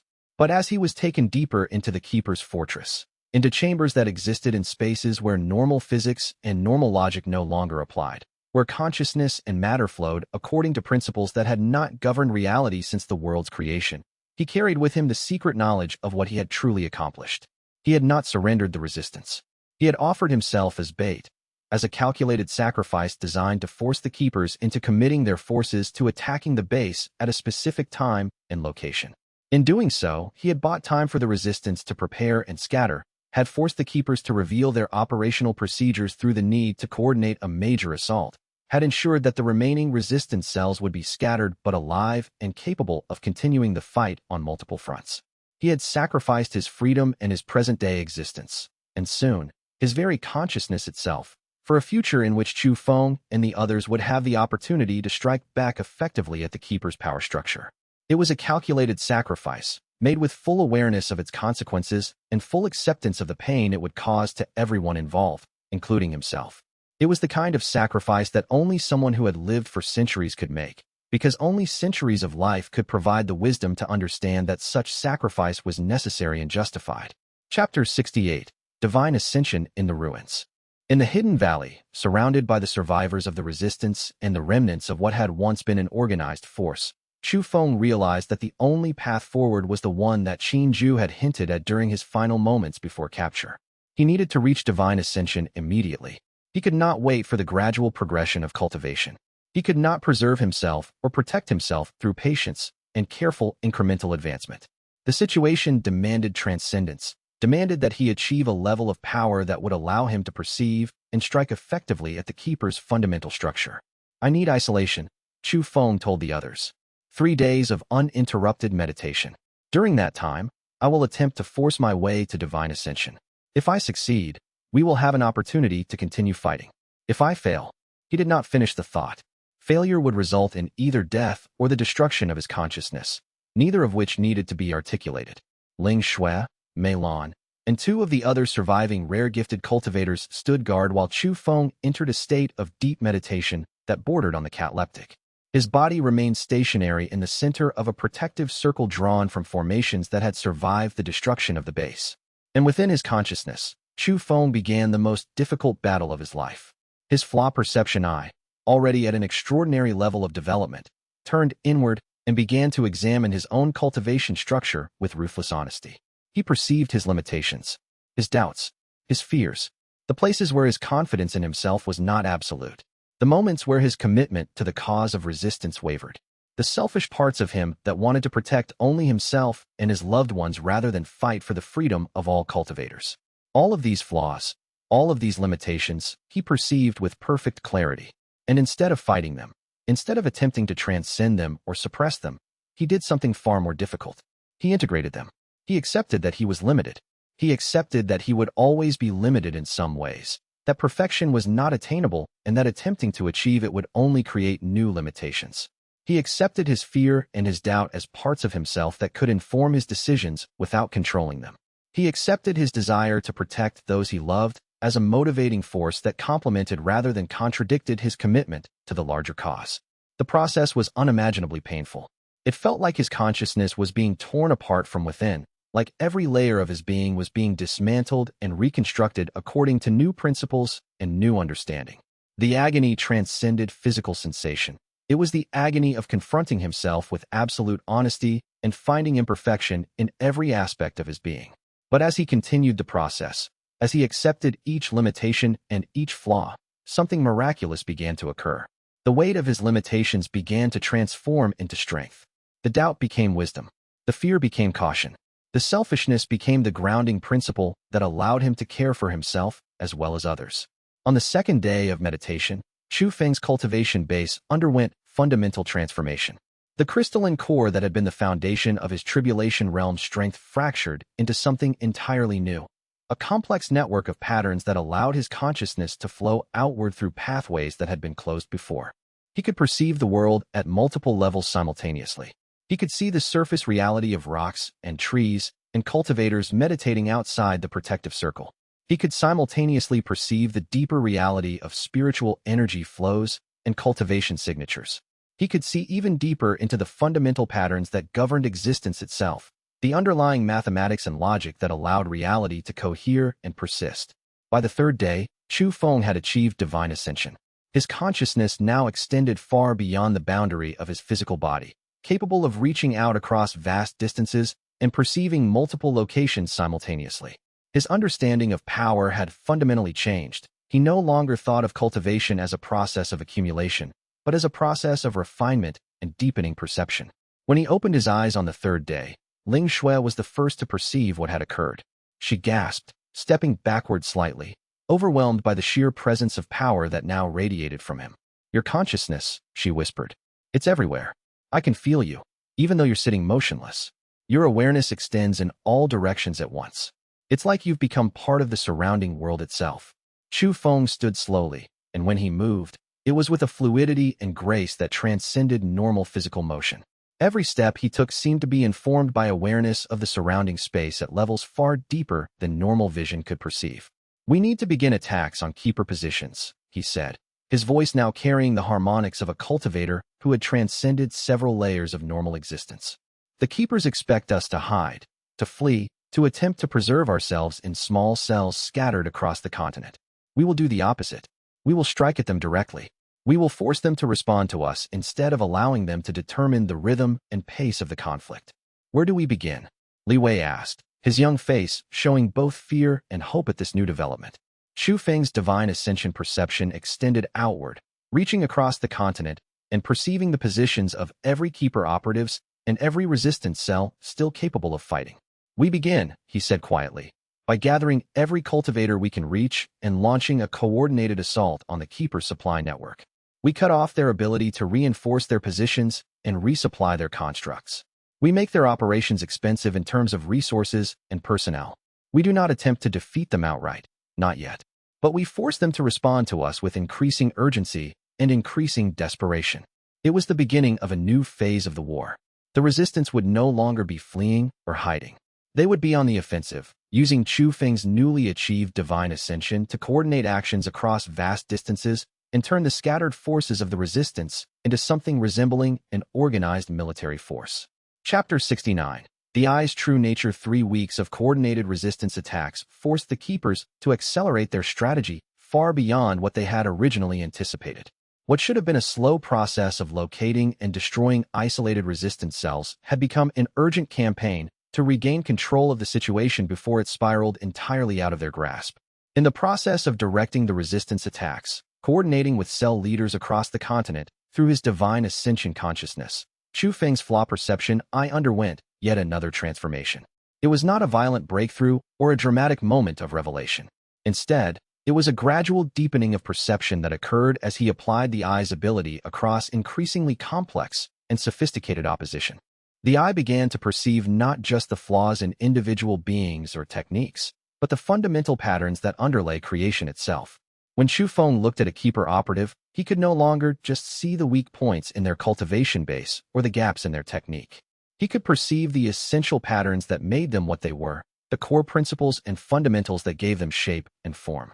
More importantly, he could perceive how those patterns connected to the larger structures around them. A flaw in an operative's consciousness was not isolated, but part of a larger flaw in the communication network that connected that operative to keeper command structures. A weakness in their cultivation base reflected deeper weaknesses in the keeper's entire system of power delegation and authority. One evening, sitting alone in a clearing surrounded by the remnants of the resistance's scattered forces, Chu Feng tried to explain this deepening perception to Ling Shui. "It's like I am finally beginning to understand what the eye was always meant to show," he said, his voice thoughtful and wondering. "All along, I thought the eye's purpose was to perceive weaknesses in individual beings or techniques so I could exploit those weaknesses. But that was a narrow understanding of what the eye actually does. The eye perceives the gaps between what things are and what they claim to be. It perceives the distance between appearance and reality." "What does that mean?" Ling Shui asked, sitting beside him and resting her head on his shoulder. "It means the eye can perceive the fundamental nature of anything," Chu Feng said slowly, his consciousness extending outward to illustrate his point. "Look at that mountain. On the surface, it appears to be solid, immovable, eternal. But the eye shows me that it is actually composed of countless particles in motion, constantly being worn down by wind and water, being transformed from one form into another. It will not always be a mountain. Given enough time, it will become hills, then plains, then perhaps it will be raised again by forces from beneath the earth. The mountain's apparent solidity is an illusion created by the scale of time." He gestured with his hand, and the air around them seemed to shimmer as his divine ascension consciousness extended outward, perceiving patterns across vast scales of existence. "I can perceive the Keeper's society in the same way now," he continued. "Their apparent unity and absolute authority is actually riddled with internal contradictions and competing interests. Individual keepers disagree about strategy. Some believe in absolute control. Others believe in allowing cultivators a degree of autonomy within carefully managed boundaries. The keeper's system looks perfect from the outside, but from the inside, it is held together by sheer force of tradition and the threat of punishment for those who question the established order. And if we were to exploit those internal contradictions?" Ling Shui asked, understanding where his thoughts were leading. "The entire structure might collapse from within," Chu Feng replied. "The keepers have spent 10,000 years maintaining control through the illusion of absolute unity and power. If that illusion breaks, if cultivators across the world begin to perceive the contradictions and flaws within the keeper system, the resistance to them will explode from every direction simultaneously." For the first time since the war had begun in earnest, Chu Feng felt something that might have been genuine hope mixed with profound clarity about the true nature of the conflict they were engaged in. The path forward was not to directly destroy the keepers through brute force and military might, a path that would inevitably lead to the keepers' advantage, as they had 10,000 years of experience in dominating cultivators. Instead, the path forward was to make their system of control appear as flawed and imperfect as it actually was beneath the surface. The eye was not a weapon in the traditional sense. It was a tool for perception, for revelation, for showing the truth beneath the surface of things. Every being, every organization, every system contained within it contradictions and flaws, places where the appearance of order and perfection diverged from the underlying reality. The Flaw Perception Eye could reveal those contradictions. And once revealed, once shown to cultivators across all realms, those flaws would prove to be far more dangerous to the keepers than any direct assault could ever be. If the resistance could make other cultivators perceive the keeper's internal contradictions and internal flaws, if they could demonstrate that the keeper's authority was not absolute or inevitable, but maintained through force and tradition alone, then the entire structure of keeper dominion would become vulnerable to collapse from within. That was the true victory, not military conquest, but ideological liberation. Not the destruction of every keeper, but the revelation that keepers could be defeated, that resistance was not futile, that alternatives existed to the 1,000-year dominion they had maintained. Chapter 70. Xinju Reborn. The message came through a channel that had been maintained in absolute secrecy since before the start of the war, a line of communication that only Master Yun, Chu Feng, and 2 other senior resistance leaders even knew existed. Xinju had managed to send a message from within the Keeper's fortress itself, using techniques of subtle consciousness projection that he had developed over his centuries of life. The message was simple: "I request a meeting, not to surrender, to reveal the true nature of the Keeper's weakness." Against the advice of every other resistance leader, Chu Feng agreed to the meeting. Using his divine ascension consciousness, he projected himself into a neutral space, a location between dimensions where neither the Keepers nor the resistance could observe what occurred. He found Xinju waiting there, But the ancient master was transformed. His body was battered and aged in ways that spoke of incredible suffering. His consciousness was dimmed, showing signs of torture and continuous psychological pressure. Yet his eyes still held the same ancient wisdom and clarity that had always defined him. "I have betrayed you," Xianxia said immediately, without preamble or explanation. "Or rather, I have allowed you to believe that I betrayed the resistance. But the truth is more complex than you may have realized." "Then explain it," Chu Feng said, his divine ascension consciousness carefully observing every detail of the ancient master's being, attempting to perceive whether he was being manipulated or deceived. "When the keepers first contacted me 3 months ago," Xianxia began, "I was faced with a genuine choice. I could refuse them, which would result in my immediate death and the continuation of the keepers' search for the resistance's base, likely resulting in them discovering it eventually through other means. Or I could accept their terms, surrendering my freedom and my body in exchange for time." He paused, and in his eyes, Chu Feng perceived something astonishing. Genuine regret mixed with absolute certainty that he had made the only correct choice. "By surrendering myself, I forced the keepers to commit their operatives to the immediate destruction of the base they had located," Xianxia continued. "The keepers believe they have won. They believe they have broken the resistance's primary command structure. In fact, they have done the opposite. They have committed significant forces to what appears to be a major victory, but they have done so in a way that revealed their operational procedures and their command structure. They have shown me, during my captivity here, how their system functions. And that knowledge is far more valuable than my continued freedom would have been." "You allowed yourself to be captured to learn the keeper's secrets," Chu Feng said slowly, understanding beginning to dawn in his consciousness. "Not simply to learn them, but to remember them and transmit them to you," Xianxia corrected. "I knew that I could not survive the keeper's interrogation indefinitely. They would eventually learn everything I know or decide I am no longer useful. So I made an additional sacrifice. I have imprinted my consciousness, the knowledge I have obtained, and the insights I have developed into a format that can exist independent of my body. When I die, and I will die soon, probably within days, that imprinted consciousness will be transferred to you. You will inherit everything I have learned about the keeper's true nature." "That is extremely dangerous," Chu Feng said, perceiving the implications immediately. "Allowing foreign consciousness to integrate with your own could destroy your mind entirely." "It is dangerous," Xianxia agreed, "but it is the only way to ensure that the knowledge survives.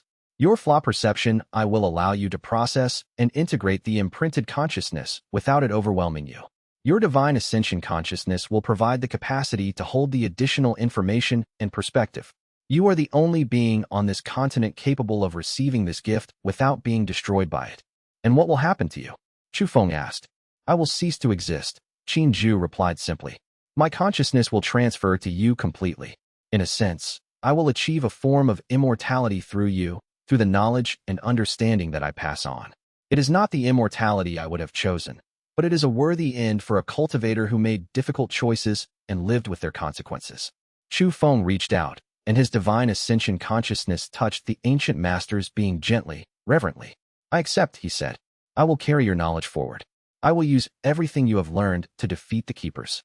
Your sacrifice will not be meaningless." "I know it will not," Xianxia said, and he smiled. "I have always known it would not be. The only question was whether you would be capable of understanding this truth without being destroyed by the knowledge of the betrayal I had to commit. Now I know that you are strong enough. My work here is complete." In that moment, standing in the space between dimensions, Chu Feng felt the ancient master's consciousness merge with his own, not overwhelming him but integrating gently, flowing like water into new channels, adding new layers of understanding and perception to his existing awareness. He gained centuries of memory, accumulated knowledge about the keeper's internal structure, detailed understanding of the contradictions and conflicts that existed within their organization at every level of hierarchy. More importantly, he gained access to Xianxia's deepest realizations, the understanding of how the keepers maintain their power, the specific rituals and techniques they use to bind subordinates to their will, the locations of their strongest strongholds, and their most vulnerable positions. He gained the knowledge of how the keepers themselves disagreed about strategy, how factions within the organization competed for authority and resources. And he gained the most important truth: the keepers were not immortal or invulnerable. They could be defeated. Their system, for all its apparent perfection and immense age, contained within it the seeds of its own destruction. The only requirement was that someone perceive those seeds, nurture them, and help them grow into forces that would eventually bring the entire structure crashing down. When the consciousness transfer was complete, Xianju's body in the Keeper's fortress ceased to function. The ancient master's time in existence had ended. The centuries of cultivation power, the accumulated wisdom, the memories of countless eras, all of it transferred into Chu Feng's consciousness. But in Chu Feng, in the integrated knowledge and the accumulated wisdom of centuries of resistance and careful observation, Xianju lived on in a form that transcended his previous physical existence. The Keepers believed they had broken the resistance. The Keepers believed they had successfully intimidated the last major strongholds into submission or flight. The Keepers believed they could now consolidate their control and prevent any further uprising. But in fact, they had only accelerated the path to their own inevitable downfall. They had sacrificed their single greatest asset, Xianju's knowledge and wisdom, in exchange for the illusion of military victory. It was a trade that would prove, in the long run, to be catastrophically costly. Word count check. Let me verify the word count for Batch 2. Chapter 71. The resurrection with Xianju's consciousness integrated into his own and the centuries of knowledge and experience flowing through his divine ascension awareness like an underground river of accumulated wisdom. Chu Feng understood fully for the first time what would be required to defeat the Heavenly Keepers. It was a realization that transformed his entire understanding of the conflict. The confrontation could not be won through military might alone. Raw power and coordinated force, while necessary, were ultimately insufficient to achieve victory against opponents who had spent 10,000 years perfecting techniques of dominion and control. The conflict could not be won through the simple accumulation of strength and the escalation of direct combat. The victory required something far more fundamental, a complete transformation in how cultivators across the entire world understood power, authority, the nature of legitimate dominion, and the concrete possibility of successful resistance. Standing in the hidden valley with the survivors of the resistance gathered around him, thousands of displaced disciples, surviving elders, and rare gifted cultivators who had escaped the destruction of the primary base. Chu Feng called together the remaining senior resistance leaders who had managed to escape the various Keeper offensives. In that gathering, in the presence of the most powerful and most committed resistance members, he revealed the full scope of what Xianju had taught him through the consciousness transfer that had consumed the ancient master's final moments. The Keepers maintained their control through the belief in their own invulnerability. Chu Feng explained, his voice carrying the weight of centuries of accumulated understanding mixed with his own youthful conviction and burning determination. His divine ascension consciousness extended outward, creating visual manifestations that allowed every person present to perceive what he was communicating with perfect clarity. For 10,000 years, they have been the supreme authority in this world and all connected realms, he continued. No one has challenged them successfully. No one has even attempted to challenge them openly in the past 1,000 years. This has created a deeply entrenched belief, both within the Keepers themselves and within the broader cultivation world, that resistance to them is completely futile, that defying their authority would result only in annihilation. That belief in the Keepers' invulnerability is simultaneously their greatest weapon and their greatest vulnerability. You speak as though you have achieved some revelation about their essential nature, said Meilon, the rare gifted cultivator with the extraordinary ability to perceive and briefly rewrite the fundamental patterns underlying existence itself. Her eyes were bright with the intensity of her focus. What has changed in your perception of the Keeper's nature since the hidden base was destroyed? What new understanding do you possess now that you did not possess before the consciousness transfer?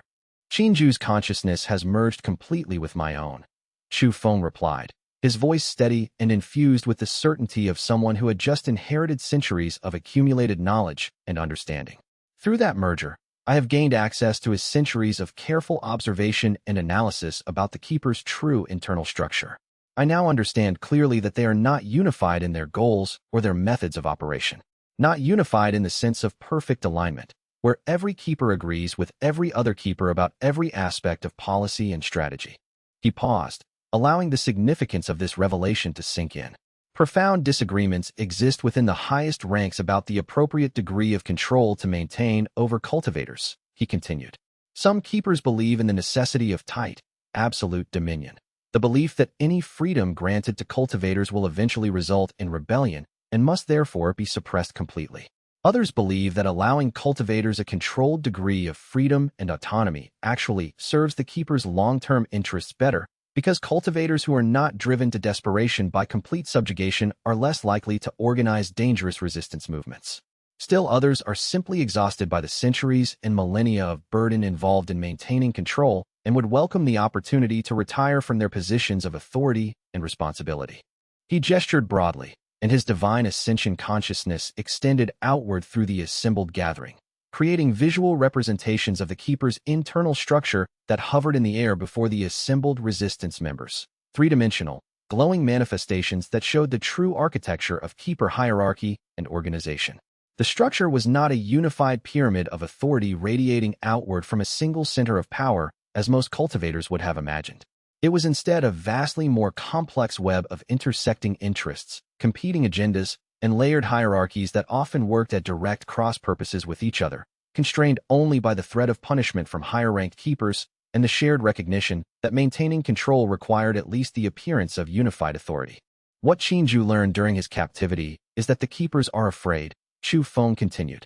They are afraid that if their internal contradictions and conflicts become known to the broader cultivation world, the entire system of their control will collapse. They have maintained their authority by appearing unified and unquestionable. If that appearance shatters, if cultivators across all realms begin to realize that the keepers are internally divided, that they disagree about fundamental principles, that they have competing interests and ambitions, then the resistance to them will explode from every corner of existence simultaneously. Li Wei, standing at the front of the gathered resistance members, understood immediately where Chu Feng was leading them. You are not proposing that we attack the keepers directly, Li Wei said, realization dawning in his eyes. You are proposing that we expose them, that we reveal their true nature to every cultivator across this world and beyond. Exactly, Chu Feng confirmed. We cannot defeat the keepers through military conquest, but we can defeat them by destroying the myth of their perfection and invulnerability. Once that myth is shattered, the rebellion against them will spread like wildfire across all realms. How do we reveal information that the keepers themselves have kept secret for 10,000 years? One of the other rare gifted cultivators asked skeptically. By sending messages through dimensions that the keepers cannot monitor, Chu Feng replied. Using techniques that Qinju perfected over centuries of his own resistance against keeper dominion. We begin with the sects that are still fighting, still resisting. We show them the evidence of keeper conflict and keeper division. We convince them that victory is possible. And as that belief spreads, as more cultivators begin to resist, more cracks appear in the keeper's facade of unified authority. Over the next weeks, Chu Feng and the resistance launched what became known as the Campaign of Revelation. Messages were sent through secured channels to every resistance cell, every independent sect, every group of cultivators still willing to fight. The messages contained evidence of the keepers' internal conflicts, documented proof of the contradictions in their policies and their methods, testimony from Qinju's own experiences of how their unity was maintained through force rather than through genuine agreement on fundamental principles. The revelation did not spark immediate massive rebellion, but it did something equally important. It changed the psychological landscape of the conflict. Cultivators who had previously assumed that fighting the keepers was hopeless began to realize that they might actually have a chance. The sects that had been considering submission began to look for ways to continue resisting. Independent cultivators who had accepted the keeper's authority started to question whether that authority was truly legitimate. Chapter 72. The continent rises by the start of the third month of open conflict. The resistance had transformed from a scattered collection of hiding cells and isolated fighters into something approaching a unified force. The Revelation Campaign, combined with Chu Feng's ability to coordinate resistance forces across vast distances through his divine ascension consciousness, had created the foundation for a genuine continental uprising. The keepers' response was to accelerate their timetable. Instead of gradually wearing down the resistance through attrition and strategic pressure, they committed to total conquest, moving their military forces openly and deploying weapons of power that had not been used in centuries. The continent erupted into open warfare. Major sects that had been sitting on the fence suddenly committed their forces to the resistance. The Azure Dragon sect launched coordinated attacks on keeper positions across 3 provinces. The Eternal Light Temple mobilized thousands of disciples for a continental push toward the keeper's regional headquarters. The Hidden Flame House joined forces with independent cultivators from across the mountain ranges to create a resistance force that eventually numbered in the tens of thousands. It was the largest organized conflict the world had seen in millennia. And through it all, Chu Feng served as the de facto commander of the resistance forces, coordinating attacks, managing resources, and ensuring that the various sects and independent cultivators remain unified in their purpose despite historical rivalries and competitive tensions. But the burden of that role was immense beyond measure, a weight that transcended physical tiredness or mental strain and extended into dimensions of existence that most cultivators would never experience. Maintaining his divine ascension consciousness in a state of perfect focus and awareness across the entire continent, while simultaneously continuing to develop his power and refine his understanding of the Flaw Perception Eye, pushed Chu Feng to the very edges of his capacity for endurance and threatened to tear him apart from within. He was, in essence, attempting to be in multiple places at once. His consciousness was projected across dozens of different battlefields simultaneously, monitoring the progress of resistance forces, analyzing in real time the keeper responses to resistance maneuvers, and adjusting strategy continuously to account for new information and new developments. The cognitive load of maintaining that level of awareness, of processing that much information simultaneously while also making critical strategic decisions, was something that had been designed by the Keeper's own techniques for elite operatives to handle. And even those elite operatives could only maintain it for limited periods before requiring extended recovery time. Chu Feng was doing it continuously, day after day, with no breaks and no recovery periods. He was burning through his own life essence at a rate that should have resulted in his complete exhaustion within weeks. Only his divine ascension cultivation prevented him from collapsing entirely under the burden. Ling Shui watched with increasing concern and growing dread as the young man she loved began to show unmistakable signs of strain and exhaustion that even his supernatural cultivation could not fully conceal. His physical body was sleeping no more than a few hours each night, and those few hours were frequently interrupted by battle notifications or strategic crises that demanded his immediate attention. His consciousness was always partially distributed across the battlefield, monitoring multiple conflicts simultaneously, analyzing threat levels, and coordinating responses. The weight of responsibility for the lives of hundreds of thousands of cultivators, the knowledge that his decisions determined whether masses of people would live or die, was beginning to crack and fracture the perfect composure he had maintained so carefully since achieving divine ascension. She could feel it through their shared cultivation bond. Every decision he made seemed to compound the pressure upon him. Every casualty report he received seemed to add another burden to his shoulders. Every aspect of his being was straining toward the point of breaking. "You need to rest," she said to him one evening, finding him meditating alone in a quiet chamber of their current hideout. "You are not invulnerable, Chu Feng. Even with divine ascension, even with Qin Ju's knowledge integrated into your consciousness, you have limits." "We do not have time for rest," Chu Feng replied without opening his eyes. "Every moment we waste, more cultivators die, more sects fall. The Keepers are committing resources at a rate that suggests they intend to achieve total victory within the next few weeks. And if you burn out your consciousness through overwork, who will coordinate the resistance then?" Ling Shui asked, her voice carrying gentle but absolute reason. "The resistance was not created to exist solely because you exist. It was created because cultivators across this entire continent believe in the possibility of freedom and the necessity of resistance. Trust them to fight. Trust them to continue the struggle while you rest and recover." Chu Feng finally opened his eyes and looked at her, and what she saw in his gaze shocked her profoundly. It was not merely exhaustion but a depth of desperation, as if he feared that if he stopped working even for a moment, the entire resistance structure would collapse. "I am afraid," he admitted quietly, "not of the Keepers, but of failing everyone who has committed their lives to this resistance. I am afraid that my strategy, my understanding of the Keepers' weaknesses, is insufficient. I am afraid that we will come to the final confrontation and realize that we cannot win, that we do not have the power to bring down the Keeper's fortress and shatter their authority." Ling Shui took his hand gently and pulled him to his feet. Without speaking, she led him to the fortress's highest tower and showed him the vista of the continent spread out below them. Across the landscape, lights blazed as resistance forces moved to their positions. The evidence of coordinated military action was visible from horizon to horizon. "Look," she said simply. "This is what you have created.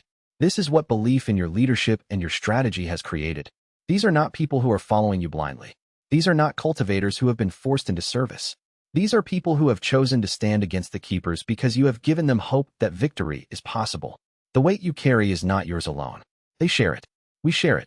In that moment, Chu Feng understood something profound about leadership and about the nature of what he had been trying to accomplish. The resistance was not his burden to carry alone.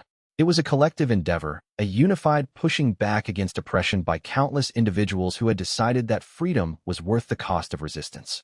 He rested that night, truly slept for the first time in weeks, and when he awoke, he felt the subtle shifts in his consciousness and in his understanding of power.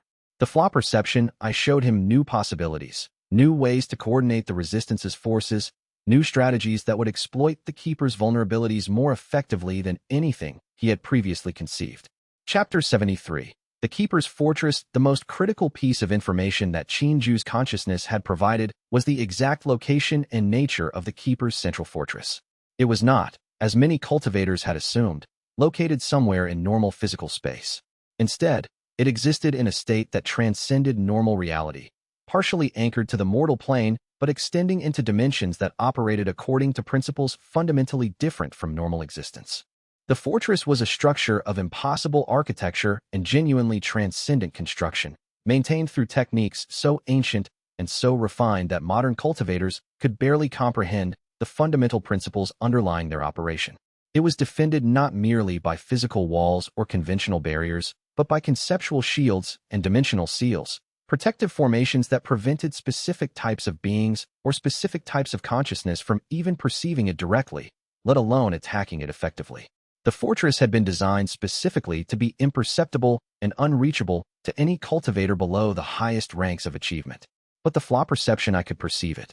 Chu Feng's evolved eye, transformed through his tribulation and further refined through divine ascension, could pierce through the dimensional barriers and see the fortress as it truly was. Not as a unified, perfect structure, but as a complex arrangement of components held together through deliberate force and through patterns of organization that, like all patterns, contained within them internal contradictions and specific points of vulnerability. And that perception revealed something absolutely critical to the strategy of the resistance. The fortress, for all its immense power and for all its protection through techniques ancient beyond measure, contained within itself the precise weak points that would allow it to be brought down through focused assault. The fortress was strong in most places, but it was not equally strong everywhere. And by targeting the specific weak points, the specific locations where the fundamental principles supporting the fortress were most thin and most vulnerable, even the resistance's forces would be capable of bringing it down. The fortress was not a unified structure. It was composed of multiple layers, each serving a different function, each protected through different defensive mechanisms. The core of the fortress, the deepest chamber where the Keeper's councils met and made decisions that governed the fate of all cultivators across all realms, was actually the most defensible layer.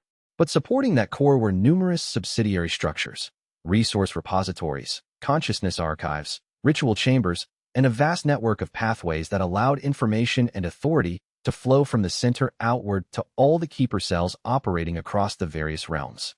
If we could strike at the core anchor point, Chu Feng explained to the assembled Resistance Council, using his Flaw Perception Eye to create detailed maps of the fortress's interior structure, we could collapse the entire fortress from within. But more importantly, destroying the core anchor would sever the connection between the highest Keeper councils and the individual Keeper operatives working in the mortal realms. Without that connection, without the constant flow of authority and guidance from the center, the individual Keepers would lose their unified direction and would begin to fragment.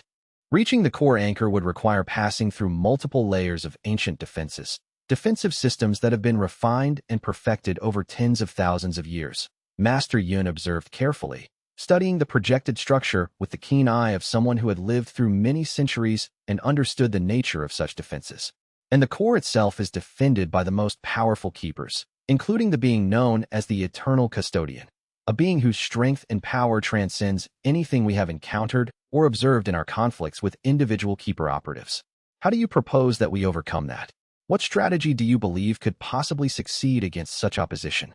Not through raw strength alone, Chu Feng replied, his voice steady and infused with the certainty that came from Xianxia's integrated knowledge. The Eternal Custodian is extraordinarily powerful, but Xianxia's centuries of observation and his integrated knowledge reveal that its power is fundamentally based on the same principles that make the Keeper's fortress itself vulnerable. It is a being that exists partially in multiple dimensions simultaneously, held together by principles of force and dominion, not through any fundamental necessity or through any unbreakable law of existence.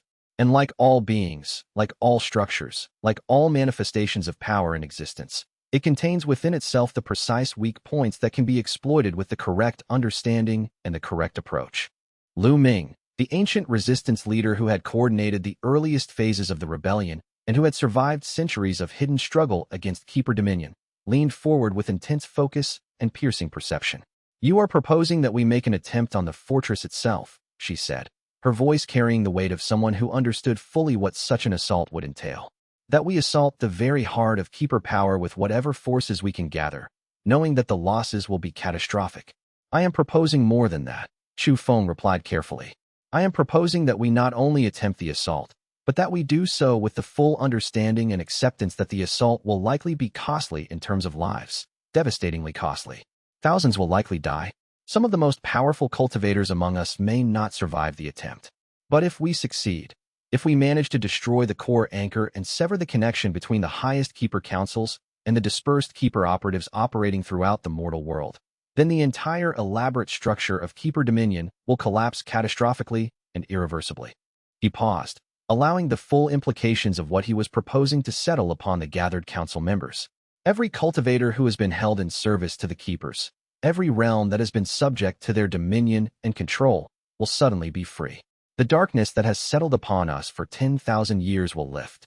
The sacrifice of those who die in this assault will be terrible, but the victory will be profound beyond measure. It will be the achievement of something that has been impossible for millennia. The council members looked at each other in the profound silence that followed Chu Feng's words. Through his divine ascension consciousness, Chu Feng could perceive the full depth of their emotional and spiritual states, the weight of the decision they were being asked to make.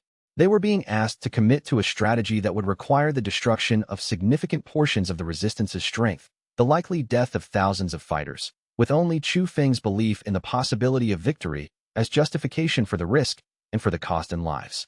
It was an enormous ask. It was a demand that they gamble everything on a single assault. It was a decision that could result in the complete destruction of the resistance if it failed. But one by one, they nodded. Lu Ming first, her ancient face showing absolute resolve. Then Master Yun, who had spent decades in secret preparation for this exact moment. Then the other leaders, Jiangda from the northern mountains, the representatives from the Azure Dragon sect, and the Eternal Light Temple, the leaders of independent cultivator groups.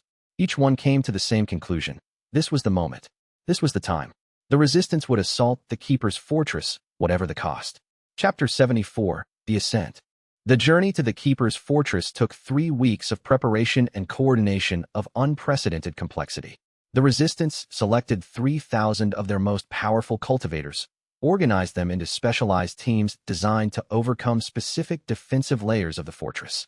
Each team was trained in techniques designed specifically to disrupt the particular types of protections that Chu Feng's perception had identified as existing at each level.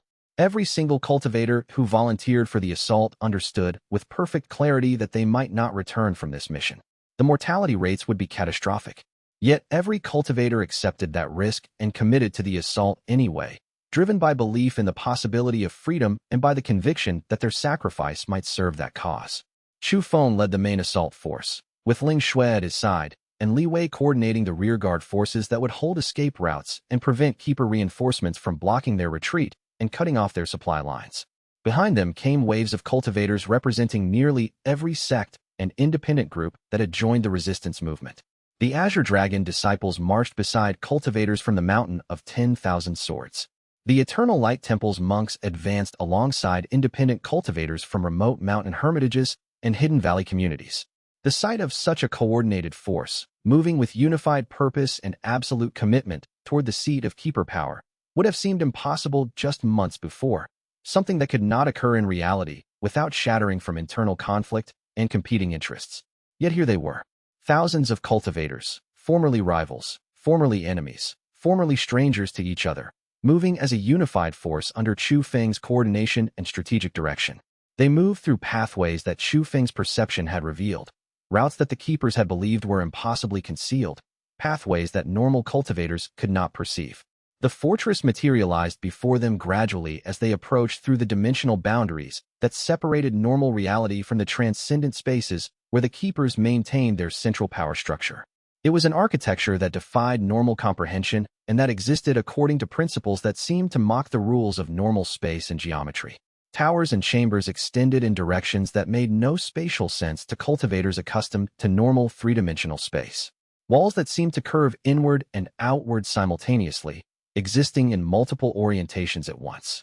Defensive structures that existed partially in spaces where normal perception could not reach, manifesting in physical reality only at specific moments, and then withdrawing into transcendent dimensions that protected them from direct assault.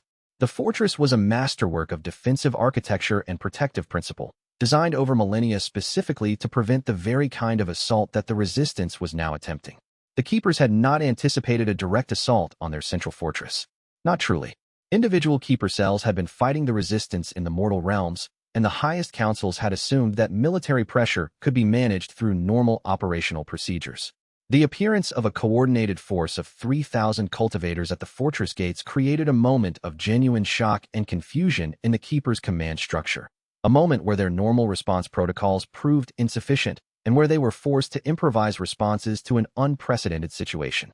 That moment of shock and confusion was exactly what Chu Feng had calculated and needed. The resistance assault teams, briefed extensively on their specific objectives, burst through the outer gates with overwhelming concentrated force. Each team moved to their assigned targets with precision and determination, beginning the systematic destruction of the fortress's outer defensive layers according to plans that Chu Feng had provided them, plans based on his perception of the fortress's true structure and vulnerabilities. The battle was devastating in its scope and intensity, pushing even the most powerful cultivators to the absolute limits of their capability. Keeper operatives who had not engaged in active combat in centuries emerged from their meditation chambers to defend the fortress, manifesting power levels that made even the most advanced resistance cultivators struggle to survive the encounters. The resistance forces suffered casualties on a scale that had never been seen in previous conflicts. Entire teams of cultivators were annihilated when they encountered particularly powerful keepers or when they stumbled into defensive formations that they had not anticipated, despite all of Chu Feng's prior briefings. Yet for every layer of defense that the keepers brought to bear, the resistance broke through with desperate determination and advanced deeper into the fortress's interior. The second defensive ring fell after 8 hours of continuous assault. The third fell by the end of the first day. Entire passages of the fortress were burning with the lingering effects of released cultivation power. Ling Shui, fighting at the front of her own assault team, reached early tribulation realm through the sheer intensity and pressure of combat, a breakthrough that would normally require years of focused meditation and careful cultivation. Her dual cultivation technique with Chu Feng, maintained even as they fought in different parts of the fortress, allowed her to achieve breakthroughs that transcended normal advancement by orders of magnitude. With each enemy she defeated, her understanding deepened. With each wound she suffered and overcame, her cultivation base refined itself and strengthened. Li Wei's sacrifice technique activated multiple times over the course of the assault, each activation burning away years of his remaining lifespan in exchange for a moment of transcendent power. His young body bearing wounds that should have been fatal, wounds that medical techniques could not heal, he somehow survived through sheer force of will and the determination not to fail the cause that he had committed himself to so completely. And Chu Feng, advancing through the fortress's interior passages with his divine ascension consciousness fully active and engaged, perceived and struck at the precise weak points in each defensive layer. His Flaw Perception Eye, evolved to its highest levels through constant use and constant refinement, revealed with perfect clarity the exact locations where the fundamental principles supporting each chamber could be disrupted with concentrated strikes. It revealed the stress points and fracture lines in the conceptual structures that held the fortress together. The fortress, which had been designed over millennia to be impenetrable to normal assault, crumbled before the specific, targeted assault of his perception and his power. By the end of the first day of assault, the resistance forces had penetrated deep into the fortress's inner layers. The outer 3 defensive rings had been completely destroyed or permanently neutralized. The keeper forces, suddenly deprived of the support of the outer defenses and forced to engage the resistance in direct combat with no opportunity for sustained retreat or repositioning, were being systematically eliminated despite their vast experience and their superior power levels. But as the resistance approached the innermost sanctum, the chamber where the keeper councils met and made the decisions that governed the fate of all cultivators across all realms, where the final authority was maintained, the true test began. The challenge that would determine whether the assault would result in ultimate victory or in catastrophic failure. Chapter 75. Reaching the heart, the final chamber was defended by a being of transcendent power, the eternal custodian. It was not human in any conventional sense. It was not even clearly organic. It appeared as a mass of crystalline structures held together by fundamental principles of force and dominion, with consciousness distributed throughout the structure in a way that made normal combat tactics ineffective. Attacking any single point on its body simply caused that point to reform, to regenerate, to adapt its defensive properties to prevent similar attacks in the future. Chu Feng perceived immediately that normal attacks would be completely ineffective against such a being. The Eternal Custodian was designed to absorb damage and convert it into strength. The more it was attacked, the more consolidated its understanding of combat became, the more perfectly it could anticipate and counter future assaults. Stand back, Chu Feng said to Ling Shui and Li Wei as they reached the entrance to the final chamber. This is not a battle that can be won through physical combat. This requires something different. With his Flaw Perception Eye focused entirely on the Eternal Custodian structure, Chu Feng perceived what no other cultivator could have perceived. The being was not flawless. It was not invulnerable. At its very center, at the precise point where all of its dispersed consciousness converged and became unified, there was a singularity, a point where the entire structure of its being flowed from. If that singularity could be disrupted, the entire being would collapse. But reaching it, striking it, disrupting it, that would require power far beyond what Chu Feng possessed on his own. It would require something more than his divine ascension strength. It would require the kind of power that came from sacrifice, from willingness to burn one's own life force in exchange for a single moment of perfect, absolute clarity and strength. Qinju. Chu Feng spoke aloud, accessing the ancient master's consciousness that remained integrated with his own. I need to reach the custodian's core. What technique did you perfect for this exact situation? The answer came immediately. Qinju had spent his final centuries developing a forbidden technique, one that was taught to only the most advanced practitioners of the resistance arts. It was a method of channeling one's entire life essence, every unit of accumulated cultivation power, into a single unified strike of absolute force. The technique was fatal to the user, but if performed correctly, if executed with perfect precision, it could achieve results that would otherwise be impossible. Teach me, Chu Feng said simply, his voice carrying absolute certainty and commitment. The knowledge flowed from Qinju's consciousness to Chu Feng's own awareness like a vast river of accumulated understanding and technique. The forbidden technique was extraordinarily complex and multifaceted, requiring precise control of fundamental principles and exact timing to succeed without resulting in complete self-annihilation. It involved synchronizing one's entire existence with the flow of fundamental reality, drawing upon reserves of power that existed below the normal cultivation hierarchy, and channeling them through a single unified point of focus and release. The technique would require burning away Chu Feng's entire remaining lifespan in exchange for a single moment of power, a moment where his strength would become so vast, so concentrated, so absolute, that it would be capable of destroying even the Eternal Custodian. But that power would come at a price so terrible that Chu Feng would not survive the casting of it.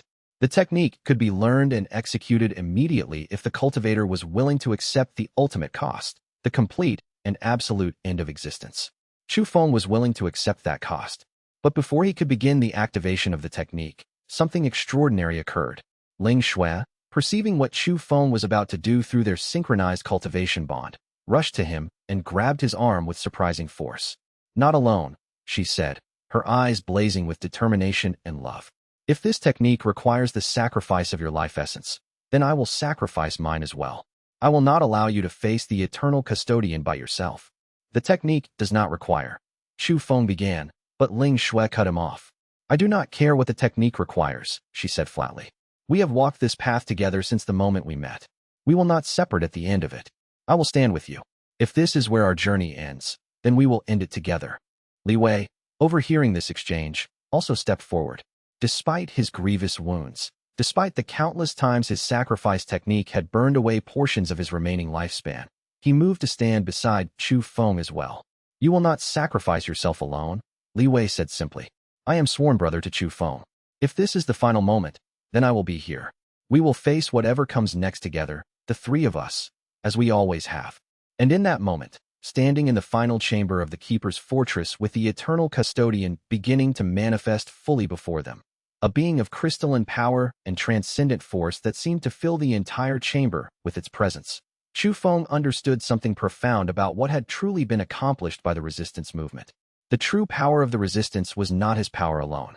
His divine ascension strength, his evolved Flaw Perception Eye, his strategic understanding of the Keeper's vulnerabilities, all of these were important and necessary. But they were not sufficient. The true power of the resistance was the unified commitment of countless individuals who had chosen to stand together against impossible odds, who had decided that the possibility of freedom was worth the certainty of suffering and sacrifice. It was the commitment of Ling Shui, standing beside him despite knowing that this confrontation might cost her life. It was the commitment of Li Wei, whose young body was scarred with wounds and burned with the sacrifice technique that he had wielded repeatedly to protect others. It was the commitment of Master Yun, Lu Ming, and thousands of other cultivators who had risked everything because they believed that another way was possible. That was the power that would bring down the Keeper's fortress. Not dominance or overwhelming strength, but the power of genuine commitment to a cause greater than oneself, the power of solidarity and unified purpose, the power of beings who chose to sacrifice their safety and their comfort for the possibility of genuine freedom for all. As the eternal custodian's consciousness fully manifested and the being prepared to engage them in direct combat, Chu Feng felt something profound shift within his own understanding and awareness. He was no longer afraid, not of death, not of failure, not of the enormity of what he was attempting. He was no longer uncertain about whether victory was possible. He was no longer alone in this confrontation, not in any sense that truly mattered. Together, they would face the eternal custodian. Together, they would attempt to bring down the Keeper's fortress. And whether they succeeded or failed, they would do so united, standing side by side, their fates intertwined and inseparable. Chapter 76. Qin Zhu's sacrifice. The moment Chu Feng began the activation of the forbidden technique, the ancient power that would consume his entire life essence and his fundamental existence in exchange for a single moment of transcendent strength that might be sufficient to overcome the eternal custodian. Something extraordinary and entirely unexpected occurred. A flash of brilliant light filled the chamber with an intensity that transcended normal illumination. Not the light of celestial power, or of cultivation technique, or of any phenomenon that operated according to normal principles, but rather the light of consciousness itself. The radiance of a being of immense will and determination manifesting physically in a location far from where they had been imprisoned and where they should have been incapable of appearing. Qin Zhu materialized in the center of the final chamber in a manifestation so sudden and so absolute that it seemed to tear a rift in the fabric of reality itself. The ancient master's form was shimmering and translucent, not quite solid, his body visibly decaying moment by moment, his consciousness already fragmenting and beginning to dissipate into fundamental reality. His manifestation was clearly not sustainable for extended periods. The effort of appearing at this location, while simultaneously maintaining his imprisoned form, was burning away his existence at an accelerated rate. But despite the decay and despite the evidence of his fragmenting consciousness, Qin Zhu's will remained absolute and utterly unbreakable, radiating outward with an intensity that filled the entire chamber with his presence. "You will not sacrifice yourself alone," Qin Zhu said, his voice echoing across multiple dimensions simultaneously with a clarity and power that seemed to transcend the decay of his physical form. "This is not your burden to carry exclusively, Chu Feng. This is the culmination of centuries of resistance and sacrifice, the product of countless beings who have worked and struggled against Keeper dominion for millennia. It must be carried by all of us together. That is the truth that I have finally come to understand in my final moments." With extraordinary precision and with movements that were slowed by age and by the terrible burden of his fragmenting consciousness, Qin Zhu began to simultaneously perform the forbidden technique alongside Chu Feng. But in the moment of beginning, he did something that Chu Feng had not anticipated and could not have anticipated without the full knowledge of Qin Zhu's centuries of preparation.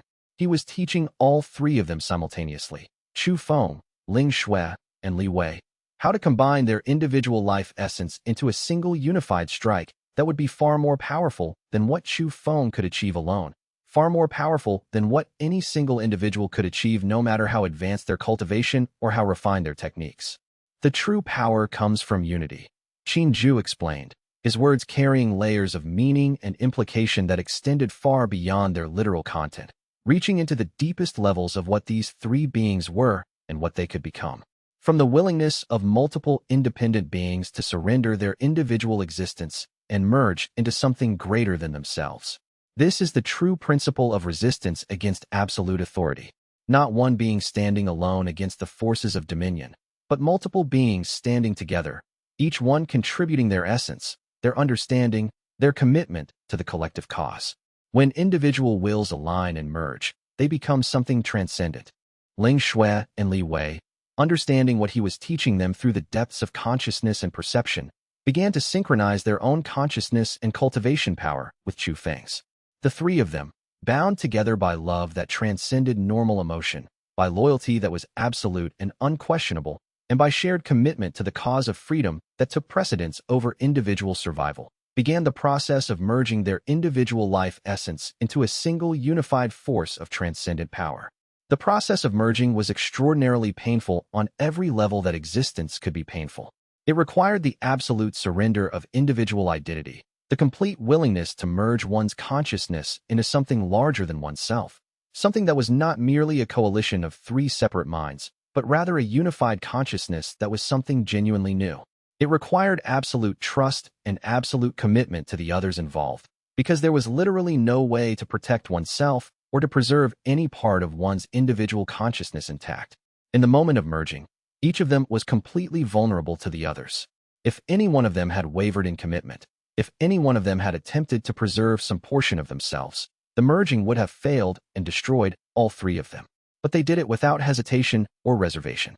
Together, standing in the final chamber of the Keeper's fortress, with the eternal custodian manifesting its full power and consciousness before them, a being of transcendent capability that seemed to fill the entire chamber with its presence, Chu Feng, Ling Shui, and Li Wei allowed their individual consciousness to merge and combine.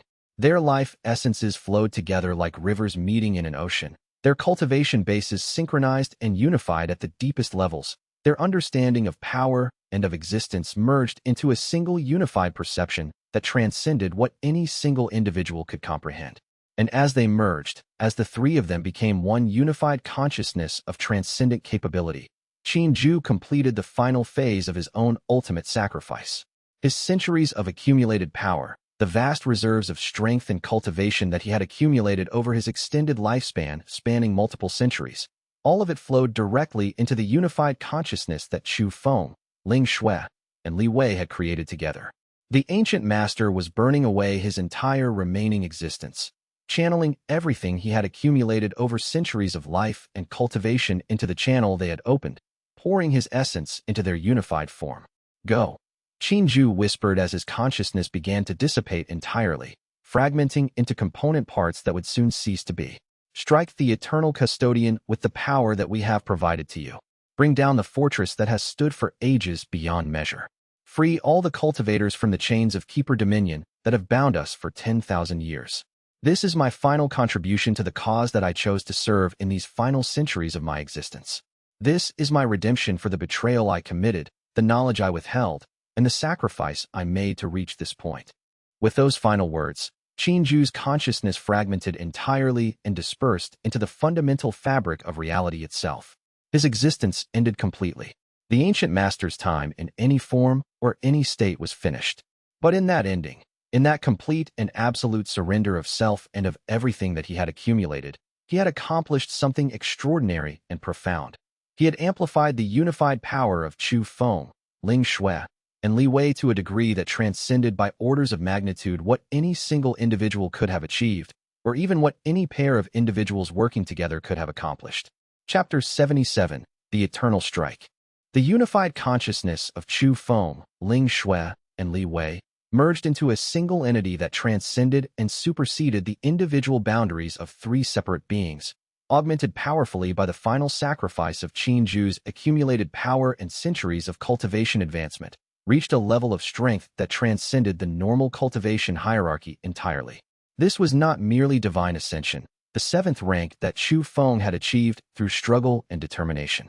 This was not any rank that had a name or that existed in the established cultivation taxonomy. This was something entirely new in the world's cultivation history, something that had never existed before in any documented form. The result of multiple independent beings willingly merging their consciousness and their power into a single unified force that was focused toward a single ultimate purpose with absolute determination.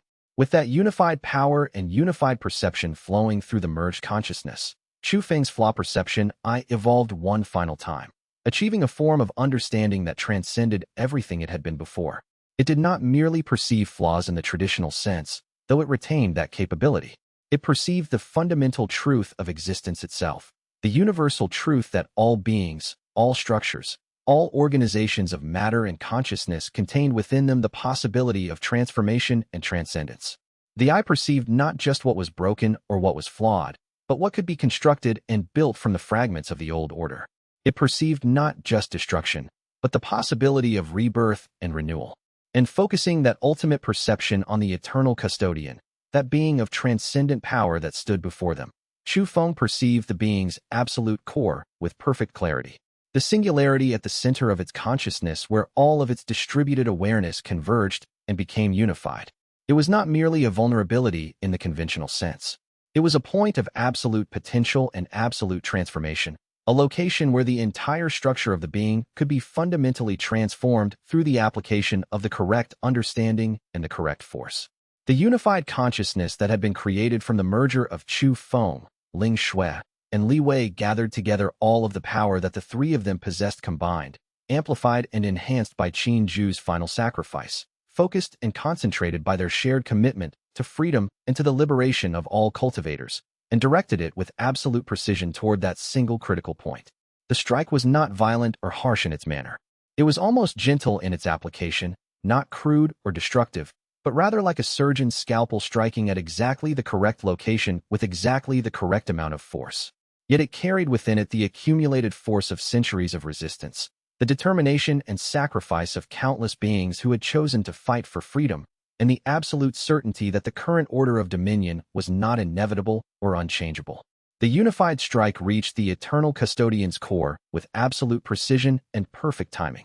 For a moment, there was absolute stillness in the chamber, complete silence. The being seemed to pause, as if processing what had occurred, as if understanding for the first time that something fundamental had changed in the nature of reality itself. The eternal custodian's consciousness, which had existed in a state of dominion and absolute certainty for ages beyond measure, met something that it had never encountered before. It met the unified will of multiple beings who had chosen to stand together, who had chosen to merge their existence for the sake of something greater than themselves. Then the eternal custodian began to fragment. Not explosively, not violently, not in the manner of destructive shattering, but rather gracefully and naturally, like a crystalline structure beginning to dissolve in a powerful solvent, like ice melting in the presence of warmth. The being's consciousness began to disperse and dissipate. Its form began to lose coherence and definition. The fundamental principles that had held it together for ages beyond measure began to break down and dissolve into the substrate of reality. The eternal custodian, the supreme guardian of the keeper's fortress, the being that had been designed and constructed specifically to be absolutely invulnerable and unchangeable, was being unmade and transformed by the unified power of those who had chosen to resist its dominion. And as the eternal custodian fell and fragmented, as its consciousness began to dissolve entirely into the fundamental fabric of reality, something else occurred simultaneously throughout the entire structure. The connection between the fortress's core and the outer defensive rings began to fail catastrophically. The cascade of power that had maintained the fortress's structure for ages beyond measure began to reverse direction and collapse upon itself. The dimensional anchors that had held the fortress in stable existence began to fail.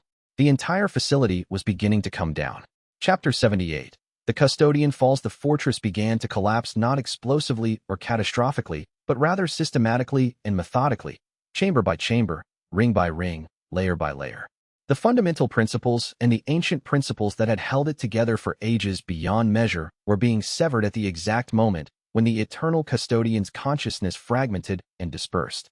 The result was a cascade failure that spread outward from the innermost sanctum with accelerating force, destroying each layer of the fortress in rapid succession as the supporting principles that maintained each level failed simultaneously. The unified consciousness of Chu Feng, Ling Shui, and Li Wei, still merged together after the unified strike on the eternal custodian, perceived the full extent of the destruction occurring throughout the fortress's structure and understood with absolute certainty that the fortress could not be saved, that no action could reverse the cascade of destruction that had been set in motion. The three of them also understood something even more critical and more urgent. Their unified form could not persist much longer in its current state. The merging of three separate consciousnesses and three separate beings into a single entity was not a sustainable state of existence that could be maintained indefinitely. Eventually, inevitably, they would have to return to their individual forms and their individual existences. And when they did, when the unified consciousness separated back into three individual perspectives, the shock of separation after such profound unity and such complete merging might destroy them entirely or damage them beyond repair. But there was no time to worry about that possibility. The fortress was falling, collapsing around them, its structure being destroyed. The resistance forces inside the structure, hundreds of them scattered throughout the various chambers and passages, were in immediate and terrible danger of being crushed by falling architecture and by the collapsing dimensional barriers that were fragmenting. Chu Feng, Ling Shui, and Li Wei had to separate from their unified form and had to use their now separated powers to help guide the resistance forces to safety before the entire fortress came down completely and sealed them all inside the collapsing structure. With effort that transcended normal physical exertion and with determination that pushed against the very limits of will and consciousness, the unified entity of the three began to intentionally separate itself. Chu Feng, Ling Shui, and Li Wei consciously and deliberately pulled their merged consciousness apart into three separate, individual consciousnesses, each one fighting desperately to maintain its own coherence and identity as they extracted themselves from the unified state. The separation was agony beyond description. It felt like tearing apart something that had been bonded at the most fundamental level of existence, something that had achieved genuine unity at a level deeper than normal separation and distinction. It felt like separating souls that had been merged so completely and so absolutely that individual identity seemed almost meaningless by comparison. But they did it because the resistance forces still within the fortress needed them, because the task was not complete until the last cultivator who had entered the fortress had been found and guided to safety.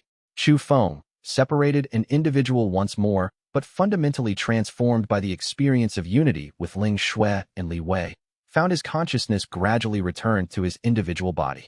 His essence reassembled itself around his physical form. He was exhausted in ways that transcended normal physical tiredness or mental fatigue. His consciousness was battered and wounded from the separation. But he was alive. He was conscious. He was functional.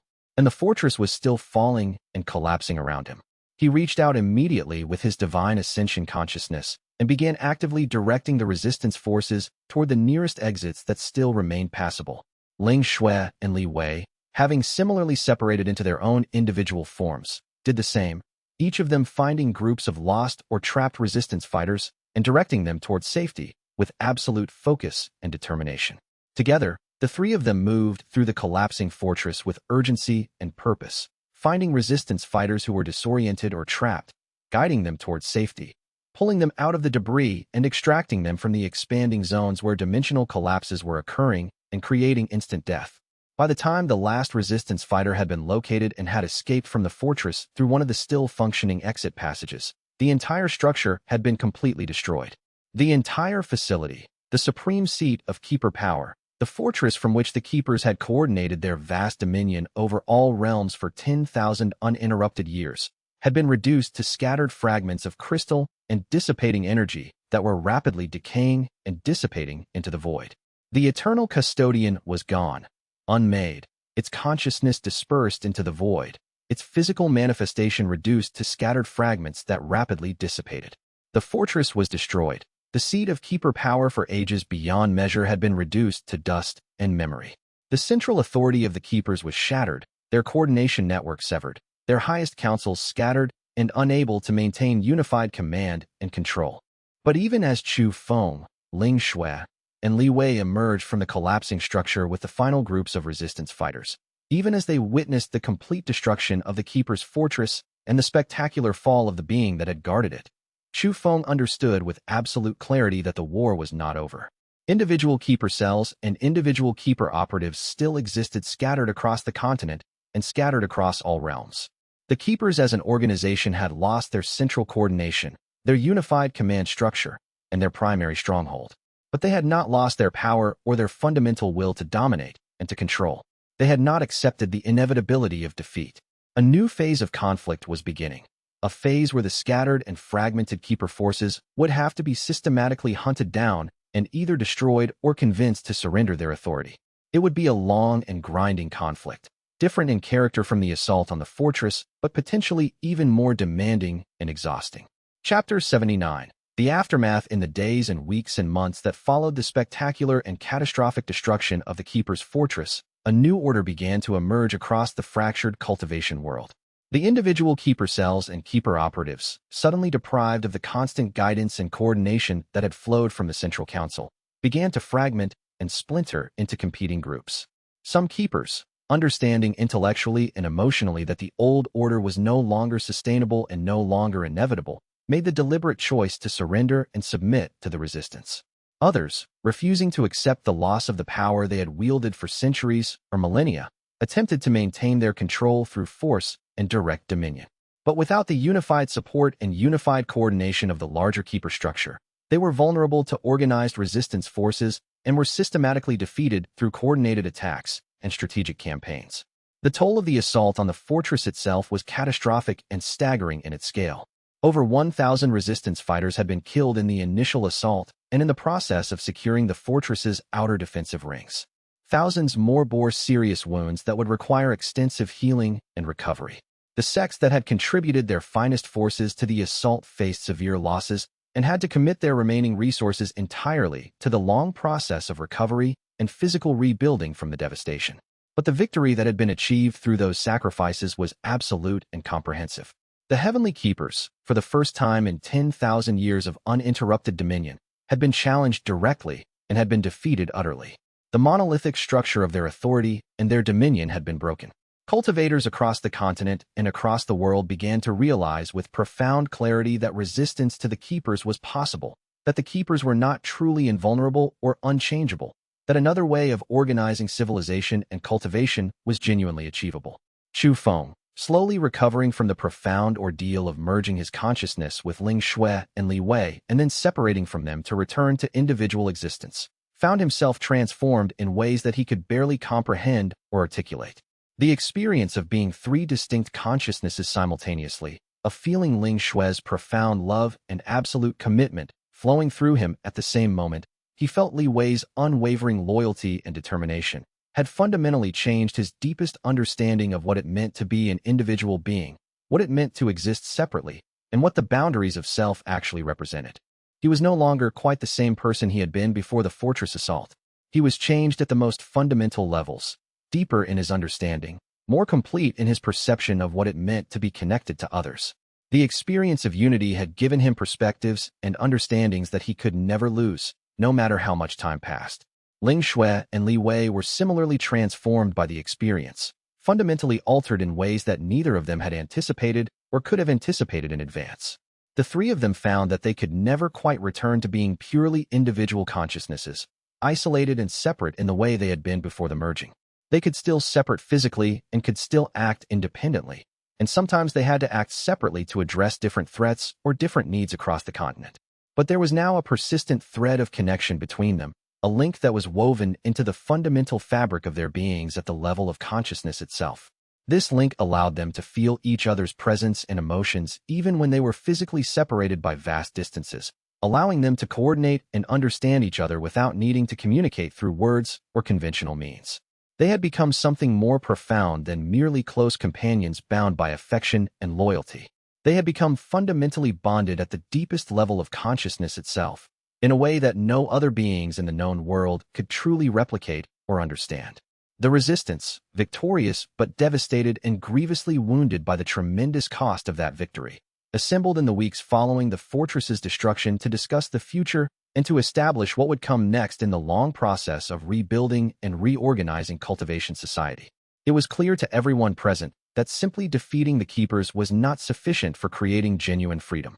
A new system of governance and organization would need to be established to ensure that such dominion and such tyranny could never be imposed again in any form, that the foundations of a more just and more equitable civilization would be laid. It was at this crucial council gathering, with representatives from every major sect and every significant independent power present, that the most radical and transformative proposal was made. Instead of allowing any single individual or any single sect to claim supreme authority over the continent and the cultivation world as the keepers had done, why not establish an entirely different governance system? A system where power was fundamentally distributed among multiple groups and multiple sects, where decisions about continental policies were made through consensus and through extensive dialogue and negotiation rather than through the decree and absolute command of a single supreme authority figure. The proposal was controversial and sparked fierce debate among those who had fought in the resistance. Many cultivators who had fought in the war against the keepers believed that Chu Feng should be appointed the supreme leader of the continent, the new absolute authority to replace the fallen keepers. They argued that his demonstrated leadership had held the resistance together and that his judgment and perception could guide the cultivation world toward a better future. But Chu Feng himself refused the position absolutely, despite the protests of his supporters. Having experienced the crushing burden of coordinating the resistance's forces across the entire continent, of making strategic decisions that determined whether masses of people would live or die, of carrying the weight of responsibility for hundreds of thousands of lives, he had come to understand something profound. No single individual should bear such weight. Power, concentrated in the hands of one being, was inevitably corruptive and inevitably led to tyranny. Power, he had learned through bitter experience, was safest and most just when it was distributed widely and balanced carefully among multiple groups who could check and limit each other's authority. Chapter 80. The New Order. 6 months after the spectacular destruction of the Keeper's fortress and the collapse of the Keeper's centralized authority structure, a new political and social structure had been established across the continent and was beginning to take root in the broader cultivation world. Instead of a single supreme authority figure wielding absolute power, a continental council of sects was created, with formal representatives from every major sect and every significant independent cultivation group. This council was designed so that decisions about matters of continental importance were made through consensus, requiring agreement among the representatives, with any sect having the explicit right to raise concerns or to propose alternatives. The system was slower and more cumbersome than governance by a single supreme leader would have been. Decisions that could have been made immediately by a supreme authority required extended debate and negotiation among multiple parties with different perspectives and different interests. Progress was sometimes glacially slow, but the system was also far more resilient to corruption and abuse of power, far more resistant to the rise of new tyranny, because power was genuinely distributed and no single entity could unilaterally impose its will. Chu Feng was offered the most prestigious and the most visible position on the council, a position with the formal title of First Speaker, carrying responsibility for guiding discussions and debates among the council members, for maintaining focus on the long-term interests and long-term sustainability of the cultivator community, and for serving as the primary voice and primary representative of the council in dealings with the external world and with the scattered remains of the keeper organization. He accepted the position, but only with the explicit understanding and with clear statements of his conditions that it was fundamentally a role of service to the community rather than dominion or authority over others, and that his power and his authority would be strictly limited by the absolute requirement to maintain consensus among the council members and to respect the autonomy and the legitimate interests of all the other sects and groups represented on the council.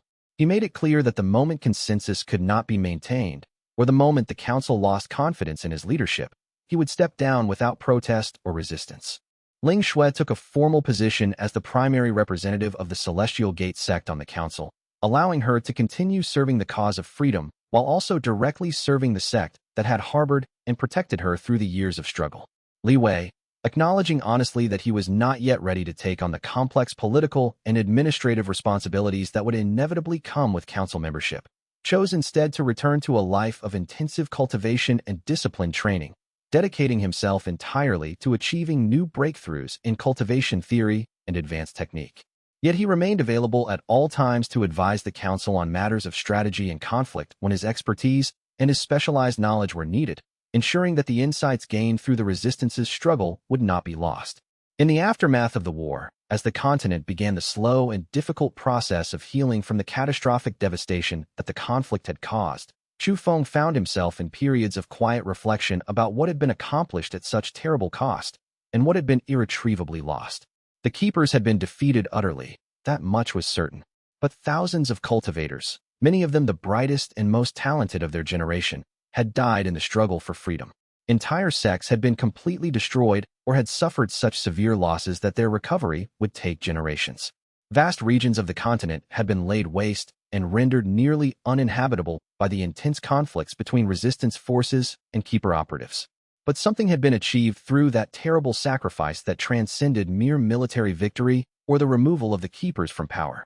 A fundamental transformation had occurred in how cultivators understood power, authority, and the nature of dominion itself. The myth of absolute, unchangeable keeper dominion had been shattered irreparably. Cultivators across the world had directly experienced the power that came from unified resistance to tyranny, from commitment to a cause greater than individual advancement or personal power, from willingness to sacrifice one's safety and one's life for the possibility of genuine freedom for all. The new order that had been established was far from perfect, and no one harbored the illusion that it was. Conflicts between sects still occurred regularly and frequently, sometimes escalating into significant disputes that threatened to destroy the newfound unity. Disagreements about policy and governance happened constantly, sometimes blocking progress on issues that desperately needed to be addressed and resolved. But these conflicts, unlike those that had occurred during the long era of keeper dominion, were being resolved through sustained dialogue and careful negotiation and mediation rather than through the imposition of absolute authority and the constant threat of annihilation for those who disagreed. The foundation had been firmly laid for a cultivator society that was genuinely more just than anything that had preceded it, more carefully balanced in terms of power distribution, and more authentically resilient and resistant to the rise of new forms of tyranny than anything that had existed before in the world's cultivation history. Change was possible. Growth was possible. The world could be different, could be better, could be more just. That realization, more than any military victory, was the true triumph of the resistance movement. And on the eve of the first anniversary of the destruction of the Keeper's fortress, as Chu Feng stood alone atop the central tower of the newly constructed council hall and looked out at the continent transformed and scarred by the struggle for freedom, he perceived something in the distance that made his evolved Flaw Perception Eye shiver with a recognition that was part wonder and part profound concern. There was something vast and ancient beginning to stir at the edges of his perception, something that existed at a scale and scope that seemed to extend far beyond even the keepers that had just been defeated and destroyed. The eye showed him with perfect clarity that the destruction of the Keeper's fortress and the collapse of the Keeper's dominion had had consequences that extended far beyond the mortal realm and the known world of cultivation. Other powers, other organizations, other beings of transcendent capability and capability that exceeded even Chu Feng's current understanding existed beyond the boundaries of the known world, beyond the edges of the maps that cultivators had created. Some of them had been watching the resistance's struggle with intense interest and careful observation. Some of them were already considering taking direct action based on what they had observed and based on the implications of the Keeper's fall. The victory over the Keepers was absolute and complete, but it was also the beginning of something far larger and more profound, something that would eventually draw Chu Feng and his companions into conflicts that would extend across multiple worlds and realms, and that would touch upon the fundamental nature of existence itself and the principles that govern reality. For now, though, in this moment of relative peace and recovery, there was opportunity for healing and restoration. There was precious time to recover from the wounds of war, both physical and spiritual, and to build the new society that had been purchased through sacrifice and through the struggles of countless individuals. There was time to spend with those he loved, with Ling Xue, with Li Wei, with the others who had stood beside him through the crucible of war, to nurture the bonds that had been forged through shared struggle and shared sacrifice, and to prepare themselves for whatever challenges the approaching future would inevitably bring. In the distance, as the sun descended slowly toward the horizon on the first anniversary of the fortress's spectacular destruction, Chu Feng found himself smiling with a sense of genuine accomplishment and satisfaction, and with a deeper and more profound sense of certainty about his path forward and about the role he would play in the emerging cultivation world. Whatever came next, whatever vast and unprecedented challenges were approaching on the horizon of his perception and his understanding, whatever vast and ancient powers were stirring in the distant and unknown realms beyond the mortal world, he was no longer afraid. He would face whatever came with Ling Xue standing steadfastly at his side, their consciousnesses eternally linked through their shared experience of unity and merging. He would face it with Li Wei's unwavering and absolute loyalty, supporting him and anchoring him to purpose. And he would face it with the knowledge and the unshakable certainty that countless other cultivators across the continent, across all realms, cultivators who had learned through sacrifice and through struggle that resistance to tyranny was possible and that fundamental change could be achieved, would stand with him in the ongoing struggle for what was right and true and just. The new era had begun in truth and in reality, not as a distant hope or a theoretical possibility, but as a present fact woven into the fabric of existence itself. The old order of absolute keeper dominion had been broken permanently and decisively, shattered beyond any possibility of simple reconstruction or restoration to its former state, its central authority dismantled and dispersed across the void. And the path toward genuine freedom, toward true justice for all cultivators regardless of sect or background or cultivation level, and toward authentic balance and equilibrium in the cultivation world had been open wide and had become genuinely accessible for all who possessed the courage, the commitment, the dedication, and the willingness to walk it together with mutual support and shared purpose. The future was uncertain and filled with unknowable challenges and obstacles.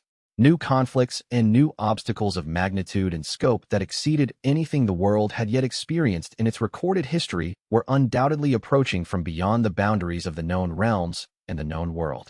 But for the first time in 10,000 uninterrupted years of absolute keeper dominion, that future would be determined not by the decree and the commands of the heavenly keepers, but by the collective decisions of all cultivators working together in unity and solidarity to build something genuinely better, something more just, something more sustainable and more resilient than what had come before. Chu Feng, standing at the very center of the new order that was being established and carefully watching it take shape around him, understood with perfect clarity that this was the true beginning of something entirely new. The defeat of the keepers was not an ending to history. It was a beginning, a new threshold that led into territories that had never been explored in the world's entire recorded existence, toward possibilities that had never been possible before in the world's entire cultivation history. The path forward would be difficult and fraught with challenges and obstacles. The obstacles would be immense and sometimes seemingly insurmountable and impossible to overcome.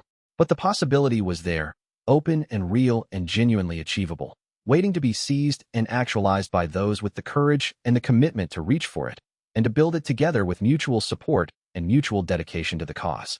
Word count check for batch for coming next. Chapter 81. The new peace 6 months after the Keeper's fortress collapsed into ruin and the Heavenly Keeper's dominion was shattered beyond repair, the continent began the slow and painful process of rebuilding what had been torn apart by war. The transition from destruction to reconstruction was neither swift nor simple. It required not merely the physical labor of rebuilding, but the emotional and spiritual work of learning to trust again, of learning to believe that the new order they had created would persist and would prove more just than what had come before. Towns that had been burned were reconstructed with new materials and new purpose. The builders worked with intention, designing the new structures not merely to recreate what had been lost, but to honor what had been sacrificed, and to create spaces that would serve the cause of freedom and community. Roads that had been ravaged by conflict were carefully restored, opening trade routes and communication lines between the scattered sects that remained. The restoration of these roads was more than a practical concern. It was a symbolic affirmation that the continent was once again a unified territory, a place where people could move safely and where ideas and goods and knowledge could flow freely rather than being controlled and monitored by a central authority. Fields lay fallow in some regions, but other territories, protected during the struggle by the resistance, had begun to yield crops again. The threat of mass starvation that had seemed inevitable only months before had begun to recede. In some regions, cultivators who had been trained for war were learning instead to become farmers and builders, redirecting their skills and their power toward the work of creation rather than destruction. Chu Feng found himself at the center of this transformation, not as a military commander anymore, but as a guide and teacher. The Continental Council of Sects had formalized itself, with representatives from every major sect and every independent cultivation group that had survived the war. The council structure was unprecedented in the continent's history, a governing body explicitly designed so that no single person or faction could accumulate absolute power, a system built on consensus and on respect for the autonomy and legitimate interests of all participants. Chu Feng served as first speaker, a position of coordination and dialogue rather than dominion. The role came with significant responsibility, but carefully limited authority. He could propose policies, could facilitate discussions, could advocate for particular positions, but he could not impose anything on the council. Every major decision required the explicit agreement of representatives from at least 3/4 of the seated sections. Any sect retained the absolute right to raise objections, to propose alternatives, to refuse compliance with council decisions if they felt those decisions violated their core values or interests. Chu Feng approached this new role with the same precision and clarity that his Flaw Perception Eye had always brought to combat.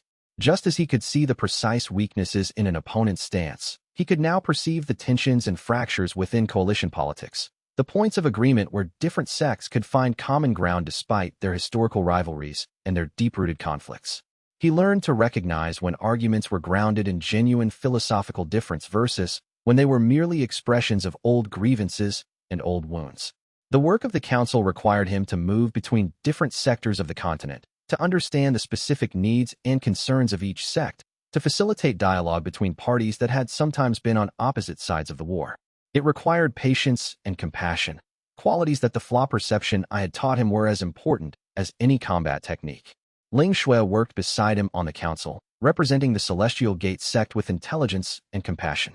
She brought a different perspective than Chu Feng's, where he focused on perceiving underlying patterns and fracture points. She focused on the human dimensions of governance, on ensuring that policies were grounded in genuine concern for the people they would affect. The combination of these two approaches made the council's work far more effective and far more humane than it could have been under either perspective alone. Li Wei had stepped back from political responsibility, choosing instead to dedicate himself entirely to cultivation and to the deepening of his understanding of advanced technique. He had become something different from both Chu Feng and Ling Shui, a pure cultivator, focused on the exploration and expansion of power rather than on its application to governance or to the world of politics.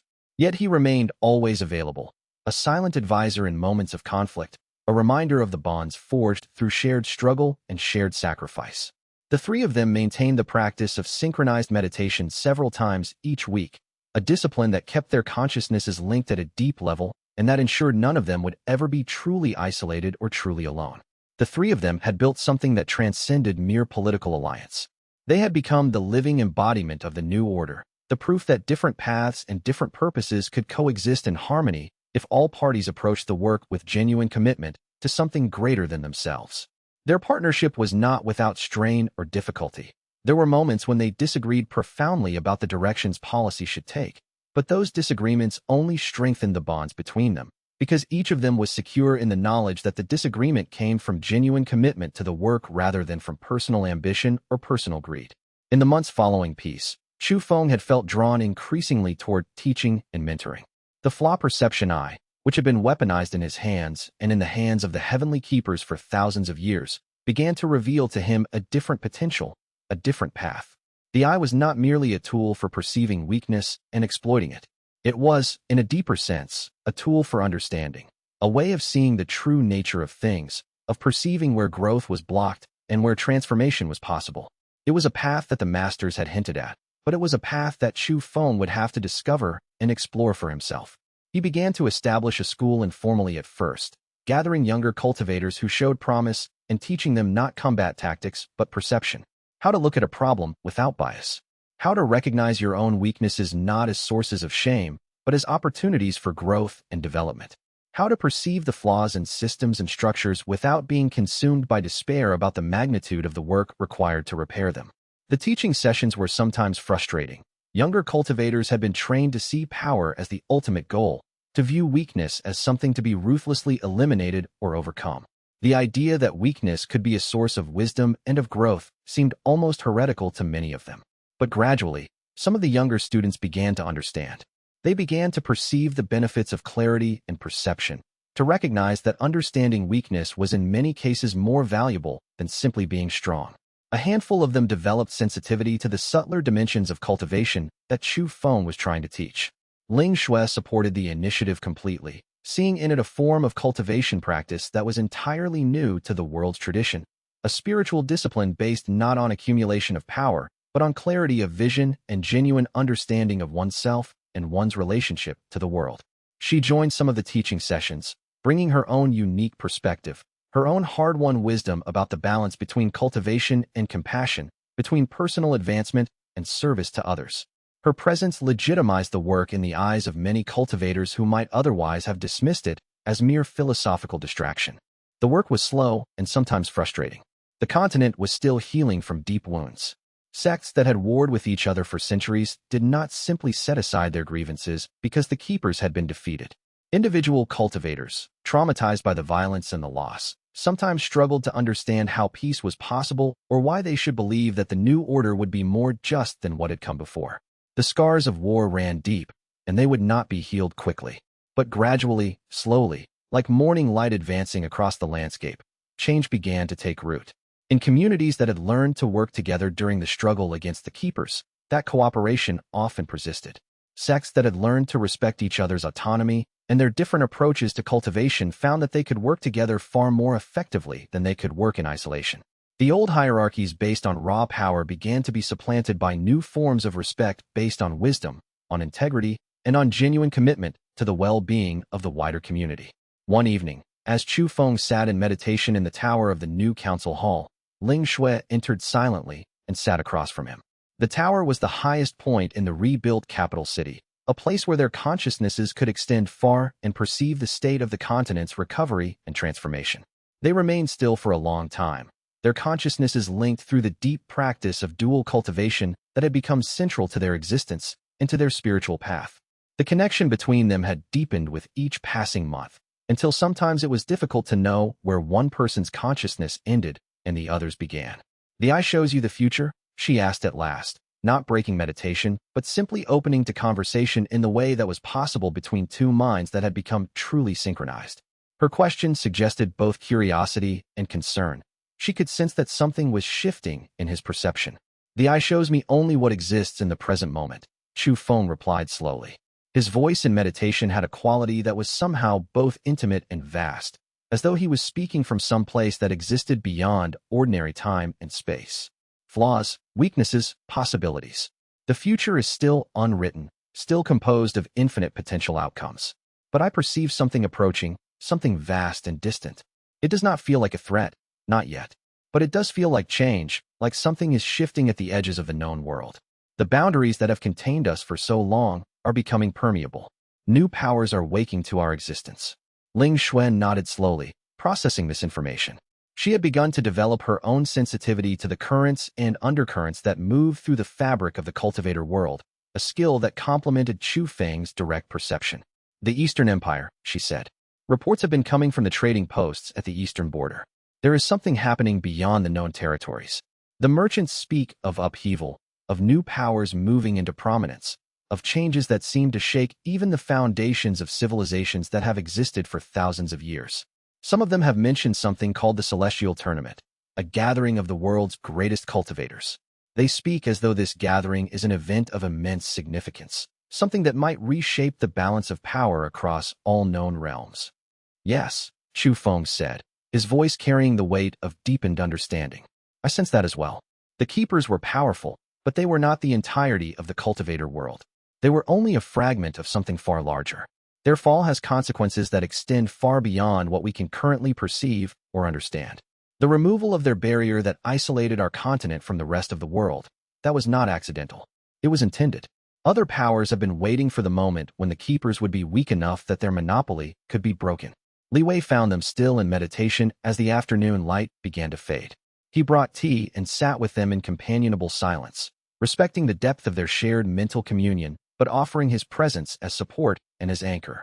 This had become their pattern in recent months, moments of quiet togetherness that required no words, but that reinforced the bonds formed through struggle and through shared purpose. As night fell across the continent and the stars emerged in the clear darkness above, Chu Feng felt a profound sense of accomplishment and peace. The work of rebuilding had only just begun, and the obstacles ahead were immense and intimidating.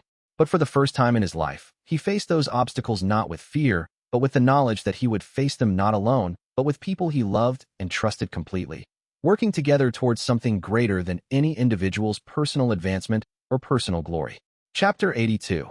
The distant empires wake. The first signs of the larger world came not as direct contact, but as scattered reports and fragmentary information carried by merchants, travelers, and cultivators who had come from beyond the known boundaries of the continental territories. A cultivator arrived in the council hall in the midst of a routine session carrying credentials from something called the Eastern Empire's Ministry of Cultivation Affairs, a bureaucratic title that immediately told the council that there existed, far beyond their territories, other civilizations with organizational structures and governmental sophistication that compared to their own. The cultivator's name was Lin Mei, and she was a woman of early tribulation realm strength, which made her far more powerful than any of the younger cultivators the continent had produced in recent years. She carried herself with the confidence of someone who came from a culture and a tradition of cultivation that extended back far further than anything the continent's sects had documented. Her clothing was unfamiliar, woven from materials that seemed to shimmer with their own inner light. Her presence seemed to fill the council chambers with a weight and a gravity that reminded everyone of just how small and isolated their world had been while the keepers maintained their monopoly on contact with the larger civilizations. "The Eastern Empire extends greetings to the Council of the Free Sects," she announced, her voice carrying the formality of someone trained in diplomatic protocol. "News of your liberation from the Heavenly Keepers has reached the Imperial Court with great interest. My Emperor has instructed me to offer alliance and trade, and to propose something of greater significance, a competition among the world's greatest cultivators, held once per century, to determine the most powerful individuals in all the known realms." The council members exchanged glances. Chu Feng could perceive through his Flaw Perception Eye the tension that ran through the chamber, the excitement, the fear, the uncertainty about what contact with these distant powers would mean for the fragile peace they had just established. "Such a competition has not been held during the Keeper's reign," Chu Feng said carefully. "We have no way of knowing how our cultivators would compare to those from more ancient and more established traditions. What are the terms of this proposed tournament?" "The Celestial Tournament, we call it," Lin Mei replied. "Held once every 100 years at the crossroads of the known worlds. The top cultivators from each major civilization gather. No upper limit on their cultivation rank. No restrictions on technique or power. The ranking system extends from the lowest martial realm all the way to true saint, the highest publicly acknowledged rank. Prizes of immense value and immense significance are offered. But more than material gain, there is status, recognition, and the opportunity to understand your position in the larger cosmos." Over the following weeks, the council received more information as other emissaries began to arrive from distant places. The Western kingdoms sent a representative who spoke of ancient dragon blood lineages and techniques that had been refined over 10,000 years. The Southern seas sent cultivators who had mastered the manipulation of water and tide, who could move between underwater realms and terrestrial ones as easily as breathing. The Northern mountains sent ice weavers whose power extended to the manipulation of weather itself. Each of these representatives brought with them not threats, but possibilities. The suggestion that the cultivation world was vastly larger and more complex than anyone on the continent had imagined. The Keepers, it emerged, had maintained strict barriers that prevented the distant civilizations from making direct contact with the continental sections. This isolation had served their purposes. It prevented outside powers from supporting resistance movements, and it allowed the Keepers to maintain the illusion of being the ultimate authority in the known world. The failure of that system, the shattering of the Keepers' power, had opened the floodgates. Now the question facing the continental sects was whether they would embrace this larger world or retreat defensively into their isolated territories. Chu Feng found himself advocating for participation in the tournament, to the surprise of some council members. "If we refuse to engage, we choose ignorance," he argued. "If we hide ourselves away, we become vulnerable to whatever forces might eventually decide to visit this continent. Our strength lies not in isolation, but in understanding, in connection, in being part of a larger community of cultivators rather than pretending we exist in a vacuum." The council voted, and the measure passed with broad support. Representatives would be selected from each sect to compete in the Celestial Tournament. Chu Feng, Ling Shui, and Li Wei, having emerged from the struggle against the Keepers with their cultivation at unprecedented levels, were nominated as the continent's champions in their respective realms. As the date of the tournament drew nearer, and as cultivators from across the continent began intensive preparation, Chu Feng found himself contemplating the strangeness of the transition. Months ago, he had been fighting for the survival of his world. Now, he was preparing to compete in a sport, to demonstrate his power not for the sake of liberation or justice, but for the sake of ranking and status, and the acknowledgement of his place in a hierarchy that extended across entire worlds and dimensions of existence that he could barely perceive or understand. The Flaw Perception Eye showed him with perfect clarity the opportunities and the dangers alike. The tournament would be a crucible, a place where he would encounter cultivators far older and far more experienced than himself. Some of them would seek to kill him, not out of personal animosity, but as a matter of simple political strategy. Others would seek alliances, recognizing in him a potential ally for their own plans and their own ambitions. Still others would simply be curious, interested in testing themselves against new opponents, in experiencing new forms of technique and new approaches to cultivation. But beneath all of this, Chu Feng could perceive something else, something that has evolved I was only beginning to understand. There was a pattern underlying the structure of the tournament, a deeper purpose that the surface invitation did not express. The tournament was not merely a competition. It was a mechanism, a way of assessing and evaluating new cultivators, of determining which individuals possess the potential to reshape the balance of power in the larger cosmos. He mentioned this concern to Ling Xue as they prepared for the journey to the tournament grounds, which lay in neutral territory far to the east, in regions that belonged to no single civilization but were maintained by ancient treaties as a place of meeting and of neutral engagement between distant powers. "Do you think you will be chosen for something?" she asked. "That this tournament is a test?" "I know I will be chosen," Chu Feng replied. "The question is not whether, but for what. The eye shows me that my path does not end with competition or with ranking. It shows me something beyond, something vast and undefined that I cannot yet perceive clearly. We will go to the tournament, and we will give our best, and we will see what the future holds." Ling Xue took his hand, and together they watched the sun set over the rebuilt continent, a world transformed and ready to step onto a stage far larger than any they had previously imagined. Chapter 83. The Celestial Tournament. The tournament grounds existed in a dimensional pocket space maintained by ancient magic and by the coordinated power of countless cultivators working together across centuries. The location appeared to be in the midst of a vast floating island that hung in an atmosphere that seemed to exist between realities, not quite belonging to any single world, but touching all of them simultaneously. Thousands of cultivators had arrived, representatives from every major civilization, from every significant sect, from every independent power base that had enough strength to merit participation. The diversity was staggering. There were cultivators who appeared entirely human, and others whose forms suggested only a tenuous connection to physical reality. Some cultivators radiated elemental power so intense that the very air around them seemed to shimmer and distort. Others were so entirely immersed in their own being that they seemed to disappear from perception if you weren't watching them carefully, existing in a state that transcended ordinary manifestation. The tournament structure was complex and carefully designed. Cultivators were sorted into brackets by their cultivation realm: immortal ascension, tribulation, divine ascension, celestial immortal, and the rare individuals who had achieved true saint rank. Within each bracket, single elimination competitions would progress until a winner from each realm was determined. The finals would then see the victors from each realm face off in a series of encounters that would determine the overall champion. Chu Feng found himself entering the celestial immortal bracket, where the competition would be fiercest. There were perhaps 50 cultivators at this level across all the gathered civilizations, an elite within an elite.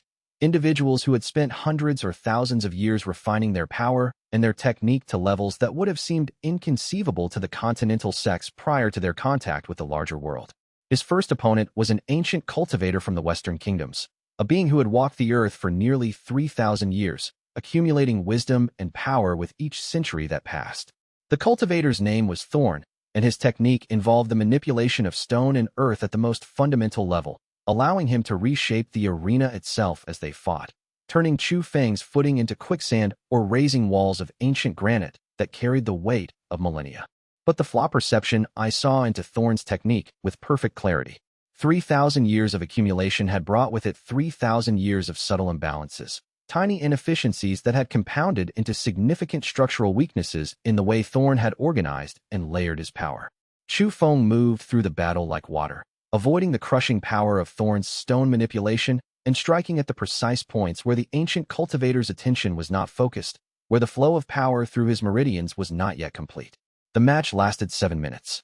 By the end of that time, Thorn was on his knees, his cultivation forcibly disrupted, his connection to his own power deliberately shattered by Chu Feng's precise and surgical strikes. The ancient cultivator had the presence of mind to yield rather than force Chu Feng to finish him, and both competitors left the arena with mutual respect. Ling Xue competed in the tribulation bracket, a realm one step below Chu Feng's own power level. Her opponents were experienced and deadly, cultivators from sects in the southern seas that had techniques for water manipulation so sophisticated that they seemed almost like a separate form of existence. But Ling Xue's dual cultivation with Chu Feng had brought her to a level of harmony and balance that most cultivators took thousands of years to achieve. Her final opponent in the tribulation bracket was a cultivator named Sha Lin, a scholar sage from the Eastern Empire whose power came from knowledge rather than brute force. The two of them fought for nearly an hour, neither willing to yield, both pushing each other to their absolute limits. In the end, Ling Xue prevailed through sheer determination and through the support of her connection to Chu Feng, whose presence somehow steadied her and allowed her to push herself beyond what she thought were her limits. She emerged victorious, bloodied and exhausted, but triumphant. Li Wei competed in the Divine Ascension bracket, facing opponents who had transcended the mortal realm but not yet achieved the full transformation that came with reaching celestial immortal rank. His journey through the tournament was marked by both triumph and struggle. He faced a cultivator from the northern mountains, a being whose mastery of ice and frozen power was so complete that she could slow time itself in the immediate area around her. In that match, as Li Wei felt his body slowing, as his consciousness grew sluggish under the weight of accelerated cold, he made the choice he had sworn he would never make again. He activated the forbidden sacrifice technique that allowed him to burn a portion of his own life essence for a moment of supreme power. The technique released him from the time-slowing effect and allowed him to strike a killing blow. But as his opponent fell, Li Wei himself collapsed. The lifespan sacrifice had nearly burned him out entirely. The healers brought him back from the brink of death, but the cost was evident. Li Wei had burned away years of his natural lifespan in a single moment of desperation. He withdrew from the remainder of the bracket, unwilling to push himself any further and risk permanent damage. Chapter 84. Training with the Masters. Following the initial rounds of the tournament, there was a week-long pause during which cultivators were encouraged to rest, recover, and prepare for the semifinals. Chu Feng found himself approached by a series of ancient masters, beings who had existed for thousands of years and who recognized in him something that marked him as significant and important to the larger patterns of the cultivation world. The first of these masters was called the Scholar of First Things. She was an impossibly ancient woman who appeared to be made partially of stone and partially of starlight, a being who had existed since the very earliest eras of the cultivator world's history. She invited Chu Feng to her quarters within the tournament space and proceeded to teach him something that she called the theory of fragmentation.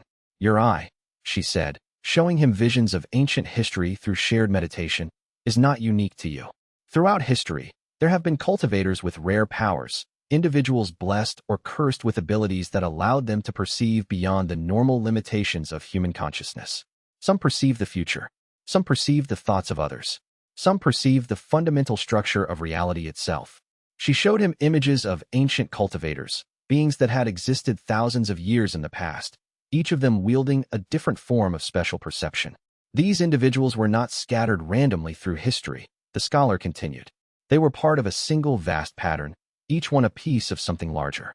There was an event, we call it the fragmentation of heaven, that occurred when the cultivator world first came into being.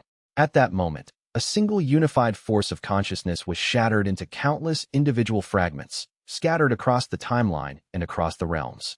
Why? Chu Feng asked. That is the question that has driven some of the greatest minds in the cultivation world mad with searching for an answer, the scholar replied. The leading theory, supported by evidence that has accumulated over thousands of years, is that the fragmentation was intentional.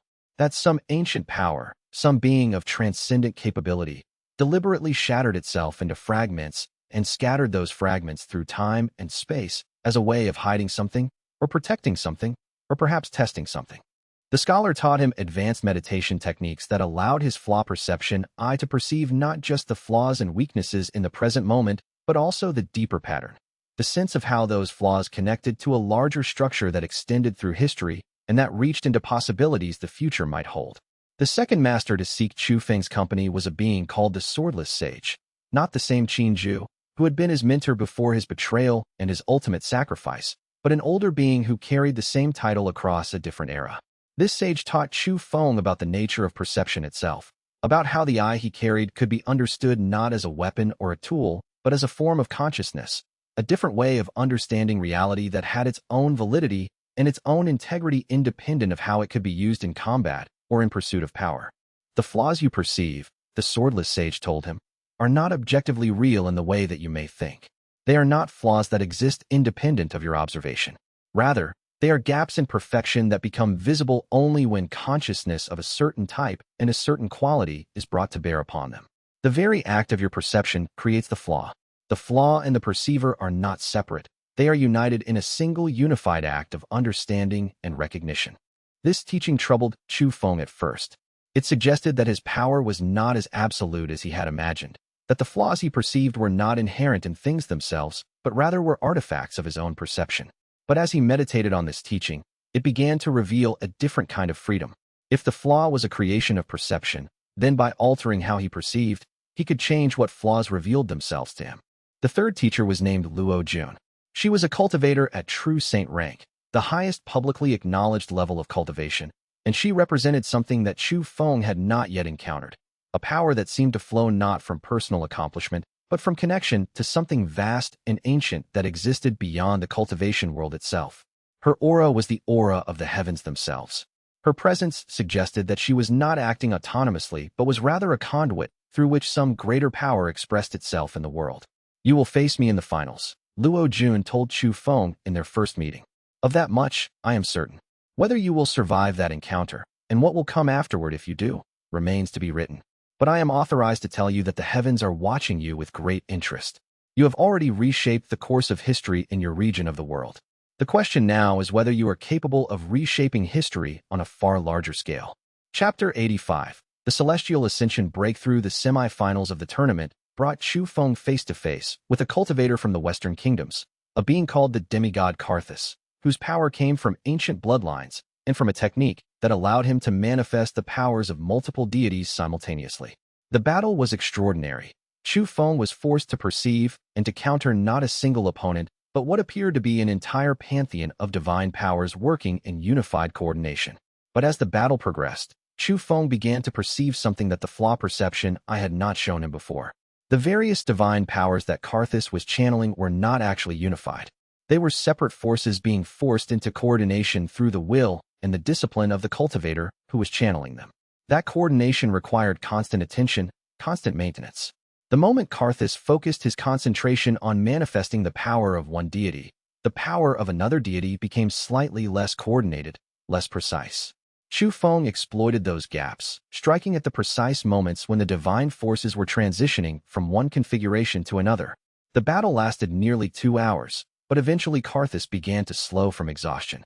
The demigod made a final desperate move, channeling all of his divine powers at once in a technique designed to simply overwhelm Chu Feng through sheer force.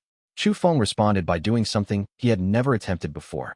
Rather than striking at a flaw in Karthus's technique, he allowed his Flaw Perception Eye to examine the very essence of his opponent's being, to perceive the fundamental flaws in the way that Karthus's consciousness was structured and organized. For a moment, Chu Feng could see the core weakness in his opponent's identity, the fear that resided at the center of Karthus's being, the deep anxiety that he was never enough, never powerful enough, never worthy of the divine powers he channeled. The moment that perception occurred, Karthus's attack faltered. The demigod's focus cracked, his concentration shattered by the sudden awareness of his own deepest fear and deepest vulnerability made manifest through Chu Feng's eye. The attack failed, and Karthus fell to his knees. The victory left Chu Feng profoundly disturbed. He had not killed his opponent, had not even permanently damaged him. But he had violated something. He had forced Karthus to see himself in a way that the demigod did not want to be seen. The experience troubled him deeply as he prepared for recovery. That night, in his quarters within the tournament space, Chu Feng entered a deep meditation. The tournament had shown him the vast scale of the cultivation world, the incredible power and accomplishment that was possible over the course of thousands of years of dedicated cultivation. But it had also shown him something troubling about his own power, the capacity to wound not just the body but the spirit, to violate the privacy of another person's consciousness through perception. As he sat in meditation, Chu Feng found himself reaching toward the next level of cultivation, celestial immortal rank. He was technically at that level already, but only barely, at the very threshold. What the masters had been teaching him was how to deepen that achievement, how to move from the edge of celestial immortal towards something more profound. The process took 3 days of continuous meditation. During that time, Chu Feng's consciousness expanded to encompass an understanding of the fragmentation that the scholar of first things had taught him. He perceived, in an abstract and almost incomprehensible way, the pattern that connected all of the cultivators with rare powers throughout history. He saw himself as one fragment in a vast mosaic, a single piece of a pattern that was far too large for any individual consciousness to fully comprehend. And in perceiving that pattern, Chu Feng underwent a transformation. The Flaw Perception Eye evolved yet again. It was no longer a tool for perceiving weaknesses in external things. It had become a form of consciousness, a way of understanding reality itself. When Chu Feng opened his eyes at the end of the 3-day meditation, the entire world around him appeared transformed. He could perceive not just the flaws but the harmony. He could see how every weakness was balanced by a corresponding strength, how every flaw was part of a larger pattern of growth and development. The eye showed him that reality itself was not a static thing, but rather a constant process of becoming, a perpetual dance between imperfection and the striving for perfection that would never be complete, because completion would mean stagnation and death. Ling Shui found him in the meditation chamber and immediately perceived that something profound had shifted. She joined her consciousness with his, and together they perceived the new level of understanding that Chu Feng had achieved. The connection filled her with wonder and with a kind of joy that transcended any personal emotion. "You are ready," she whispered, "for whatever comes next." Chu Feng nodded. The finals of the tournament were scheduled for 2 days hence. He would face Luo Jun, the cultivator at true saint rank, the being who was channeling the power of the heavens themselves. Chu Feng did not know if he would prevail, but he understood now that the outcome of that battle would not determine his worth or his path. He was a fragment in a vast pattern, and his role was not to dominate or to control, but to perceive with clarity and to act with integrity. The stage was set for the confrontation that would reshape the cultivation world yet again. Chapter 86. The tournament begins. The tournament grounds existed in a dimensional pocket space maintained by ancient magic and by the coordinated power of countless cultivators working together across centuries. The maintenance of this space required resources and effort that would have seemed inconceivable to the continental sects before their contact with the larger world. The location appeared to be in the midst of a vast floating island that hung in an atmosphere that seemed to exist between realities, not quite belonging to any single world, but touching all of them simultaneously. The experience of existing in this space was deeply disorienting. Gravity did not work in any consistent manner. Time seemed to flow at slightly different rates in different locations, and the very boundaries between physical reality and spiritual reality became blurred and uncertain. The geography of the space was deliberately constructed to demonstrate the scope of the larger cultivation world and to display the power that civilizations far older and far more advanced than the continental sects had at their command. There were mountains that floated upside down in the sky, their peaks touching the underside of invisible barriers that separated different regions of the tournament space. Oceans existed vertically along cliff faces, with water that defied normal physics, and that moved according to principles that had nothing to do with gravity or with conventional fluid dynamics. Forests where gravity shifted direction without warning covered vast territories, making it impossible for newcomers to navigate without becoming hopelessly lost. The entire landscape was a display of power and of possibility, a deliberate demonstration of what was possible when individuals trained for thousands of years without the restrictions and the limitations that the keepers had imposed on the continental world. Every aspect of the tournament grounds had been designed to humble those who came from isolated civilizations and to remind them of their relatively minor position in the larger scheme of things. And yet, at the same time, the grounds also represented an invitation, an open acknowledgement that the continental sects were now part of something larger, that they had been brought into a community of cultivators that extended far beyond anything they had previously imagined. Thousands of cultivators had arrived, representatives from every major civilization, from every significant sect, from every independent power base that had enough strength to merit participation. The size and the scope of the gathered cultivators was something that no one on the continent had anticipated. The continental sects had imagined perhaps a few hundred competitors, drawn from civilizations that might be somewhat more advanced than their own. Instead, there were thousands, literally thousands, of cultivators from dozens of different civilizations, each of them carrying with them the weight and the sophistication of ancient traditions that had been refined over periods of time that stretched back beyond the continent's recorded history. The diversity was staggering in ways that Chu Feng, despite his expanded perception, found difficult to fully comprehend. There were cultivators who appeared entirely human, distinguishable from ordinary people only by the immense presence and the immense power that radiated from them like heat from a forge. These were the practitioners of conventional cultivation techniques, the ones who had chosen to remain in human form despite thousands of years of accumulated power.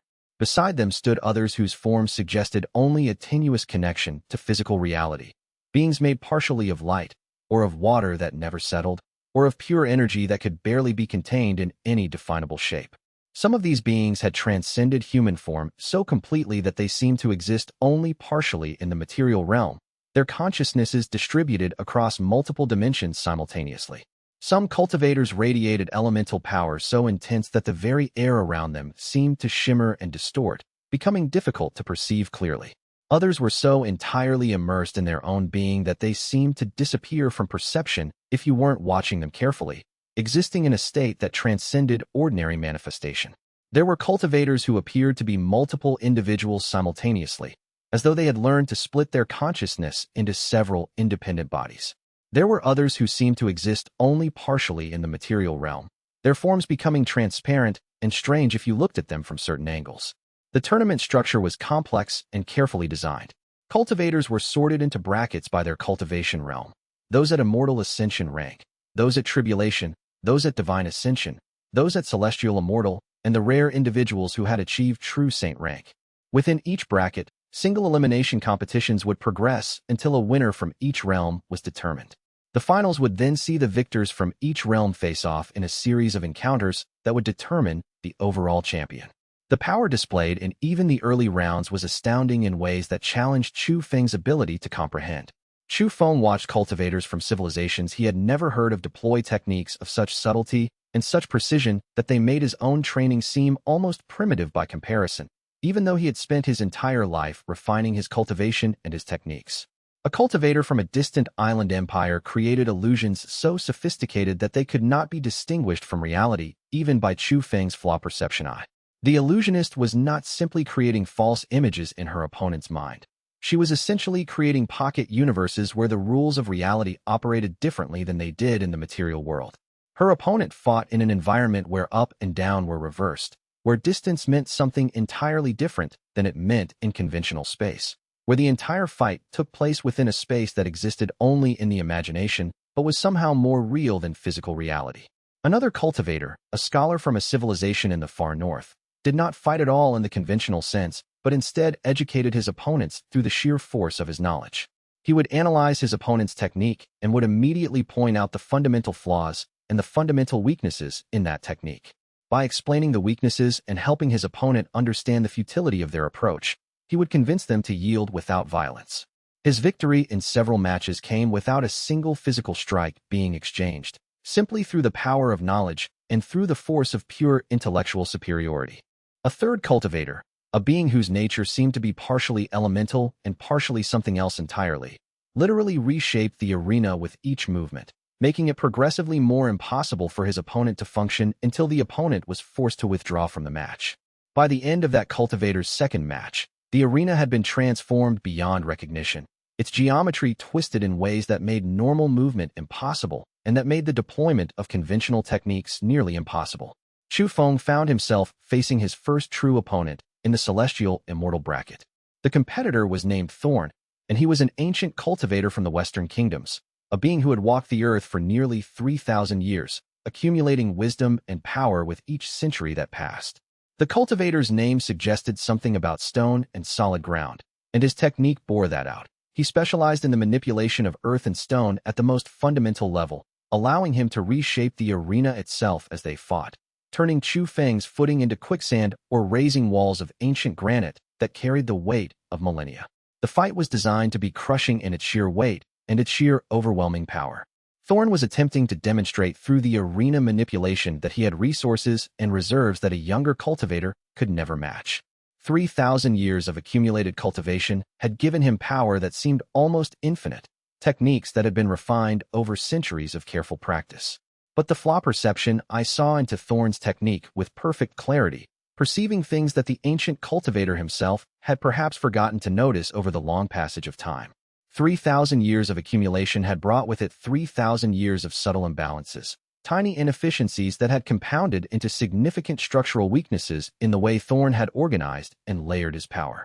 The way he directed stone was not optimal. There were places where he hesitated, where his attention was not fully focused, where the flow of power through his meridians was not yet complete. Chu Feng moved through the battle like water, avoiding the crushing power of Thorn's stone manipulation and striking at the precise points where the ancient cultivator's attention was not focused. The match lasted exactly 7 minutes, longer than Chu Feng would have preferred, but necessary to demonstrate that his victory was not the result of luck, but of genuine technical superiority. By the end of that time, Thorn was on his knees, his cultivation deliberately disrupted, his connection to his own power methodically shattered by Chu Feng's precise and surgical strikes.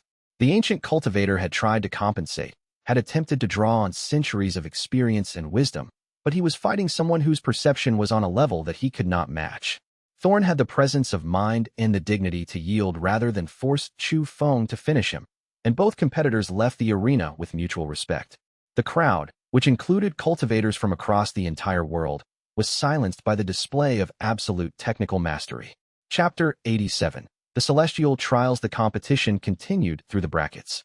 In the Tribulation Realm bracket, Ling Shui was compiling an extraordinary record of victory against cultivators who had been refined in traditions far more ancient and far more established than her own. Her opponents were experienced and deadly, cultivators from sects in the southern seas that had mastered techniques for water manipulation so sophisticated that they seemed almost like a separate form of existence, entirely independent of the normal rules of physics and geometry. One of her early matches was against a water cultivator named xianxia, whose technique involved the manipulation of pressure and current with such precision that the arena was essentially transformed into an underwater environment despite the arena being located in the air. In that environment, Ling Shui was less comfortable than she was in more conventional conditions. The water cultivator had deliberately chosen to fight in terrain that favored her techniques. But Ling Shui's dual cultivation with Chu Feng had brought her to a level of harmony and balance that most cultivators took thousands of years to achieve. Their consciousness remained linked even during the tournament, creating a subtle channel through which they could share perception and share understanding without Chu Feng directly interfering. That link allowed Ling Shui to perceive the subtle flaws in xianxia's water technique, the places where the pressure was not truly uniform, where the currents could be disrupted if one struck at the precise correct angle. The match was extraordinary to witness. Ling Shui adapted to the water environment with increasing sophistication, learning the rules that governed xianxia's technique and gradually turning those rules back against her opponent. The crowd watched in fascination as an apparently disadvantageous circumstance was progressively transformed into an advantage through pure skill and through pure understanding. Ling Shui's final opponent in the tribulation bracket was a cultivator named Xia Lin, a scholar sage from the Eastern Empire whose power came not from brute force, but from knowledge. Xia Lin had spent centuries studying the fundamental principles that govern cultivation, and her technique involved understanding the weak points in her opponent's approach and exploiting those weak points with perfect precision. In some ways, her approach was similar to Chu Feng's own, though the knowledge that informed it was different. The two of them fought for nearly an hour, neither willing to yield, both pushing each other to their absolute limits. The match was almost hypnotic to watch, two cultivators of extraordinary skill engaging in a duel that was almost more intellectual than physical, each one reading the other's intentions and trying to position themselves a step ahead. In the end, Ling Shui prevailed through sheer determination and through the support of her connection to Chu Feng, whose presence somehow steadied her and allowed her to push herself beyond what she thought were her limits. She emerged victorious, bloodied and exhausted, but triumphant. Li Wei competed in the Divine Ascension bracket, facing opponents who had transcended the mortal realm but not yet achieved the full transformation that came with reaching celestial immortal rank. His journey through the tournament was marked by both triumph and struggle. He faced a cultivator from the northern mountains, a being whose mastery of ice and frozen power was so complete that she could slow time itself in the immediate area around her. The cultivator's name was Frostbind, and her technique operated at a scale and a level of sophistication that Li Wei had never encountered before.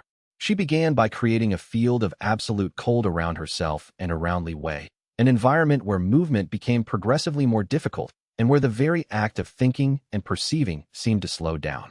The ice wasn't physical ice. It was a conceptual ice, a way of manipulating the fundamental principles that govern time and motion. In that match, as Li Wei felt his body slowing, as his consciousness grew sluggish under the weight of accelerated cold, he made the choice he had sworn he would never make again. He had vowed, after his near death at the tournament that Chu Feng had attended months before, that he would never activate the forbidden sacrifice technique again. But he had only made that vow to himself and to his close companions. When the celestial tournament came, and when he faced opponents of such overwhelming power, the pressure and the desperation began to break down his resolve. Li Wei activated the forbidden sacrifice technique that allowed him to burn a portion of his own life essence for a moment of supreme power. The technique was agonizing. It felt like every cell of his body was being consumed from the inside, like he was literally burning away his own existence to create a burst of power. But the technique released him from the time-slowing effect and allowed him to strike a killing blow to Frostbine's core. But as his opponent fell, Li Wei himself collapsed. The lifespan sacrifice had nearly burned him out entirely. The healers brought him back from the brink of death, but the cost was evident to everyone. Years of his natural lifespan had been burned away in a single moment of desperation. The healers estimated he had destroyed at least a decade of his life, perhaps more. Chu Feng felt the moment it happened through his link with Li Wei, and the shock of it was profound. He had not anticipated that his sworn brother would take such a desperate measure. But he understood as well why Li Wei had made that choice. Faced with an opponent that could not be defeated through conventional means, Li Wei had chosen to sacrifice his future to ensure victory in the present moment. Li Wei withdrew from the remainder of the bracket, unwilling to push himself any further and risk permanent damage or death. The healers warned him that activating the technique a second time would almost certainly kill him. Instead, Li Wei took a position as an observer and as a supporter, using his presence to encourage Chu Feng and Ling Xue as they advanced through their respective brackets. The matches continued through the tournament. Chu Feng's competition in the Celestial Immortal bracket was fierce and unrelenting. He faced cultivators who had lived for thousands of years, beings who had perfected their techniques over lifetimes of dedicated practice. A cultivator from the Western Kingdoms wielded a legendary spear, reinforced with runes and blessed by ancient ceremonies. Another cultivator from a civilization in the Far East had developed a technique that allowed her to split her consciousness into multiple bodies, effectively multiplying her attack surface and making her exponentially more difficult to defeat. But with each match, Chu Feng's understanding of his own power deepened. The Flaw Perception Eye was not merely a tool for identifying weaknesses. It was increasingly becoming a form of consciousness, a different way of understanding reality that gave him advantages that no amount of accumulated experience could match. Where an ancient cultivator might rely on memory and on muscle memory refined over centuries, Chu Feng perceived the present moment with absolute clarity, able to respond instantly to any change in circumstance or technique. Chapter 88. Ling Xue's triumph. As the semi-finals of the tournament approached, Ling Xue found herself facing one of the most dangerous opponents of her life. The cultivator was a being from the southern continent, a member of a sect that specialized in water and wave manipulation. Her name was Kaya, and she had spent the last 5 centuries perfecting her technique, developing methods of combat that were based on the principles of flow and adaptation. Kaya's approach to cultivation was antithetical to the direct striking approach that had served Ling Xue so well in her previous matches. Instead of creating structures of power and then breaking them, Kaya's technique was to flow around obstacles and to allow her opponent's own force to be turned back against them. When Ling Xue struck at Kaya, the water cultivator would simply flow around the strike, redirecting the power harmlessly to the side. When Ling Xue attempted to overpower Kaya through brute force, the cultivator would yield and allow Ling Xue's force to exhaust itself in empty space. The match lasted over an hour, and for much of that time, Ling Xue felt as though she was fighting an opponent who could not be touched, could not be engaged in conventional combat. Her dual cultivation link with Chu Feng allowed her to perceive what he saw, that Kaya's technique, for all its sophistication, contained a subtle flaw. The water cultivator's approach worked perfectly as long as she remained in a state of reactive defense. But if Ling Xue could force Kaya to take the initiative, to strike rather than defend, then the cultivator would be vulnerable. The solution came in a moment of inspiration. Instead of trying to hit Kaya directly, Ling Xue began to attack the arena itself, reshaping it through the force of her cultivation. She created currents of air that disrupted the flow of Kaya's water techniques, forcing the water cultivator to constantly readjust her approach. Over time, these constant readjustments accumulated into fatigue and into error. Finally, after nearly 2 hours of intense combat, Kaya was forced into a position where she had to strike back aggressively in order to defend herself. The moment she did, her perfect defensive form was broken. Ling Xue seized the opportunity, channeling all her power into a single synchronized attack that drew on the strength of her dual cultivation link with Chu Feng. The attack landed directly, and Kaya was forced to yield. The victory was extraordinary to witness. Ling Shui had proven that she could not only match the techniques of ancient cultivators, but could also adapt to them, could learn from them in real time, could overcome them through combination of skill and understanding. The crowd erupted in cheers, and even Kaya embraced her opponent after the match, recognizing that she had been defeated by someone of truly exceptional talent. Ling Shui's advancement to the finals of the Tribulation Bracket made her one of the most celebrated competitors in the tournament. She had taken a continent that had been isolated for thousands of years and had proven that the cultivators there could match and could exceed those from civilizations far more ancient and far more established. The achievement was as much political as it was personal.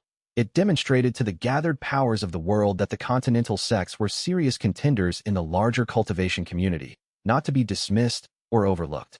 The cultivators from the older civilizations began to treat the continental representatives with new respect. Where before they had been viewed as curiosities or as representatives of an isolated and backward culture, now they were recognized as serious competitors whose techniques and whose approaches brought something of value to the larger conversation. The Eastern Empire's Lin Mei approached Chu Feng during a break in the competitions and told him that the imperial court was impressed by the performance of the continental cultivators. "You have exceeded the expectations of many," she said with a slight smile. "The courts were prepared for you to provide entertainment and perhaps some unexpected upsets. They were not prepared for you to be genuinely competitive with the most advanced cultivators in the world." As Ling Shui rested between matches, she felt the presence of countless cultivators observing her, evaluating her, considering what her advancement meant for their own interests and their own power bases. She understood that she had become, in some sense, a representative of her entire civilization. The weight of that responsibility was enormous, but she bore it with the same grace and the same commitment that had defined her throughout her cultivation journey. Chu Feng and Li Wei stood with her between matches, and the three of them meditated together, their consciousnesses linked in the deepest form of their shared practice. In that meditation, Ling Shui could perceive both her companions' absolute confidence in her ability and their concern for her safety and her well-being. She could also perceive something else, a shift in the nature of the tournament, a growing sense that something larger than a mere competition was unfolding. Chapter 89. Li Wei's Sacrifice. Part 2. Li Wei competed in the Divine Ascension Bracket, a tier of the tournament that included some of the most dangerous and most skilled cultivators outside of the Celestial Immortal and True Saint ranks. His first several matches were victories, though they came at cost. Each opponent was more skilled and more powerful than the last, and each match left Li Wei more exhausted than the previous one. His semi-final match was against a cultivator named Arjun, a member of a sect of immortal monks who had transcended normal limitations through centuries of meditation and through practices that allowed them to separate their consciousness from their physical body. Arjun's technique involved the manipulation of spiritual energy at a level that was almost abstract. He could strike at Chu Feng's consciousness itself, attempting to force his opponent's mind into a state of confusion or paralysis. Li Wei struggled against this technique. His cultivation, though impressive, was based on physical strength and on the manipulation of qi energy in conventional ways. Against Arjun's spiritual attacks, his conventional approaches were nearly useless. The monk cultivator was literally teaching Li Wei new techniques and new approaches to combat even as they fought, trying to educate Li Wei in the sophistication of the larger cultivation world. As the match progressed, Li Wei began to lose ground. The monk was simply too skilled, too experienced, too adept at the kind of spiritual warfare that Li Wei had little experience with. Li Wei could feel his consciousness beginning to fragment under the weight of Arjun's sustained attacks. The monk was not trying to kill him. He was trying to eliminate Li Wei's ability to function as a unified consciousness. In desperation, Li Wei made a decision. He had sworn he would not use the forbidden sacrifice technique again, but he was facing defeat and humiliation in front of the entire world. And more importantly, he realized that his continued advancement in the tournament was necessary. If he withdrew, if he accepted defeat, then Chu Feng and Ling Shui would be the only continental representatives reaching the finals. The continental sects needed to show strength, needed to demonstrate that they could compete at the highest levels. Li Wei activated the forbidden sacrifice technique, burning away another portion of his life essence for a moment of supreme power. This second activation was even more agonizing than the first. His body rebelled against the process, his consciousness fragmenting under the strain of literally consuming his own existence. But the technique unleashed a burst of power that completely disrupted Arjun's spiritual attacks. Li Wei's counterstrike landed directly on the monk's core, overwhelming the cultivator and forcing him to yield. But the cost was catastrophic. As Li Wei collapsed at the end of the match, the healers rushed to his side and immediately began working to stabilize him. They told him, as they worked, that he had burned away at least 15 years of his natural lifespan in this second activation. The accumulated damage meant that his body was now sustained partially by artificial means, the spiritual techniques that the tournament healers were applying to keep him alive. Li Wei was warned in the clearest possible terms that a third activation of the forbidden technique would kill him instantly. There was no possibility of recovery from a third sacrifice. The accumulated damage to his body and to his consciousness would be irreversible. Chu Feng learned of this through their shared consciousness link, and the knowledge struck him like a physical blow. He had always known that Li Wei's technique came at cost, but he had not fully understood the magnitude of that cost until now. His sworn brother had literally burned away decades of his life, time that he would never get back, opportunities that he would never have, in order to advance through the tournament. The reality of this sacrifice shook Chu Feng to his core. It raised profound questions about the nature of power, about what was worth sacrificing and what wasn't, about whether winning tournaments and gaining status were truly worth the destruction of one's own lifespan and one's own future. But Chu Feng also understood Li Wei's perspective, that there were things worth sacrificing for, and that the advancement of the continental civilization was one of them. Li Wei, having survived his match against Arjun, withdrew from the remainder of his bracket with the clear understanding that he could not, and should not, attempt any further matches. The healers insisted in the strongest possible terms that he needed complete rest and complete recovery before attempting any further cultivation activity of any kind. They warned him that his body was operating at the edge of what was physically possible, sustained by a combination of his own will and by the artificial spiritual techniques they were applying to keep him stable. But Li Wei remained present in the tournament grounds despite his physical limitations, offering his support and his steady presence to Chu Feng and Ling Shui as they advanced toward the finals. His physical participation in the tournament was over, but his role in the journey was not. He became an anchor and a stabilizing force for his companions, a physical reminder of what they were fighting for and what they were trying to represent. When Chu Feng or Ling Shui found themselves exhausted or discouraged between matches, they could return to Li Wei's presence and immediately feel steadied and grounded again, reminded of the bonds that connected them and of the cause they were advancing together. Chapter 90. The revival. The final rounds of the tournament were approaching, and the atmosphere in the tournament grounds had shifted. The early matches had been competitive but relatively conventional. Now, as the bracket approached its climax, the matches were becoming increasingly dramatic and increasingly consequential.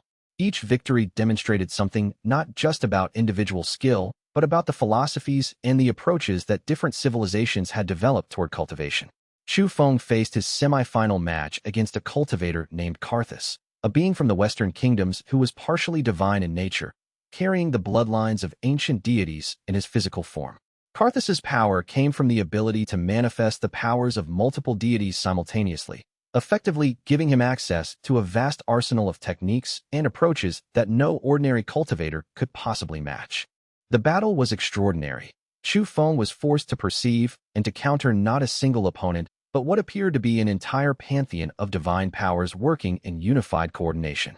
Karthus would strike with the force of the god of war, then shift instantly to the technique of a trickster deity, then manifest the power of a nature god, then shift again. The multiplicity and the constant shifting were designed to overwhelm any opponent through sheer volume and sheer diversity of approach. But as the battle progressed, Chu Feng began to perceive something that the Flaw Perception Eye revealed with increasing clarity. The various divine powers that Karthus was channeling were not actually unified in the way that they appeared to be.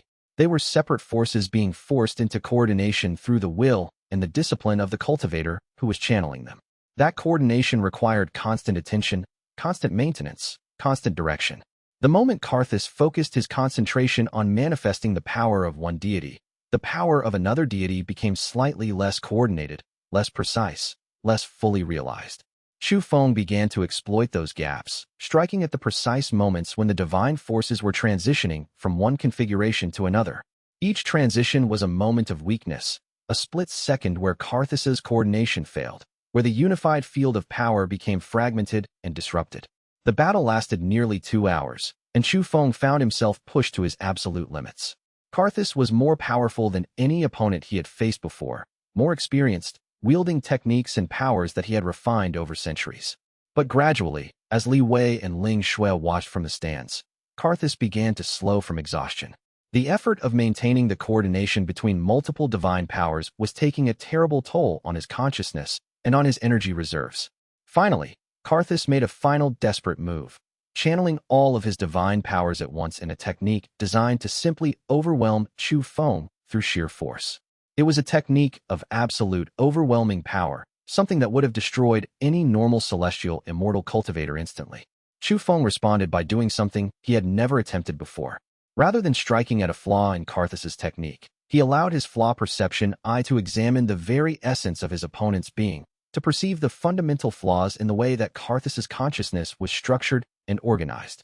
For a moment, Chu Feng could see the core weakness in his opponent's identity, the fear that resided at the center of Karthus's being, the deep and fundamental anxiety that he was never enough, never powerful enough, never worthy of the divine powers he channeled. The moment that perception occurred, Karthus's attack faltered. The demigod's focus cracked, his concentration shattered by the sudden awareness of his own deepest fear made manifest through Chu Feng's eye. The attack failed, and Karthus fell to his knees. But the victory left Chu Feng profoundly disturbed. He had not killed his opponent, had not even permanently damaged him. But he had violated something. He had forced Karthus to see himself in a way that the demigod did not want to be seen. The experience troubled him deeply as he withdrew from the arena, leaving Karthus to be comforted by the healers and by his own people. That night, Ling Shui found Chu Feng alone in his quarters, meditating but clearly troubled by what had occurred during his match. She entered silently and joined his meditation, opening herself to his consciousness and perceiving the doubt and the disquiet that occupied his mind. The turmoil she perceived was not the result of the physical effort of the match. Chu Feng had not been seriously harmed and was physically intact. The turmoil came from a deeper place, from questions about the nature of his power and about the ethical implications of using that power in the way he had used it. "You are doubting the eye," she said, understanding immediately what troubled him. Her voice carried both compassion and a kind of knowing wisdom that came from her own experience of struggling with the burden of power.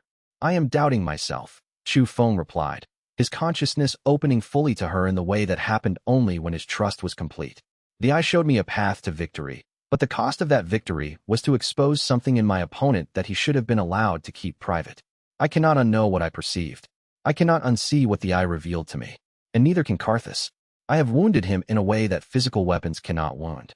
I have violated the sanctity of his own consciousness. That is the burden of perfect perception," Ling Shui said gently, her consciousness offering comfort and support even as she gently challenged his assumption. "Every power has a cost.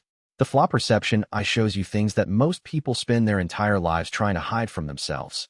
Things that are so painful and so difficult that many people will never choose to look at them directly. But you are not responsible for the things that you perceive. You are only responsible for how you choose to act with the knowledge that you have gained." "But what if the action causes harm?" Chu Feng asked, the fundamental question that troubled him at his core. "What if, in using the eye to defeat my opponent, I have damaged him in ways that cannot be repaired?" "Then you must accept that responsibility," Ling Shui said, speaking with the clarity of someone who had faced similar dilemmas. "But you must also understand that sometimes harm is necessary. Sometimes people need to confront the truths about themselves if they are ever to grow and to change. Karthus will recover from this, but he will also be stronger for having been forced to confront the weakness in his own consciousness. Fear faced is fear diminished. Weakness acknowledged is weakness that can be addressed. The pain of the encounter will fade, but the growth that comes from it will remain." Li Wei joined them as the night progressed, drawn by their consciousness connection and by the knowledge that his companions needed his presence and his support. His presence in the meditation provided additional grounding and additional perspective, a balance to the emotional turbulence that Chu Feng was experiencing. The three of them sat together through the night, their consciousnesses linked in the deepest form of their shared practice, each of them offering to the others their own perspective and their own hard-won wisdom about the burden of power and the challenge of using that power with integrity. As the night slowly transformed toward morning, Chu Feng gradually found peace. He had not eliminated the doubt. He did not think that doubt would ever be entirely eliminated, but he had come to understand it differently. The doubt was not a sign of weakness, but a sign of integrity, a recognition that power carried with it real responsibility and real consequences.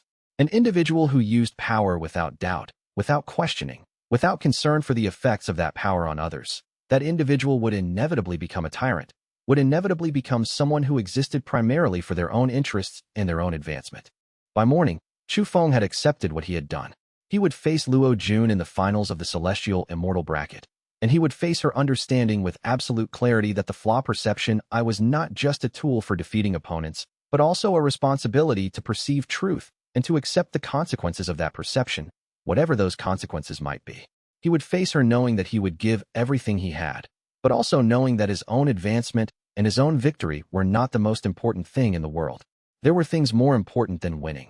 Things like integrity, like compassion, like the recognition that all beings, no matter how powerful, carried within them the capacity to grow and to change.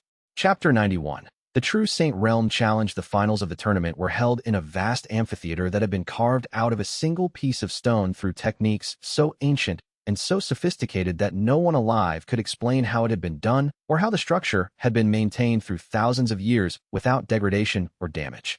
The amphitheater could hold millions of spectators, and it was filled to capacity as the highest-ranked competitions began. Every continent, every civilization, every distant realm had sent representatives to witness the final matches. The atmosphere was electric with anticipation and with a kind of sacred tension, a sense that what would unfold in this space would be significant not just for the individuals involved, but for the entire cultivator world and perhaps for reality itself. Cultivators from across all known realms had gathered to witness the final matches, standing shoulder to shoulder in the vast stadium, separated from the arena floor by barriers of spiritual force that ensured their safety even in the face of the most catastrophic combat. To see which individuals would emerge victorious and which would be forced to accept defeat was only part of the reason they were assembled. They were there to see what was possible, to witness the absolute outer limits of cultivation and power, to be transformed by their observation of beings functioning at levels that transcended normal comprehension. Chu Feng faced his first final match against another cultivator from the Celestial Immortal realm, a being named Sensei Watanabe from a civilization in the Far East, a place where cultivation had been refined over tens of thousands of years through unbroken philosophical traditions that extended back beyond the written records of history. Sensei Watanabe was a master of a technique that involved the merging of mind and matter, allowing the cultivator to reshape not just the arena, but also to reform his opponent's body in ways that normal cultivation techniques should not permit. The old master cultivator had spent 2,000 years perfecting this technique, had spent countless lifetimes understanding the deep interconnection between consciousness and physical reality. His approach to combat was based not on force or on direct striking, but on dissolving the boundaries between himself and his environment, between himself and his opponent. In a sense, he did not fight. He simply expanded, grew, encompassed. The match was extraordinarily difficult in ways that tested every aspect of Chu Feng's understanding and every aspect of his capacity to perceive. Sensei Watanabe's attacks operated at a level that was almost transcendent, existing in a dimension that was difficult for Chu Feng to fully comprehend with his normal perception. The old master cultivator did not throw techniques at Chu Feng. He simply tried to include Chu Feng in his expanded consciousness, making the younger cultivator a part of himself. But the Flaw Perception Eye had evolved again during the tournament. Chu Feng's encounter with Karthus and his subsequent meditation with Ling Shui and Li Wei had caused another transformation in the eye's capability. It could now perceive not just flaws in present technique, but also the underlying philosophy and the underlying worldview that gave rise to that technique. Sensei Watanabe's entire approach was based on a philosophy of unity and oneness, of dissolving the boundaries between self and other, of achieving perfect harmony through the absorption of all distinctions and all differences into a single unified consciousness. That philosophy was beautiful, elegant, and profoundly appealing in many ways. But it contained within it a fundamental flaw. It required the surrender of individual identity and individual will, the dissolution of the self into something larger.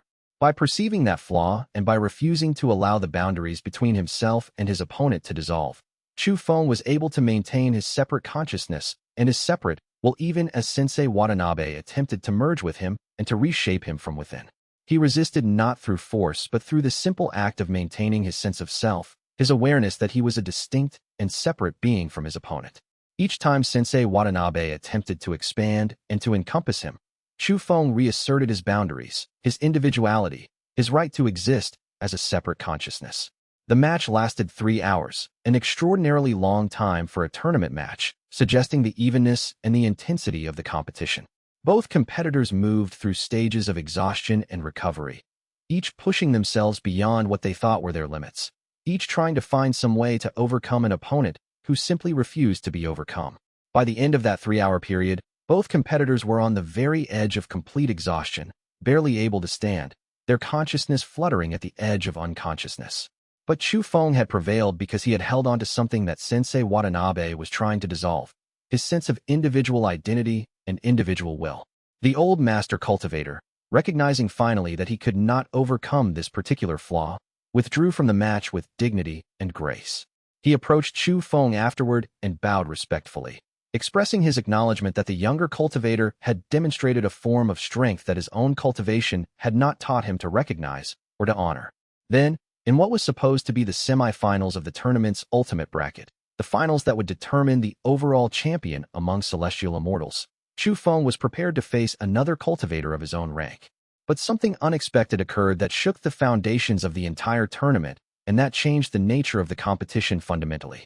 A cultivator stepped forward to challenge Chu Feng directly, and the presence of this cultivator was so overwhelming, so complete, so utterly transcendent that the entire amphitheater fell silent. The gathered millions of spectators, the judges, even the other competitors, all of them fell silent in the face of the presence that manifested in the arena.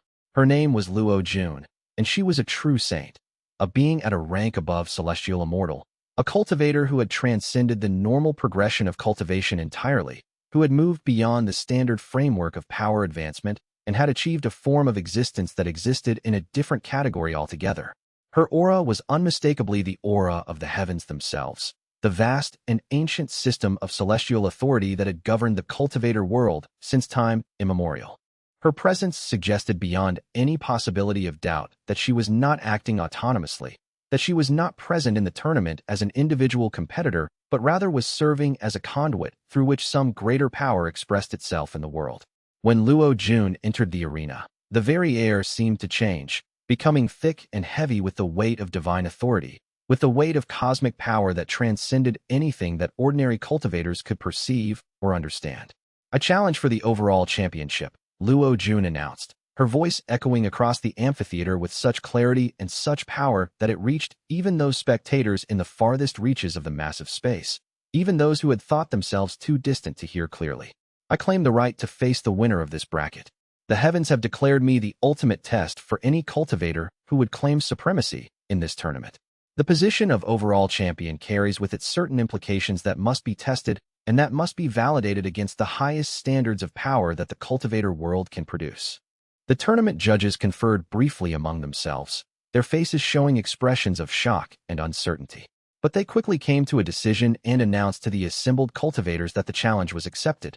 The rules of the tournament allowed for challenges by individuals of higher rank than those currently competing, and this rule had been inserted specifically to handle situations of this kind. Luo Jun would face Chu Feng immediately, with the winner claiming the overall championship.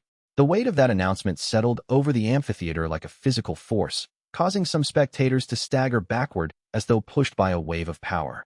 Chu Feng stood and faced this new opponent, his entire being suddenly aware that something fundamental had shifted in the nature of what was happening.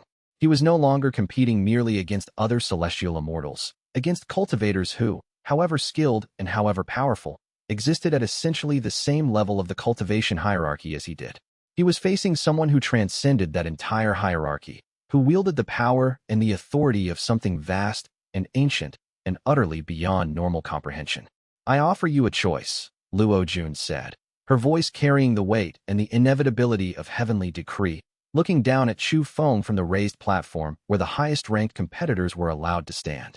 You can serve the heavens willingly, and we will grant you a position of immense authority and immense power in the celestial hierarchy. You can become something greater than even true saint, something that has no name in current cultivation terminology, something that would place you beyond the reach of all other cultivators forever. Or, she continued, her expression remaining utterly emotionless and utterly certain, you can refuse. You can stand here in front of all of these witnesses and declare that you reject the heavens' offer. But if you do so, you will be destroyed. You will be eliminated from existence. You will be erased from the records of history, so completely obliterated that it will be as though you never existed at all. No one will remember you. No one will know that you were here. The amphitheater went utterly silent. Not the silence of respectful attention, but the silence of shock and of profound uncertainty. No one had expected an offer of this kind. The tournament was supposed to be a competition between equals, a test of individual strength and individual skill, a showcase where the greatest cultivators in the world could demonstrate their abilities and compete for status and for recognition. The appearance of a true saint and her offer of either eternal service or complete obliteration changed everything fundamentally, transformed the entire event into something far larger and far more consequential than anyone had anticipated. Chapter 92. The Eye's ultimate secret. In that moment, facing Luo Jun and her ultimatum of serve or be destroyed, Chu Feng's Flaw Perception Eye activated at a level that transcended even its previous evolutions. The Eye, which had been evolving throughout his cultivation journey, and which had continued to grow and to transform even as he prepared for this final confrontation, suddenly perceived something about Luo Jun that seemed almost impossibly profound. It was not a flaw in her technique or a weakness in her stance, not some vulnerability that could be exploited through direct strike. It was something far deeper and far more fundamental, something that touched the very core of her being and that defined the totality of her existence. Luo Jun was incomplete. This was the revelation that struck Chu Feng with the force of absolute certainty. The Eye showed Chu Feng with absolute clarity and with absolute precision that the cultivator standing before him was bonded to the heavens in a way that transcended normal cultivation bonds. Her very consciousness and her very will were constrained by that connection, limited by it, defined by it. She had power beyond measure. Yes, she could crush Chu Feng with barely any effort, could eliminate him as easily as swatting an insect. The disparity in raw power between them was so vast as to be almost incomprehensible. But she could not choose freely. She could not act according to her own desires and her own will, because those desires and that will were subsumed into the larger will of the heavens themselves. She was, in the truest sense, not an independent consciousness, but rather an extension of the celestial authority that had created her. The realization was almost incomprehensibly profound and almost incomprehensibly sad. Luo Jun was simultaneously more powerful and less free than Chu Feng.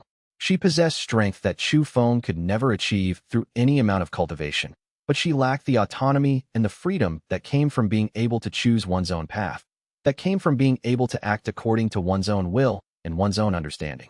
In the moment of perceiving this, Chu Feng understood something about the nature of flaws that he had never understood before, something that transformed his entire relationship with the Flaw Perception Eye. The Eye had always shown him weaknesses that could be exploited, points of vulnerability that could be attacked, places where an opponent's defense could be penetrated and where an opponent could be damaged. But now he perceived a deeper truth that extended far beyond combat, and that extended far beyond the simple exploitation of weakness. Every being, no matter how powerful, carried within them flaws and limitations. And those limitations were not merely obstacles to be overcome or problems to be solved. They were, in some sense, the very thing that made existence meaningful. They were the grounds for growth, for change, for the possibility of becoming something different from what one currently was. A being with no limitations, a being of absolute power, would be a being incapable of growth, incapable of change, incapable of genuine connection with others, because connection required the possibility of being changed and being affected. Such a being would be fundamentally incomplete, trapped in a state of unchanging perfection that was actually a kind of death, an existence without development, without meaning, without hope. Chu Feng perceived this in Luo Jun, and in perceiving it, he also perceived something else, a kind of sorrow that resided at the very center of the heavens' representative being. Luo Jun herself might not be entirely aware of the nature of the constraint that bound her, but at some level, deeper than conscious thought, she recognized the cost of her power. The perfect obedience that she offered to the heavens came at the price of her own autonomy and her own genuine selfhood. "I perceive your flaw," Chu Feng said aloud, his voice quiet but carrying a clarity and a power that seemed to fill the entire amphitheater, reaching every corner and penetrating every ear. "You are incomplete, bound by the very power that you wield. You cannot choose freely. You cannot act according to your own will. You are a slave to the heavens, no matter how much authority and power they grant to you." Luo Jun's expression shifted visibly. For a moment, something like pain flickered across her face. A recognition that Chu Feng had perceived something that she had spent lifetimes, that she had spent ages trying not to acknowledge directly. But then the expression hardened again, becoming once again the cold, emotionless face of the heavenly authority. That may be true, Luo Jun replied, her voice carrying the weight of acceptance and resignation. But even if I am bound by the heavens, I am still more powerful than you. I can destroy you, and I will, if you do not comply with the heavens' will. Kneel before the heavens, and accept your place in the celestial hierarchy, or be destroyed. No, Chu Feng said simply, his voice carrying a certainty and a clarity that seemed to silence the entire amphitheater. Chapter 93. The climactic duel. The battle that ensued was unlike anything that had been witnessed in the tournament before or since, a confrontation that seemed to operate at a level that transcended the normal rules and the normal structure of combat.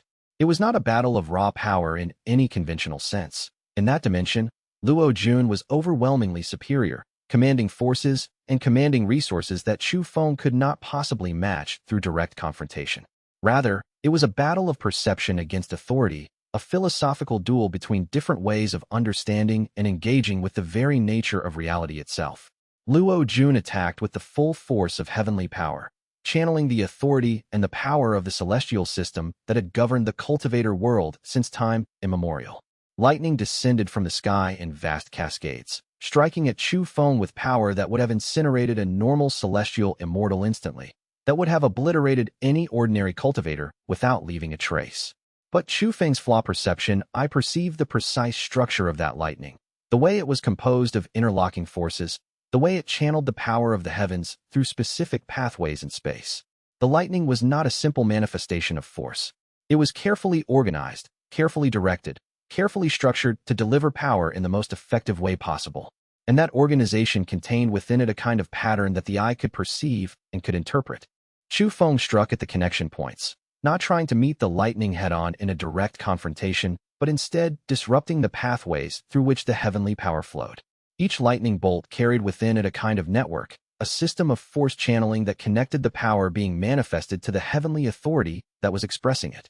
By disrupting those connections, by striking at the precise points where the linkages were most vulnerable, Chu Feng weakened the lightning before it ever reached him. The lightning faltered, dissipating into random electrical discharge that harmed no one, that threatened no one, that simply dispersed harmlessly into the sky. Luo Jun was visibly shocked. The expression on her face suggested complete disbelief. She had never encountered anyone who could not be overwhelmed by the heavens' raw power, had never met a being capable of resisting the celestial authority when it was brought to bear directly. She attempted again, this time with waves of pure force that attempted to crush Chu Feng through sheer overwhelming pressure, through the application of power so vast and so complete that there was no possibility of resistance or defense. The waves of force were like tsunamis, vast walls of celestial authority that came crashing down toward Chu Feng with the inevitability of gravity and of death. But the Flaw Perception Eye showed Chu Feng something that most beings would never perceive, something that only a cultivator capable of absolute perception could understand. The eye revealed the precise point at which heavenly authority connected to reality itself. It was not a physical point or a location that could be marked on a map. It was not something that could be touched or engaged with in any conventional way. It was a conceptual point, a place where the fundamental principles that governed reality agreed to honor and to implement the will of the heavens. It was the place where reality said yes to the heavens' commands, where the underlying structure of existence agreed to be shaped and directed by the celestial authority. Chu Feng perceived this connection with perfect clarity, and he struck at it not with physical force, but with the power of absolute perception. He struck with the eye itself, using the faculty of perception to question and to disrupt the agreement that bound reality to the heavens' will. In the moment that Chu Feng's attack reached that point of connection, something fundamental shifted in the nature of the battle and in the nature of reality itself. The connection fractured. The direct channel through which the heavens channeled power into reality became suddenly and catastrophically disrupted. For a moment, the heavenly authority itself seemed to waver, to hesitate, as though the fundamental principles that governed reality were uncertain whether they should continue to obey the heavens' commands, as though something in the basic structure of existence was questioning the automatic submission to celestial authority that had defined reality since the beginning of time. Luo Jun felt the disruption immediately, felt it in every fiber of her being. Her power, which had been overwhelming and absolute, suddenly became limited and constrained. The heavenly authority that flowed through her was no longer the unlimited force that it had always been. It was now bounded, now limited, now requiring effort and intention and conscious will to manifest. For the first time in her existence, which had spanned thousands of years, Luo Jun was vulnerable. And in that vulnerability, she experienced something extraordinary. She experienced the possibility of genuine freedom, the possibility of acting according to her own will rather than according to the will of the heavens that had bound her since the moment of her creation. For a moment, she was not a conduit, but an independent consciousness. For a moment, she was free. The realization was too much to bear. Luo Jun fell to her knees, tears flowing down her face as the burden of her bondage suddenly became visible to her in a way that it had never been visible before. All of the centuries of perfect obedience, all of the ages of serving a will that was not her own, all of the sacrifice of her own selfhood for the sake of the heavens' purposes, all of it came crashing down upon her consciousness at once. She did not attempt to attack again. Instead, she simply knelt in the arena, crying with the pain and the catharsis of being forced to finally acknowledge what she had spent millennia denying, what she had refused to consciously recognize even though some part of her had always known the truth. "I yield," Luo Jun said, her voice barely audible in the vast amphitheater, yet somehow audible to every cultivator present. "You are stronger than I. You have defeated not just my power, but the foundations of the system that has constrained me. I accept the defeat, and I accept the freedom that comes with it." Chapter 94. Heaven's Bound breaks the moment that Luo Jun yielded and accepted her defeat. Something shifted in the fundamental nature of reality itself in a way that extended far beyond the arena and far beyond the tournament grounds. The heavens above, the vast and ancient structure of celestial authority that had governed the cultivator world for thousands of years, that had maintained absolute control and absolute dominion over all realms and all dimensions, began to crack visibly. The cracks appeared first as thin lines, barely perceptible even to cultivators with exceptional perception. But they rapidly widened and expanded, spreading across the entire visible sky in a pattern that seemed almost like lightning, but that was far more fundamental than any manifestation of electrical power. Light began to pour through those cracks, a light that was neither the light of the sun nor the light of stars, but rather a light that came from some transcendent dimension beyond the normal planes of existence, a light that carried with it the promise of transformation and change. All cultivators, no matter where they were located, felt the tremor that accompanied the fracturing of the heavens. All of them, regardless of their cultivation level or their location, suddenly perceived with absolute certainty that something fundamental had changed. The heavens, which had always seemed eternal and unchangeable, which had seemed to exist in a state of perfect permanence that would endure forever, were now revealed as something that could be altered, could be transformed, could be fundamentally disrupted by an act of will and by an act of perfect perception. The gathered spectators in the amphitheater erupted into chaos of a kind that transcended simple emotional expression. Some were celebrating with joy and with jubilation, seeing in the breaking of the heavens' power a liberation from constraint and from control, a breaking of chains that had constrained cultivators for countless generations.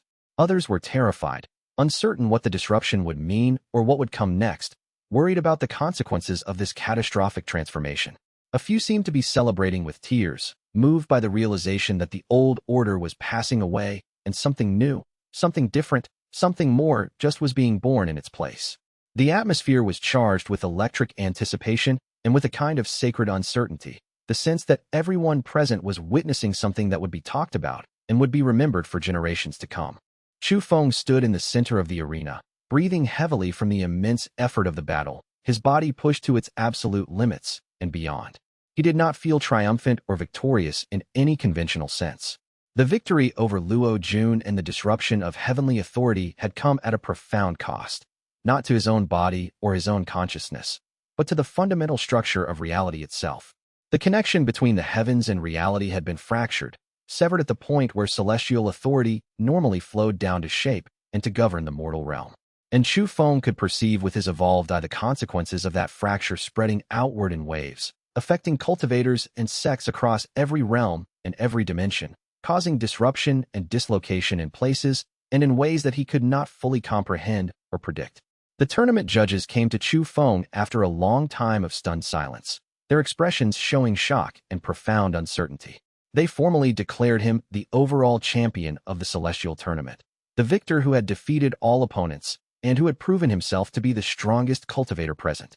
The decision was obvious on its face. He had defeated the most powerful opponent in the tournament, had defeated a true saint-ranked cultivator when he himself was only celestial immortal rank. But the judges' voices were deeply uncertain because they were themselves uncertain what the championship meant anymore. The entire structure of the tournament, the entire understanding of rank and of power, the entire framework through which the cultivator world understood itself and organized itself, had been fundamentally called into question by what had just occurred. The old order was passing away, and they were witnessing the birth of something new. Luo Jun slowly got to her feet, moving with difficulty as the heavenly power that had sustained her being began to fade and dissipate. Without the connection to the heavens that had been her fundamental source of existence, the vital force that had animated her for thousands of years, she began to dematerialize, her physical form gradually ceasing to exist in the material realm, becoming translucent, becoming ghost-like, beginning to fade into pure spiritual essence. But before she disappeared entirely, before she transitioned completely into whatever existence awaited her beyond the material realm, she walked across the arena to where Chu Feng stood. Her steps were slow and deliberate, and her form seemed to shimmer and flicker with each movement, as though she was becoming more and more insubstantial with each moment that passed. "Thank you," she said simply, her voice carrying a clarity and a peace that had not been present when she first emerged into the arena. "For so long, I have been bound by a constraint that I could not perceive, by a limitation that I had accepted so completely that I could no longer see it as a limitation. I lived in bondage and called it service. I served without question and called it virtue. You forced me to see the truth of my situation, and even though I am now ceasing to exist in the form that I have maintained for thousands of years, I am grateful for that truth beyond measure. Perhaps I will be reborn as something different, something that carries within it genuine freedom and genuine autonomy. Perhaps not. Perhaps this is the end of my existence, and I will simply dissolve into the void. But either way, you have given me a final gift, the gift of seeing clearly, if only for a moment, before the end. That clarity is worth everything, worth even the loss of my existence itself." With those words, Luo Jun faded entirely, her essence merging back into the spiritual realm from which she had emerged thousands of years before. She dissolved like morning mist, leaving behind only the memory of her presence and the knowledge that something fundamental had changed in the cultivator world. The amphitheater fell silent again, but this time it was not the silence of shock. It was the silence of genuine transformation, the silence that falls when the old order has passed away and everyone present realizes that nothing will ever be the same again. Chapter 95. The ascension begins in the days following the tournament's conclusion. Representatives from the surviving celestial authorities approached Chu Feng as he rested and recovered from the immense ordeal of his confrontation with Luo Jun. They were beings of immense age and immense power, individuals who had served the heavens faithfully for thousands of years and who had suddenly found themselves adrift, without the clear direction and the clear purpose that the heavenly hierarchy had always provided them. They came to him with a kind of reverence and a kind of uncertainty, treating him with a deference that seemed almost incongruous given their vast power and their ancient experience. They revealed to Chu Feng the truth that his encounter with the heavens had exposed, a truth that explained so much of his journey and that gave context to the entire progression of his cultivation. The heavens had been planning his ascension from the moment of his birth. This was the revelation that struck Chu Feng with the force of absolute certainty. The Flaw Perception Eye that had defined his entire existence, that had set him apart from all other cultivators, that had been both a blessing and a burden. It was not an accident or a random mutation or some unfathomable gift from the universe. It had been given to him specifically and deliberately, implanted within him by the celestial authorities themselves as part of a larger and more elaborate plan than he had ever imagined. They explained the plan in detail. The heavens had accumulated such power and such complete control that they had begun to stagnate in the most profound sense. The entire system of celestial authority, though outwardly perfect and outwardly unchanging, had begun to rot from the inside. Reality itself was suffering under the weight of absolute heavenly authority, groaning under the burden of a control so complete that it allowed for no development, no growth, no genuine change or evolution. There was no room for newness in a reality governed absolutely by the heavens. There was no possibility of innovation or surprise or unexpected development. Everything was predetermined, planned, controlled, and in that very control, the system had become dysfunctional and was beginning to collapse under its own weight. The heavens needed to be disrupted, needed to be broken down and rebuilt on a more flexible foundation that allowed for genuine growth and genuine change. and they had chosen Chu Feng to be the instrument of that disruption, the being whose perception and whose will would eventually strike at the heart of the heavenly system. You were meant to perceive the flaws in our system, the eldest of the celestial authorities explained, his voice carrying the weight of ages and the weight of immense responsibility. You were meant to see the places where our authority was cracking, where our control was breaking down. You were meant to strike at the connections that bound us to reality itself. We planted the eye within your soul specifically so that you would eventually become capable of doing what we could not do ourselves, disrupting the very system that constrained us, breaking the chains that bound us. So this was all predetermined? Chu Feng asked, his voice quiet, but carrying the weight of doubt and of something like hurt. I was merely following a script written by the heavens. Every choice I made, every action I took, was somehow anticipated and planned for by you before I was even born. Not predetermined in the way that might suggest, the authority replied with a kind of gentle certainty. Your choices were always your own. You could have used the eye to accumulate power, to dominate others, to advance your own interests above all else. You could have taken the offer that Luo Jun presented and joined the celestial hierarchy willingly, choosing transcendence and unlimited power. You could have been corrupted by your own ability and chosen the path of a tyrant or a despot. But we believed, we hoped, that you would choose differently. And you did. That choice, that freedom to choose, even when the outcome was uncertain and even when the path was difficult, is the most important thing of all.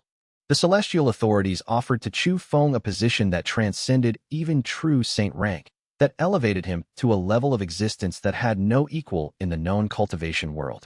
They called it the Eternal Perceiver, a being who would exist at the intersection between the heavens and the mortal realm, capable of perceiving across all dimensions simultaneously and of mediating between the two fundamental dimensions of existence.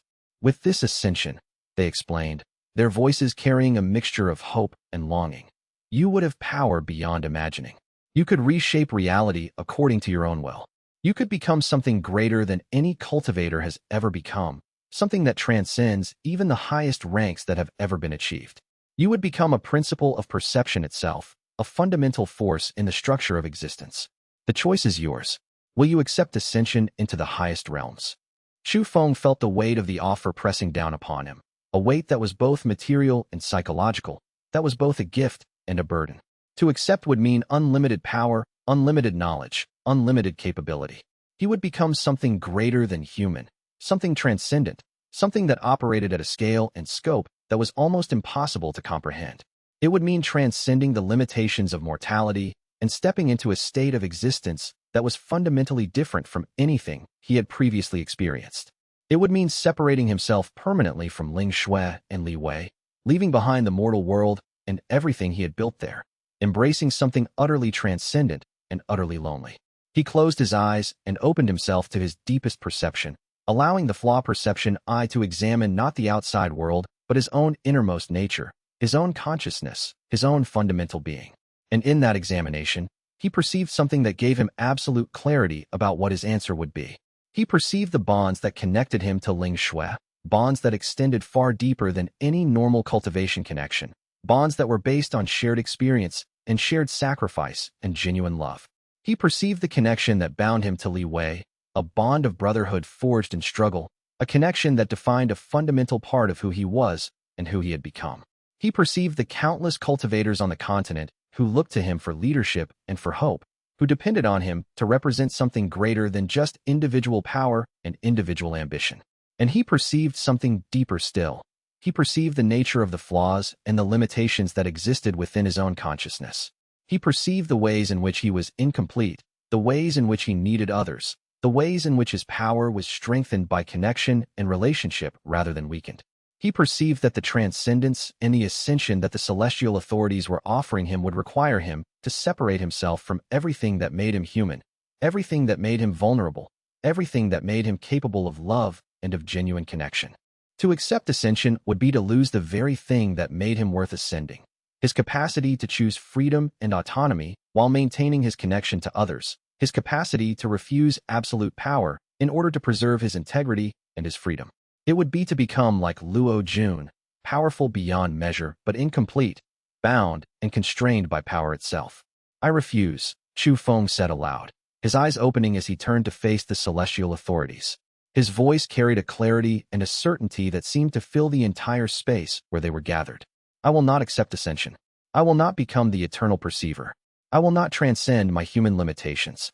I choose to remain in this realm, with my companions, with my people, living a life of genuine freedom and genuine choice, even though that life is limited and even though it will one day end in death.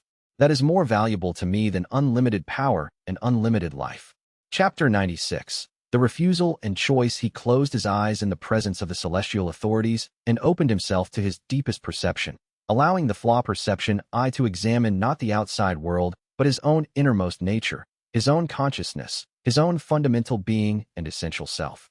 The meditation was so profound and so complete that it was as though he was dissolving into pure awareness, as though his physical form no longer existed and only his consciousness remained, a consciousness capable of perceiving the totality of his own nature and the totality of his own possibilities.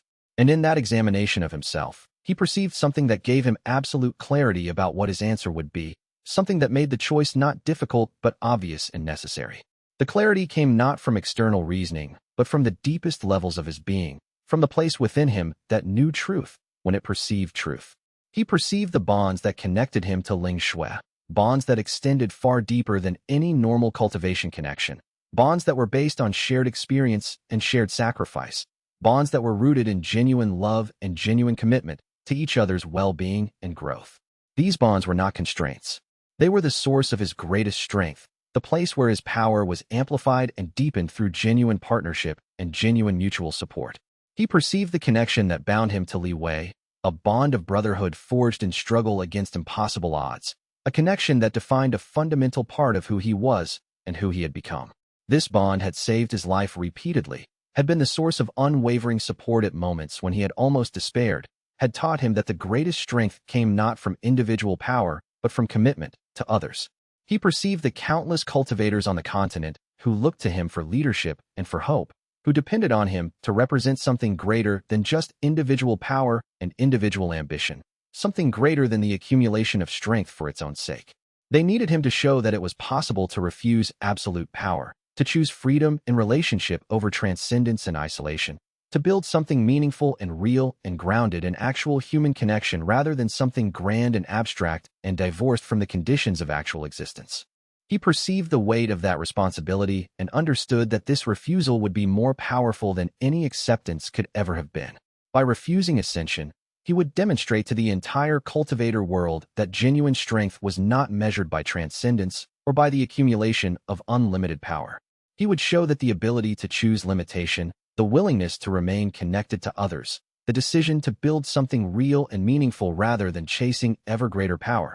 These things were themselves expressions of the highest possible strength and the highest possible wisdom. And he perceived something even deeper still.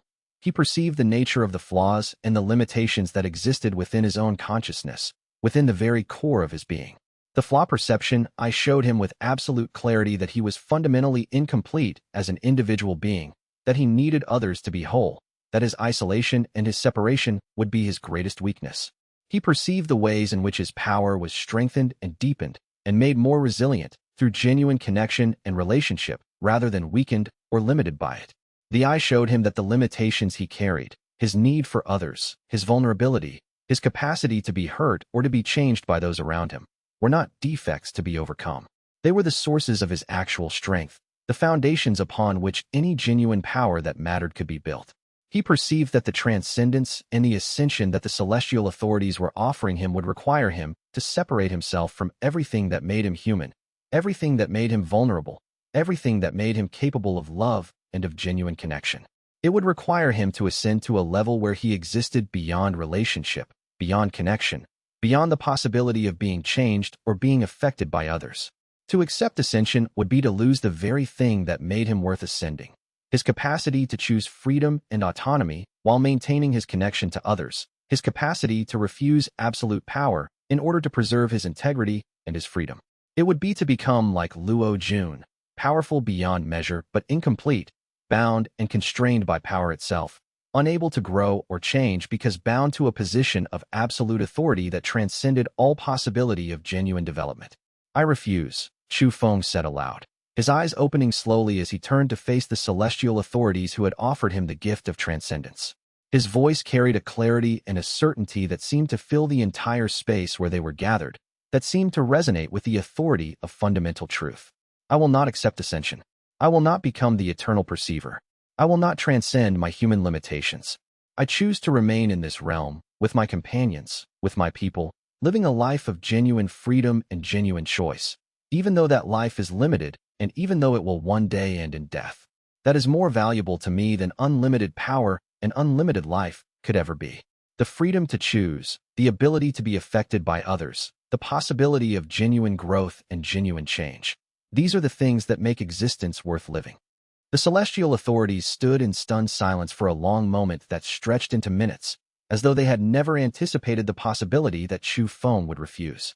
In all of the ages of planning and of careful preparation, in all of the centuries of observation and analysis and careful calculation, it had apparently never occurred to them that the instrument they had created might refuse the very transcendence that they had offered him. The possibility had simply not existed in their framework of understanding, because they had never truly comprehended that freedom meant the possibility of refusing even transcendence itself. But gradually, understanding began to dawn on their ancient faces.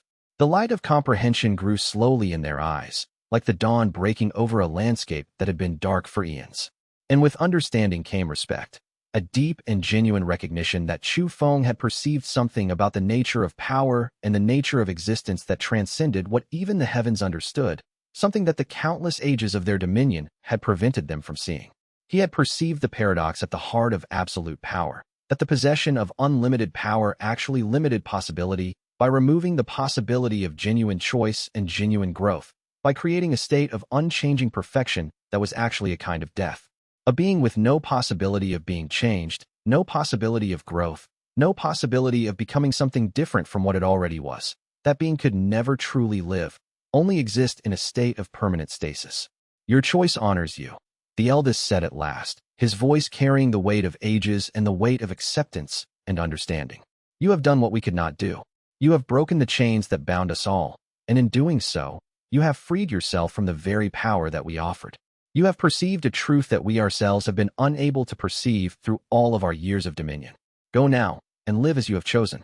The cultivator world will be better for your refusal than it ever could have been for your acceptance of this offer. You will show the way forward that we could not show, even with all of our power. Chapter 97. The new mandate. The tournament's official conclusion came not with the traditional ceremony of victory and honor, but with a proclamation that seemed to reshape the fundamental structure of how the cultivator world understood itself. The judges gathered all the participating cultivators in the great amphitheater and announced that no single winner would be declared for the tournament's championship in the conventional sense. Instead, a new understanding had been reached, an understanding that transcended competition and transcended the very notion of ranking.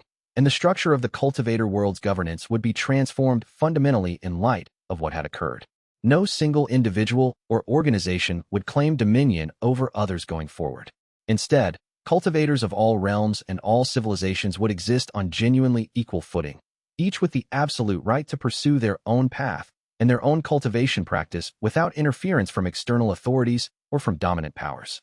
The breaking of the heavens' monopoly on power was not an accident or a temporary disruption that might eventually be reversed.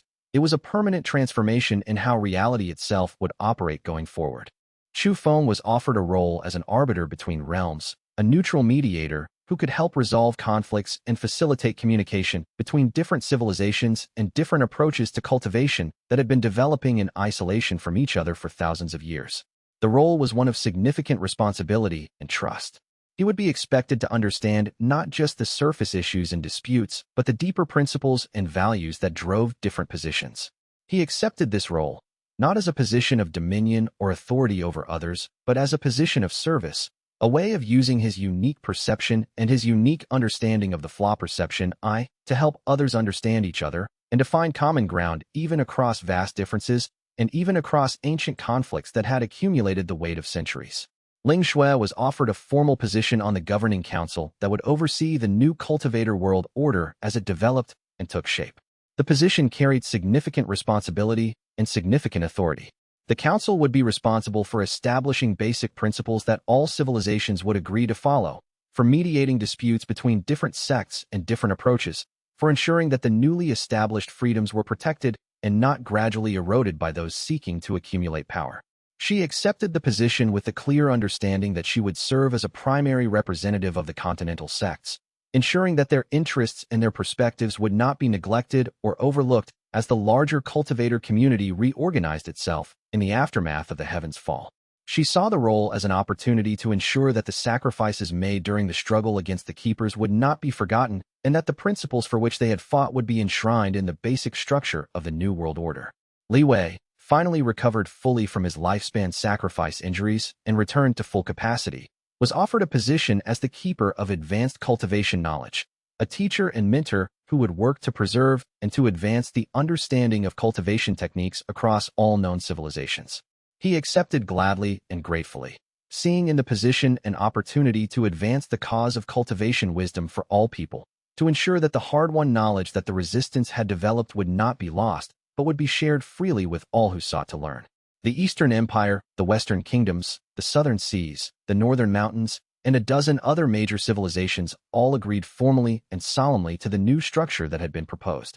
Formal treaties were drafted with careful attention to precision and to fairness, were signed by representatives of every participating civilization, and were deposited in neutral repositories where they could be accessed by all parties.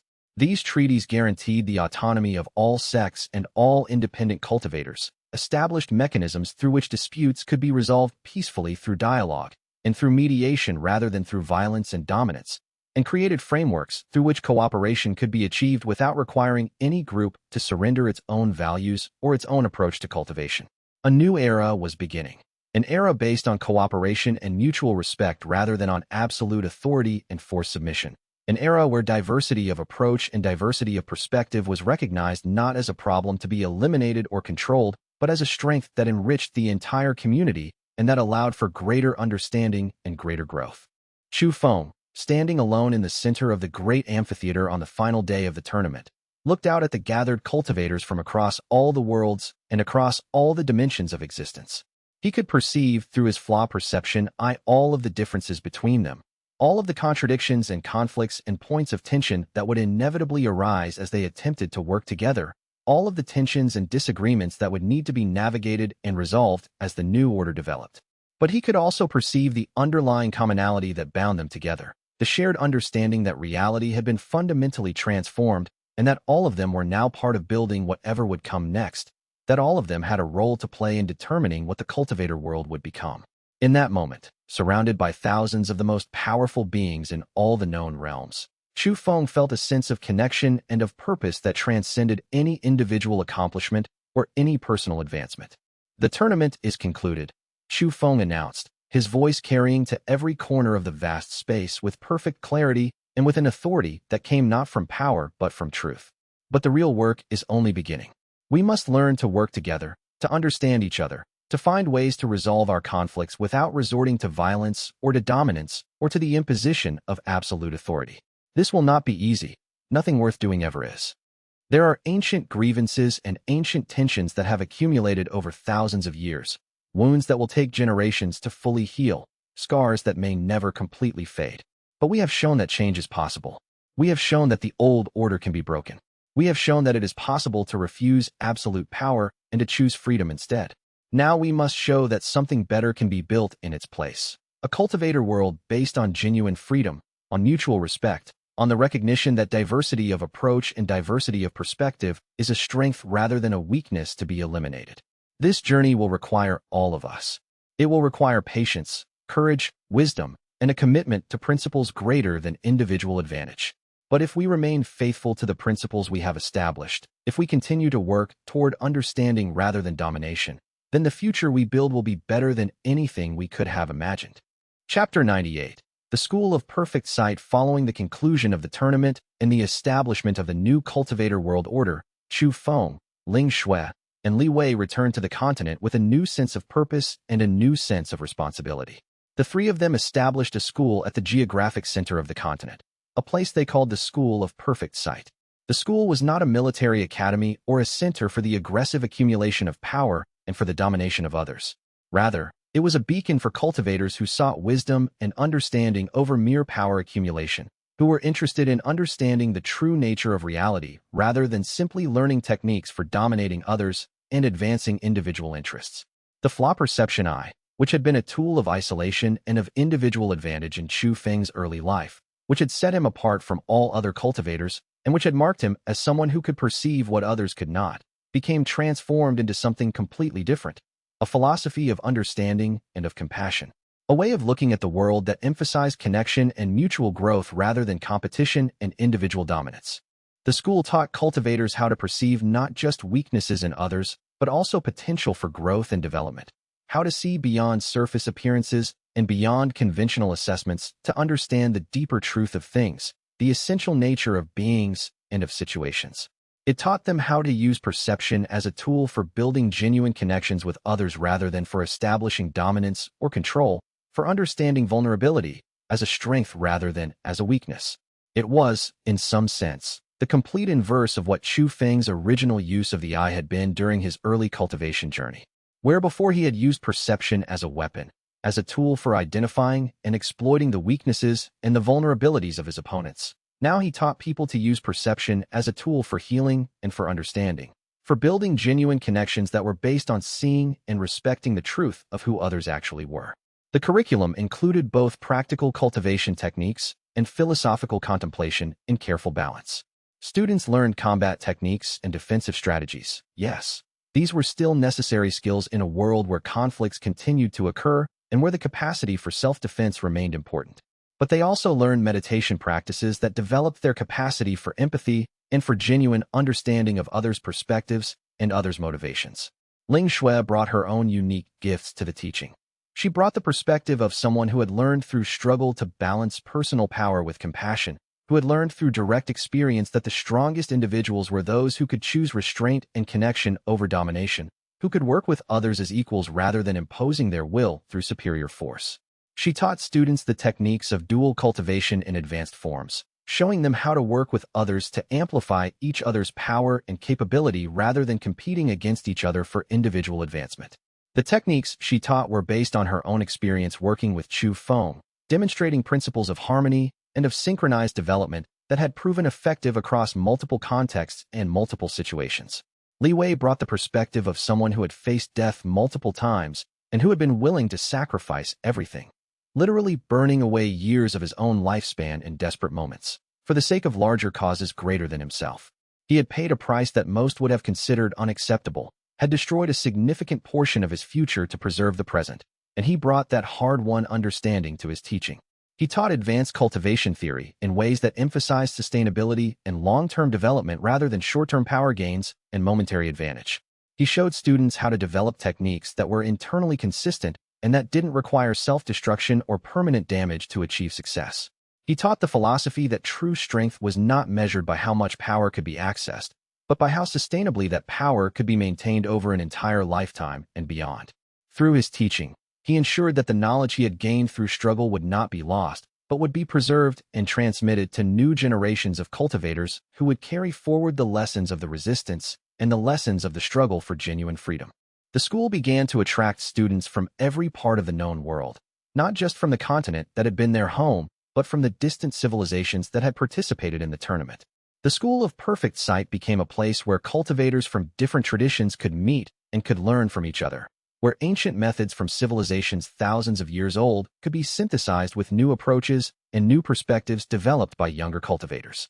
Years passed, and the school grew steadily in prominence and in influence throughout the cultivator world. It did not serve as the highest or most powerful center of cultivation. There was no longer any such concept in the New World Order that had been established after the breaking of the heavens. But it became a symbol of what was possible when power was used in service of understanding and wisdom, when dominance was replaced by cooperation and mutual growth. Chapter 99. The Rings of Wedding. 5 years after the conclusion of the Celestial Tournament and the breaking of the heavens' power, after years of dedicated work establishing the new structures and the new governance systems that would allow the cultivator world to flourish, Chu Feng and Ling Shui were married in a ceremony that was witnessed by thousands of cultivators from across the known world. The ceremony took place in the great amphitheater where the tournament had been held. The space that had been so recently a venue for competition and for conflict had been completely transformed for the occasion. It was now a garden, filled with flowers and with flowing water and with manifestations of natural beauty and harmony that drew on the skills and the expertise of cultivators from a dozen different civilizations. The transformation had taken weeks of careful work, with cultivators from each major civilization contributing their own traditions and their own artistic sensibilities to create something beautiful that reflected the united diversity of the new world. Li Wei stood as their brother at the altar, offering blessings and speaking eloquently to the bonds of loyalty and of love that had sustained the three of them through the trials and the struggles of their journey together. His words carried weight because they came from genuine understanding. He had sacrificed more than anyone, had been willing to burn away years of his own life to support Chu Feng's advancement, and had stood firm in his commitment to the cause of freedom and justice even when the path had seemed impossible. The ceremony was not conducted according to the traditions of any single civilization, but rather was a synthesis of traditions from across the known world, a deliberate reflection of the new order in which no single culture or perspective held absolute dominion over others, in which diversity was valued, and in which different approaches to life and cultivation could coexist in harmony. When Chu Feng and Ling Shui exchanged their rings, beautiful circles of metal that had been forged by the most skilled craftsmen in the continent and decorated with symbols representing the school of perfect sight and the bonds of dual cultivation that had sustained them through struggle and through transformation, the gathered cultivators erupted in celebration. The emotion that poured through the amphitheater was genuine and profound, a release of joy and of hope that seemed to shake the very foundations of the structure itself. The celebration spanned 3 days and nights and reached across the entire continent, with festivities occurring simultaneously in every major settlement and every significant sect, with dancing and feasting and the sharing of stories about the journey that had led to this moment. It created a moment of genuine unity and genuine joy that extended across all boundaries and all differences, a moment when all the cultivators of the world, regardless of their civilization or their approach to cultivation, celebrated together the possibility of a better future. The marriage itself was not a conquest or a subjugation in any sense, but rather a partnership, a formal acknowledgement of the bonds that already existed between them from years of shared experience and shared struggle, and a solemn commitment to continue building their life and their work together going forward. Both Chu Feng and Ling Shui retained their individual positions and their individual responsibilities. Neither absorbed the other or surrendered their autonomy. But they also became partners in a new sense, a unified team that would work together toward the goals they had jointly established for the School of Perfect Sight and for the continuing development of the cultivator world. The marriage was seen across the cultivator world as a powerful symbol of what was possible in the new order. Not domination or subjugation, but genuine partnership. Not the absorption of one person into another, but the commitment to growth and development together. Many cultivators who witnessed or participated in the ceremony remarked that it represented something genuinely new not just for the couple, but for the entire cultivator world, demonstrating that strength and power and individual advancement could be beautifully and effectively combined with genuine connection and genuine love. For the first time in history, a union at the highest levels of cultivation was not about power consolidation or about the creation of a dynasty, but simply about two people choosing to spend their lives together, choosing to face whatever came next as a unified partnership while maintaining their individual identities and their individual contributions to the world. After the 3 days of celebration concluded and the last festivities had faded into memory, the focus returned inevitably to the work of building the new order and of managing the continuing transformations that were happening throughout the cultivator realms. There was still much to do, old grievances to be healed and processed, ancient conflicts to be resolved through dialogue and through understanding, new structures to be established and carefully refined that would prevent the rise of new forms of tyranny and new forms of absolute control. But Chu Feng, Ling Shui, and Li Wei faced this ongoing work with a deep sense of peace and of purpose, knowing that they were building something that was genuinely better than what had come before, something more just and more humane, something that would benefit not just themselves or their immediate circle, but all cultivators and all beings within the scope of the cultivator world. Chapter 100. The Whisper of Tomorrow. On their wedding night, Chu Feng and Ling Shui stood together on a balcony that jutted out from the highest tower of the School of Perfect Sight, watching as the sun descended slowly toward the distant horizon and as the first stars began to appear in the darkening sky. The scene was peaceful and perfect in ways that transcended any contrived beauty or any deliberately arranged aesthetic. It was the natural beauty of a world beginning to heal, of a civilization beginning to rebuild itself on foundations of justice and mutual respect. Below them, the school was still abuzz with quiet activity and purpose. Cultivators moving carefully and respectfully between the various practice areas, meditating in the gardens under the emerging stars, gathering in the great hall for evening lessons and for shared reflection. The activity had not diminished with the coming of night, but rather had shifted, transforming into forms of practice and of study that were suited to darkness and to quietness.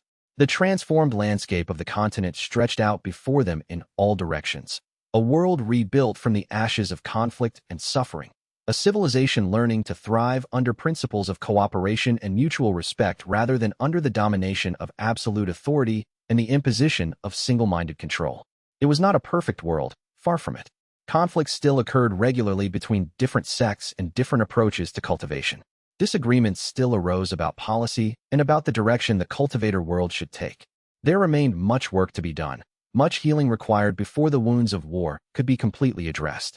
But it was a world of genuine possibility and genuine hope, a realm where different approaches and different perspectives could coexist in creative tension without one of them claiming absolute dominion over the others, without one perspective being authorized to crush all alternatives into conformity. "What do you perceive?" Ling Shui asked softly, knowing that Chu Feng's eye was always perceiving, always seeing the underlying patterns and the underlying flaws in reality, always aware of more than any ordinary consciousness could comprehend. "Do you perceive the future? Can you see what will come next for us, for the school, for the world?" "The eye shows me only what exists in the present moment," Chu Feng replied, his consciousness linked with hers in the way that had become their standard form of connection, a form of intimacy that transcended ordinary speech and ordinary physical proximity. "It shows me possibilities, potential paths, places where reality might develop in one direction or another. But the future is not fixed, not predetermined. It will be shaped by the choices that all of us make, by the work that we all do together, by the commitment we maintain to the principles we have established." He paused, and his expression became contemplative, his eyes looking out at the stars that were emerging one by one as darkness claimed the sky. "But I do perceive something vast beginning to stir, something far beyond the boundaries of what we currently know or understand. There are other worlds, other realms, other civilizations that we have not yet encountered, that exist in dimensions we can barely imagine. The breaking of the heavens' power has consequences that will ripple outward across time and across space, that will eventually reach dimensions and realms we have never touched. We have made changes here, profound changes that will reshape the cultivator world for generations to come, changes that will echo through time and through space in ways we cannot yet fully predict or comprehend. But the universe is vastly larger than we are, and what we have begun will eventually touch all corners of that universe. The possibilities that are opening up are almost incomprehensible in their scope and their significance. We stand at the threshold of a new era, one in which the future will be determined by our collective choices rather than by the decree of absolute authority.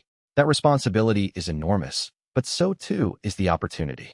As if in response to his words, or perhaps because the connection between his perception and the actual fabric of reality was deeper and more fundamental than anyone could fully understand. In the distant void of space beyond the boundaries of the mortal realm and beyond all of the known dimensions, something vast and ancient began to stir. It was not a threat, not yet, at least, and perhaps never, but it was a presence, a consciousness, a power that had been dormant for longer than even the most ancient cultivators alive could imagine, slumbering through ages and eons with a patience that transcended normal understanding. This distant power, this vastness that existed beyond the scope of even the highest cultivation realms, had been watching the events of the tournament with intense interest and attention. It had observed the breaking of the heavens' power with the careful attention and careful calculation of something that understood the implications of that breaking better than any of the beings currently alive or currently active in the cultivator world. It had perceived in Chu Feng's refusal of ascension a kind of truth that seemed to suggest the direction of future development in the cultivator worlds, a hint about what was emerging and what was being born through the transformation that had just occurred. The ending that had been achieved, the breaking of the heavens, the establishment of the new order, the marriage of Chu Feng and Ling Shui, was not truly an ending at all. It was a beginning, a threshold that led into territories that had never been explored before, toward possibilities that had never been possible before in the world's entire cultivation history. The path forward would be difficult, fraught with challenges and obstacles that no one currently alive could fully anticipate or prepare for. But as Chu Feng and Ling Shui stood together on the balcony of their school overlooking the transformed continent, and as Li Wei joined them in meditation from his own private chamber, all three of them felt a sense of deep contentment and of peaceful certainty. They had done what they had set out to do. They had broken the chains of absolute authority. They had opened the door to genuine freedom and genuine choice. They had shown that another way was possible.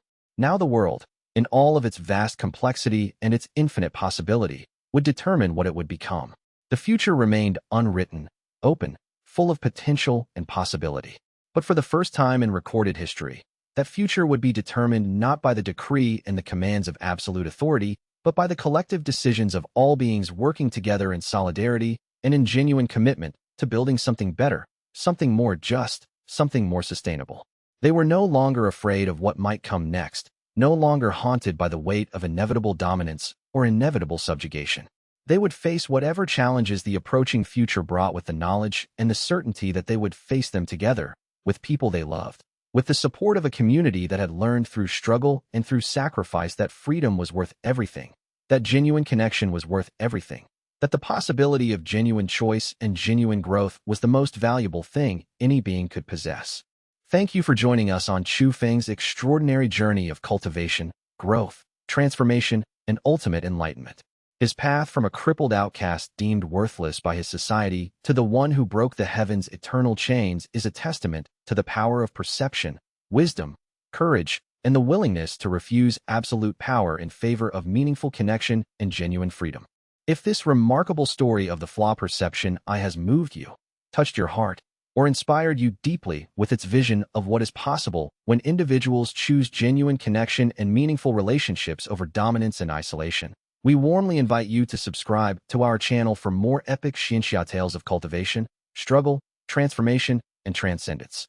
Like this video to show your support for the stories we bring to life, and for the considerable effort and dedication that goes into bringing these narratives to you in the most engaging and meaningful way possible. Comment below and share which moment from Chu Feng's extraordinary journey touched your heart the most. Was it his first awakening of the eye and the perception of hidden flaws, his refusal of ultimate power and ascension, or perhaps his profound choice to remain with those he loved and valued above all else? And share this video enthusiastically with fellow cultivation enthusiasts who will appreciate the depth and the philosophical scope of this remarkable narrative and who will understand the deep significance of a hero who chose to be fully human and fully connected rather than pursuing transcendent isolation. The story concludes here, but the world of cultivation continues to evolve, to transform, and to expand. More tales await in the realms beyond. More adventures are unfolding in dimensions we have only glimpsed. Until then, may your own journey of perception and understanding guide you forward, and may you find the courage to perceive not just the flaws in the world, but also the possibility for genuine growth and genuine change. Thank you for joining us on Chu Feng's incredible journey of cultivation, growth, and transformation. His path from a crippled outcast to the one who broke heaven's chains is a testament to the power of perception, wisdom, and the courage to refuse absolute power in favor of meaningful connection. If this story of the Flaw Perception Eye has moved you, we invite you to subscribe to our channel for more epic xianxia tales of cultivation, struggle, and transcendence. Like this video to show your support for the stories we bring to life. Comment below and share which moment from Chu Feng's journey touched your heart the most. And share this video with fellow cultivation enthusiasts who will appreciate the depth and the scope of this remarkable narrative. The story concludes here, but the world of cultivation continues to evolve. More tales await in the realms beyond. Until then, may your own journey of perception and understanding guide you forward.